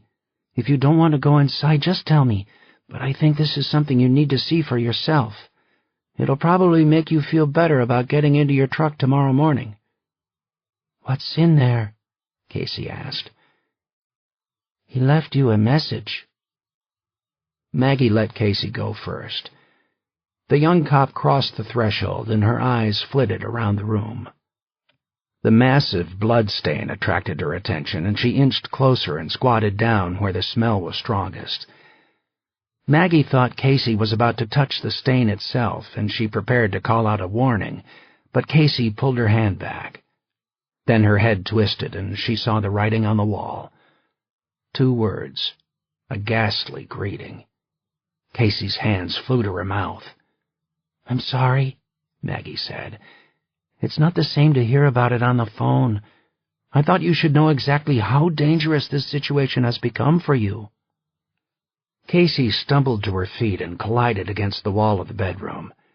Maggie heard the lurching noise of Casey's stomach turning upside down. Casey ran for the toilet, but she only made it to the bathroom doorway before sinking to her knees. Vomit spewed through her clenched fingers and splattered on the tile. She fell forward onto all fours, head down, red hair tumbling over her face. Her body shook with dry heaves. Maggie stood over her and put a hand softly on her back. "Are you all right?" Casey took deep, ragged breaths without speaking. She eased upward onto her heels, and her head fell back. She blinked as she stared at the ceiling. "Shit, I'm sorry," she murmured. "Don't worry about it." "How did it come to this?" Casey asked. "How did this become my life?" "It's not your fault." "I need to go," Casey said.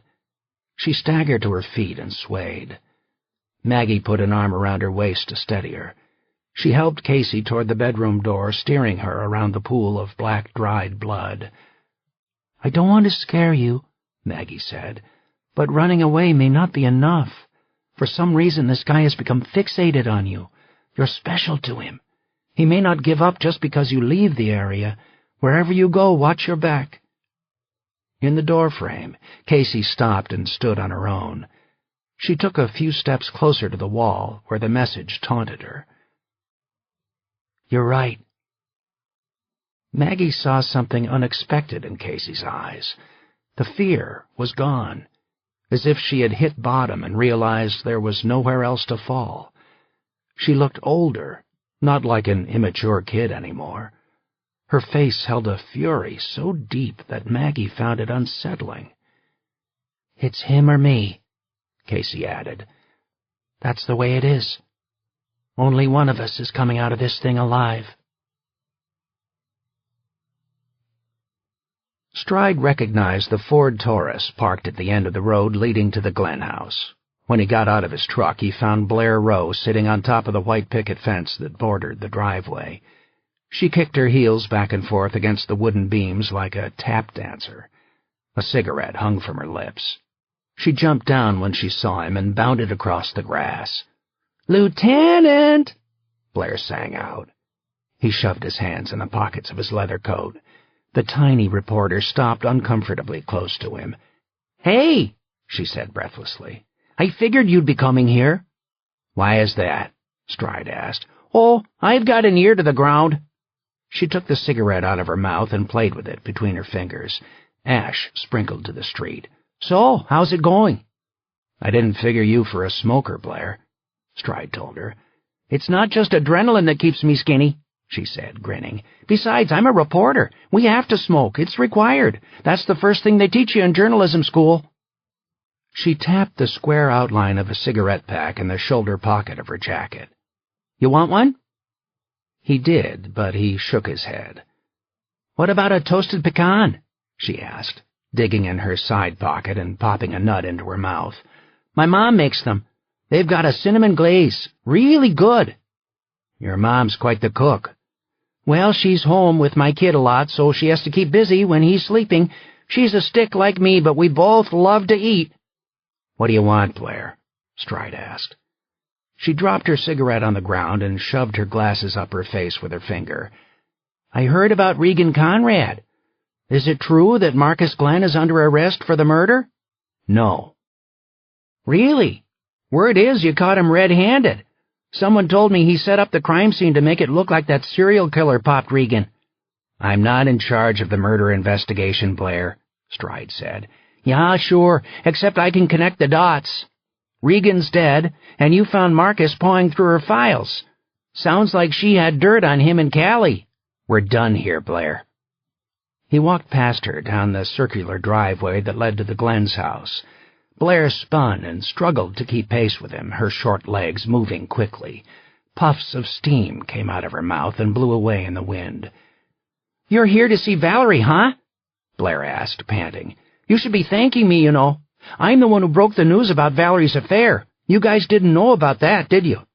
"It's not relevant," Stride snapped. Blair's glasses slipped again, resting on the tip of her nose, so she had to tilt her head back to see him. "Are you kidding? Come on. It gives Marcus a motive. We both know that. His pretty little wife is banging her brother-in-law. That's not going to sit well with King Marcus. And you know what I think? I think Marcus had Regan run a paternity test that proved he wasn't Callie's father. That's what he was looking for in her medical records. He wouldn't want it coming out that he knew the truth about Callie." Stride stopped and looked at her. "Do you have any evidence of that?" "Not yet, but I'm looking." "Then you have nothing but speculation." He continued walking, but Blair tugged on his arm. "So what's the deal, Lieutenant? When do you start the search out at the cemetery?" "What did you say?" Stride was shocked. He had left Mickey's trailer less than an hour earlier, and the only person he had called was Denise Sheridan. Blair smirked, as if she could read his mind. "Are you going to run the search at night, or are you waiting until morning? Snow's coming soon, so that's going to make it harder. My bet is you'll bring in the Klieg lights and go at it tonight." "No comment." "Hey, the news is coming out, like it or not. You may as well make sure I've got the story right. You're searching in the cemetery where half the Glenn family is buried and Mickey Vega is the caretaker. So what did Mickey tell you? I said from the beginning that she and Marcus were probably in on this together. I'm not confirming a search at the cemetery, Stride told her. Right. You have to talk to Valerie first and give her the bad news. I get it. I'm still going on the air about the search. I told you, I'm not confirming that any search is planned. You say no, but Craig Hickey says yes, and my money's on Craig. Who the hell is he? Stride asked. Blair shrugged. You'll find out soon enough, so what the hell. Craig has a spread near Cohasset, and I dated his son Terry for a couple years in high school. I still bum around with Terry sometimes. Remember, Lieutenant, this is my town. I know everybody. So? So Denise Sheridan called Craig, and Craig called Terry, and Terry called me. That's just the way things work around here. You see, Craig is the go-to guy on the range when the police need dogs. Rescue dogs, bomb-sniffing dogs, drug-sniffing dogs. She got on tiptoes and whispered, or cadaver dogs.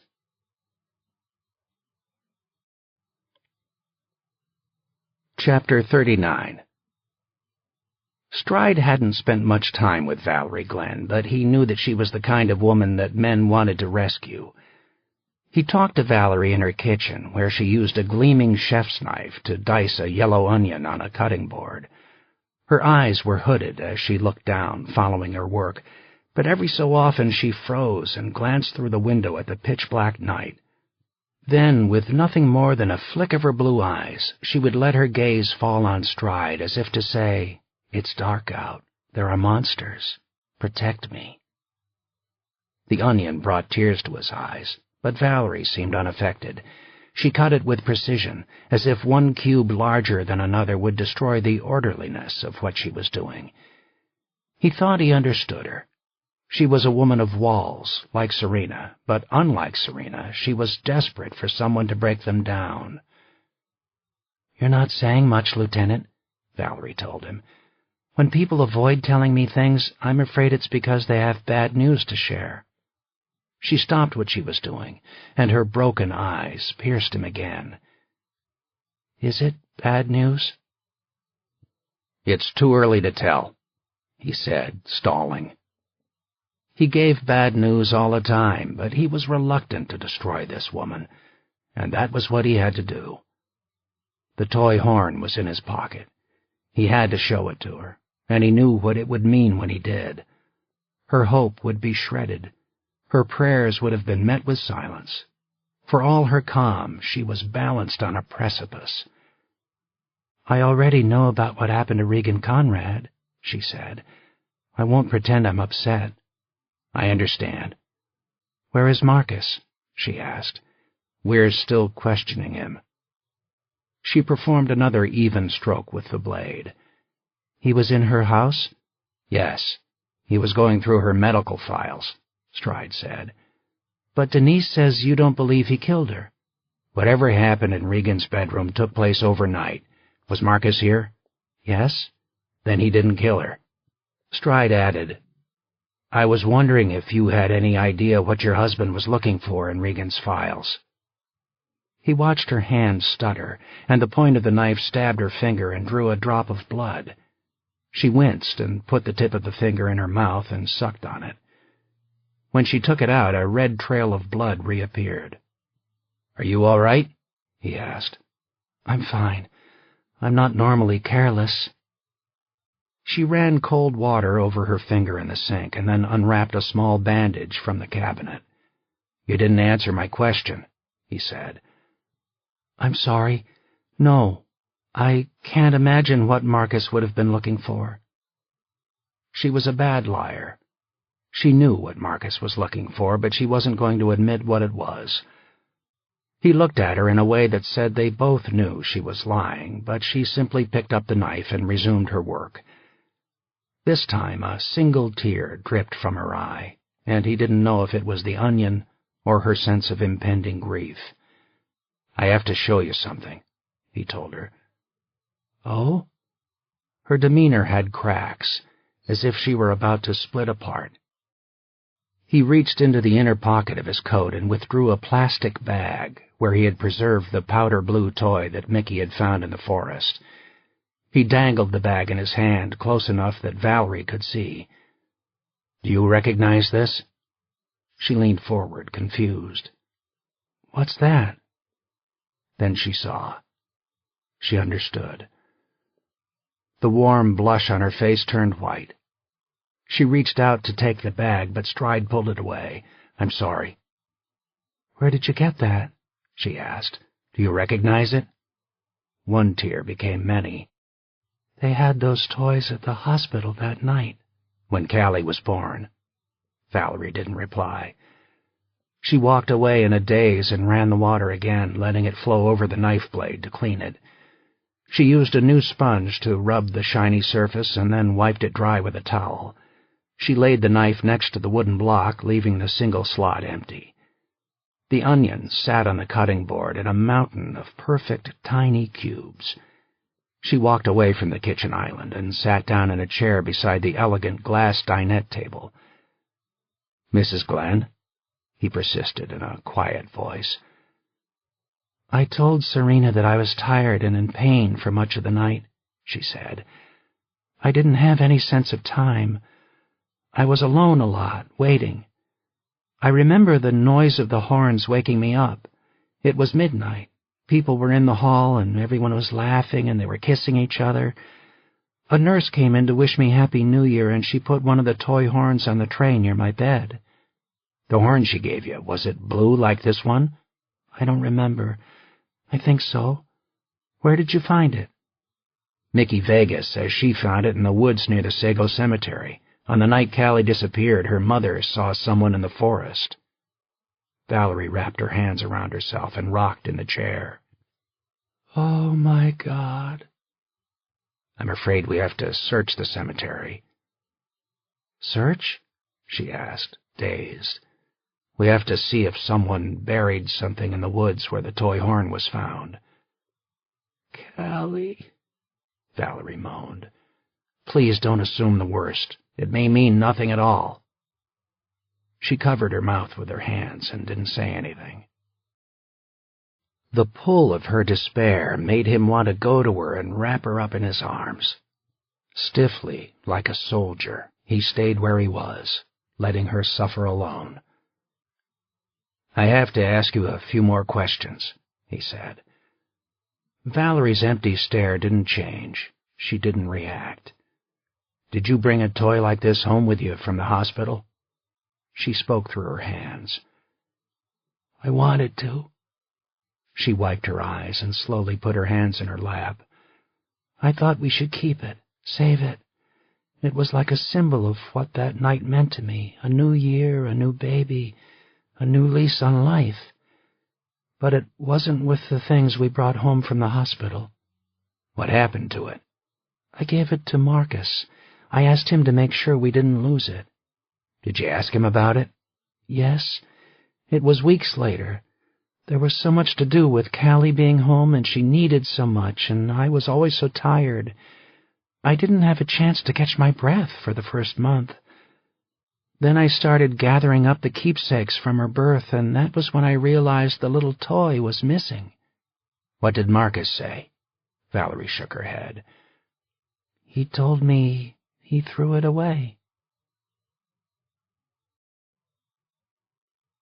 Chapter 40. "I threw it away," Marcus Glenn told Serena. They sat in the front seat of his Lexus on the dirt road near the Sago Cemetery. The night was ablaze with light, rotating red lights on the tops of the squad cars, flashlight beams intersecting the woods, and Klieg lights on tall tripods reflecting off the snow. Behind them, the road was blocked, keeping the media at bay. The windows of the luxury car were closed, leaving the interior oddly silent despite the frenzied activity around them. "When was that?" Serena asked. "I don't remember." "Did you bring it home with you from the hospital? Did you leave it in your office, or did you never take it with you at all?" Glenn shrugged. "I have no idea. It was a stupid 10-cent toy." "What color was it?" Serena asked. "Do you think I paid attention? It could have been purple, pink, red, blue, who knows?" Glenn's patience was wearing thin after hours with the police. They had spent the afternoon and early evening at Regan Conrad's house in the North Farmlands. Just as Serena had been about to cut Glenn loose, she'd received the call from Stride about Mickey Vega's discovery and the impending search in Sago. So they had driven here, accompanied by a Duluth police car on the lonely stretch of Highway 2. Glenn didn't like it. "I don't know why you've brought me here," he added. "There's nothing I can tell you." "I'm trying to figure out how this toy made its way from your wife's hospital room to the woods outside your family cemetery," Serena said. "Oh, please. How many millions of those toys pour out of Chinese factories every year? You can't possibly believe that there's any connection at all between something that Mickey allegedly found in the woods and a keepsake my wife had when she gave birth to Callie." "Did your wife blow into the horn?" Serena asked. "What? Did she use it at the hospital that night?" "I don't remember. Everyone was using the annoying things." "Then she may have left DNA inside the plastic mouthpiece. We'll test it." "Wonderful. You do that. If you find any DNA, I'm sure it will belong to someone else." "Why are you so sure about that?" Serena asked. Glenn thumped the dashboard in exasperation. "Because I threw it away. Do you think someone went burrowing through my trash in order to plant that ridiculous thing in the woods 11 months later?" Serena watched the surgeon fidget. His long legs were uncomfortable in the sedan, even with the seat pushed back. "Coincidences keep piling up around you, Dr. Glenn," she told him. "What do you mean?" "Well, say you're right. This isn't the toy that Valerie had in the hospital. Doesn't it seem strange that Mickey Vega would find a toy just like that next to the cemetery you visit every month? That she'd find it 2 days after your daughter disappeared? That she'd find it in the exact place where her mother saw someone in the woods on the very night your daughter disappeared? That the toy left there would be exactly like the one Valerie asked you to keep as a memory of your daughter's birth?" Glenn stared through the windshield at the police officers gathered in clusters around the grassy field. His long, graceful fingers curled tightly around the steering wheel as if he were steering a race car. "I agree with you," he said. His voice was calm and scientific. "You do?" "Yes, you're right. It doesn't sound like a coincidence." "Then how do you explain it?" Serena asked. Glenn twisted to face her. "I can think of 3 explanations. First, it really is a coincidence, and that's just my bad luck. Strange things like that do happen." "And the others?" "The second possibility is that Mickey is lying. She may not have found the toy in the woods, or she may not have found it when she said she did. Personally, I think Mickey is telling the truth." "You do?" Glenn nodded. "I don't believe she would deliberately try to do me harm." "Except if you were sleeping with her, if you fathered her baby and her baby died, it can play with a girl's head." "I never slept with Mickey," Glenn insisted. "I wasn't the father of her child. If you want to dig up her baby to prove it, you can get a court order and do so. But you'll just look like heartless fools. Miss Dial, I freely confess to being a hard case in every aspect of my life except my medical profession. I helped Mickey because I'm a physician and she needed someone. That's all." "You said you could think of 3 explanations," Serena said. "What's the third?" "The third is that someone is deliberately trying to make it appear as if I was involved in Callie's disappearance, which I wasn't." "You mean someone planted the toy?" "Yes." Serena knew the next obvious question, but she wasn't ready to go there yet. It hung unasked between them. She wondered if Glenn wanted to hear her say it. What are we going to find in the woods?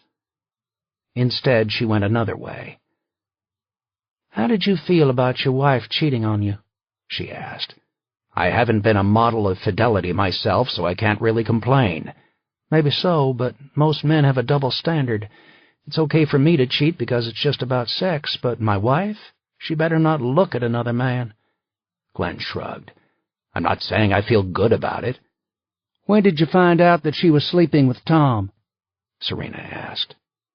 He took a long time to answer. "I found out the same time that you did," he told her finally. when Blair Rowe blabbed the news to the world.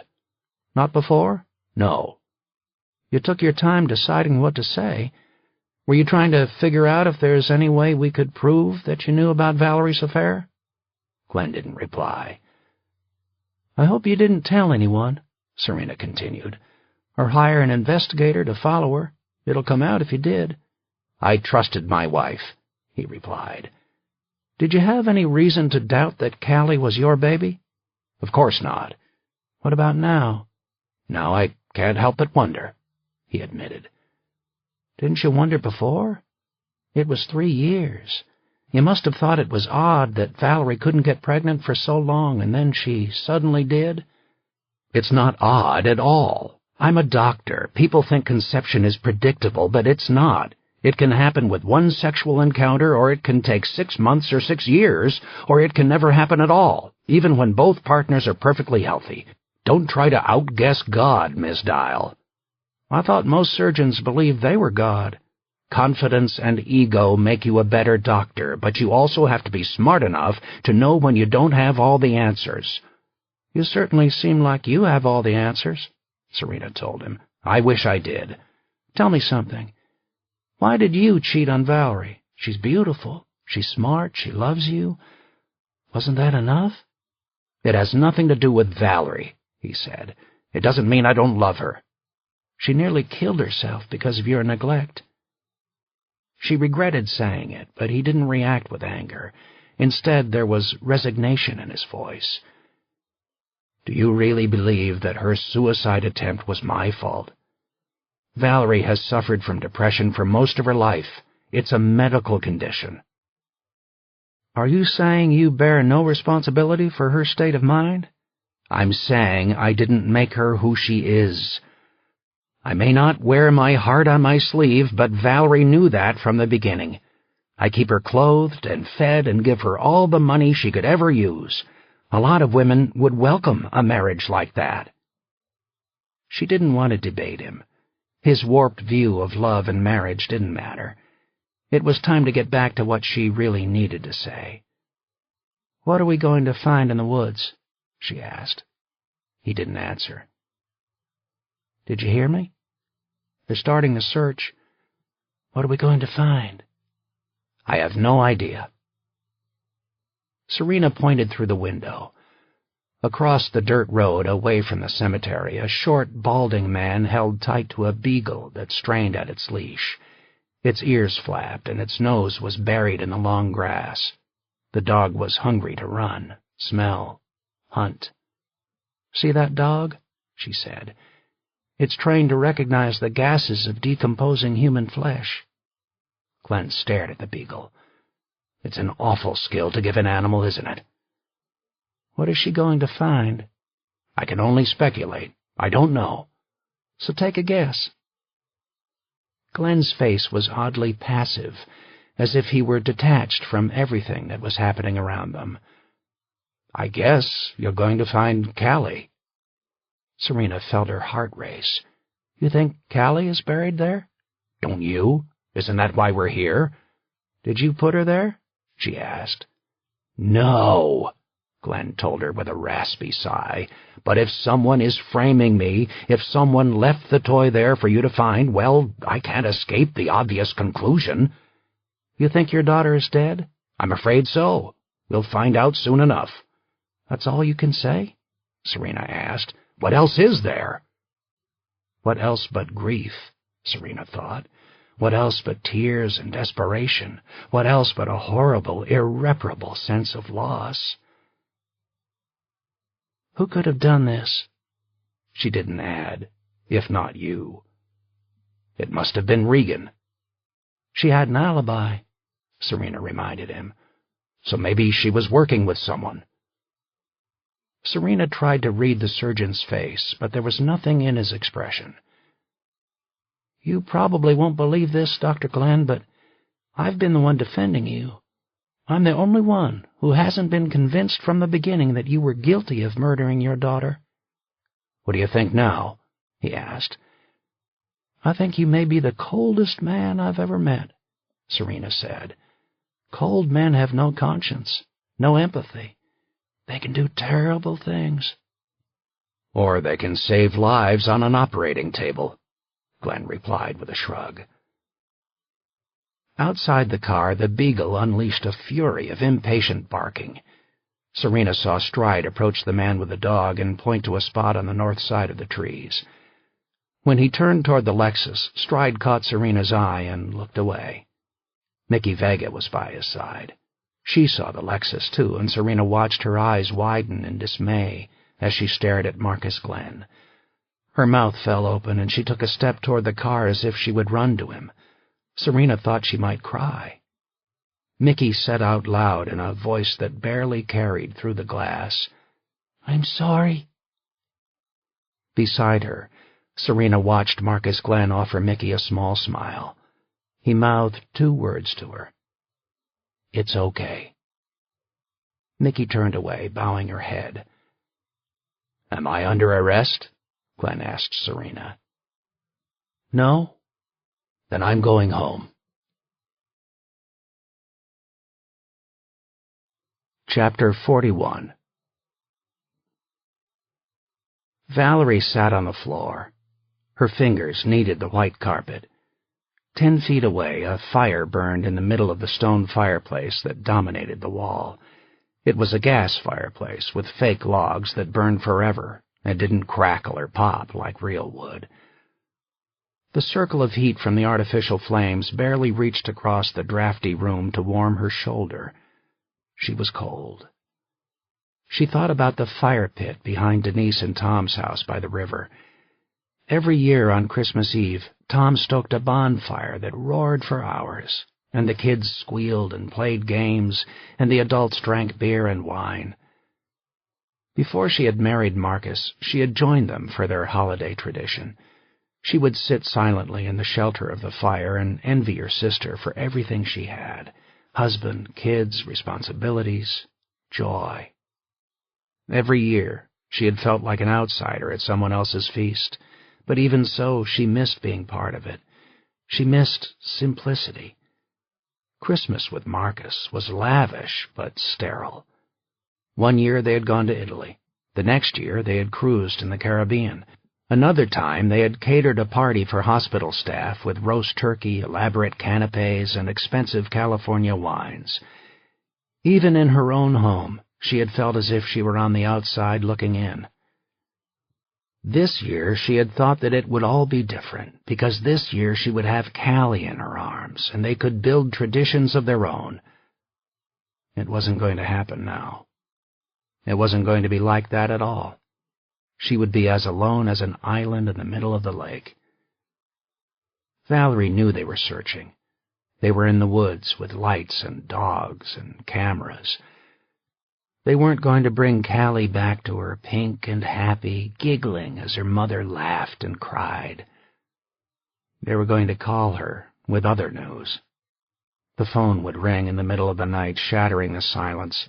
It would be Denise or Serena or Stride. Their voices would have the low, ominous bass of tragedy, and they would tell her how sorry they were. Marcus would put an arm around her, and his comfort would be as false as the logs in the fire that refused to burn. Marcus. I was wondering if you had any idea what your husband may have been looking for in Regan's files. Valerie stared at the hospital envelope. She had unearthed it from the drawer of lingerie in her dresser and brought it with her unopened to the living room. A gleaming pair of oversized silver scissors sat next to her.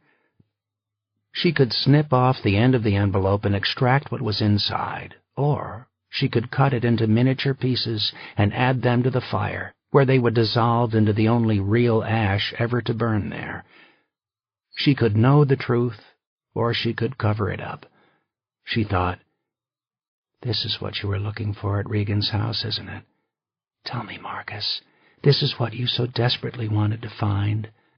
What could be worth so much? What do you not want me to know?" Regan laughed at the idea that I didn't know already. She thought I was a fool. Maybe I am. Did you kill Regan, Marcus? Is the secret so terrible that you had to silence her? Well, you're too late. All she had to do was pick up the envelope, but she couldn't bring herself to touch it. Instead, she picked up the scissors. They were hefty and sharp. She nestled them in her hand and spread the blades wide. They formed her initial, V, in a mirror finish. The blades reminded her of other things, too. They were the mouth of a fish, gasping for air on the floor of a boat. They were legs opening wide, inviting a man to make love to her. She took the edges of the envelope with her other hand and lifted it in the air, held it, felt its weight. She couldn't imagine how a single sheet of paper could change a life or be worth the price of a life. Some sins, some secrets, are not worth knowing. She wanted to cut it up, put it in the fire, pretend, forget, grieve, move on. No. She had to know. Valerie wielded the scissors, and in a single motion slit the side of the envelope open. She made an oval of the envelope and let the paper inside fall out into her hand. It was folded. The truth was inside. She separated the folds, turned it over, and tried to make sense of what she was holding. It was a dirty Xerox copy, hard to read. A medical form, heavy with codes and scribbled over in a doctor's unintelligible writing. The first thing she saw that she understood was a date stamped in the corner from nearly 5 years earlier. The paper was old. How could something so old have any relevance to her today? 5 years was a lifetime ago. 5 years was the time when she had sat in this very room at 2 a.m, with the fake fire glowing and her husband asleep upstairs, and she had poured the tablets of aspirin into her palm. It was that same month, she realized, the month of her despair and rebirth. The form was dated 2 weeks after she had tried to kill herself. She studied the codes, the handwriting, the notes in the margin, and tried to interpret it, as if it were a foreign language. Then one word jumped out at her. It was a medical term she didn't really understand, but it didn't matter because she knew. Other words began to make sense. The timing, the implications, everything was clear. She knew how a single sheet of paper could rewrite history. It hit her like a rogue wave. Her mouth fell open in a silent scream, so deep and anguished that no real sound could emerge. The form dropped from her hand. She toppled slowly, sideways, sinking like a fallen statue into the carpet. Her knees drew up to her chest, and she wrapped her arms around them. The outside world escaped. The wailing pierced her ears, but only inside her head. Her tears flowed, but they stayed inside her eyes. Like a child, she rocked back and forth, willing away the knowledge and drowning in her grief. The snow began to fall. The flakes navigated the web of branches like silver balls in a pachinko game, ultimately landing and melting on Stride's skin. The white bed on the forest ground was thin now and bare in patches, but as the night stretched on, the blanket would deepen. After decades in Minnesota, he was still amazed that snow could be so insubstantial and yet gather into drifts that brought the entire world to a halt. The calendar said autumn, but November here meant winter. The three of them stopped in the woods. They were only 30 yards from the slope of the cemetery, and he could see the lights of the police cars revolving on the dirt road beyond the graves. Stride shined his flashlight beam ahead of him and watched Medaglia Vega, who looked uneasy as her eyes studied the trees. The beam illuminated streams of snow. He directed the cone of light at the ground and swept it back and forth. "Are we close?" he asked Mickey. "Everything looks alike," she said. 5 minutes ago you said we were almost there." "I'm not sure now." Stride frowned. He thought she was stalling. Beside them, Craig Hickey restrained his beagle, whose tongue lolled out of its mouth as it bit at the snowflakes. The squat handler wore heavy gloves and a red wool cap yanked down over his ears. The frigid wind raised a rosy glow on his face. "Bitch of a night," Hickey said, stamping his feet in the pine needles littering the ground. "Don't know why we can't wait until daylight to do this." "It won't be any warmer in the morning," Stride replied, "and there'll be a foot of snow covering up everything." Hickey shivered. He chewed gum and worked his jaw like a teeter-totter. "My Cujo don't care about snow. He'll sniff through it." Stride didn't ask why anyone would name a cadaver dog Cujo. He wanted to move the search forward quickly. Part of it was practical. He didn't want to be shoveling into a crime scene through deep snow. Part of it was human. He knew this was going to be the longest night of Valerie Glenn's life. "Maybe he's right," Mickey said. "It looks different in the dark. Maybe we should try again tomorrow." "The snow will erase all the landmarks by then." "Well, I don't know if I can find it again." Stride noticed the stubborn bulge of her lower lip as she pouted. He nodded his head at Craig Hickey. "Give us a minute, okay?" "Yeah, whatever." Hickey dragged Cujo back through the tangle of brush growing between the birch trees, leaving Stride and Mickey alone. "What's going on?" Stride asked her. Mickey kicked at the ground. "Nothing. You try finding anything in these woods at night. I'm lost. I got turned around." "You saw Marcus Glenn back there," Stride said. "I think you're having second thoughts about helping us." She rubbed her runny nose with the back of her glove. "I know how it works. You find something, you're going to arrest him." "Not necessarily." "Yeah, like I can trust anything you say. I'm fucking cold. Let's get out of here and try again in the morning. I don't know where I am." Stride shook his head. Snow sprayed off his damp hair.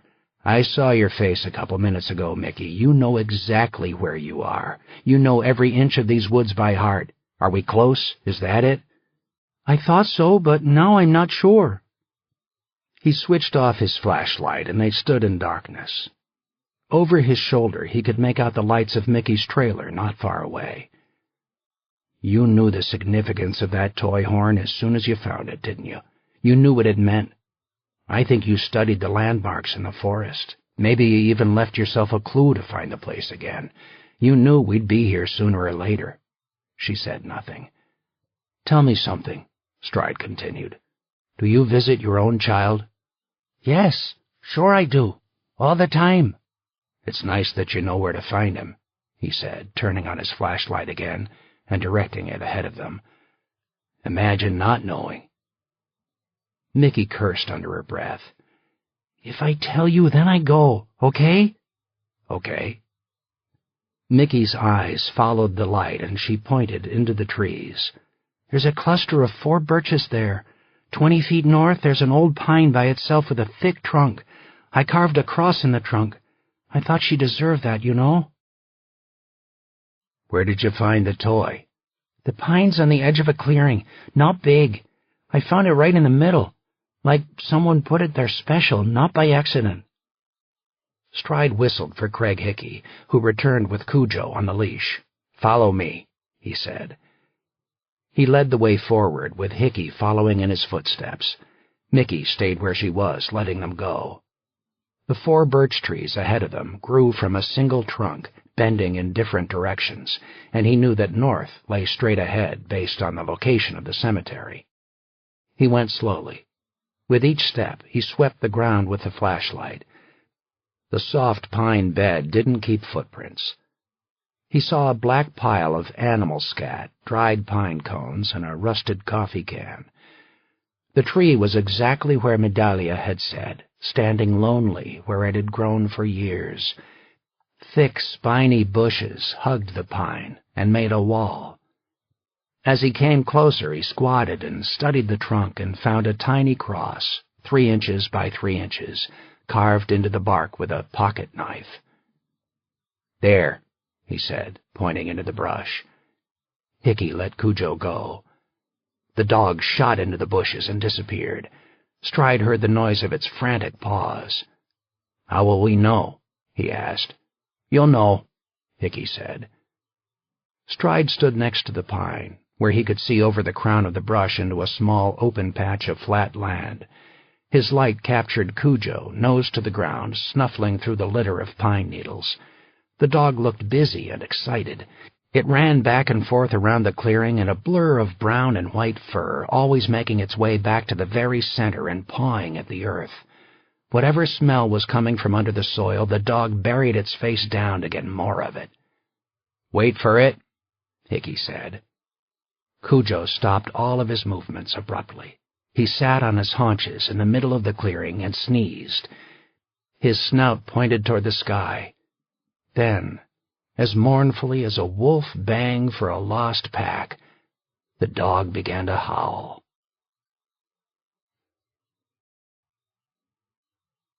Chapter 42.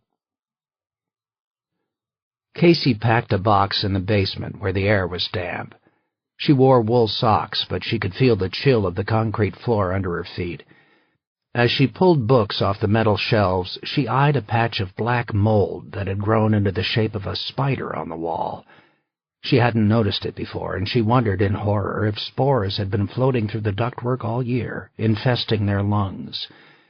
She stared at the giant patch as if she expected it to mutate in front of her eyes.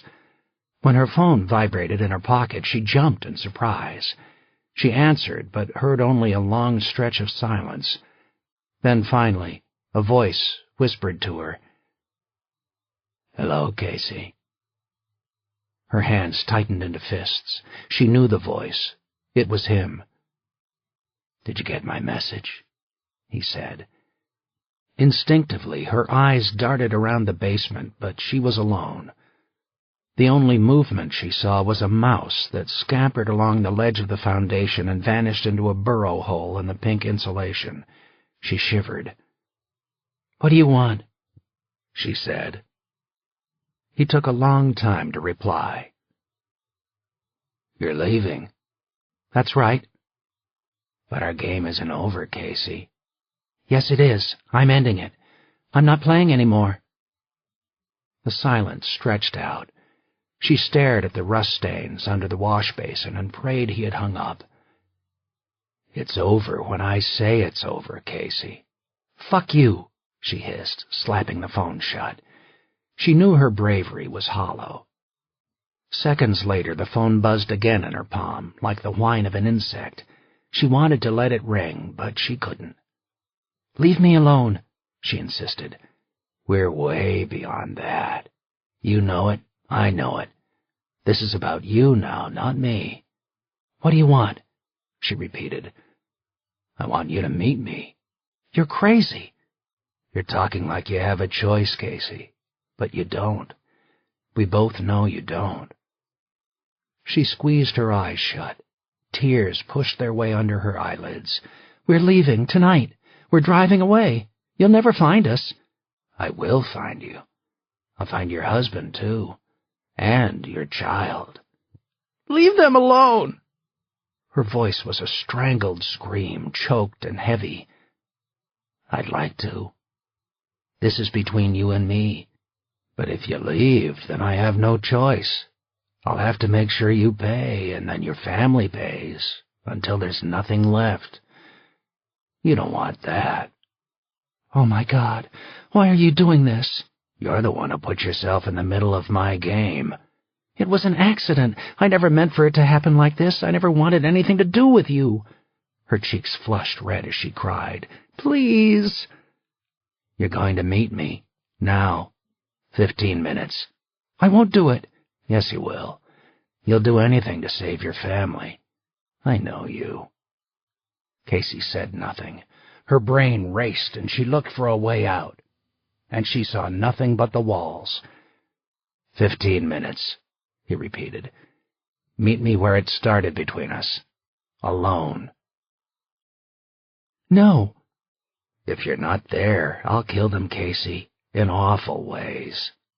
You know I'll do it. If you're late or I smell a cop, you can expect to come back home and find them both gone. You better hurry." He hung up. Casey put her hand flat on her chest as she hyperventilated. She saw a rusted hunter's knife on the shelf and thought about killing herself. cutting open her wrists and bleeding to death on the concrete floor. But it wouldn't save them. If she was gone, he'd still come after them. She knew it. She knew his game. Instead, she grabbed the knife and shoved it in her back pocket. 15 minutes. She didn't have much time. She wiped her face and steeled her nerves. If he wanted a fight, she would give him a fight. Only one of them would end up alive, and it would be her, not him. He was right about one thing. She would do anything to save her family. Casey climbed the stairs out of the basement. Bruce was in the kitchen, watching her strangely. "Did I hear you talking?" he asked. "It was Guppo. He needs me at the crime scene out at the old dairy." "Why?" She shrugged. "He can't figure something out, and he needs my help. He knows we're leaving in the morning." "You don't have to go. This is their problem now, not yours." "As long as that guy is out there, it's my problem," Casey blurted out, her voice growing shrill with anger and frustration. "It's our problem." Bruce stared at her. "What's wrong?" "Nothing. Nothing's wrong. I have to go. I won't be long." Her coat was draped over the back of the couch. She put it on and zipped it up to her neck. Bruce watched her, and she hoped he couldn't read her mind. He always told her he didn't trust anyone in the entire world except her, but there were days when that felt like a burden she couldn't handle. He was her opposite in so many ways. That was one reason they were good together. She would never have survived this past year without him. "It'll be better when we're in the desert," he told her. "You'll see." Casey nodded as she put on her gloves and tried not to cry. The desert felt like a dream. She wondered if she would ever see it. She opened the front door where the wind gusted into the foyer, bringing a cloud of snow. Before she left, she turned back and put a gloved hand on Bruce's bushy beard. "I'm sorry," she said. "For what?" "For putting us in the middle of this." "It's not your fault," he told her. "You can't blame yourself." "I do, anyway." She kissed him and closed the door before her emotions betrayed her. As she tramped across the dirt toward the garage, she cringed in the cold air. The fierce wind bit at her exposed skin, and the wet snowflakes clumped on her eyelids, making her blink. Her eyes moved constantly, studying every corner and shadow. She wondered where he was. When she yanked open the garage door, she made sure the space was empty before hurrying to their car and climbing inside. She locked the doors and didn't let the engine warm up before backing through the drifts and speeding toward the highway. Casey was alone on the road. Snow poured across the headlights and made it difficult to see. She remembered the same lonely drive a week earlier, lost in the fog, but she knew where she was going this time. She remembered how the gun on the seat beside her had comforted her that night, but she had already surrendered her gun. She put the knife there now instead and eyed its dull blade, but there was no sense of security that came with it. It took her less than 10 minutes to crisscross along Highway 43 and retrace her steps to the abandoned dairy on Strand Avenue. She came from the northeast, past the house of the woman who had died in the field, across the bridge over the rapids of the Leicester River. Her body felt the icy grip of the water again, the way it had knocked her off her feet. She remembered the screams and the sounds of the shots coming from her gun. She remembered standing over the woman's body after the man had escaped. She turned into the driveway near the white dairy building. No other cars were parked there. She saw no one waiting for her. She grabbed the knife and secreted it in her pocket as she got out of the car. The wind howled. She swayed on her feet as images of that deadly encounter a week earlier hammered her brain. She had spent the days since then trying to forget, and now she was back here, the last place on earth she wanted to be. Casey shoved her hands in her pockets. She squinted against the snow. When she wandered toward the dairy, she saw water stains on the cinder blocks and broken frosted windows.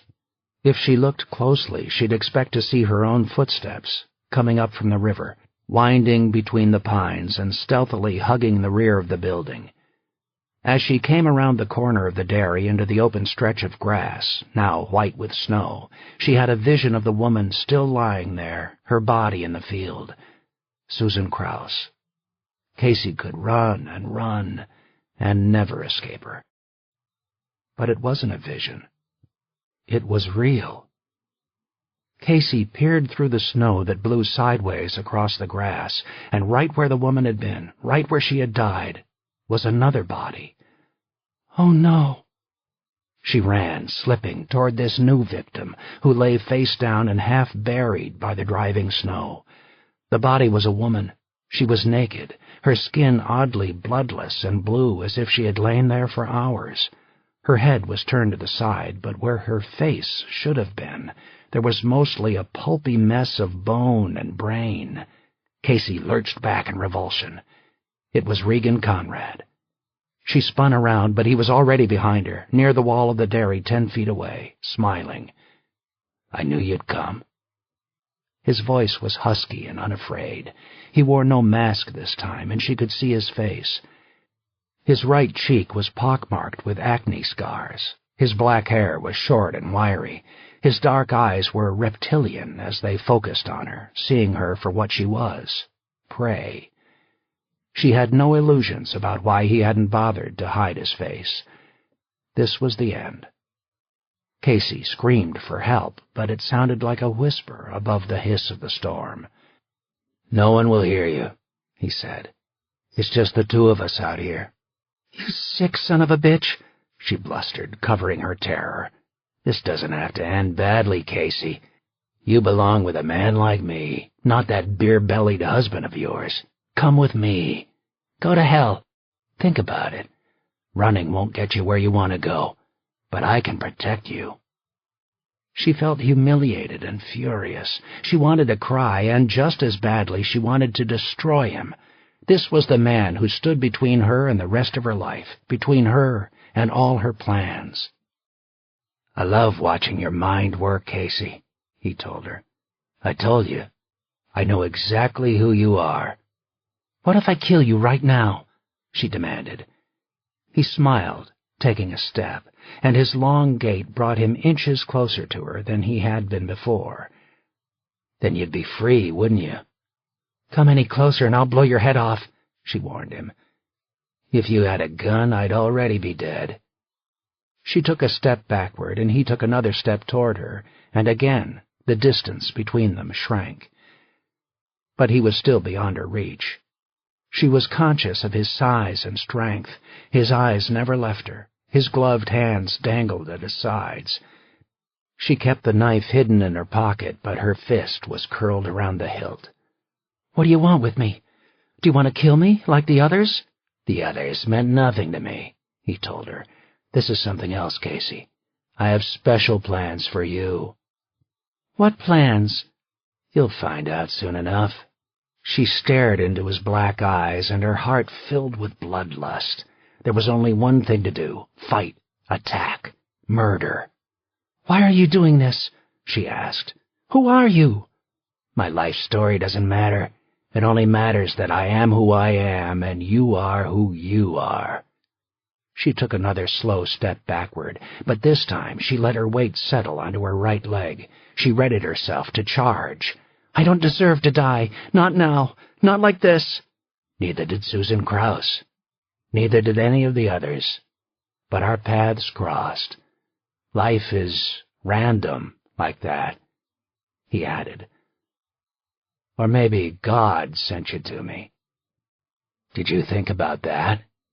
"There's no God," Casey told him.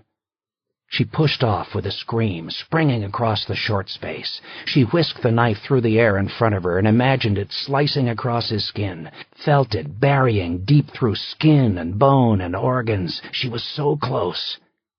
But it was futile. He was waiting for her, as if he were inside her mind and could see her thoughts. As she reached him, his hand twisted, revealing a black device barely larger than a cell phone. She was barely conscious of it, barely knew what it was, before she heard the sizzle of electricity.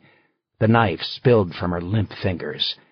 In the next millisecond, pain exploded throughout her body, savaging her nerve ends and cascading her off her feet.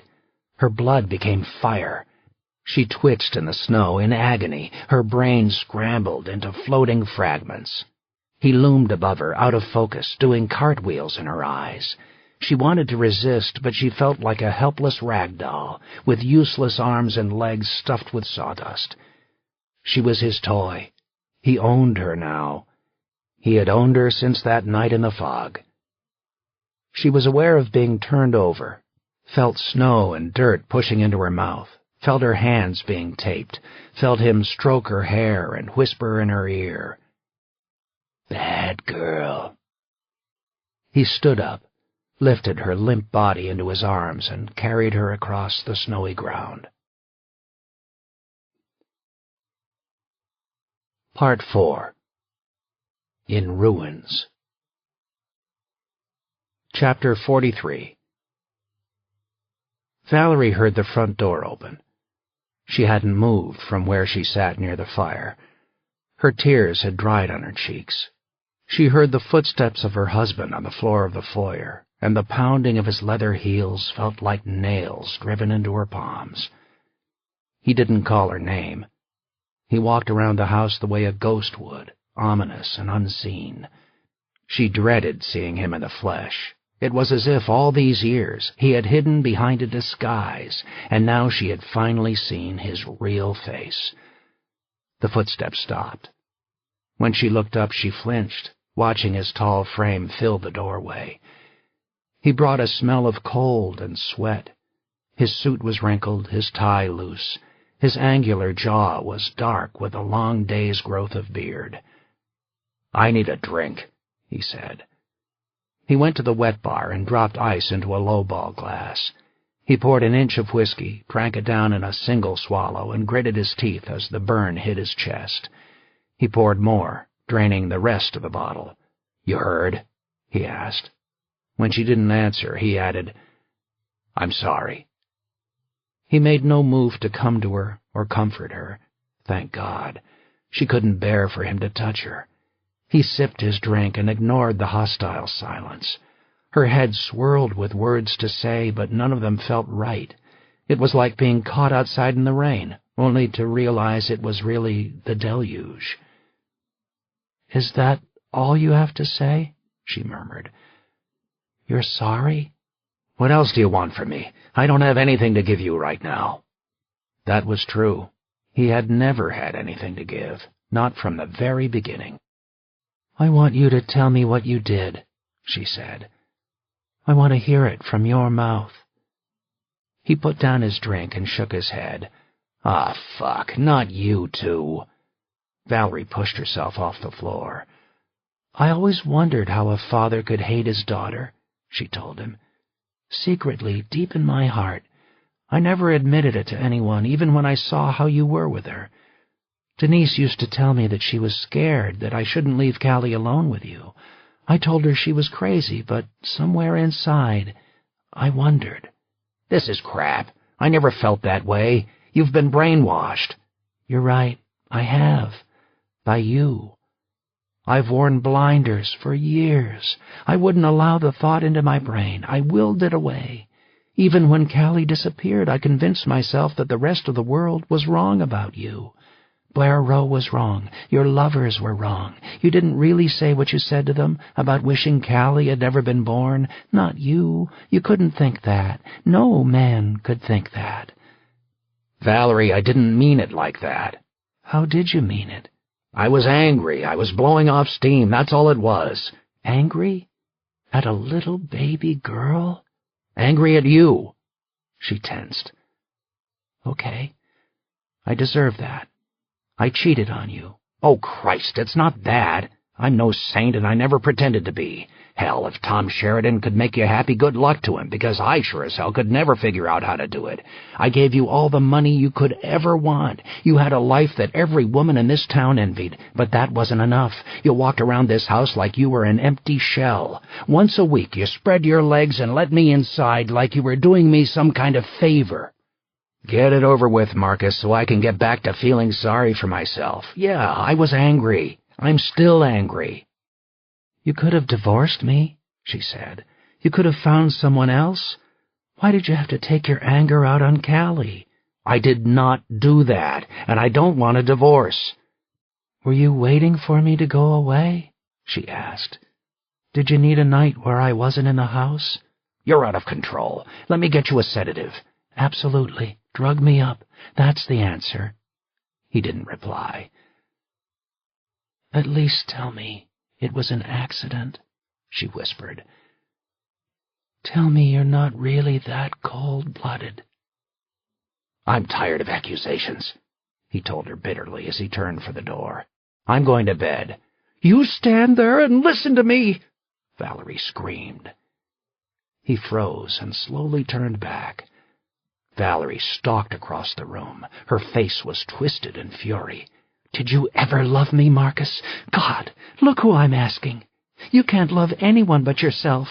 I knew you were selfish, but I had no idea how far you'd go to keep me focused solely on you. Was that the problem? Were you jealous that Callie made me happy and you didn't?" "Yes, a little," he admitted. "But that doesn't mean anything." Poor Marcus. His beautiful wife wasn't paying enough attention to him. She was too busy with another man's child. He opened his mouth to say something and then shut it. He rubbed his chin with the tips of his fingers. When he spoke, his voice was quiet. "Are you telling me Callie's not mine?" "Don't you lie to me and pretend you didn't know," Valerie hissed. "Don't you even dare." He shrugged. "Having doubts isn't the same as knowing. It was 3 years, Valerie. You were having an affair. You must have wondered, too." 3 years. Valerie heard the words and felt them cut her open. He was so casual about it.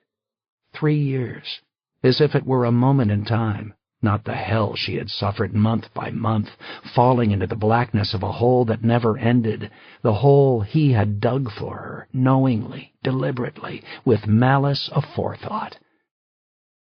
3 years, she told him, her voice raspy with grief. 3 years, Marcus. You saw what I went through. It was in his eyes. They became nervous and feral. For the first time the thought must have entered his brain that she knew. "You agreed to have a child to make me happy," she continued, "to shut me up, to throw a bone to your poor, suffering, suicidal wife." "I told you from the beginning that I didn't want children," he said. "You said you were okay with that." Valerie shook her head. "I really believed it back then. That was when I thought I would have a husband to live with, not a robot, but you. You sat there and agreed that we could have a baby. Did you see what it did to me? Did you see I was happy for the first time in my entire life? Was it really asking so much to make that a part of our lives?" "I said yes," he told her without conviction. "Stop it, stop! My God, how could you? How could you do that to me? How could you let me spend 3 years looking at myself like a broken machine? The one thing I had finally found to do with my life, and I thought I couldn't have it. I thought God was punishing me, Marcus, when really it was you." "Valerie, don't." "Don't? Don't what? Don't say the word?" She turned on her heel and grabbed the medical form where it lay on the carpet, the form Regan had given her. "I want to make sure I use the right word," she told him. "Doctors have their own words for everything. Deferentectomy. Is that it? Is that what I should call it?" He closed his eyes. "Yes, that's it."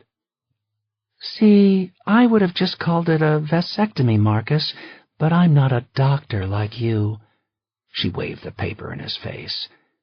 "This is what you were looking for in Regan's files, isn't it? This is what you were so desperate for no one to find. 2 weeks after I nearly died, Marcus. 2 weeks after you said we could have a baby, you went and got a vasectomy to make sure it didn't happen.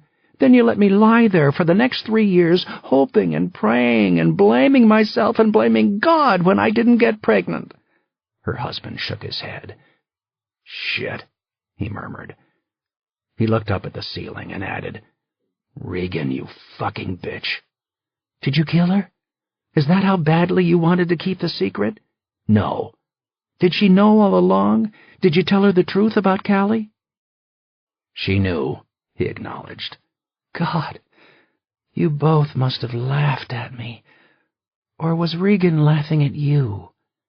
You had the perfect plan, but then another man went and got me pregnant, and you couldn't say anything. You know what's ironic? I never doubted it was your baby. It didn't matter that I was sleeping with Tom. I always believed Callie was yours. I thought we would finally have something we made together. I could have divorced you then, he said, but I didn't. I let you bring her into our lives. I accepted her as our own. Don't make it sound like you made the slightest effort, Marcus. Don't pretend you invested an ounce of compassion in my baby. I wish you'd told me the truth and chucked us out on the street. Instead, you took her away from me, the one thing in my life that I loved. You took her away. We're done here, he told her, walking out of the room. This is over. Valerie watched him go and knew he was right. It was over. The long fall ended here. There was nothing to do but wait in silence and guilt. Wait for the searchers to do their work and the forest to give up its secrets. Wait for the night to grow long. Wait for the phone to ring.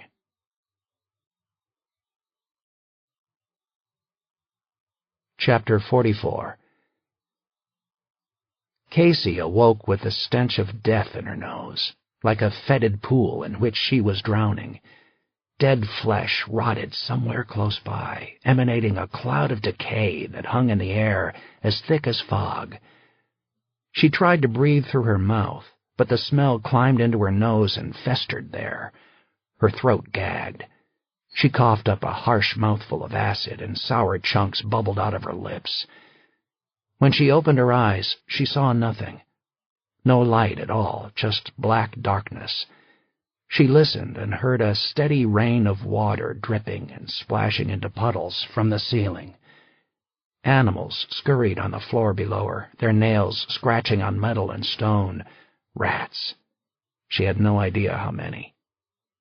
It was bitterly cold. There was no wind, but the freezing air pricked at her skin and made her numb. Deep inside, pain lingered in her muscles from the impact of the stun gun. Casey tried to move and found she couldn't. Her arms were overhead, fastened with handcuffs to some kind of pipe. Where her bare wrists brushed the metal, the frost was almost hot. Her ankles were taped together, and she stood on top of a wooden platform that swayed unsteadily when she moved. "Where am I?" she said aloud. Her voice had a strange, echoing quality in her ears. No one answered. She turned her head. Something heavy and rough, a length of rope, was wound around her neck. The tightness constricted her breathing, almost choking her. She struggled at the bonds that confined her, and as she did, she felt the platform under her feet rocking on uneven legs. His voice came out of the darkness, shockingly loud and close. "Careful, Casey." She bit her lip and shut up. Fear mingled with the pain and cold. She thought about praying, but prayer was worthless. "Where am I?" she repeated. "This is my school," he told her, still invisible, but no more than a foot away. "It's where people come to learn the sad truth about life." A light flashed in her eyes, blinding her. She squinted and closed her eyes, seeing hot orange circles in her brain. The brightness dimmed. When she opened her eyes again, the flashlight was pointed at the ceiling. She could see bits and pieces of the room around her. It was some kind of ruin, littered with rusted machinery and debris. Gaping, crumbling holes were punched in the walls. Water fell everywhere, as if the ceiling were a sieve. "What the hell kind of place is this?" "A long time ago, it was a classroom. You see what happens when nature and vandals have a few decades to reclaim a building?" Casey tried to look up, but the rope around her neck constrained her. She couldn't see her hands. Below her, she was barely able to see her feet, which were tied with gray tape. He had taken off her shoes and socks. She stood precariously on a 5-foot circular table, and her bare, cold toes poked over the round edge of the surface. He waited as she assessed her condition. He stood on top of a long oak desk, pacing slowly from one end to the other and avoiding the holes where the wood had rotted away. She tried to quash the terror in her face and focus on him with anger and contempt. When he stopped in front of her and leaned close to her face, she sucked in her breath and spat at him. "You're a sick fuck." Her voice was raspy. The rope squeezing her throat made it difficult to talk. He wiped his cheek. "You could teach other women something about courage, Casey. That's why I put you behind the teacher's desk, so your students can look up to you." With a flick of his wrist, he turned the flashlight behind him and toward the floor. Casey moaned. The beam of light illuminated 4 bodies, 3 women, 1 man, tied into schoolroom chairs. The women were naked. They had been dead for days, and the remnants of skin had caved in on their skeletons, leaving them sunken and hideously white. Their eyes were open, staring with empty horror. 24 black rats, caught as they gnawed on protruding bone and decomposed flesh, scattered in fear as the light struck them. Casey squirmed instinctively to escape. The table swayed underneath her. "That's not a good idea, Casey." He came up to her and stroked her face with the back of his hand. She cringed and tried to pull away. "You're handcuffed to one of the old water pipes," he told her. "It's corroded, not very sturdy." He fingered the rope on her neck. "The noose, though, that's tied to one of the joists in the ceiling." "You bastard! What do you want?" "I told you I have special plans for you." "What plans?" "This is school, Casey," he said. "You have to pass a test." "Let me go. Don't do this to me. Don't kill me." He fingered the buttons on her shirt and idly popped the first 3 and spread the fabric apart. His hand pressed on her chest and felt it rise and fall. "Maybe I won't need to kill you. Maybe we can leave together, both of us. Would you go with me?" She grimaced. "Go where?" "Away." "What if I did?" "Are you saying you'd stay with me?" "To save my life?" she stammered. "Yes." Slowly, he undid the rest of her shirt and let it hang open. "You forget. You can't lie to me. I'm just like you." "Why ask if you won't believe me?" "Because I like to hear you say yes. I like it when you're scheming and ruthless. What would you do if we went away? Would you plot to kill me? Would you spend every minute looking for your chance?" "You know I would," she snapped. There was no point in a charade. She wasn't going to change the outcome. "You may be the most exciting woman I've ever met," he said with admiration. He laid the flashlight at his feet. From inside his pocket he pulled out Casey's knife. She sucked in her breath. He extended the thin strip of elastic at the base of her bra. Dragging the rusted point of the knife against her skin, he sliced through the elastic and nudged the cups of the bra apart, baring her breasts. In the cold, her rose nipples puckered into rocks. He bent down and covered each nipple with his mouth in turn and sucked on it. She felt her breasts releasing milk. He licked his lips, tasting her. "I hear breastfeeding gets a woman horny. Is that true?" He straightened up, stroking the globes of her breasts with his hands. "Don't touch me." "I can't stop," he said. He reached down to the button at the waist of her jeans and undid it. Her jaw hardened with fury as he slid the zipper down. She clenched her knees tightly together and made it hard for him to strip her. He paid attention to her clothes, not to her, and when she saw her chance, she took it. She jacked her knees into the air, dangling from the pipe above her, which groaned and sank 2 inches, pulling slack from the noose and nearly strangling her. Her knees caught her tormentor solidly under the jaw and snapped him backward. He tumbled off the long desk and landed in a crash on the floor. The flashlight rolled away and went black. She hunted for the swaying table with her feet and caught it before it wobbled out of her reach. With a gasp, she eased onto the table and let go of the pipe. The rope remained taut, and she struggled to inhale. Below her, She heard him moving slowly and painfully, getting up, limping, hunting through debris for the light. "That was a mistake, Casey," he growled from the darkness. The teasing in his voice was gone. Only the cruelty remained. She didn't care. The light went on again, but it was dimmer. He climbed back onto the desk, and she could see his face. Blood trickled from his mouth. His eyes had narrowed into dots of fury and coldness. He reared back and drove his right fist into her abdomen. Her body doubled over with pain. The rope grew more constricted, and air flooded from her lungs. Each breath felt labored as she tried to suck in oxygen. She thought she would gag and choke on her vomit. "I was going to leave you like this to wait for me," he told her, "but not now. The test just got much harder." He drew out a key from his pocket and reached up and undid the handcuffs from each of her wrists and let them clang to the floor. Casey dropped her arms back down to her sides. She didn't know what he was doing, why he was freeing her. Then he got down from the desk and dragged it away from her, and she understood his plan. She stood on the table with only its shaky base propping her up. The noose dragged on her neck, pushing her head forward. If the table fell, she would hang herself. He breathed heavily and tended to the blood on his face. "How long can you hold on to the pipe, Casey? 5 minutes? 15? She didn't talk. "I have to leave, but I'll be back soon. Can you hang on until then, or will you just give up and die?" "I'm giving you a choice, Casey, but remember, if you fail the test, your family dies. It's not pretty, but those are the stakes. Understand?" She didn't say anything. "Do you understand?" he repeated.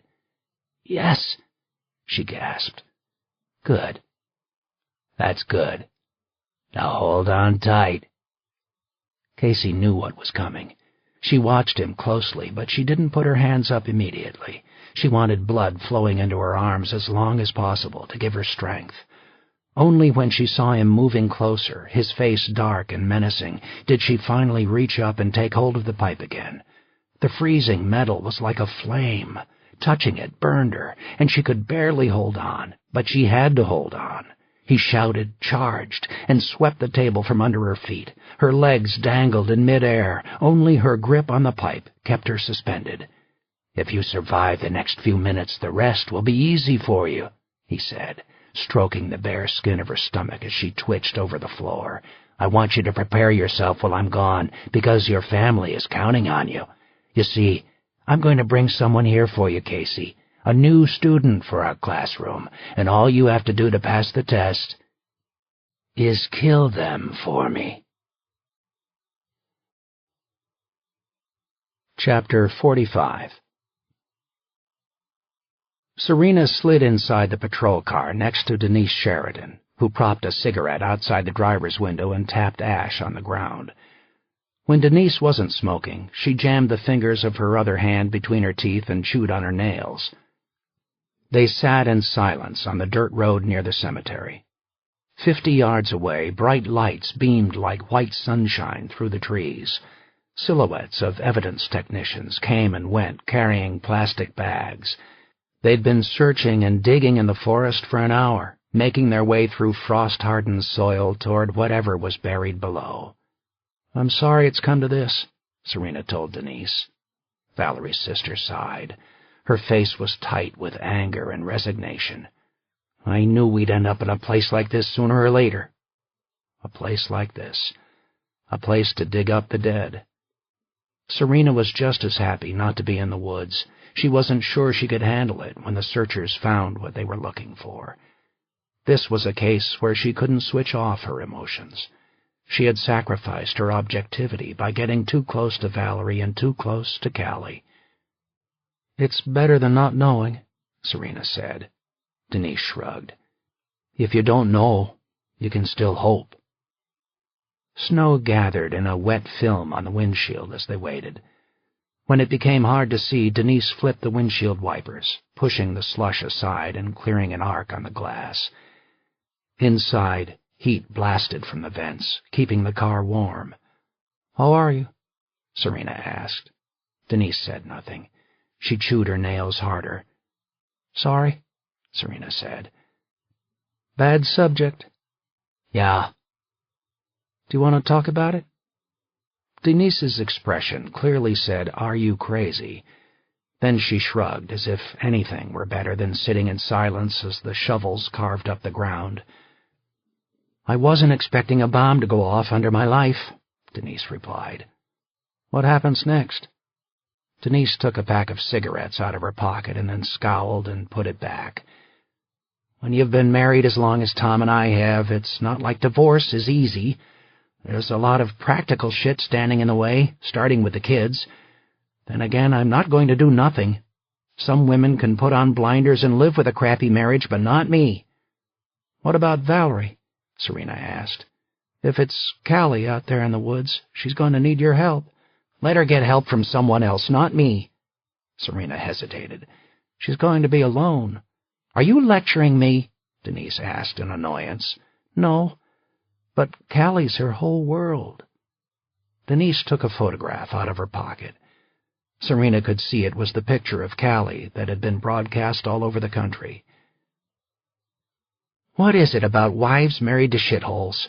They always think having a kid will make it better, like it's some kind of miracle cure. Valerie should have gotten a divorce, not gotten pregnant." Serena didn't reply.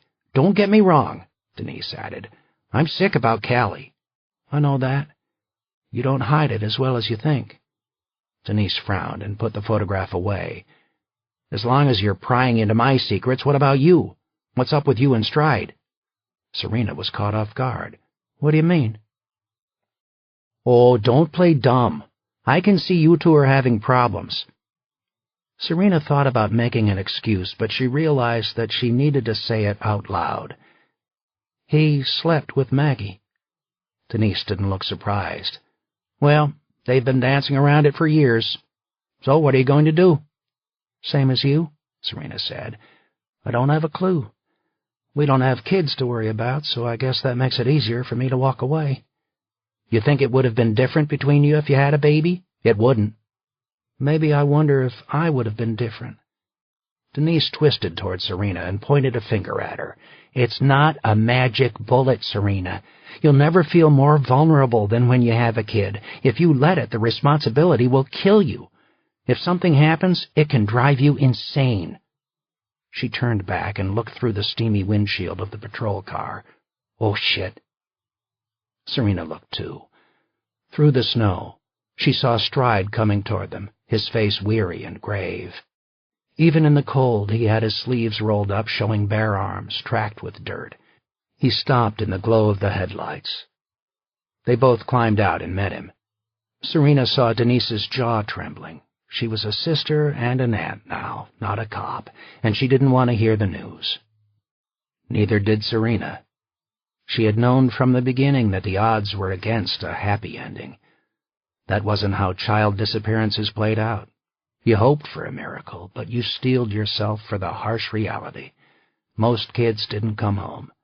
Most kids didn't stay alive. Stride's face was bathed in sweat. He wiped his forehead, leaving a trail of mud. His thick hair was wet and flat. He didn't make them wait. "We found the body of a child," he said. Denise spun around and lashed out at the tire of her car with her boot and pounded both fists on the hood. "God damn it!" "Hang on, Denise," Stride said. But Denise didn't hear him. She hit the car until Serena was afraid she would break the bones in her hands. Tears streamed out of her eyes and ran in glistening streaks down her face. It didn't matter if you knew it was coming. It was one thing to expect the truth and another to hear it. It was one thing to be furious with Valerie and another to hear that her daughter was dead. "Denise, wait!" Stride called. Serena watched his face. Behind his sorrow, something was different. Whatever had happened was not what they had all expected. Something else was going on. "Listen to me. It's not Callie," he said. Denise's head snapped around. "What?" "It's not Callie in the woods." Her hands flew to her mouth. "Oh, my God, are you sure? How can you be sure?" "It's not a girl," Stride told her. "The body that was buried there, it's a boy." Chapter 46. Valerie stood in the doorway of their bedroom. The hallway light cast a rectangular glow from behind her. Marcus lay in bed asleep on his back. His breathing came easily and steadily. She stared at her husband and wondered how he could sleep so calmly when men were hunting for Callie in the ground, when her precious baby was cold and alone. She knew the answer. Callie had never been his daughter. She was a stranger who had lived in his house, someone else's child, the offspring of his wife's affair. He had known the truth from the very beginning. "Do you really wish she'd never been born?" she asked. He slept, without answering. She approached the bed and stood over him. He was a handsome man, fit, strong, attractive. She wondered if he was really asleep or just pretending. Part of her wanted to scream and make noise to force him to acknowledge her, but she didn't. They were beyond that, beyond rescue. Valerie undressed and went into the master bathroom and closed the door behind her. The marble tile was cold under her bare feet. She turned on the shower and waited as the water grew hot. She studied the reflection of her naked body in the full-length mirror. People told her she was beautiful, but they didn't understand how she could hate her body. They never saw that one brown nipple was slightly larger than the other, that her knees were ugly, that her stomach was a constellation of pale freckles. She got under the water, which poured from the shower like rainfall, straight down over her head. It flowed through her blonde hair and over her shoulders and breasts and between her legs and over her feet and then swirled into the drain. She didn't move or wash her body with soap or knead shampoo into her hair. Instead, she stood straight with her eyes closed and her arms at her sides and her face tilted into the spray. Her skin became clean and pink. She stood, not moving, until she had been there for so long that the hot water drizzled away and became cold. Outside the shower, she shivered on the bath mat. She toweled herself dry but left her hair wet.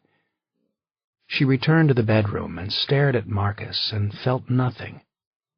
She dressed again, not for sleep, but for the day ahead, a day when she would finally be free.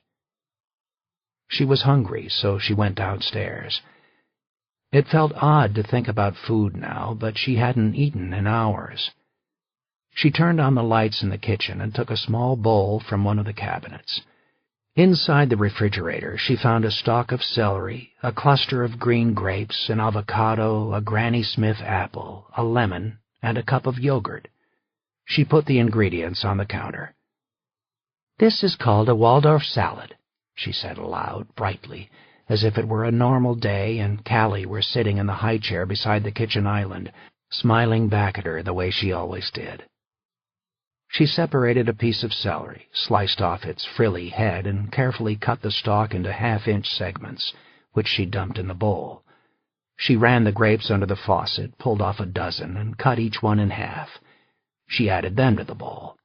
"I use yogurt instead of mayo because who needs all the fat and calories? And I add in half of an avocado because I like avocados. It's supposed to include walnuts, but I don't have any walnuts. Apples are crunchy enough, so I won't miss them." Valerie sliced the apple down the middle and cut away slices from the core. She tasted one and made a face. It was tart. Whenever she puckered her lips like that, Callie would giggle and slap the tray in front of her with tiny hands. Her blonde curls would dance on her forehead. Valerie diced the apple slices and mixed them in with the celery and grapes, and she studied the empty high chair with a deep longing, as if she might see her daughter there if she looked hard enough. "Now for my secret ingredient," she said. Valerie ran the knife all the way around the black avocado and twisted the two halves apart. As she buried the blade in the avocado seed to remove it, her phone rang on the kitchen counter. She froze, her lower lip quivering. The noise went on, musical and insistent. When she glanced at the phone, she saw her sister's name in the caller ID box. "That's Aunt Denise," she said with a lilt in her voice, as if Callie could hear her. I don't think we need to talk to her right now, do we? Not when we're busy making a salad." The phone went silent. Valerie scooped half of the avocado out of its husk and cut it lengthwise into strips, which she dropped one at a time into the salad. She pried the lid off the yogurt and spooned it into the bowl. She cut the lemon in half and squeezed juice over the salad. With a fork and spoon, she mixed everything together. She sat down at the island and ate each bite of the salad slowly. She remembered how her daughter's eyes would follow her as she ate, and how Callie would make noises that let Valerie know she'd be talking soon. She thought about her little girl's face, her 2 new white teeth, and her dimpled smile. When the bowl was nearly empty, her phone rang again. She stopped with the fork halfway to her mouth. The horror of anticipation bled across her face. The caller ID this time said Blair Rowe. Valerie's eyes went blank. The phone rang, and then the music ended. She snapped out of her trance.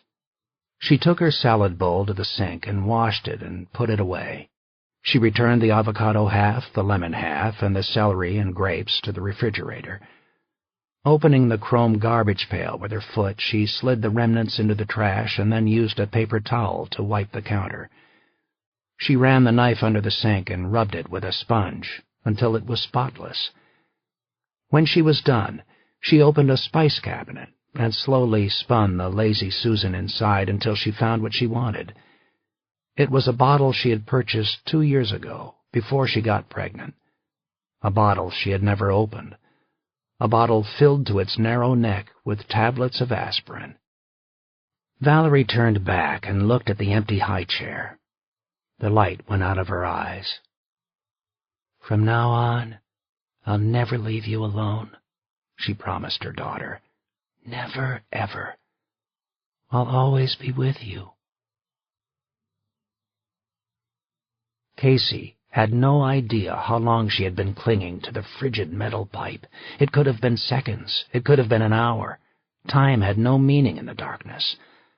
Her arms grew thick and heavy, and the cold burned her skin, and all she wanted to do was let go. She didn't. She couldn't. He was gone, for now. She had watched him take the flashlight and pick his way through the debris, and then the light had vanished behind a fragmented wall. Somewhere on the far side of the building, she'd heard a steel door opening and closing.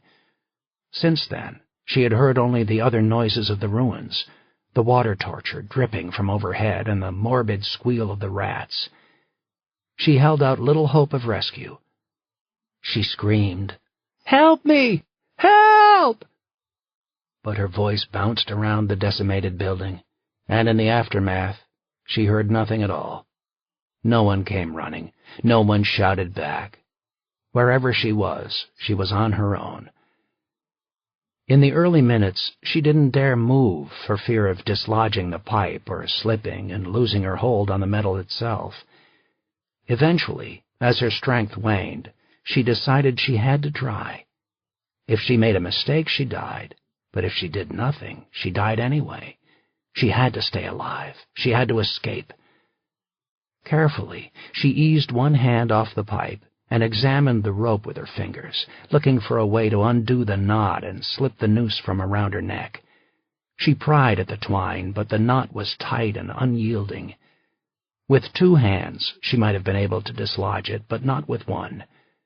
She worked at it until her other arm groaned in protest, and when she felt her grip slipping, she brought her hand back to the pipe.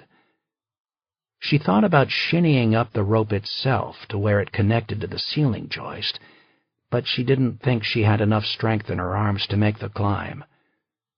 She also thought about bringing up her legs like a gymnast and slinging them over the pipe, but she worried that the fragile metal would buckle under the pressure. Casey decided to see where the pipe itself went. Prying her fingers off the metal, she slowly moved her left hand 3 inches. She repeated the process with her right hand. The metal was cold and wet, and her fingers nearly gave way. She moved again, another 3 inches, then again. The progress was excruciatingly slow. The pain and cold thumped in her brain and made her dizzy. Her eyes saw strange things in the darkness. She tried to move again, and couldn't. When she screamed at her muscles, they refused to take orders. Instead, she hung there, paralyzed, feeling the pipe grow loose and slippery under her fingers. It would be easy to let go, easy to give up, let the metal slip away and let the rope take over. No. It was a test. She couldn't fail.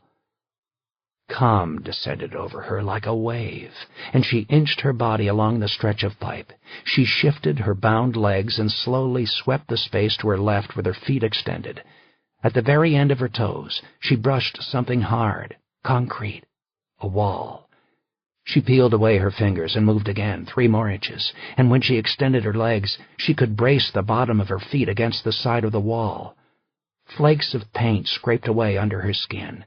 If she could find a toehold, she could reposition herself and use both hands to attack the rope around her neck. Casey tried to slide another few inches, but her head snapped to her right, choking her against the coil of rope. She had extended all the play left in the rope where it connected to the ceiling. It wouldn't go any farther. She was trapped. She reached out again with her legs. But this time, she moved too quickly, and her left hand lost its grip and fell. Her right hand clenched the freezing pipe and hung on, but the rope cut into her neck and choked off her breathing. She gasped and spit, dangling by one hand. Frantically, she grabbed for the pipe with her other hand, and as she did, her fingers brushed a scrap of metal hanging just above her. She grasped it, dropped it, and tried for the pipe again, and finally she curled her fingers around the thick length of pipe and pulled herself back up. The pressure on her neck eased enough for her to breathe. Casey gave herself a few seconds to recover, but she was running out of time, running out of strength. She groaned and reached up with her left hand. Her fingers bumped against something square and sharp, dangling on a thin strand of plastic wire. She yanked at it and felt it give way, but before she could grab it, her right hand slipped, and she had to stop and hold on to avoid falling. She took a few long breaths. Sweat gathered on her palms, making both hands slippery. She tried again. This time, the metal plate and the thin wire came away. Dust settled over her face. She coughed and nearly lost her grip again, but she held the plate in her hand. Her right arm howled in pain as the fingers of her left hand traced the outline and found a metal corner that was bent and sharp, where it had obviously torn away from a larger frame. Casey knew she had only one hope: cut the rope. She found a reservoir of strength and bent her elbows to do a chin-up. Her body climbed, slow inch by slow inch. The pipe wobbled. Her fingers twisted and slipped as blood and sweat gathered under her skin. When she felt her chin touch the metal, she nudged her right arm over the pipe and then let go with her left arm, hanging by the crook of her elbow. The pipe made an ominous lurch downward. The rope yanked her chin back and tilted her head up. Casey sawed the edge of the metal plate against the rope around her neck. She felt the cord fraying, threads splitting and cutting loose. The pipe shifted downward again. The rope choked her. She couldn't breathe, and she felt her cheeks puffing and hissing out the rest of her air. Her face was wet with tears. Her right arm grew numb and lifeless. She sawed frantically. The rope thinned, but refused to yield. Her body twitched as she jerked the jagged metal up and down, and the repeated pounding added to the stress on the pipe. It was all too much. She had no air. She had no strength. Her left arm collapsed, and the metal plate dropped from her hand and fell to the ground below her with a clang. Unconsciousness began creeping in. Oh, God, no! Then, from the wall beside her, came the groan and squeal of metal tearing. The pipe separated and gave way. Casey felt her body falling, with the rope still clutching her windpipe like powerful hands. Chapter 47. Troy Grange opened the door of his house with a bottle of beer in one hand. Over his shoulder, Maggie saw a basketball game on the widescreen television in his living room. He wore an untucked flannel shirt and jeans. His eyes were rimmed and red, and his skin was pasty. "Sorry to stop by so late," she told him. "It's okay. Come on in." He led her into the main room and muted the sound on the television. "You want a beer or something?" "No, thanks."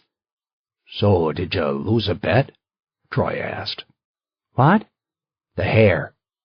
"Oh, yeah, funny. It was just a stupid whim?" "Uh-huh." He added after a long pause, "I saw the news." "Yeah." "Same guy, huh?" "Looks that way." Troy swore. He finished his beer and wiped his mouth.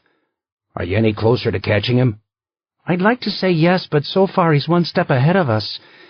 We're pursuing a lead down in Colorado, but it's too early to tell whether that will pan out. The car he was using was stolen in Colorado Springs, so we're checking on pattern crimes in the area." "You think he's been at this for a while?" "I don't know, but these guys don't usually quit until they're caught." Troy shook his head. "It's a fucked up world." "How has it been for you at work?" Maggie asked. "Oh, it's crazy, which is a good thing. I get into the office and the first crisis hits about 2 minutes later, and the shit keeps up until it's dark and I'm driving home. I don't have time to think about anything until then." "Is the baby still with Tricia's parents?" Troy nodded. "I'll probably go get her this weekend. Debbie misses her. So do I." "The offer still stands, Troy. Anything I can do to help." "I know. I appreciate it." He added, "What about the kid? Do you have anything on Nick Geraldo?" "We think he's one of these guys who likes to break in where he doesn't belong," Maggie told him. "Urban ruins." "Really?" "We found a photo card in his apartment. He was inside the Duluth Armory a few months ago." Troy rubbed his chin. "We've had break-ins at a few of the unused areas of the port over the past couple years. I wonder if Nick was involved." "Half the fun for these guys is staying ahead of people like you and me," Maggie said. "So you think he had an accident somewhere?" Maggie nodded. "That's our best guess right now. Nick may have been casing an abandoned school in Buckthorn. I've got a guy from a local security agency taking a look at the site. I haven't heard from him yet." "Well, keep me posted. Nick's girlfriend is worried sick." "I will." "You look tired, Maggie. Is the investigation wearing you down?" "Yeah, a little," she admitted. "Stride's back on the job next week, right?" "That should help." She grunted affirmatively, but Troy picked up on her mixed emotions. "You don't sound thrilled to have him back," Troy said. "Do you not want to give up the big chair?" "He can have it." "So what's the problem?" Maggie shrugged. "It's complicated. I'm not going to bother you with my troubles." "Right now it's easier to worry about someone else's problems," he told her. "We're friends. If you want to talk, talk." Maggie sighed. She was tired of keeping it a secret from everyone. "It's me and Stride. Something happened." "Something?" Troy asked. Then he read her face. "Oh, that kind of something. Yeah, well, that is complicated." "Tell me about it." "Isn't he involved with someone else?" "Yeah." "So now what?" "Now I tell myself what an idiot I am." Troy chuckled. "Sorry. Wish I could help. Romantic advice isn't really my thing." "Me neither. Listen, keep this to yourself, okay? Nobody knows." "My lips are sealed." Maggie heard her cell phone ringing. She dug it out of her pocket and checked the caller ID, but the source of the call was blocked. "This is Maggie Bay," she answered. "Miss Bay, my name is Jim Neiman." Maggie didn't recognize the name or the voice. "What can I do for you, Mr. Neiman?" "I got a call from Matt Clayton in Buckthorn today. He said you were making inquiries about the falling down school they've got out there. I handle security on a place for the township." She remembered the name now. "Did you have a chance to check it out today?" "I did. As a matter of fact, I'm over there right now. I was hoping to get out here earlier in the day, but I got pulled into some home security jobs." "What did you find?" she asked. "Matt said something about looking for red pistachio shells. Is that right? What's that all about?" "Did you find any?" she replied without explaining. "Actually, I did." Maggie covered the speaker with her hand and said to Troy, "This is the security guy for the Buckthorn School. I think Nick Geraldo is out there." She spoke into the phone again. "Did you check inside the school?" "I was going to do that, but I thought I'd call you first. Since I found those shells, I didn't know if you wanted me to hold off on searching the interior. I didn't want to screw up any evidence if you think we've got a crime scene there." "When were you last inside?" she asked. "A couple of days ago, I guess." "Have you been inside since Saturday night?" "Yeah, I think it was Sunday," Neiman told her. "Did you find anything out of the ordinary?" He laughed. "Well, the whole thing is pretty creepy if you ask me." "Was there any evidence that someone had broken in recently? Could someone have been inside and you didn't realize it?" She heard him pause. "Anything's possible, I guess. There are a lot of nooks and crannies in the place. I didn't see evidence of a break-in, but that doesn't necessarily mean anything." "Okay." "You want me to go inside?" Neiman asked. "Like I said, I'm outside the place right now." "Yeah, I do. Check it out carefully. We've got a missing person, and I think he's been at the school recently. It's possible he broke in or tried to break in and got hurt. Call me back when you've checked it out, okay?" "Will do." Maggie heard him hesitate. "Is something wrong?" "Oh, no, I'm happy to do it. Anything for the boys and girls in blue, you know? I just thought, if something did happen to this guy inside, you might want to have a cop with me when I search the place.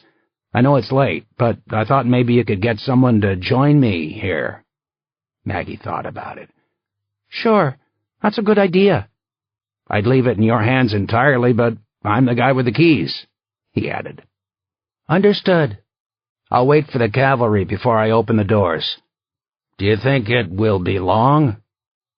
Maggie checked her watch. "Tell you what, Mr. Neiman, I'm just 5 minutes away from the school right now. I'll drive over there myself." Chapter 48. Denise Sheridan slapped her phone shut. "Still no answer," she said. "Are you going to drive over there?" Serena asked. Denise shook her head. "It's late. If Valerie's in bed, let her sleep." Serena didn't think Valerie was sleeping. If she was in bed, she was staring at the ceiling. If her phone was off, it was because she didn't want to hear the news about Callie. The two women rejoined Stride among the scattered headstones of the cemetery. Behind him, one of the light towers set up by the crime scene technicians cast his shadow across the grass into the trees. He stopped in front of a line of graves that all bore the name Glenn. Serena watched him. His arms were folded over his chest and his face was dark and thoughtful. Snow flew sideways through the light, landing on him and turning him into a white statue. He wore the leather jacket he had owned for years. His hair looked as if he had just rolled out of bed. In his eyes, she saw the intensity of a man who never let go. She couldn't help herself. She was still in love with him. She couldn't imagine turning her back on what she felt, not when they had spent 3 years together. The easy thing for her was to whisper, "I'm not going anywhere." See what he did. See how he reacted. See if he still felt the same things for her. But she didn't do that. She said nothing at all. "So what the hell does this mean, Stride?" Denise demanded. "Who's the boy in the ground?" Stride stared at the graves. "I don't know yet." "What's the medical team saying?" Serena asked. "How did the baby die?" "There's no sign of foul play," he replied. "There's no trauma, no obvious evidence of injury or abuse. But we won't know until the autopsy is completed." "Recent death?" Denise asked. "Based on the condition of the body, yes. We're talking days, not weeks." "Nothing to help with identification?" "No." Serena took a long look at the cemetery and at the surrounding forest. She put herself in the shoes of someone who would carry a baby to the woods and dig its grave. There were so many places you could lay a body where it would never be found. Why so close to the cemetery? "How was the body placed in the ground?" she asked Stride. She wanted a sense of the kind of burial that had happened here, whether it was something sacred or profane. Their eyes met, and she knew he had been thinking the same thing. That was another part of their relationship she couldn't escape. Their minds were connected. He was wrapped in a white sheet. Carefully? Stride nodded. Someone took time to do it right. It was almost tender. This doesn't make sense, Denise protested. Who takes the care to wrap up a dead child and then buries it in the woods like garbage?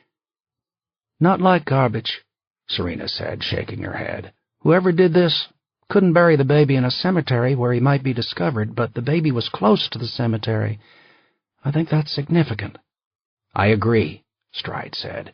It feels ritualistic, almost religious. But what does it have to do with Callie and Marcus? Denise asked. I don't know. Maybe nothing at all. Maybe we stumbled onto something unrelated to Callie's case.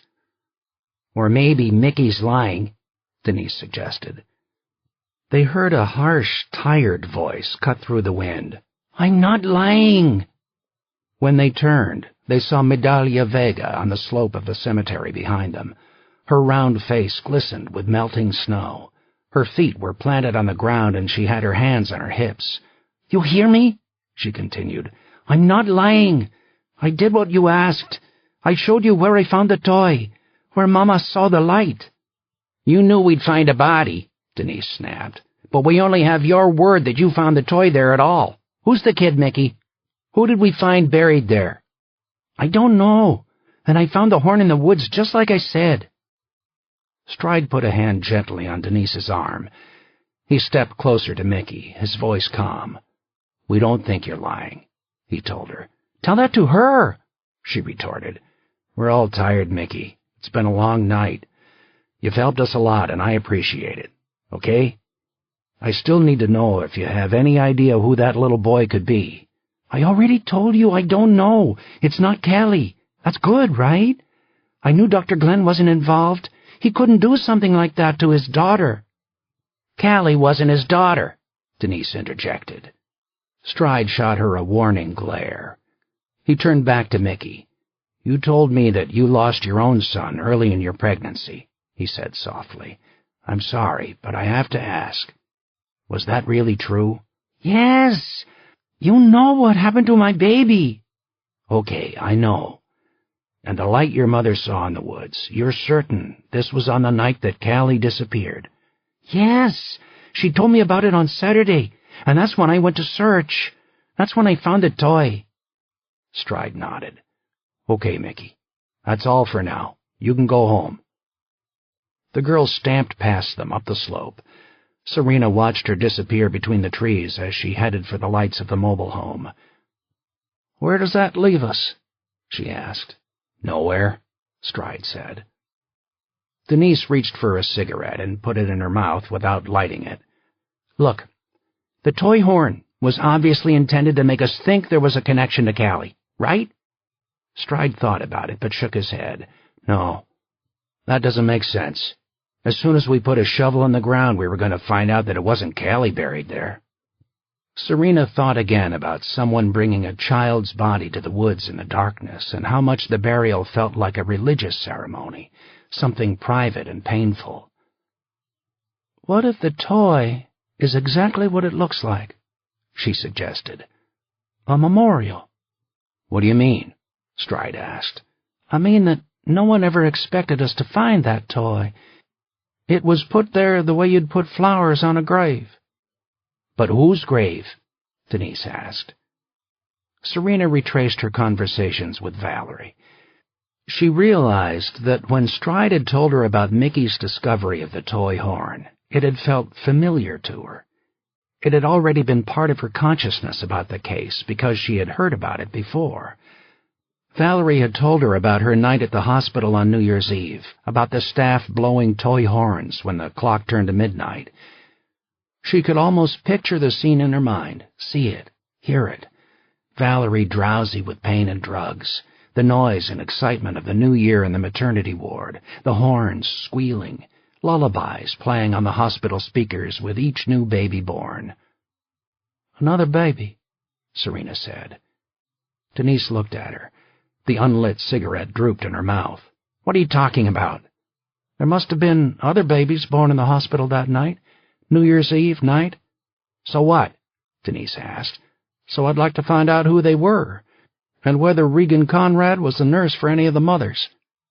"Yes, but if it was a stranger's child, why bury him here?" Denise asked. "What does this have to do with Callie?" "I don't know," Serena admitted.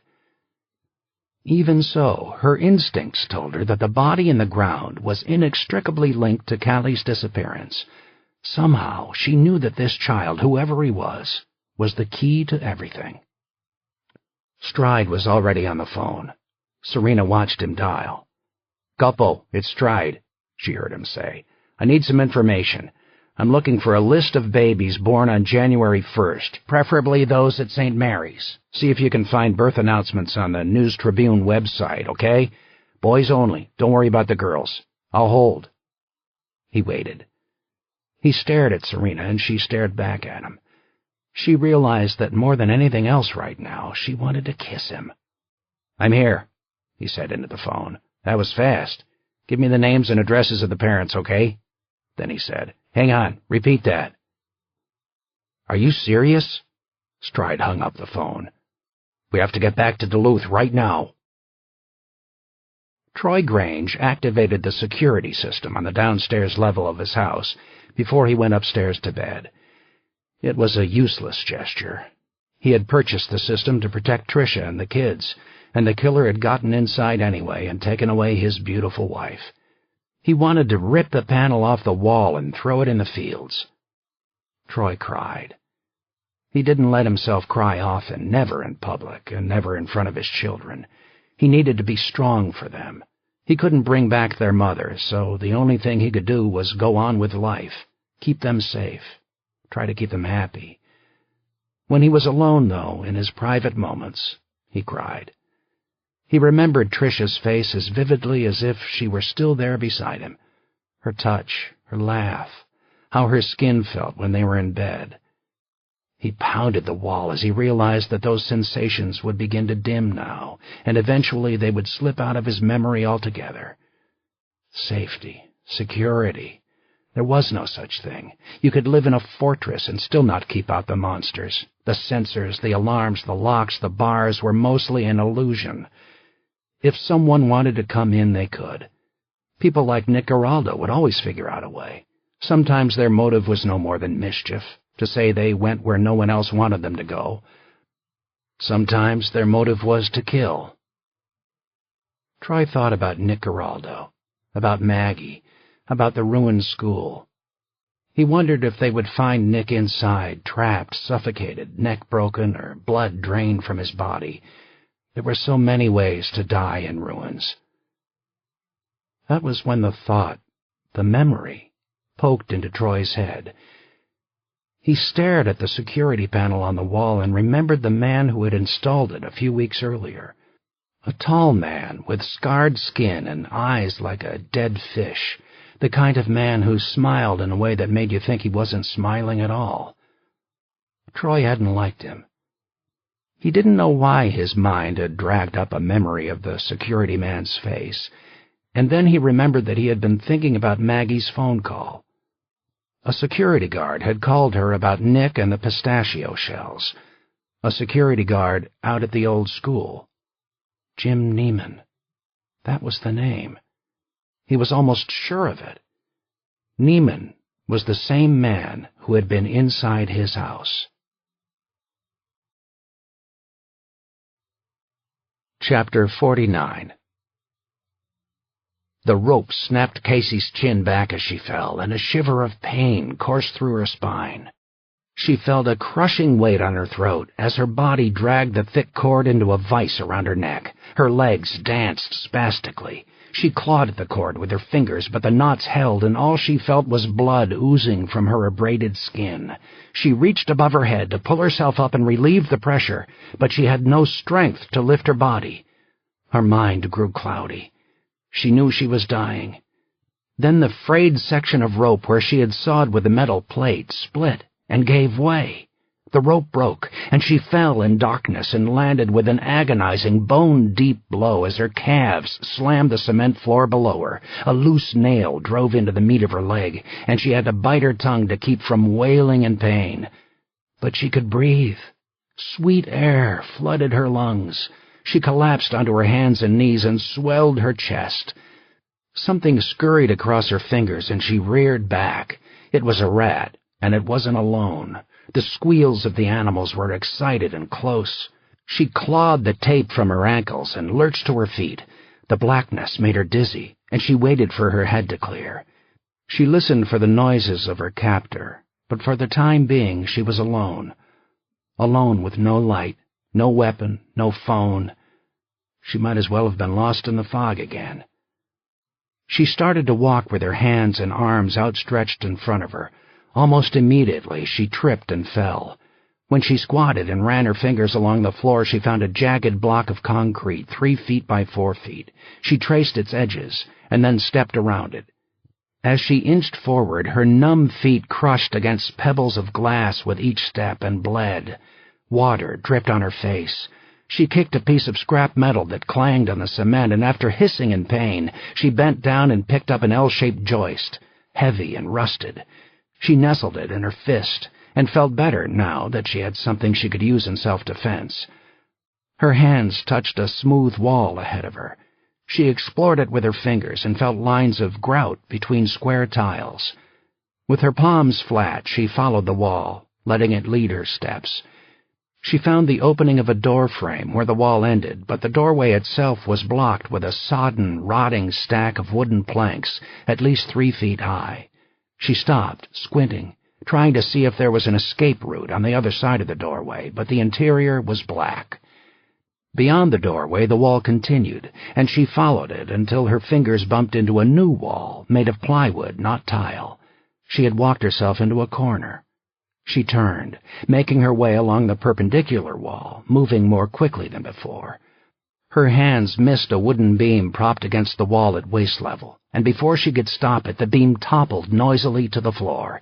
She froze, expecting him to come for her, anticipating a cone of light stabbing through the darkness. Nothing happened. Only the rats continued to stalk her. Casey grew bolder as she wondered if he had left her entirely on her own. She decided that time, not noise, was her biggest enemy now, and she stumbled quickly along the wall. Water dripped louder and faster, and her fingers banged into cold pipes hanging from the ceiling like spider webs. She collided with a concrete I-beam and weaved around it. The wall ended, and she took 2 steps into open space in the middle of a dark nowhere. She heard something close by, softly, like a distant hiss. Wind. The outside world wasn't far away. She steered for the sound and realized she was near a boarded-up window, and on the other side of it was freedom. Her fingers frantically examined the frame, looking for a spongy weakness where the water had softened the wood. Snow pecked against the window an inch away from her. She could feel the cold. "Let me out," she whispered. Before she could punch through the heavy plywood with the metal joist in her hand, she ran out of time. She heard voices. His voice.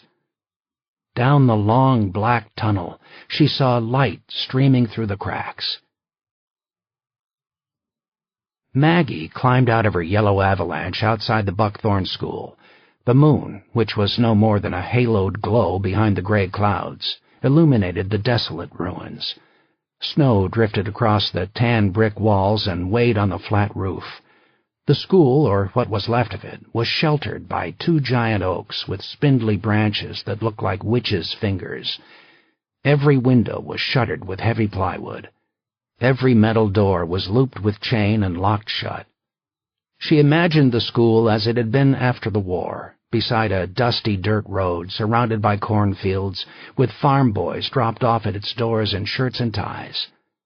That was long ago. Now it was forgotten, falling down, eroding a little more with each bitter winter. After 30 years of abandonment, the animals and the weather owned it. That was what attracted explorers like Nick Giraldo. Maggie saw a tall, athletic man in his early 30s approaching her truck. He wore a black fleece jacket, and he shoved his hands in his pockets and gave her a cocky smile. He had a backpack over one shoulder. "Neiman?" she asked. "That's me." "Thanks for sticking around," she told him. No problem. He gestured at the school with a flick of his head. You want to go inside? Let's take a walk around the perimeter first. Sure thing. He led her across the field, which crackled with snow, oak branches, and dead leaves. The ground sloped sharply downward as they hiked around the western wall. She shuffled down the hill in her boots past a cluster of towering spruce trees. Where the ground flattened, they were at the rear of the school. The lower level was open to the elements. She poked her head past the exposed concrete pillars and studied the mess of bricks and pipes. Neiman turned on a flashlight and pointed it at the ground. Those are the pistachio shells, he said. That means something to you, huh? It does. Keep that light on them, will you? Maggie bent down. The ground was littered with shells, and she noticed that they weren't covered with dust, and that their color was still bright red. Nick Geraldo had been here recently. She stood up and asked, Have you noticed any evidence of intruders recently? Anyone prying back the window coverings or tampering with the locks? No, nothing like that. The place is sealed up pretty tight. Maggie nodded. The wind shifted, swirling snow down from the roof of the school and into the debris of the lower level. She smelled the sweet cold air, but somewhere in the eddy of the breeze, something else came and went. It was so fleeting, she wasn't sure if it had really been there or if her senses had imagined it. She backed up into the field behind the school and looked at the upper level, which was boarded shut with a wall of plywood covering the rear windows. Neiman eyed her curiously. Something wrong? He asked. I'm not sure. Did you smell something? He shrugged. Lots of dead animals inside. Raccoons, dogs, squirrels, rats. They don't pay me to play animal control officer. Yeah. The stench that had flitted through her nostrils was vile and fresh. She stood in the field as the choppy currents of the storm fought with each other, and when the air blew directly toward her across the roof of the school, the smell hit her again. This time it lingered, and even in the crisp night, it made her pinch her nose shut. This was no dead squirrel. This was a corpse smell, the kind of revolting gas that a body gives off when it's shut inside with the dead air. What the fuck is that? Maggie asked. Neiman sniffed the air. Shit, you're right. That's new. It wasn't like that over the weekend. Let's go. Somebody's dead in there. She led the way this time, back up the hill and around the corner to the front of the school. 4 concrete steps led up to a series of steel doors. Here, where the wind didn't reach them, she didn't notice the smell. She felt an urge to hurry, but she knew the urge was irrational. If Nick Geraldo was inside, he wasn't alive. Open this up, will you? She asked. Neiman hunted for the key to undo the lock that held the chain together on the doors. When he found it, he unlocked the padlock and slid it in his pocket. He let the chain fall on the steps. Maggie pushed past him, swung open the door, and bolted inside. Neiman followed, letting the door swing shut behind him. She stopped because she couldn't see. The world turned black. The smell suffocated her. Locked inside the ruins, the stench multiplied like a runaway strain of bacteria, turning the air rank. It was so sudden and overwhelming that she could barely breathe, and she wanted to bend over and vomit. She clapped her hand over her entire face, trying to keep out the smell, but it wormed inside her anyway. Oh, my God! She screamed. Turn on your flashlight! Neiman didn't answer. Maggie reached out in the dark to make sure he was there, and as she did, she heard her phone ringing in her pocket. She pulled it out and saw on the caller ID that it was Troy Grange. Troy, she began. But then someone slapped the phone from her hand, and she heard it shatter on the concrete floor. When she tried to shout, the words died in her throat as a steel wire encircled her neck. Chapter 50. Stride and Serena barely spoke on the drive across the empty night highways. He drove fast. They both felt the urgency of time and of not knowing what they would find when they arrived. He concentrated on the road, which was slick with snow, but every now and then he stole a glance across the front seat at Serena.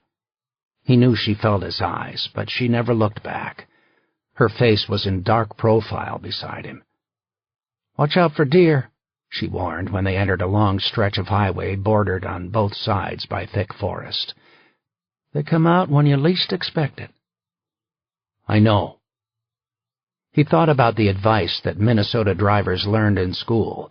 Don't steer for deer. Drive right over them. Kill them. Better them than you, because you're more likely to kill yourself trying to avoid them. He'd hit deer a few times over the years. Each time he told himself it would be different if he slowed down, if he kept his eyes on the road, if he used his high beams. But it didn't matter.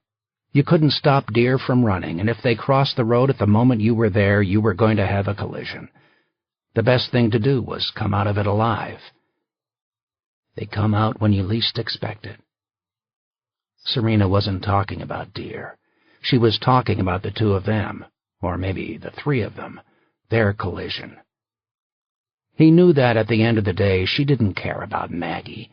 Serena had known all along about Maggie's feelings for him, and she had dealt with them for better or worse. What mattered was whether Stride could walk away from the accident alive. Whether he could walk away and leave Maggie behind. That was what she was waiting for him to say. He didn't know if she could live with the idea of him working side by side with Maggie every day, but the first step was his. He had to tell her, "I love you more. I want you to stay." He thought about Maggie. He could still feel her in his arms. After all their years together, it had been strangely easy to glide across a line from friends to lovers. His feelings for her had become entangled with their history. That was why he couldn't say what Serena wanted. He couldn't lie to her when he didn't know what he felt. By not saying anything, he knew he had told her something she didn't want to hear. They didn't speak for the rest of the trip. They crossed back into Duluth and then into the North farmlands, in silence. Stride parked on the shoulder of the highway, and they both got out of the car. Guppo was parked in a pickup truck on the other side of the road, and he squeezed out of his truck when he saw them. The highway was deserted. Snow whisked across the pavement. "Do you have the warrant?" Stride asked. Guppo yanked a folded white paper out of his back pocket. "Judge Cassell isn't too happy with you. I interrupted her beauty sleep." "She's never very happy with me," Stride said. He looked at the 2 Duluth patrol cars parked behind Guppo's pickup. "These guys didn't use sirens on the way in, right?" "Silent running," Guppo said. He saw Serena staring at the farmhouse. She was unusually tense, and he didn't know if it was caused by the stress between the two of them or her anxiety over the investigation. He knew without her saying a word that she had become emotionally engaged with Valerie and Callie. It was one more thing they hadn't talked about. Serena turned to Guppo and asked, "Have you been up to the house yet?" "No, I was waiting for the two of you." He shoved his hands in his pockets and added, "So how do you guys want to play it?" "I'm hoping we can do this the easy way," Stride said. "Whatever the hell is going on, I don't think anybody wants to get hurt. The biggest risk is someone bolting. Have one of the squad cars block the driveway and keep your motors running." "You want me to go with you?" Guppo asked. "We'll call you up when we're ready to do the search, but Serena and I want to go first and have a chat. I don't want anyone getting spooked, okay? The key is to do this calm and steady." "You got it." Guppo hauled his body toward the patrol cars to give them instructions. Stride and Serena continued across the highway and stood at the base of the driveway. The farmhouse was 50 yards away, sheltered by trees. They could see lights inside. "Did you call Valerie?" Stride asked. Serena shook her head. "We don't know what we're going to find up there. We could be wrong about this." "I said we want to do this the easy way, but do you have your gun with you?" he asked. She looked at him. "I have it. But do you really think that's necessary?" "I don't know. I hope not. But they could be desperate." He added, "I didn't want to say anything, not until we knew, but this whole thing raises a lot of questions." "You mean Regan?" Serena said. "Not just her." Serena thought about it and cursed under her breath. "My God, do you really think that's possible?" "Right now, anything's possible," Stride said. He heard his phone ringing, and he pulled it out of his pocket. He held it closely against his ear to hear the call over the roaring of the wind. "This is Stride." "Lieutenant, it's Troy Grange calling." Stride was surprised. "Troy, what's going on?" "I'm sorry to call you so late, but this has been bothering me and I couldn't sleep." "What is it?" "Maggie stopped by my house earlier this evening. While she was here, she got a call from a security guard who keeps an eye on the Buckthorn School property. You know, it's that ruined building out on Township Road." "I know it," Stride said. "Was this about Nick Geraldo?" "Yeah, exactly. The guard told Maggie he found something out there and he wanted a police escort before he went inside the school. The old building's not too far from me, so Maggie told him she'd meet him there herself." "Okay." "The thing is, I thought about it afterward, and I realized that the guard at the school was the same guy who did the security installation on my house. That was right after the killings began up here." "Is that a problem?" Troy hesitated. "Oh, hell, I don't know. I just don't like coincidences, you know? And to tell you the truth, I didn't really like the guy. So I called Matt Clayton, the township administrator.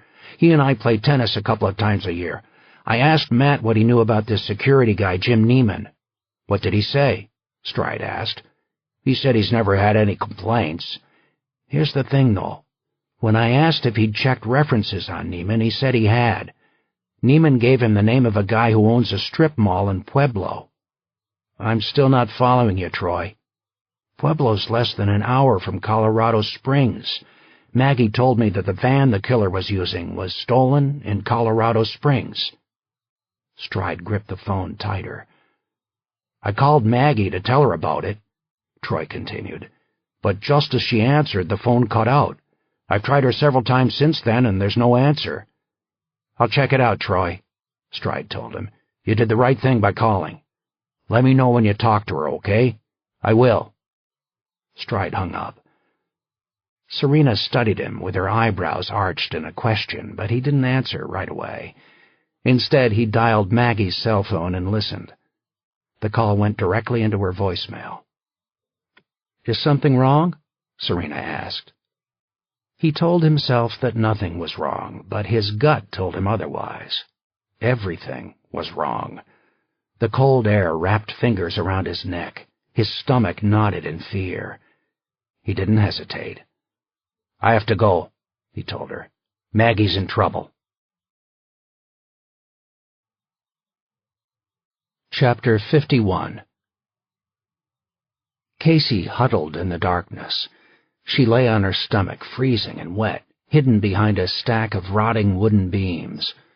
Her hair fell in limp curls across her face, and she clenched her fists to keep her body from shivering. Cold water dripped from overhead, landing on her back and legs. She could barely feel her feet. She wasn't sure how long she had been hiding, but she knew he was looking for her, and sooner or later he would find her. The flashlight beam searched the room like a laser. He shot it into corners and crevices, hoping to surprise her. The light lingered over the wall just above her head, and she flattened herself further against the concrete floor and held her breath. Where the beam illuminated the wall, she could see orange rust stains, graffiti spray-painted by vandals, and pockmarks where someone had used the stone for target practice. 5 seconds later, the light disappeared, and she was blind again. He spoke to her out of the darkness. He couldn't have been more than 20 feet away. "I know you're here, Casey." She waited with a growing desperation for him to search elsewhere in the school, but after a long minute of silence, he switched on the light again. It lit up the floor inches in front of her face, and she shrank backward. The concrete was littered with nails and bricks. A foot-long rat froze, staring at her with pink eyes. The animal was inches from her face. Caught in the light, it charged directly at her, and she had to cover her mouth not to scream as its furry body scratched across the skin of her back. "You can't hide forever, Casey." He added, "Someone's waiting for you." Casey tensed and inched forward. She heard a violent clap and a wince of pain. "Talk," he barked. She heard a new voice. "Forget about me, Casey. Save yourself." Maggie. It was Maggie's voice. Casey wanted to pound her fists on the floor. She pushed part of her face past the pile of wooden beams, far enough that she could see as he shined the light on Maggie's body. She was tied to a chair with her hands behind her back. Her neck was ringed in blood, and Casey had a flashback of that night in the fog and of Susan Krause appearing out of nowhere at her car window, looking just like that, with her throat half cut.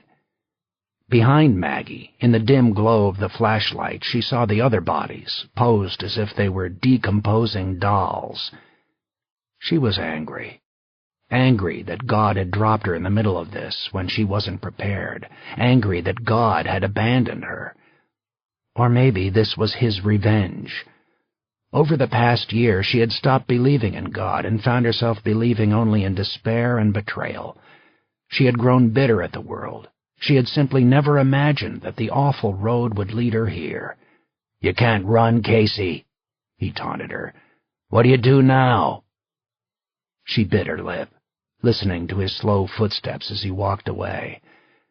The beam of the flashlight shifted, streaming through a gaping hole in the far wall. His back was to her. This was her chance, and she didn't dare wait any longer. "I kill you," she vowed to herself. "That's what I do now." She scrambled to her feet and picked up the heavy metal joist. She held it like a club as she edged around the stack of wooden pilings. She put a foot ahead of her, tested the ground, and laid her heel down without a sound. She kept an eye on the flashlight beam in the corridor as she inched across the floor, but as she watched, it went dark. She froze where she was, feeling exposed. She thought about retreating to her hiding place, but she knew she was close to Maggie. In a voice that was barely audible, she murmured, "I'm here." She heard noises of struggle. The chair to which Maggie was tied rocked loudly on the floor, and she heard Maggie grunting with effort as she strained against her bonds, trying to free herself.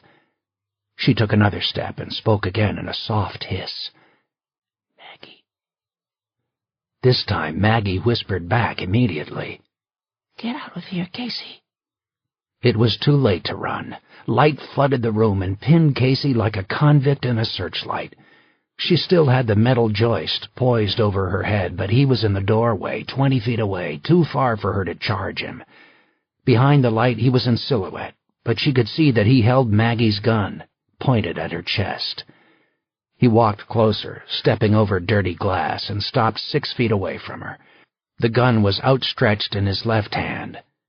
Casey's back stiffened in defiance. "You better shoot. That's the only way you're getting close to me again." "That's not how this goes down, Casey," he said. "You know what I want you to do." "Fuck you, you sick bastard." "I want to see you kill her," he said. "You're crazy." "Take the joist and crush her skull." "I won't do it." "Yes, you will. You'll do whatever it takes to save yourself." "You don't know me." "I know you better than anyone," he said. "You're just like me." "I'm not like you," Casey snapped, breathing harder, watching him. "We both know you are." "Kill her."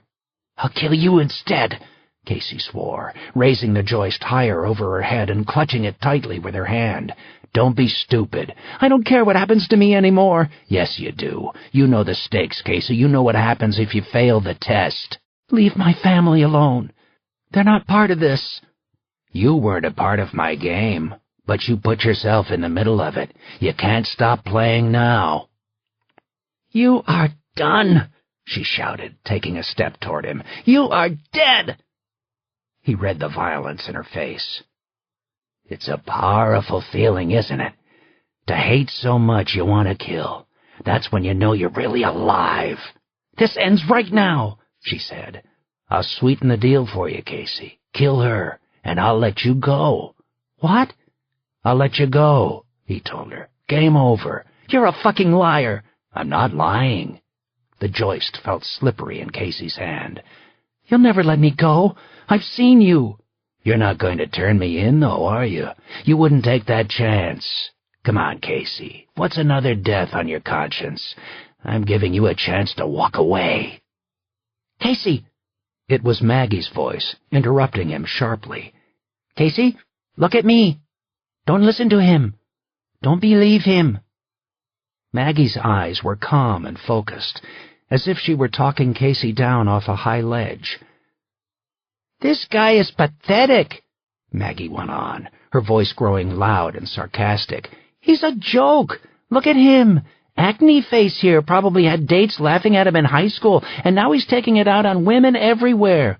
Or maybe Mommy liked to dress him up in her lingerie. Which was it, Nieman? Nieman? Isn't that German for not a man? Wow, the shrinks will have a field day with that one. Maggie, Casey murmured. Nieman didn't move or say a word, but Casey saw his muscles quiver as his body knotted up in rage. His smile froze on his face and turned ugly. So what's your story, Nieman? Maggie asked. What turned you into such a miserable excuse for a human life, huh? Did Aunt Penny like to take you into the closet when you were a boy and play with your little wee-wee? Did you grow up on a farm and spend too much time fucking the pigs and goats? Nieman's eyes never left Casey's face. Kill her, Casey, he said calmly. Kill her right now, and you are free. The whole school thing, what's that about? Maggie persisted, buzzing around his brain like a mosquito. Was it a teacher? Did one of your teachers introduce your ass to the end of a broom handle? Or was it the other kids? Did they make the girls watch? Did they laugh at you? Poor, pitiful little Nieman. Kill her, Casey, he growled. Do it right now, or I'll torture both of you in ways you can't even imagine. Do you hear me? Do you think I won't do it? Casey recoiled as he shouted at her, but she understood. Maggie was trying to give her a single split second to get to him, one moment of distraction, one chance to attack. It was working. So what's the deal? Are you just an impotent piece of shit, Nieman? Can't get your tiny noodle off your balls?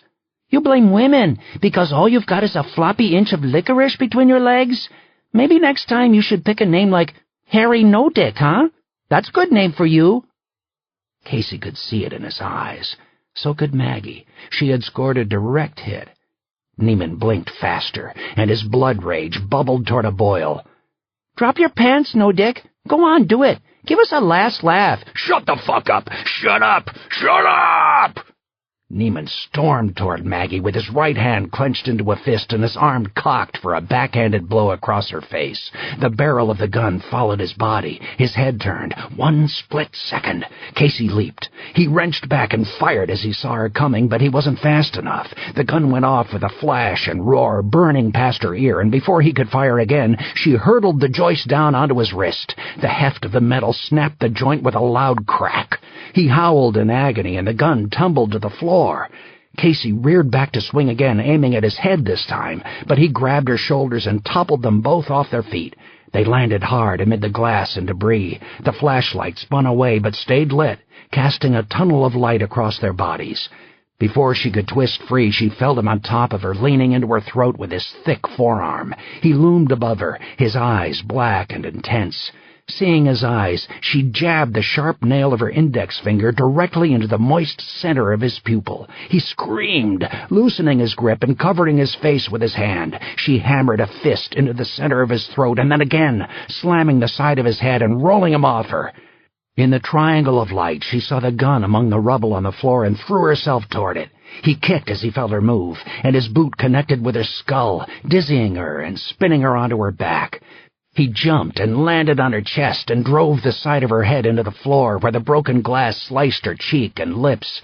Before he could grab her skull again, she clutched his other hand and twisted his broken wrist. He let go with a screech of pain, and she wriggled backward. Her hands scrabbled on the floor for the gun but couldn't find it. He crawled toward her, and she skittered away from him, bumping against something cold and wet. She wrapped her hand around it, and her fingers sank into dead, decaying flesh. She was among the bodies, drowning in the smell. She kept backing up, using the row of corpses to block him from her, but he came forward, climbing from his knees, towering above her. His right eye was squeezed shut, his left hand dangled at an odd angle. He was standing, though, and she was on her back. Casey reached the wall and couldn't go any farther. He threw aside the chairs, grotesquely tumbling two bodies to the ground and scattering rats. Their eyes met. He smiled and came for her. As he landed, his body crushed her with his weight, forcing the air from her chest in a rush. His good hand locked around her throat like the jaws of a dog and choked off her windpipe. Casey clawed at his fingers and pummeled his head and body with her fists, but he hung on. Blood pounded in her ears. Her open mouth sucked for air and found none. She pawed the ground, hunting for a weapon. When she found a shard of glass, she scored his skin in streaks, but the blood and pain didn't dislodge him. His hand was a clamp, crushing the cartilage of her neck. "You lose, Casey," he hissed. Maggie screamed at her, "On your left! Casey, on your left!" Her left arm swept the floor in a twitching up-and-down motion. Blood vessels popped like firecrackers on her face. "Higher!" Casey reached backward until her shoulder almost separated. That was when she felt it. Her fingers closed over a jagged block of heavy concrete. She clutched the stone like a baseball and hefted it off the floor. Her arms swayed with the weight, and she nearly lost her grip. "Yes, do it! Hit him!" She took an unwieldy swing and missed. Her fingers grew numb. The brick tottered in her hand. Drunkenly, she swung again, down into the back of his head, and this time she heard the block land with a fierce, satisfying crack as it broke bone. His hand loosened from her throat. She felt him crumple and become dead weight, unconscious, as he lay on her body. Lines of blood trickled through his hair and onto her face. With a heavy thrust, she flipped his body over and staggered to her feet. The world spun. She coughed, gasping for air. "Casey!" Maggie shouted. "Are you okay?" Casey stumbled toward the flashlight. She bent down and picked it up, and the beam of light danced crazily in her hand as she steadied herself. She scanned the floor and located Maggie's gun, and she retrieved it and held it tightly in her other hand. She took a tentative step toward the wall and cast the light down on his body. "Is he dead?" Maggie asked. Casey watched Neiman in the light. A dark pool grew under his skull, but she could see his chest rise and fall. She hadn't hit him hard enough to kill him. The nightmare wasn't over yet. He groaned, and his limbs moved. Blood bubbled from his mouth. His eyes fluttered as he began to wake up. "Quick, help me get free," Maggie urged her. Casey stood frozen. She couldn't move. She stared at him as he slowly regained consciousness. Her own blood ran in streams down her neck. Beside him, sprawled on the floor, she saw the blue skin of one of the women he had killed, and something wriggled in the wound on her neck. Maggots. "Casey?" Maggie said, her voice a warning. His eyes opened. That was what she was waiting for. They opened just enough for him to see her standing over him, for him to realize she was there, and for her face to penetrate his mind. He saw the gun in her hand. He knew what she was going to do. He knew why. "You're a killer, Casey," he breathed, his lips folding into a broken smile. "Just like me." She nodded. "You're right." Casey lifted the gun and fired a single shot into his brain. Chapter 52.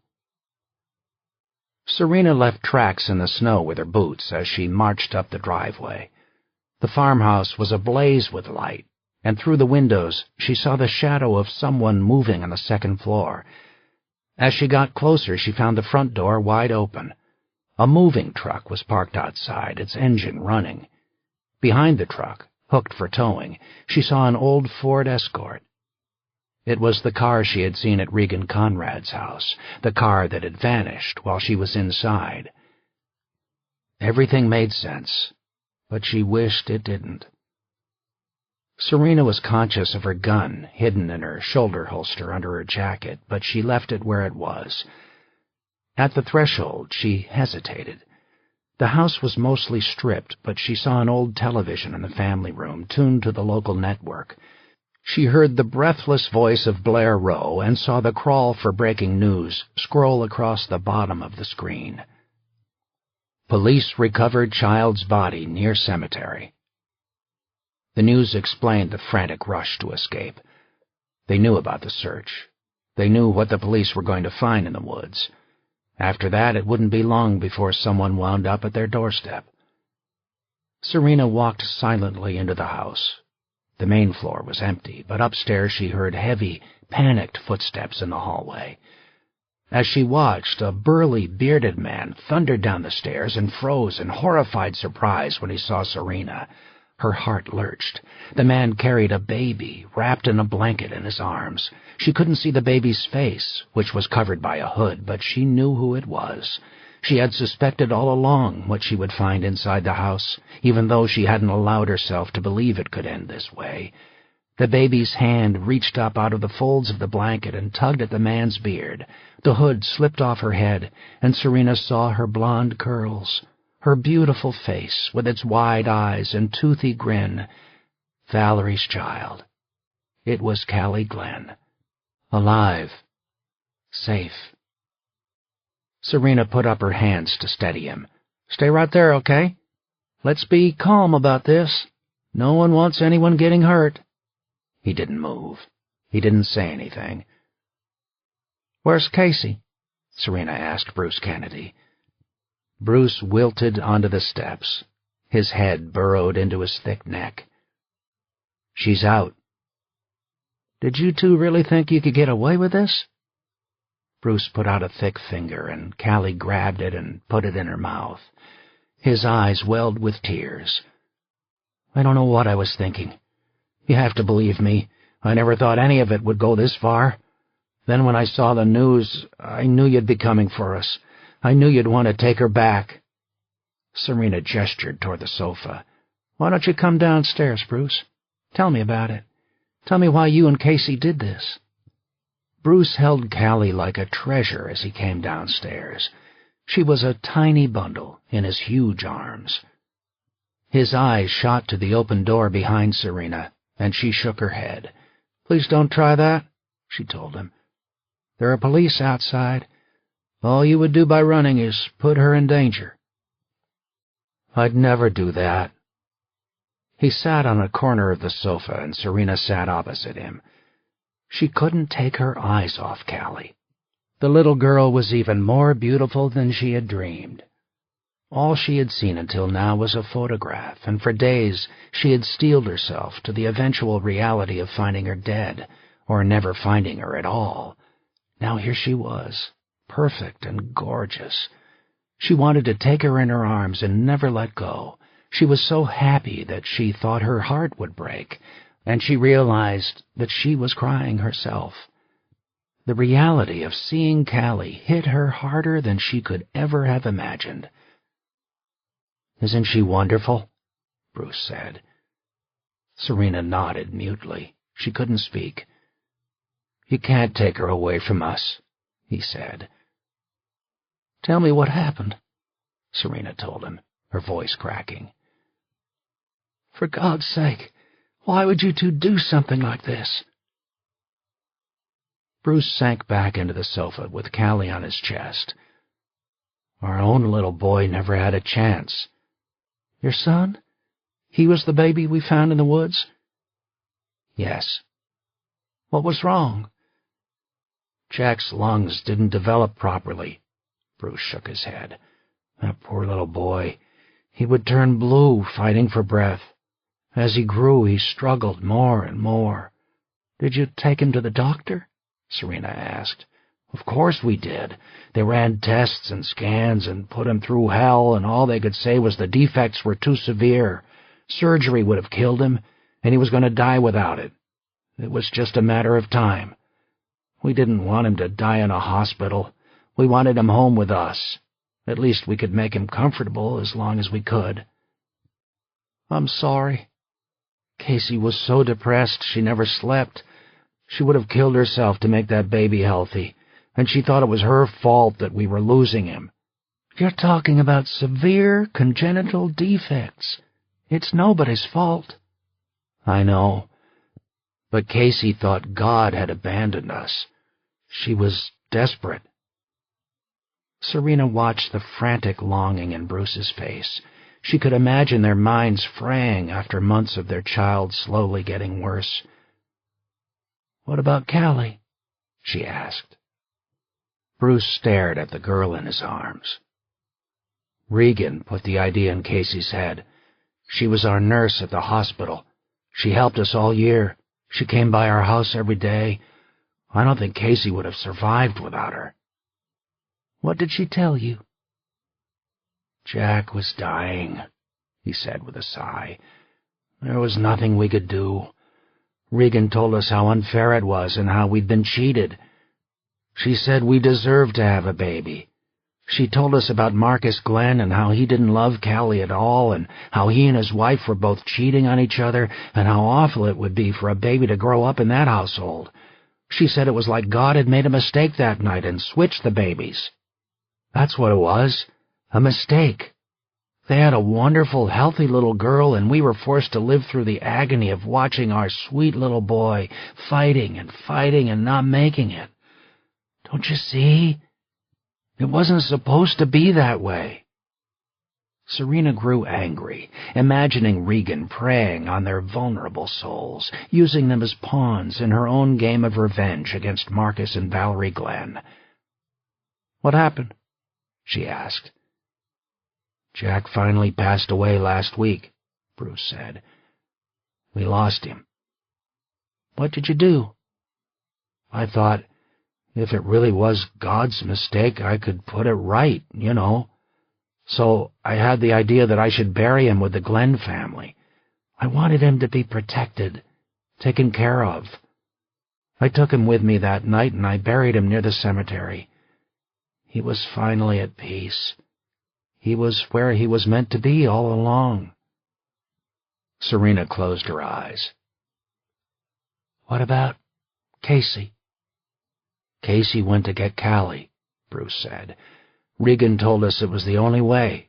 She offered to help us. She had a key to the doctor's house. She said we had to go rescue her." Serena stared at Callie in Bruce's arms. The little girl knew none of the heartache around her, none of the sorrow and desperation that had become focused on her. "Bruce, may I hold her?" She waited, holding her breath to see what he would do, to see if he could give her up and let her out of his hands. Somewhere in his mind, he had to know that he would never get her back. She would never be in his arms again. She was someone else's child. Their child was in the ground. Bruce sobbed. He laid a soft hand on the girl's curls.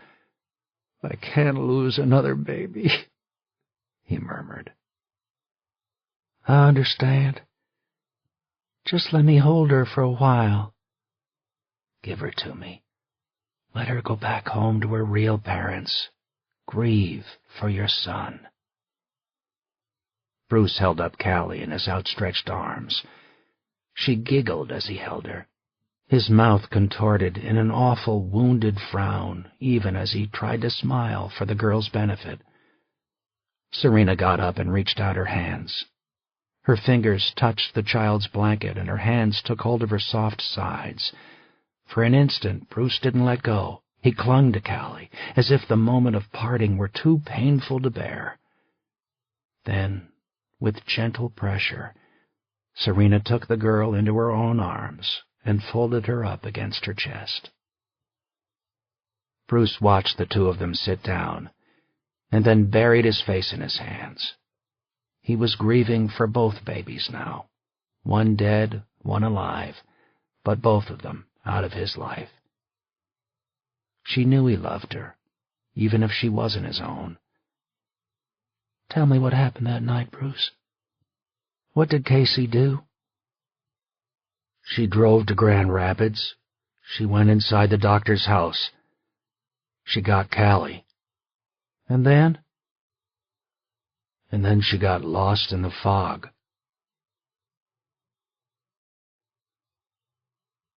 Chapter 53. "Are you crazy?" Maggie screamed. "Casey, what did you do?" The gun smoked in Casey's hand. The burnt powder briefly rose above the stench of the dead. She watched him lying there with the gray tissue of his brain blown against the wall behind him. Bloody, dazed, she found a concrete pillar and slid down to the floor, laying the gun beside her. She turned the flashlight toward Maggie's face. "He knew," she told Maggie. "What are you talking about?" "He knew about Callie." Maggie stared at her, and her mouth fell open. The confusion in her eyes became something else. Recognition, horror, anger. Casey felt Maggie judging her, and she hated it because she liked Maggie. She had never wanted it to end this way. All she had wanted to do was drive away to the desert with her husband and her daughter. "Why?" Maggie asked. Casey shrugged. "God took away my son for no good reason. He just let him die.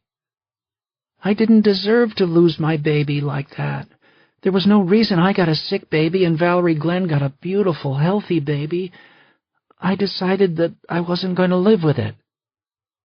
It was a relief to say it out loud, to tell someone the truth. She had accepted what she was doing, accepted who she was. She had made up her mind that she would do whatever it took to erase the previous year and all the hell and suffering she had gone through. She had faced the truth about herself that night in the fog, and once you choose to cross the line, you can't go back. Maggie understood. She was smart. "Susan Krause," she said quietly. "What really happened?" "Callie was in the back seat of my car that night," Casey explained. "I was almost home. Can you believe it? I was a mile from home when I got lost. Suddenly, there I was in the woods, and Susan Krause was bleeding outside my car. She saw Callie. It's not like I could let her go. I had to go after her. After him, too." "Neiman didn't kill her." Casey shook her head. "No, she was still alive when he ran for the highway. He dropped the garrote. She was barely breathing. I went over to her and I thought, I can save her. That's what I should do. But then she would see the pictures of Callie on TV and she'd know what I'd done. After all that sacrifice, I couldn't let that happen. I figured that this woman was almost dead anyway and he'd be blamed for it. So I took the garrote and I finished the job." Maggie struggled against the bonds that held her to the wooden chair. "My God, Casey!" "I know. I've disappointed you. I'm sorry. Neiman knew you'd killed that woman, not him. That's why he was hunting you. Yeah, he knew I was a bad girl. What can I say?" The light on the flashlight dimmed. Casey jiggled it, and the brightness came back. Her head snapped around as she heard a noise beyond the crumbling walls of the classroom. She waited, but nothing moved, except the ghosts. There were plenty of ghosts here to haunt her. Casey stared at the bodies near the wall in their lifeless eyes. Every night Susan Krause had visited her in her dreams with those same dead eyes. She had stood over her in the field behind the dairy, and her eyes had pleaded for help, for rescue. She had looked at her as if Casey had brought her salvation. Then the look had turned to panic and disbelief as Casey tightened the wire around her neck. Once you cross the line, you can't go back. "What about Regan Conrad?" Maggie asked. Casey's face flushed with anger. "Regan and I planned the whole thing, but she couldn't keep her mouth shut. I realized she had lied to me all along. This wasn't about me and my baby. It was about her hating the Glens. She started taunting Valerie, and I knew she would ruin everything. Serena told us that night at dinner that she was getting a search warrant. If she did, she'd find records about me and Regan and our son. So I had to take care of Regan first. I pulled my file so no one would find it. I assumed Neiman would get the blame for that murder, too, but I never thought he'd be watching me. He must have seen me go in, and then he stole the body, to drive me crazy." Maggie stared at her as if she were seeing her for the first time. "Casey, what happened to you?" Casey eyed her with regret. Her heart hardened, the way it had time after time in the past year. "Just imagine watching your little boy slowly waste away, day after day, night after night, and all he does is get worse, and there's nothing you can do. You just have to watch him die, and you're alone. No God, no mercy. All you can do is blame yourself and tell yourself what a worthless excuse for a mother you are. You try living through 11 months of hell," she began to shout, "and then you tell me why Valerie Glenn should have Callie, and I should have fucking nothing! She slammed her fist repeatedly on the concrete. The rats scampered in fear. She breathed hard in the aftermath, and the room was silent, except for the sound of her breath and the ceaseless dripping of water overhead. Then, in another room, she thought she heard a noise again. Her eyes narrowed. Her imagination ran wild. "I'm sorry," Maggie murmured. Casey shrugged. She was anxious to get away from this place. "Don't patronize me." "What happens now?" "You know what I have to do. I wish there was another way. I've gone too far to go back now." "You can't expect to escape. They'll figure it out. They'll find out about Callie and about everything else." "It's too late now," Casey told her. "Believe me, I never wanted you in the middle of this. It was between me and him. Now I have no choice. Casey, you're not like him. If you kill me, you're no better than he was." "You're right. I'm not." Casey picked up the gun, which was still warm. Tiredly, she pushed herself to her feet against the concrete pillar. She jiggled the flashlight again and watched the beam flicker. She went over to Neiman's body and dug a hand in his pocket and found his keys. Her escape route. When she turned back to Maggie, her hand trembled. She knew what she had to do, but she didn't want to do it. She was in a corner, with nowhere to go. In the last week she had killed 3 times. This was just one more murder, the last. Then she was finally free. 6 feet away, Maggie struggled, squirming to get free. "Don't do this," she told her. "Casey, I know you. This is not who you are. Don't do this." Casey realized that no one knew who she really was. Not Bruce, not Regan, not Maggie. The man on the floor, the man who had chased her, the man she had killed, had boasted that he understood her.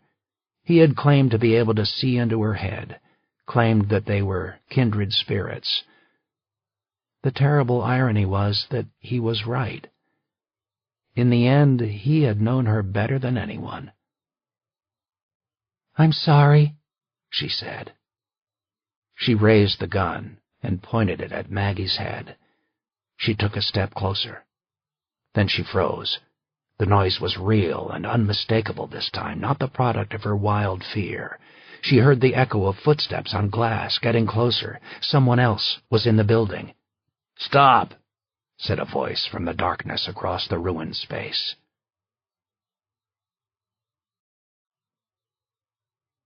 Chapter 54. Serena's Mustang was a cocoon of perfect silence, just her and Callie. In the mirror she could see the little girl sleeping in the car seat she had taken from Bruce Kennedy's escort. She slept the way an angel sleeps, in peace and innocence, unaware of anything that had happened to her. That was the bliss of being so young. She would never remember Casey lifting her out of her crib or getting lost in the fog, never remember being left alone in the back of the car as Casey chased Susan Krause through the woods. She would never remember the days spent in a strange house. In her sleep, she had probably already forgotten and was dreaming of being back home in Valerie's arms. That was the sad part of being so young. She wouldn't remember her mother's tears of joy at their reunion, the cry of relief and exultation, the never-ending embrace. She would never know that she had once been gone and now she was back. Serena drove slowly. She told herself that the roads were lonely and dark in the middle of the night, and she didn't want to take any risk in the snow. It was too easy to hit a deer, too easy to skid off the road. The reality was that she didn't want the drive to end. For 1 hour, Callie was totally within her care, almost as if she were her own. And she realized that Valerie had been right all along. Without kids, Serena couldn't understand the desperation of loss or the depth of responsibility. Now, for a brief moment, she did understand. She would have thrown herself in front of a bullet for Callie. She wished she could hold this moment in a kind of suspended animation until she passed the responsibility for the little girl back to Valerie. Tomorrow would be different, when the press surrounded the house and photographers shot pictures for magazine covers and champagne flowed in the war room in Grand Rapids. Tomorrow would be filled with noise and elation. Tomorrow would be her first day to confront the new world, her own new world, alone. Tonight was for her and Callie. "You can read all about it when you're older," she told Callie, who slept calmly and didn't hear a word. She wondered at what age a girl would want to learn more about being kidnapped as a child. 15, 18, maybe never. Maybe Valerie would try to keep it a secret, but Serena knew there were no secrets about that kind of experience. It would seep into Callie's consciousness as she grew older, something people talked about but that she didn't understand, something that made her different. Someday she'd want to know more. It wouldn't be easy. It wouldn't be happy. The ending was happy, but everything else about the time in between would have been better kept as secrets. When do you choose to read that the father you lived with was the principal suspect in your disappearance, a man that everyone in the world assumed had murdered you and buried your body? When do you want to read about him wishing you had never been born? When does your mother tell you that this man was not your father at all? When do you begin to think you're alive not because of love, but because your mother was so lonely she turned to comfort with another man? When do you realize that no one is innocent and understand what betrayal is all about? Not now. Not for a long time. "I hope you never blame yourself," Serena told Callie in the back seat. "I know it's easy to do. The mind is a funny thing. Something happens, and you have no control over it all, and somehow you still think it's your fault." She smiled as she looked in the mirror and added, "If you ever feel that way, call me, okay? I'll come back and talk to you. I'll tell you how you rescued your mother long before she ever rescued you." She passed the turnoff that led through the dirt roads to the Sago Cemetery, and she shivered. That was how fate worked. 2 children were born on the same night. One lived, one died. It wasn't fair. "You're almost home, Callie," she said. The last miles melted away, disappearing with the hypnotic throb of the engine. The forest thinned, and she drove closer to civilization again. Buildings appeared. Dark houses hugged the highway. It was 2 a.m. as she wound through the downtown streets, which were as vacant and artificial as a movie set. The silence followed her across the last bridge over the water. Then, behind her, the noisy whine of a police siren shattered the peace. Red lights swirled and grew large in her mirror, and a sheriff's vehicle sped past her. The car turned where she was about to turn, on the road that led to Valerie's house. Serena understood with a sickening sense of foreboding where the police were headed. "Oh, no," she murmured. Her cell phone rang at the same moment. "Valerie's disappeared," Denise told her. "She's gone." Stride watched Casey's flashlight swivel in his direction and capture him where he stood, amid the rubble and hanging wires of a jagged gap in the wall. He held his gun with both hands.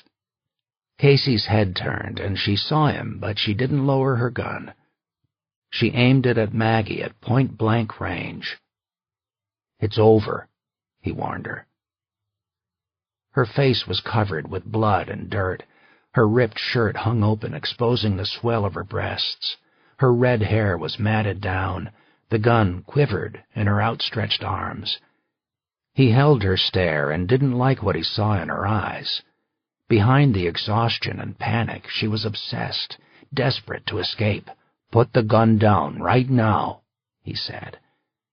Casey's lower lip trembled.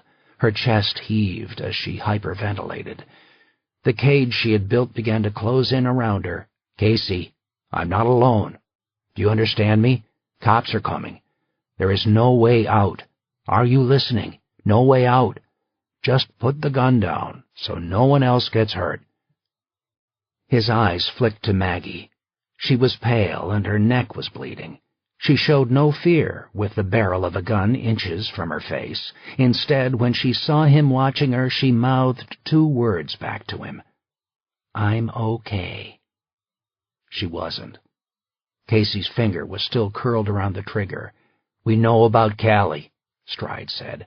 "Listen to me, Casey, it's over. The police are at your house right now. Callie's going home to her parents. Nothing you do here is going to change that."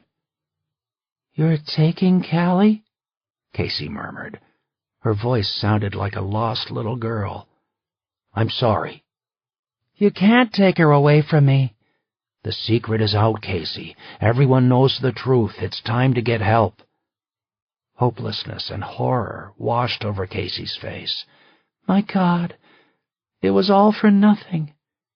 He watched the gun. He watched her finger. Neither moved. "I need you to put the gun down now." "Nothing," she repeated. "It was all for nothing." "Casey, do what he says," Maggie instructed her sternly. "Put the gun down." Casey's wide eyes turned toward Maggie again. "I'm sorry. I can't. I need to get out of here." Maggie's voice softened. "Listen to me, Casey. I understand. I've had miscarriages and I blamed myself. I went crazy. I did things I'll always regret. I know how it must have been for you. You loved your boy and there was nothing you could do for him. That's the worst pain a woman can endure. It's worse than dying yourself. But this isn't the answer. You know that." Casey's elbows sagged downward. The barrel of the gun tilted toward the blasted foam tiles in the ceiling. Her whole body caved in on itself. Stride took a step closer, with both hands still tightly wrapped around the butt of his gun. "That's good, Casey. Now bend down and lay it on the floor, and put your hands on the top of your head." Casey stared at him with those same wounded eyes, putting him off guard. She knelt to the floor. He began to relax, but then he realized that her hand was still locked fiercely around the gun. Her grip hadn't changed.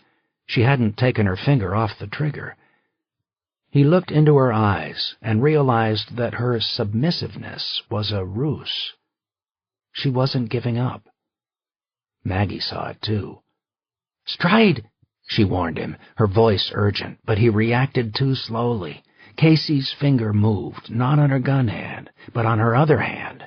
She switched off her flashlight, throwing the ruins into blackness again. Stride knew what was coming next. He threw himself sideways as fire flashed from Casey's gun. Something hot burned through the skin of his neck, and he felt warm blood running on his skin and soaking into his shirt. He hit the ground and spun, rolling through sharp glass and a mountain of fallen stone. More bullets exploded, pounding the floor and walls around him, ricocheting madly. Dust and flakes of concrete fell in a cloud over his face. He kept rolling until his body collided with a concrete pillar, and then he slid behind it and pushed himself up into a crouch. He peered around the beam, but he couldn't see or hear anything in a room filled with blackness and silence. The air around him was choked with smoke. 20 feet away, Casey's flashlight flicked on again, but before he could aim and fire, the light switched off. He heard her footsteps in the aftermath, running, getting farther away. The light went on and off again in a split second in a room beyond the far wall as she used it to guide her. "Mags!" Stride hissed. "Over here!"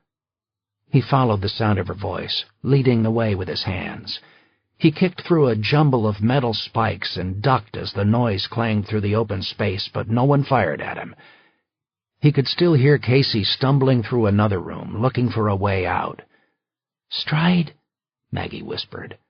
He felt along the chair to find where she was tied. "Are you okay?" he asked. "I'm alive." He clawed at the tape with his fingers, but couldn't unwrap it. He felt on the floor and found a sharp piece of glass and used it to tear a cut in the tape that he peeled open, ripping it quickly off her skin. Maggie gave a strangled cry. He used the glass to free her other hand and then her foot. "Don't stand up too fast," he whispered, but she didn't listen. She bolted off the chair, then wobbled and fell backward. She toppled against him, and he caught her in his arms. The chair overturned. Her hands wrapped around his neck and got lost in the blood flowing from the open wound. "Fuck, you're hurt," she said. "It seared me. It burns like hell, but I'm okay." A cone of light stabbed through the corridor opposite them, throwing shadows past the concrete towers.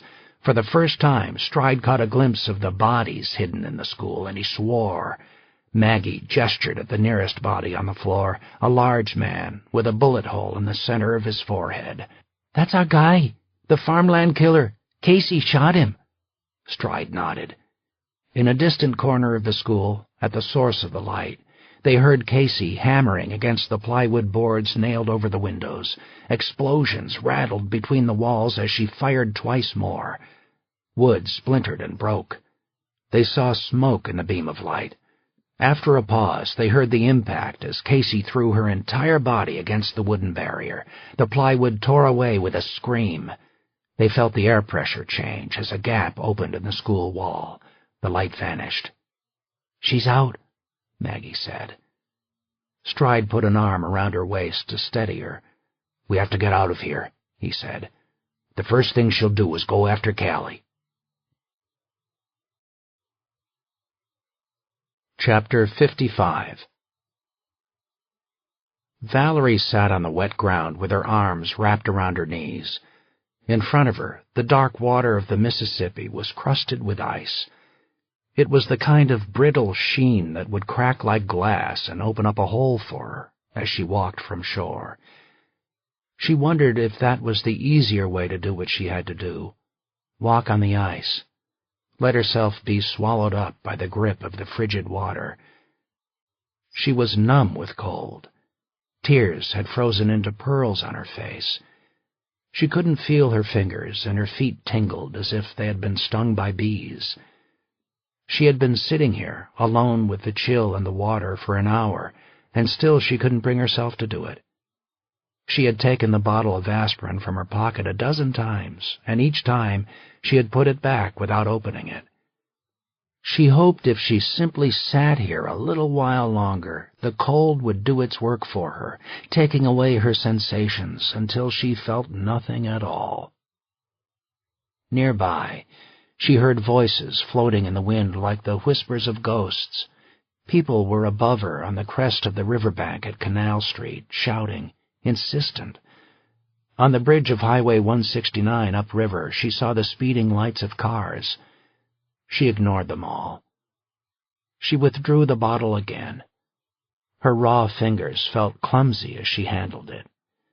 She stared at the tablets and imagined washing them down her throat with melted snow. Last time she had used a bottle that wasn't full. That had been her mistake. That was why she had awakened in the hospital. This time, the bottle brimmed with hundreds of pills. She could swallow them all before they dulled her system and lulled her to sleep. She fingered the plastic wrapper around the neck of the bottle. With the edge of her nail, she tried to cut it away, but her hands felt thick. She put the cap in her mouth and scraped the wrapper with her teeth. A little piece of it tore. She tugged at the flap and finally pulled it free, unwinding it like a ribbon. That small success felt like a huge victory. Valerie squinted to line up the arrows on the cap in the darkness. She tried to pry off the cap with her thumb, but her skin was damp and her fingers slipped on the ridged plastic. Finally, attacking it with both thumbs, she popped the cap off the bottle and it flipped like a coin into the air. She punched through the foil seal, and the bottle squirmed in her stiff fingers. A dozen tablets spilled onto the ground around her legs. She didn't care about losing them. They weren't enough to make a difference. She put out her left palm. Her arm trembled. The bottle shook as she overturned it, tumbling a pyramid of white pills into her hand. She balanced the open bottle in her lap and stared at the tablets. It wasn't hard. Put them in your mouth. Grab a handful of fresh snow. Do it over and over until the bottle was empty. She couldn't. She wanted to, and she couldn't. "Oh, Callie, I'm sorry," she said. She was angry with herself for hesitating. Her baby needed her. Her daughter was alone. All it would take to rescue her was one small, meaningless step. All she needed was to do the right thing, and they would be together. Even so, she couldn't bring herself to die like this. Giving up felt like a selfish and faithless act, for which she would never be forgiven. It was as if she could hear a lonely voice talking to her grave and shaming her. "How could you give up on me?" Valerie listened to the voice and spread her fingers wide. The aspirin fell and bounced and made dimples in the snow. The wetness began to dissolve them into paste. She got up, limping, as the blood made its way back into her legs. She wandered until she was nearly in the water. Ice crept from the shore like a foggy window. She put one foot down in the water, cracking the ice with the heel of her boot, and then again, making jagged holes in the surface. She turned the bottle upside down and let the tablets cascade through the ice and disappear into the river. Finally, when it was empty, she flicked the bottle end over end beyond the ice. It floated for a while, and then, as water leached through the neck, it turned over and sank. She knew she should feel like a failure, but she felt a rush of adrenaline instead. A new sensation washed over her, coming from nowhere, making her restless. Somewhere, somehow, something had changed, like a shifting in the earth under her feet. She felt drawn away from here. When she touched her face, she found warm tears streaming down her cold face again, pouring, a waterfall, a deluge. It didn't matter why. She only knew she had to go. Go now. Go fast. Valerie walked, and then she stumbled, and then she ran. She clawed her way up the slope away from the river, her breath hammered in her chest. She couldn't go fast enough to satisfy the impatient urge that had taken hold of her brain. She heard them again, louder and closer as she neared the street, people calling for her, shouting her name. She burst from the low brush near the parking lot where police had surrounded her car. Red and blue lights lit up the street like fireworks. She saw Denise. She saw Serena. Everyone looked everywhere in the empty town except at her. She was invisible. She stayed where she was, catching her breath, unable to move or to shout. "I'm here." Then Serena turned. Their eyes locked on each other, 30 yards apart. Valerie watched Serena's face erupt into a smile and heard her yelling excitedly the same words over and over. The wind drowned her voice, but it didn't matter because she already knew what Serena was saying. She knew the impulse that had drawn her away from the river and back to her life. She knew who had saved her. She knew. "We have her!" Serena repeated, running toward her. "We have her! We have her! We have her!"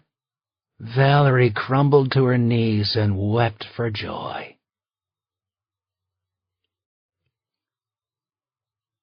Chapter 56. Casey still had the key that Regan had given her, the key that had let her inside the Glen house. She had used it once, and she would use it again tonight, and then she and Callie would drive west and disappear. They would lose themselves in the small towns of the desert where they would both be safe. She still had the gun, too. Maggie's gun. It was shoved in the waist of her jeans, and she felt the hard metal when she breathed. She had avoided Highway 2 and used the twisting back roads on the drive from Duluth. She had stopped only once at a roadside convenience store where she'd broken into the dark shop and cleaned up and bandaged her wounds. The bleeding had quit for now, but she was exhausted and weak. Her mind and body were both fraying. Still, she couldn't give up.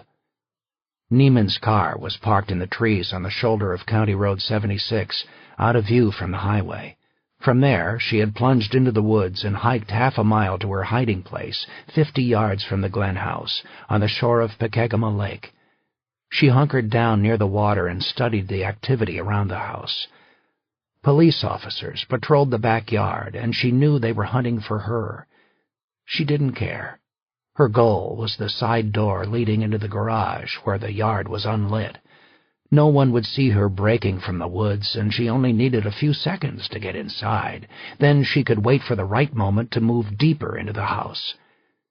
With the snow silencing her footsteps, she zigzagged to the edge of the forest bordering the rear lawn of the mansion. The strip of ground between the woods and the garage was dark and empty. The lake wind had blown the snow into drifts by the side of the house, leaving most of the stonework clear. Taking a breath, she bolted from the trees and across the flagstones and ducked inside the doorway. When she looked back, she saw that she had left 2 footprints near the edge of the forest. They were barely visible, but if she looked closely, she could see them in the snow. 2 boot marks, 4 feet apart.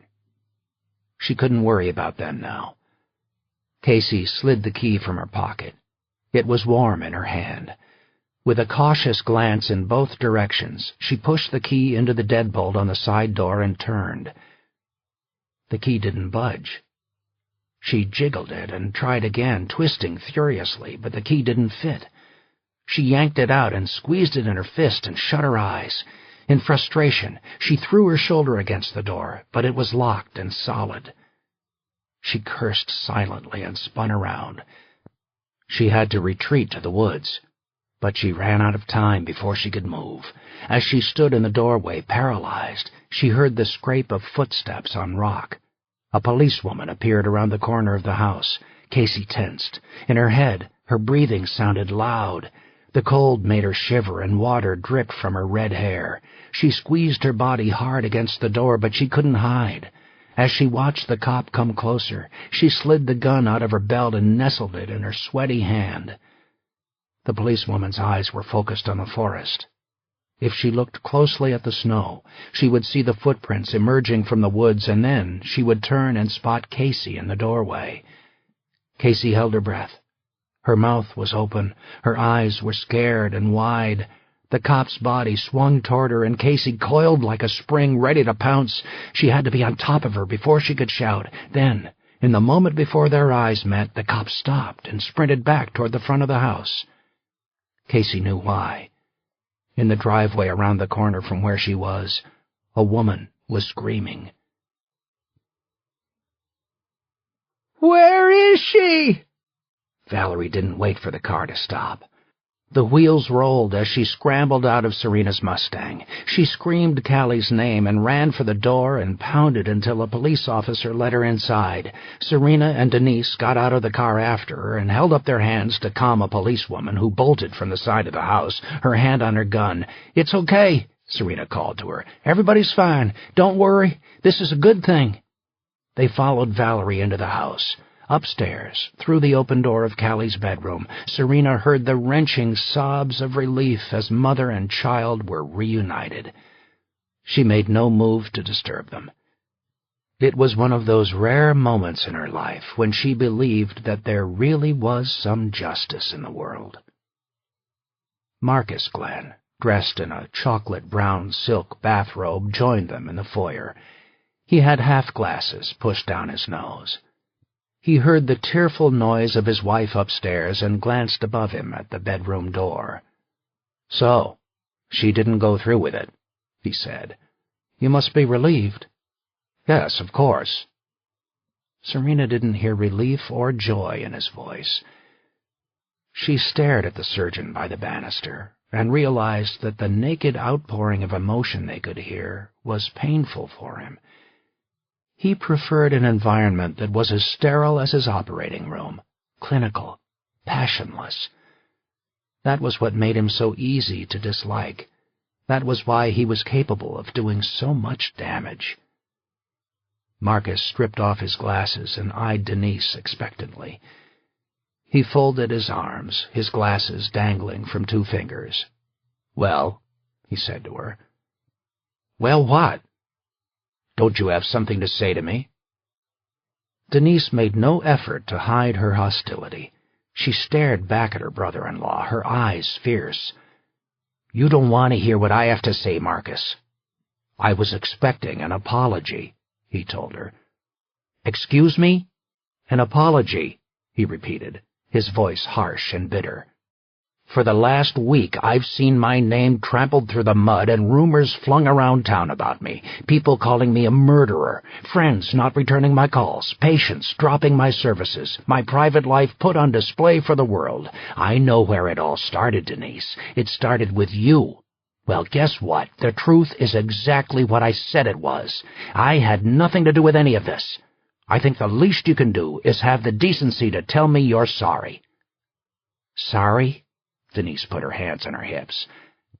"Sorry? You caused this, Marcus. You let it happen. You and your little psycho bedmate Regan Conrad. Yeah, I'm sorry.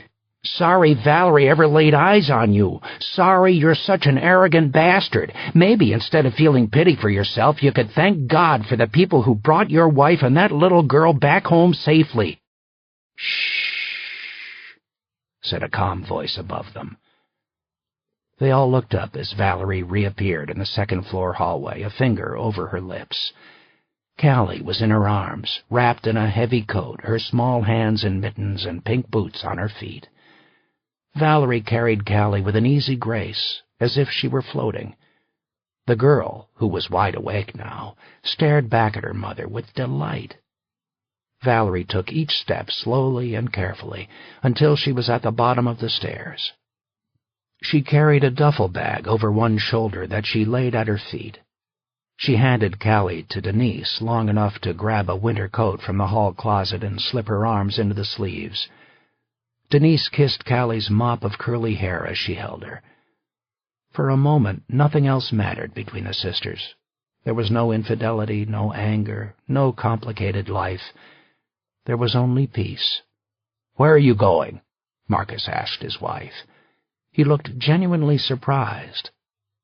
Valerie ignored him and took back Callie from Denise. She picked up her bag. "I know it's late," she said to Serena, "but can you drive us to a hotel?" "It would be safer if you stayed with me," Serena told her. "We can keep police around the house." "Yes, that's fine. Let's go." "Valerie?" Marcus interrupted them sternly. He reached for Valerie's shoulder, but she shrugged away his touch. "What do you think you're doing? Don't be rash about this." Valerie hugged Callie to her chest and marched through the open door of the house. She didn't look back. She deposited her bag in the back seat of Serena's Mustang and fitted Callie into the car seat with tender hands. The police on the lawn watched her, and no one moved or spoke in the frozen air. Marcus followed her as far as the porch and called after her in anger and annoyance. "Do you want me to say I'm sorry? All right then, I'm sorry. But remember, I told you all along I was innocent." Valerie stiffened. Her back was to him. She turned around slowly, and her eyes were like stone. "Innocent?" Marcus flinched under her gaze. "You know what I mean." Valerie didn't say anything more. She waited in silence. Her breath came and went in clouds of steam that dissipated into the night. "Oh, for God's sake, come inside," her husband told her. "What do you want from me?" "I don't want anything from you," Valerie replied. "I'll have someone come by to get my things." "You're not in any shape to be making decisions," Marcus insisted. "Take a few days with Callie. It's been a difficult week for all of us, and you need some time. When you come back home, we'll talk." Serena joined Valerie outside. She climbed into the driver's side of her car and started the engine. Valerie stood by the open passenger door. "I'm not coming back," Valerie said as she got into the car. "Goodbye, Marcus." Chapter 57. The two of them drove in silence as the town gave way to the empty lands and the bright lights gave way to darkness. The highway felt familiar to Serena now, as if she had gone back and forth so many times that the distance to the city had grown smaller. It was still hours from dawn. "Are you okay?" she asked finally. Valerie twisted around and stared at Callie, who had drifted back to sleep with the motion of the car. She reached out a hand to touch the girl and then pulled it back so she didn't disturb her. "I'm perfect," she replied. "Did you mean what you said?" Serena asked. "About not going back? Yes, I'm done. I'm free." Valerie reached out and put a hand over Serena's on the steering wheel. "I owe you my life." "You don't owe me anything," Serena said. "Seeing the two of you together restores a little of my faith." Valerie smiled.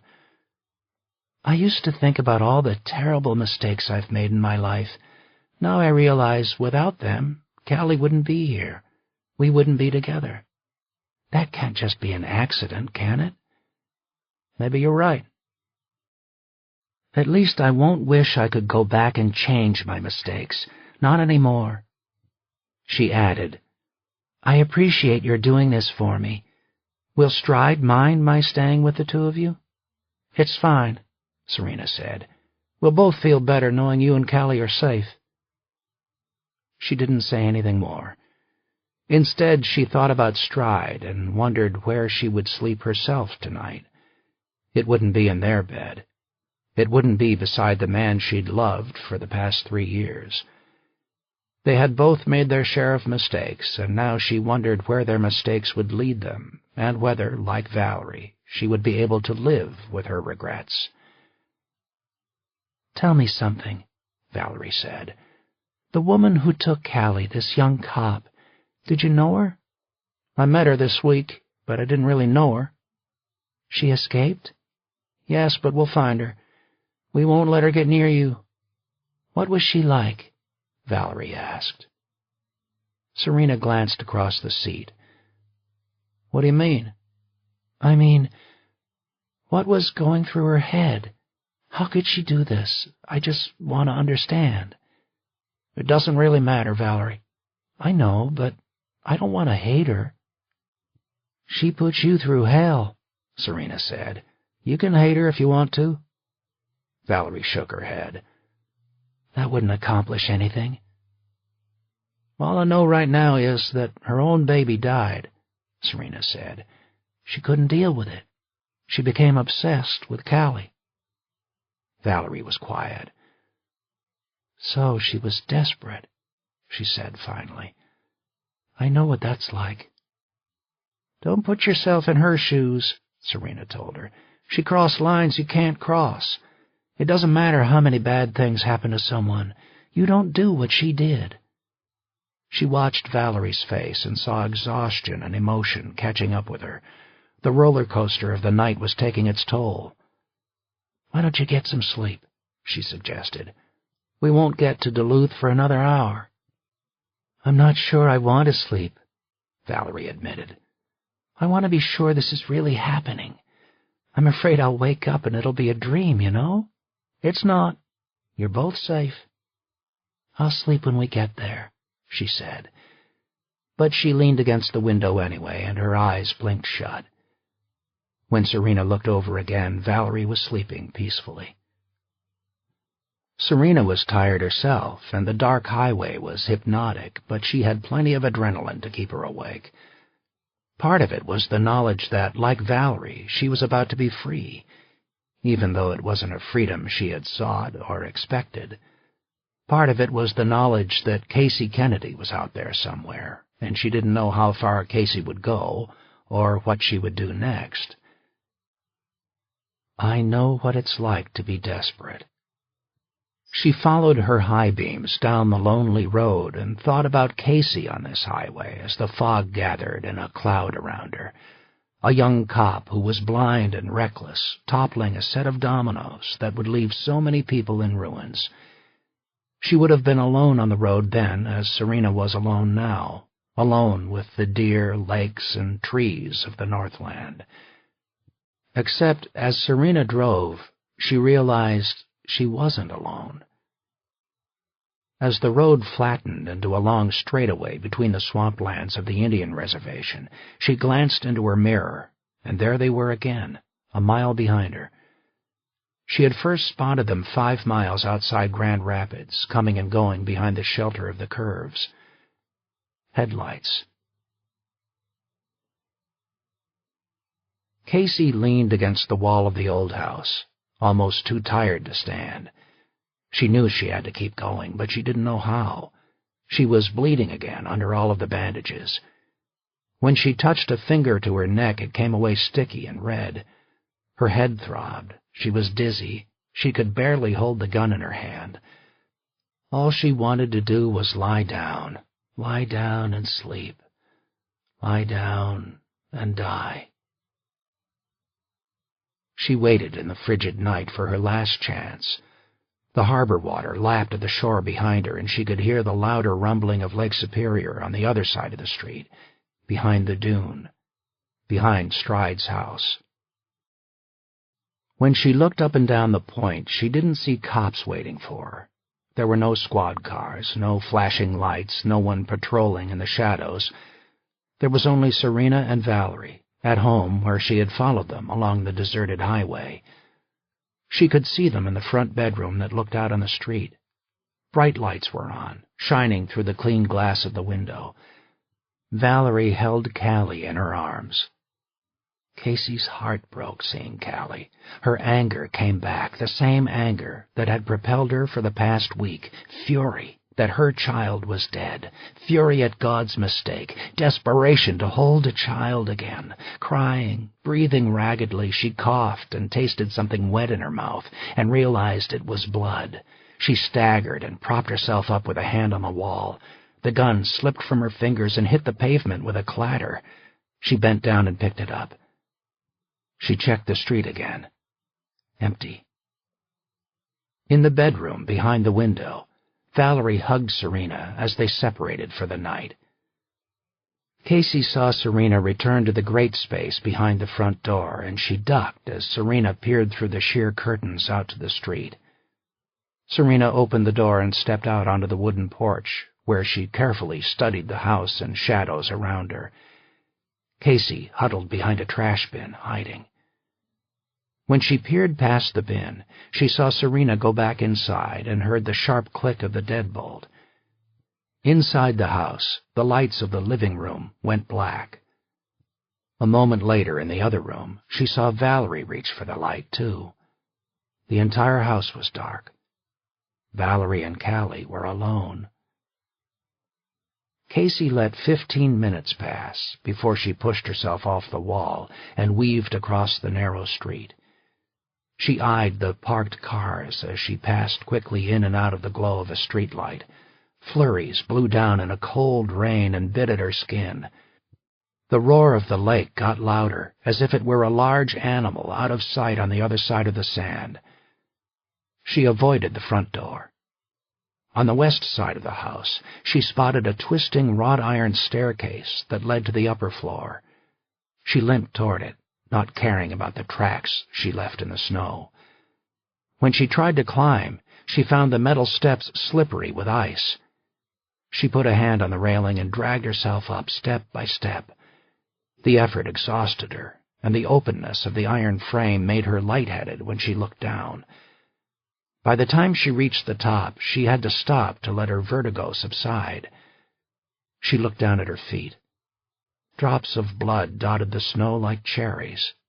Casey tugged the sleeve of her coat over her hand and punched the small chambered window near the doorknob.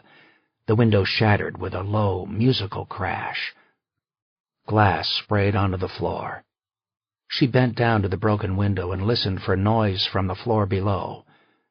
When she heard nothing, she reached through the hole for the doorknob, undid the lock, and let herself inside the house.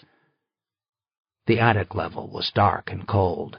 Nails hung down like teeth from the wooden beams in the ceiling. The unfinished floor was littered with boxes and equipment. Through the shadows, she spied a staircase leading to the ground floor, and she stepped carefully over broken glass to reach it. The stairs were pitch black, and she felt for a handrail and didn't find one. She held her breath and put her foot blindly on the first step, then the next. She swayed and thought she would fall. Her eyes adjusted, and she could see the outline of a dozen steps below her, but she froze with every footfall as the wood squealed in protest.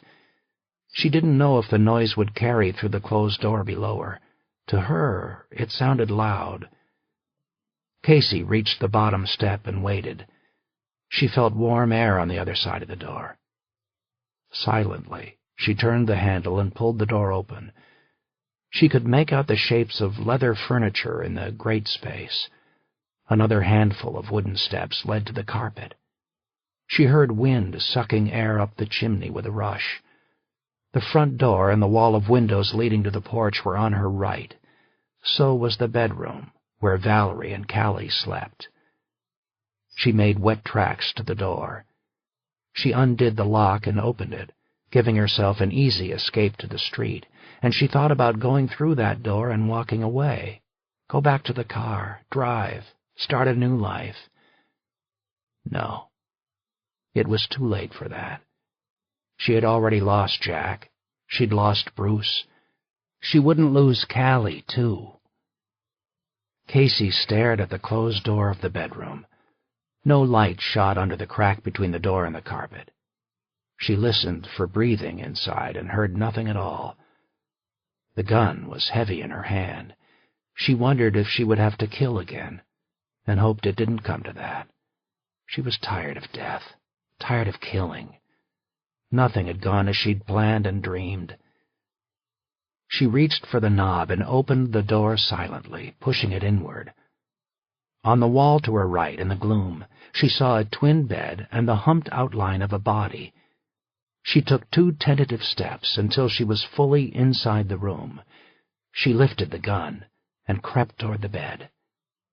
With blinding brightness, the overhead lights burst on and turned night to day. Casey squinted involuntarily and thrust her arm in front of her eyes. When she lowered her hand, she realized that the bed was empty. The outline of a body was just pillows lumped under a blanket. When she looked at the opposite wall, she saw someone sitting in an easy chair by the window, staring at her, a gun in her hand, pointed at Casey's chest. It was Maggie. "Put the gun down right now, Casey," she said. Casey backed away toward the bedroom door, but as she did, she felt another gun, this one in the back of her skull. She said, "Put it down," Stride said. "It's over." Casey heard the thunder of boots everywhere around the house, on the porch, in the yard, in the grate space. There were police at all of the windows, faces, guns. She stood, paralyzed and trapped, and felt Stride reach around and peel the gun away from her fingers. "Serena saw you coming, Casey," Maggie told her, getting up from the chair. Her voice was hard and sad. "She called ahead to arrange a welcoming party." "Oh, my God," Casey murmured. "Oh, God, no." Stride yanked her hands behind her, and she felt him clamp cuffs tightly around her wrists. He pulled her on her heels out of the bedroom.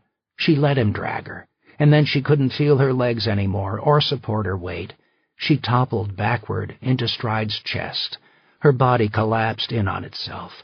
She felt him holding her under her shoulders and easing her onto the floor, and when she stared at the ceiling, she saw all of their faces going in and out of focus as they looked down at her. Stride, Maggie, police in uniforms. Somewhere in her head, she heard Stride say, "She's lost a lot of blood. Get an ambulance down here."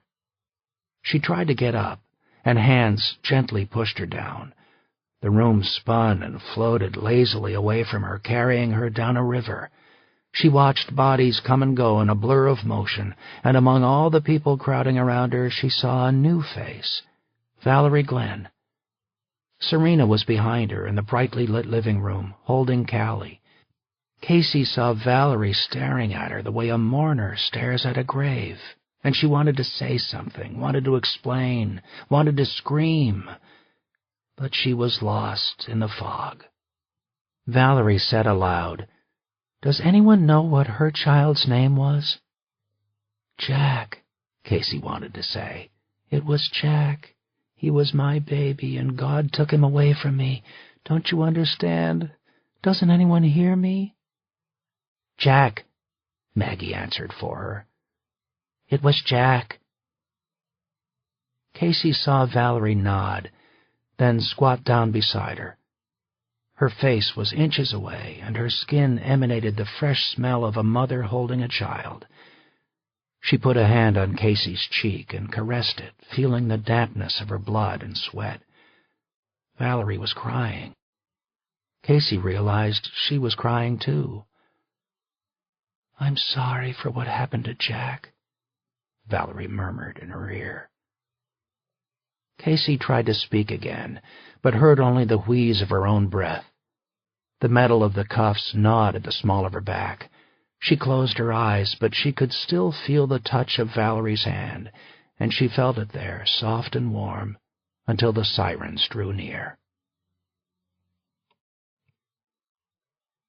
Chapter 58. First day. Last day. Stride sat in a folding chair in the long grass behind his cottage on the point, watching the angry lake waters in the early morning. Red clouds on the horizon marked the glow of dawn, but it was still more night than day. His leather jacket was zipped to his neck, providing meager protection against the cold and wind. His hands were in his pockets. He waited for Serena. He didn't want to be inside as she packed the last of her things and loaded them in her Mustang. It was one thing to know she was leaving, another thing to watch her go. Sooner or later, he would have to go back home after she was gone and face the emptiness she had left behind. That could wait until later. He would be working until midnight, catching up on everything that had gathered in his absence, postponing the moment when he returned to a house where the only thing that lingered was her scent. He didn't look back when he heard her footsteps in the snow behind him. She sat down in the chair next to him and didn't say anything. The two of them spent a minute of silence, putting off the inevitable. "You ready?" Stride asked finally, when he couldn't stand the tension anymore. Serena nodded without looking at him. "Yeah." "You don't have to go," he told her. "You can stay in a separate bedroom for a few weeks if you like." "We've talked about this, Johnny." "I know." That was the reality staring him in the face. It was done between them, over, at least for now, at least for a while. "You know I love you," he told her. "I love you too, but you need time and I need time. I don't know whether it was just the heat of the moment, but you're more comfortable with Maggie than you are with me. You opened up to her, and you shut me out. That doesn't work for me." "I'm sorry." "So am I. I'm not blaming you, Johnny. It's my problem, too." "What's next?" Stride asked. Serena shook her head. "I don't know yet." "Are you going back to Las Vegas?" "No," she told him. "Not now, anyway. I could go back there and get a job, but it's not really home anymore. I'm not sure where home is to me. I'm not like you. I don't have roots." So what will you do?" Serena shrugged her shoulders, as if the future were a small thing compared to the present. "Denise asked me to stay on with the sheriff's office in Grand Rapids. I may do that for a while. Valerie's getting settled on her own with Callie, and I'd like to help her. She's renting a house and said I could use one of the spare bedrooms." "I like the idea of you staying close by," Stride said. It was an olive branch, but she left it where it was. He watched the sadness in her face and wished he could wipe it away. He knew there had always been something missing in Serena, some part of her unfulfilled. Maybe she just needed to be on her own. The prospect didn't seem to scare her as much as it scared him. "I have to go," she told him, standing up. She cast her eyes out toward the lake and then at the cold sand of the beach. 3 years ago, on a hot summer night, they had made love out there for the first time. "If you need anything at all, call me," Stride said. "Any time, day or night. You know that, right?" "You're always trying to protect the women in your life, Johnny," she murmured. "We don't all need protection." "I'm just saying." "I know.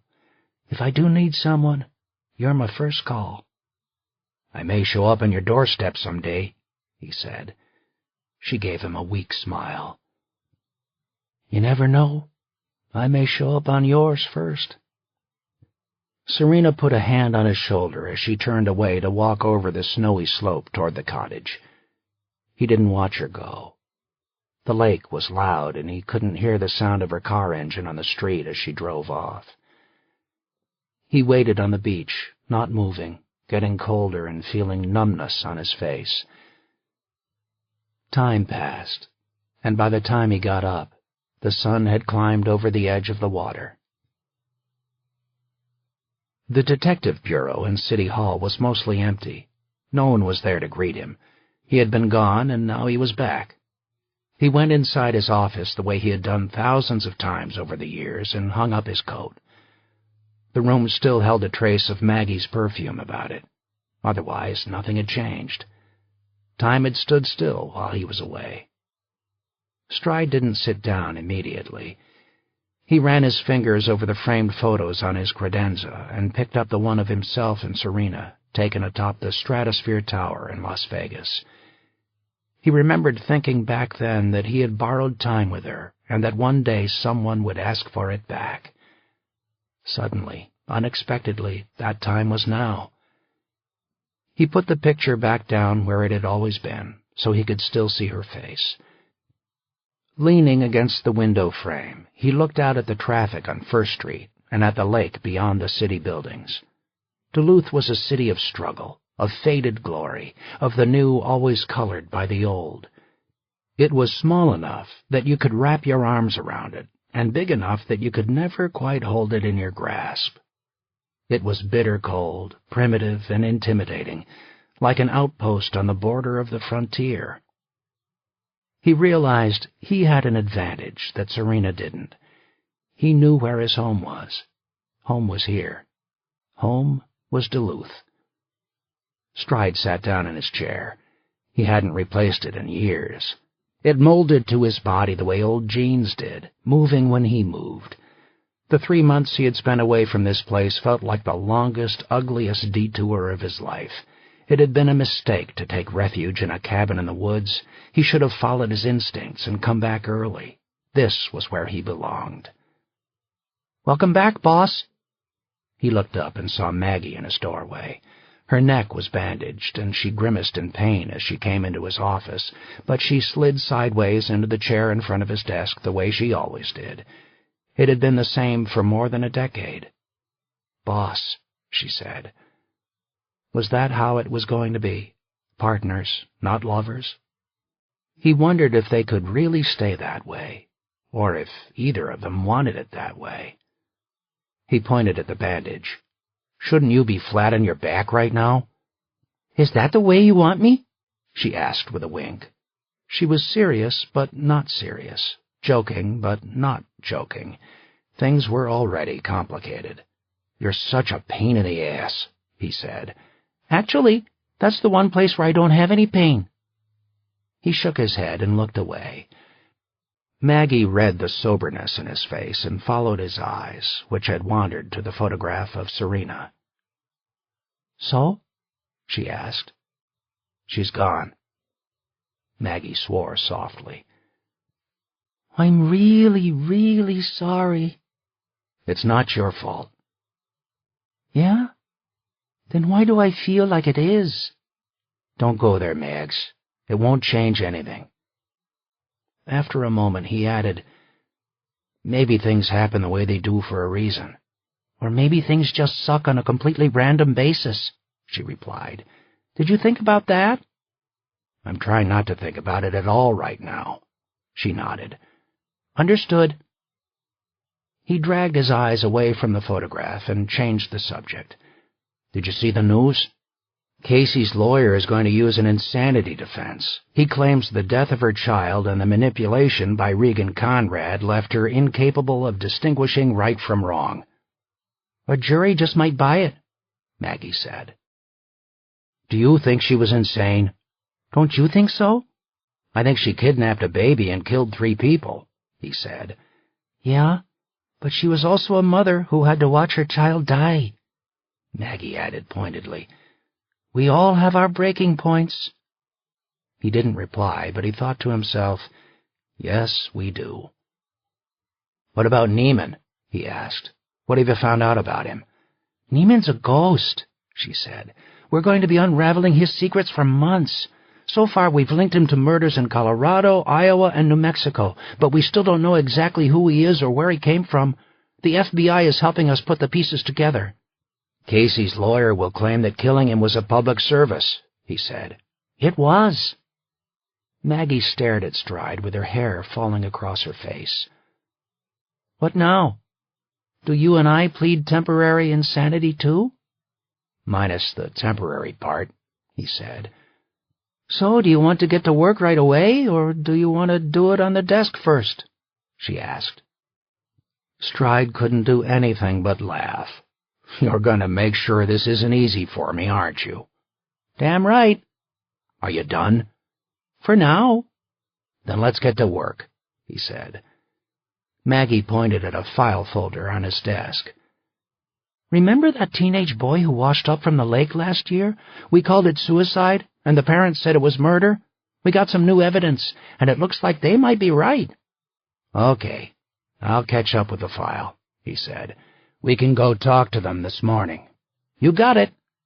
Maggie climbed out of the chair and headed for the door. He realized that nothing had changed, and nothing was the same. "Hey," he called after her. She turned and looked back at him. "I like your hair," he told her. Maggie grinned, pushed the blood-red bangs out of her eyes, and left. Stride stared at the dusty oak surface and everything that crowded his desk. The silver letter opener shaped like a knife, the stacks of yellow pads scribbled with notes, the clock ticking away the seconds, minutes, hours, and days, the crime files, his whole life. He grabbed the case folder and pulled it toward him. As he did, his hand bumped against the silver letter opener and sent it tumbling to the floor. His eyes followed it.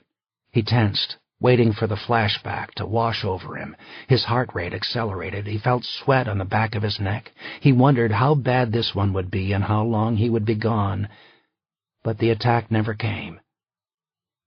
He didn't fall through the black night air toward the unforgiving water. The bridge was somewhere else, out on the lake, and he was still in his office. Stride reached down and retrieved the letter opener and put it in his drawer. Then he put his feet on his desk and began to read.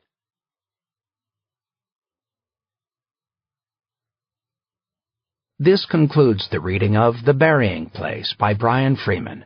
Copyright 2010 by Brian Freeman. This book was read by Joe Barrett.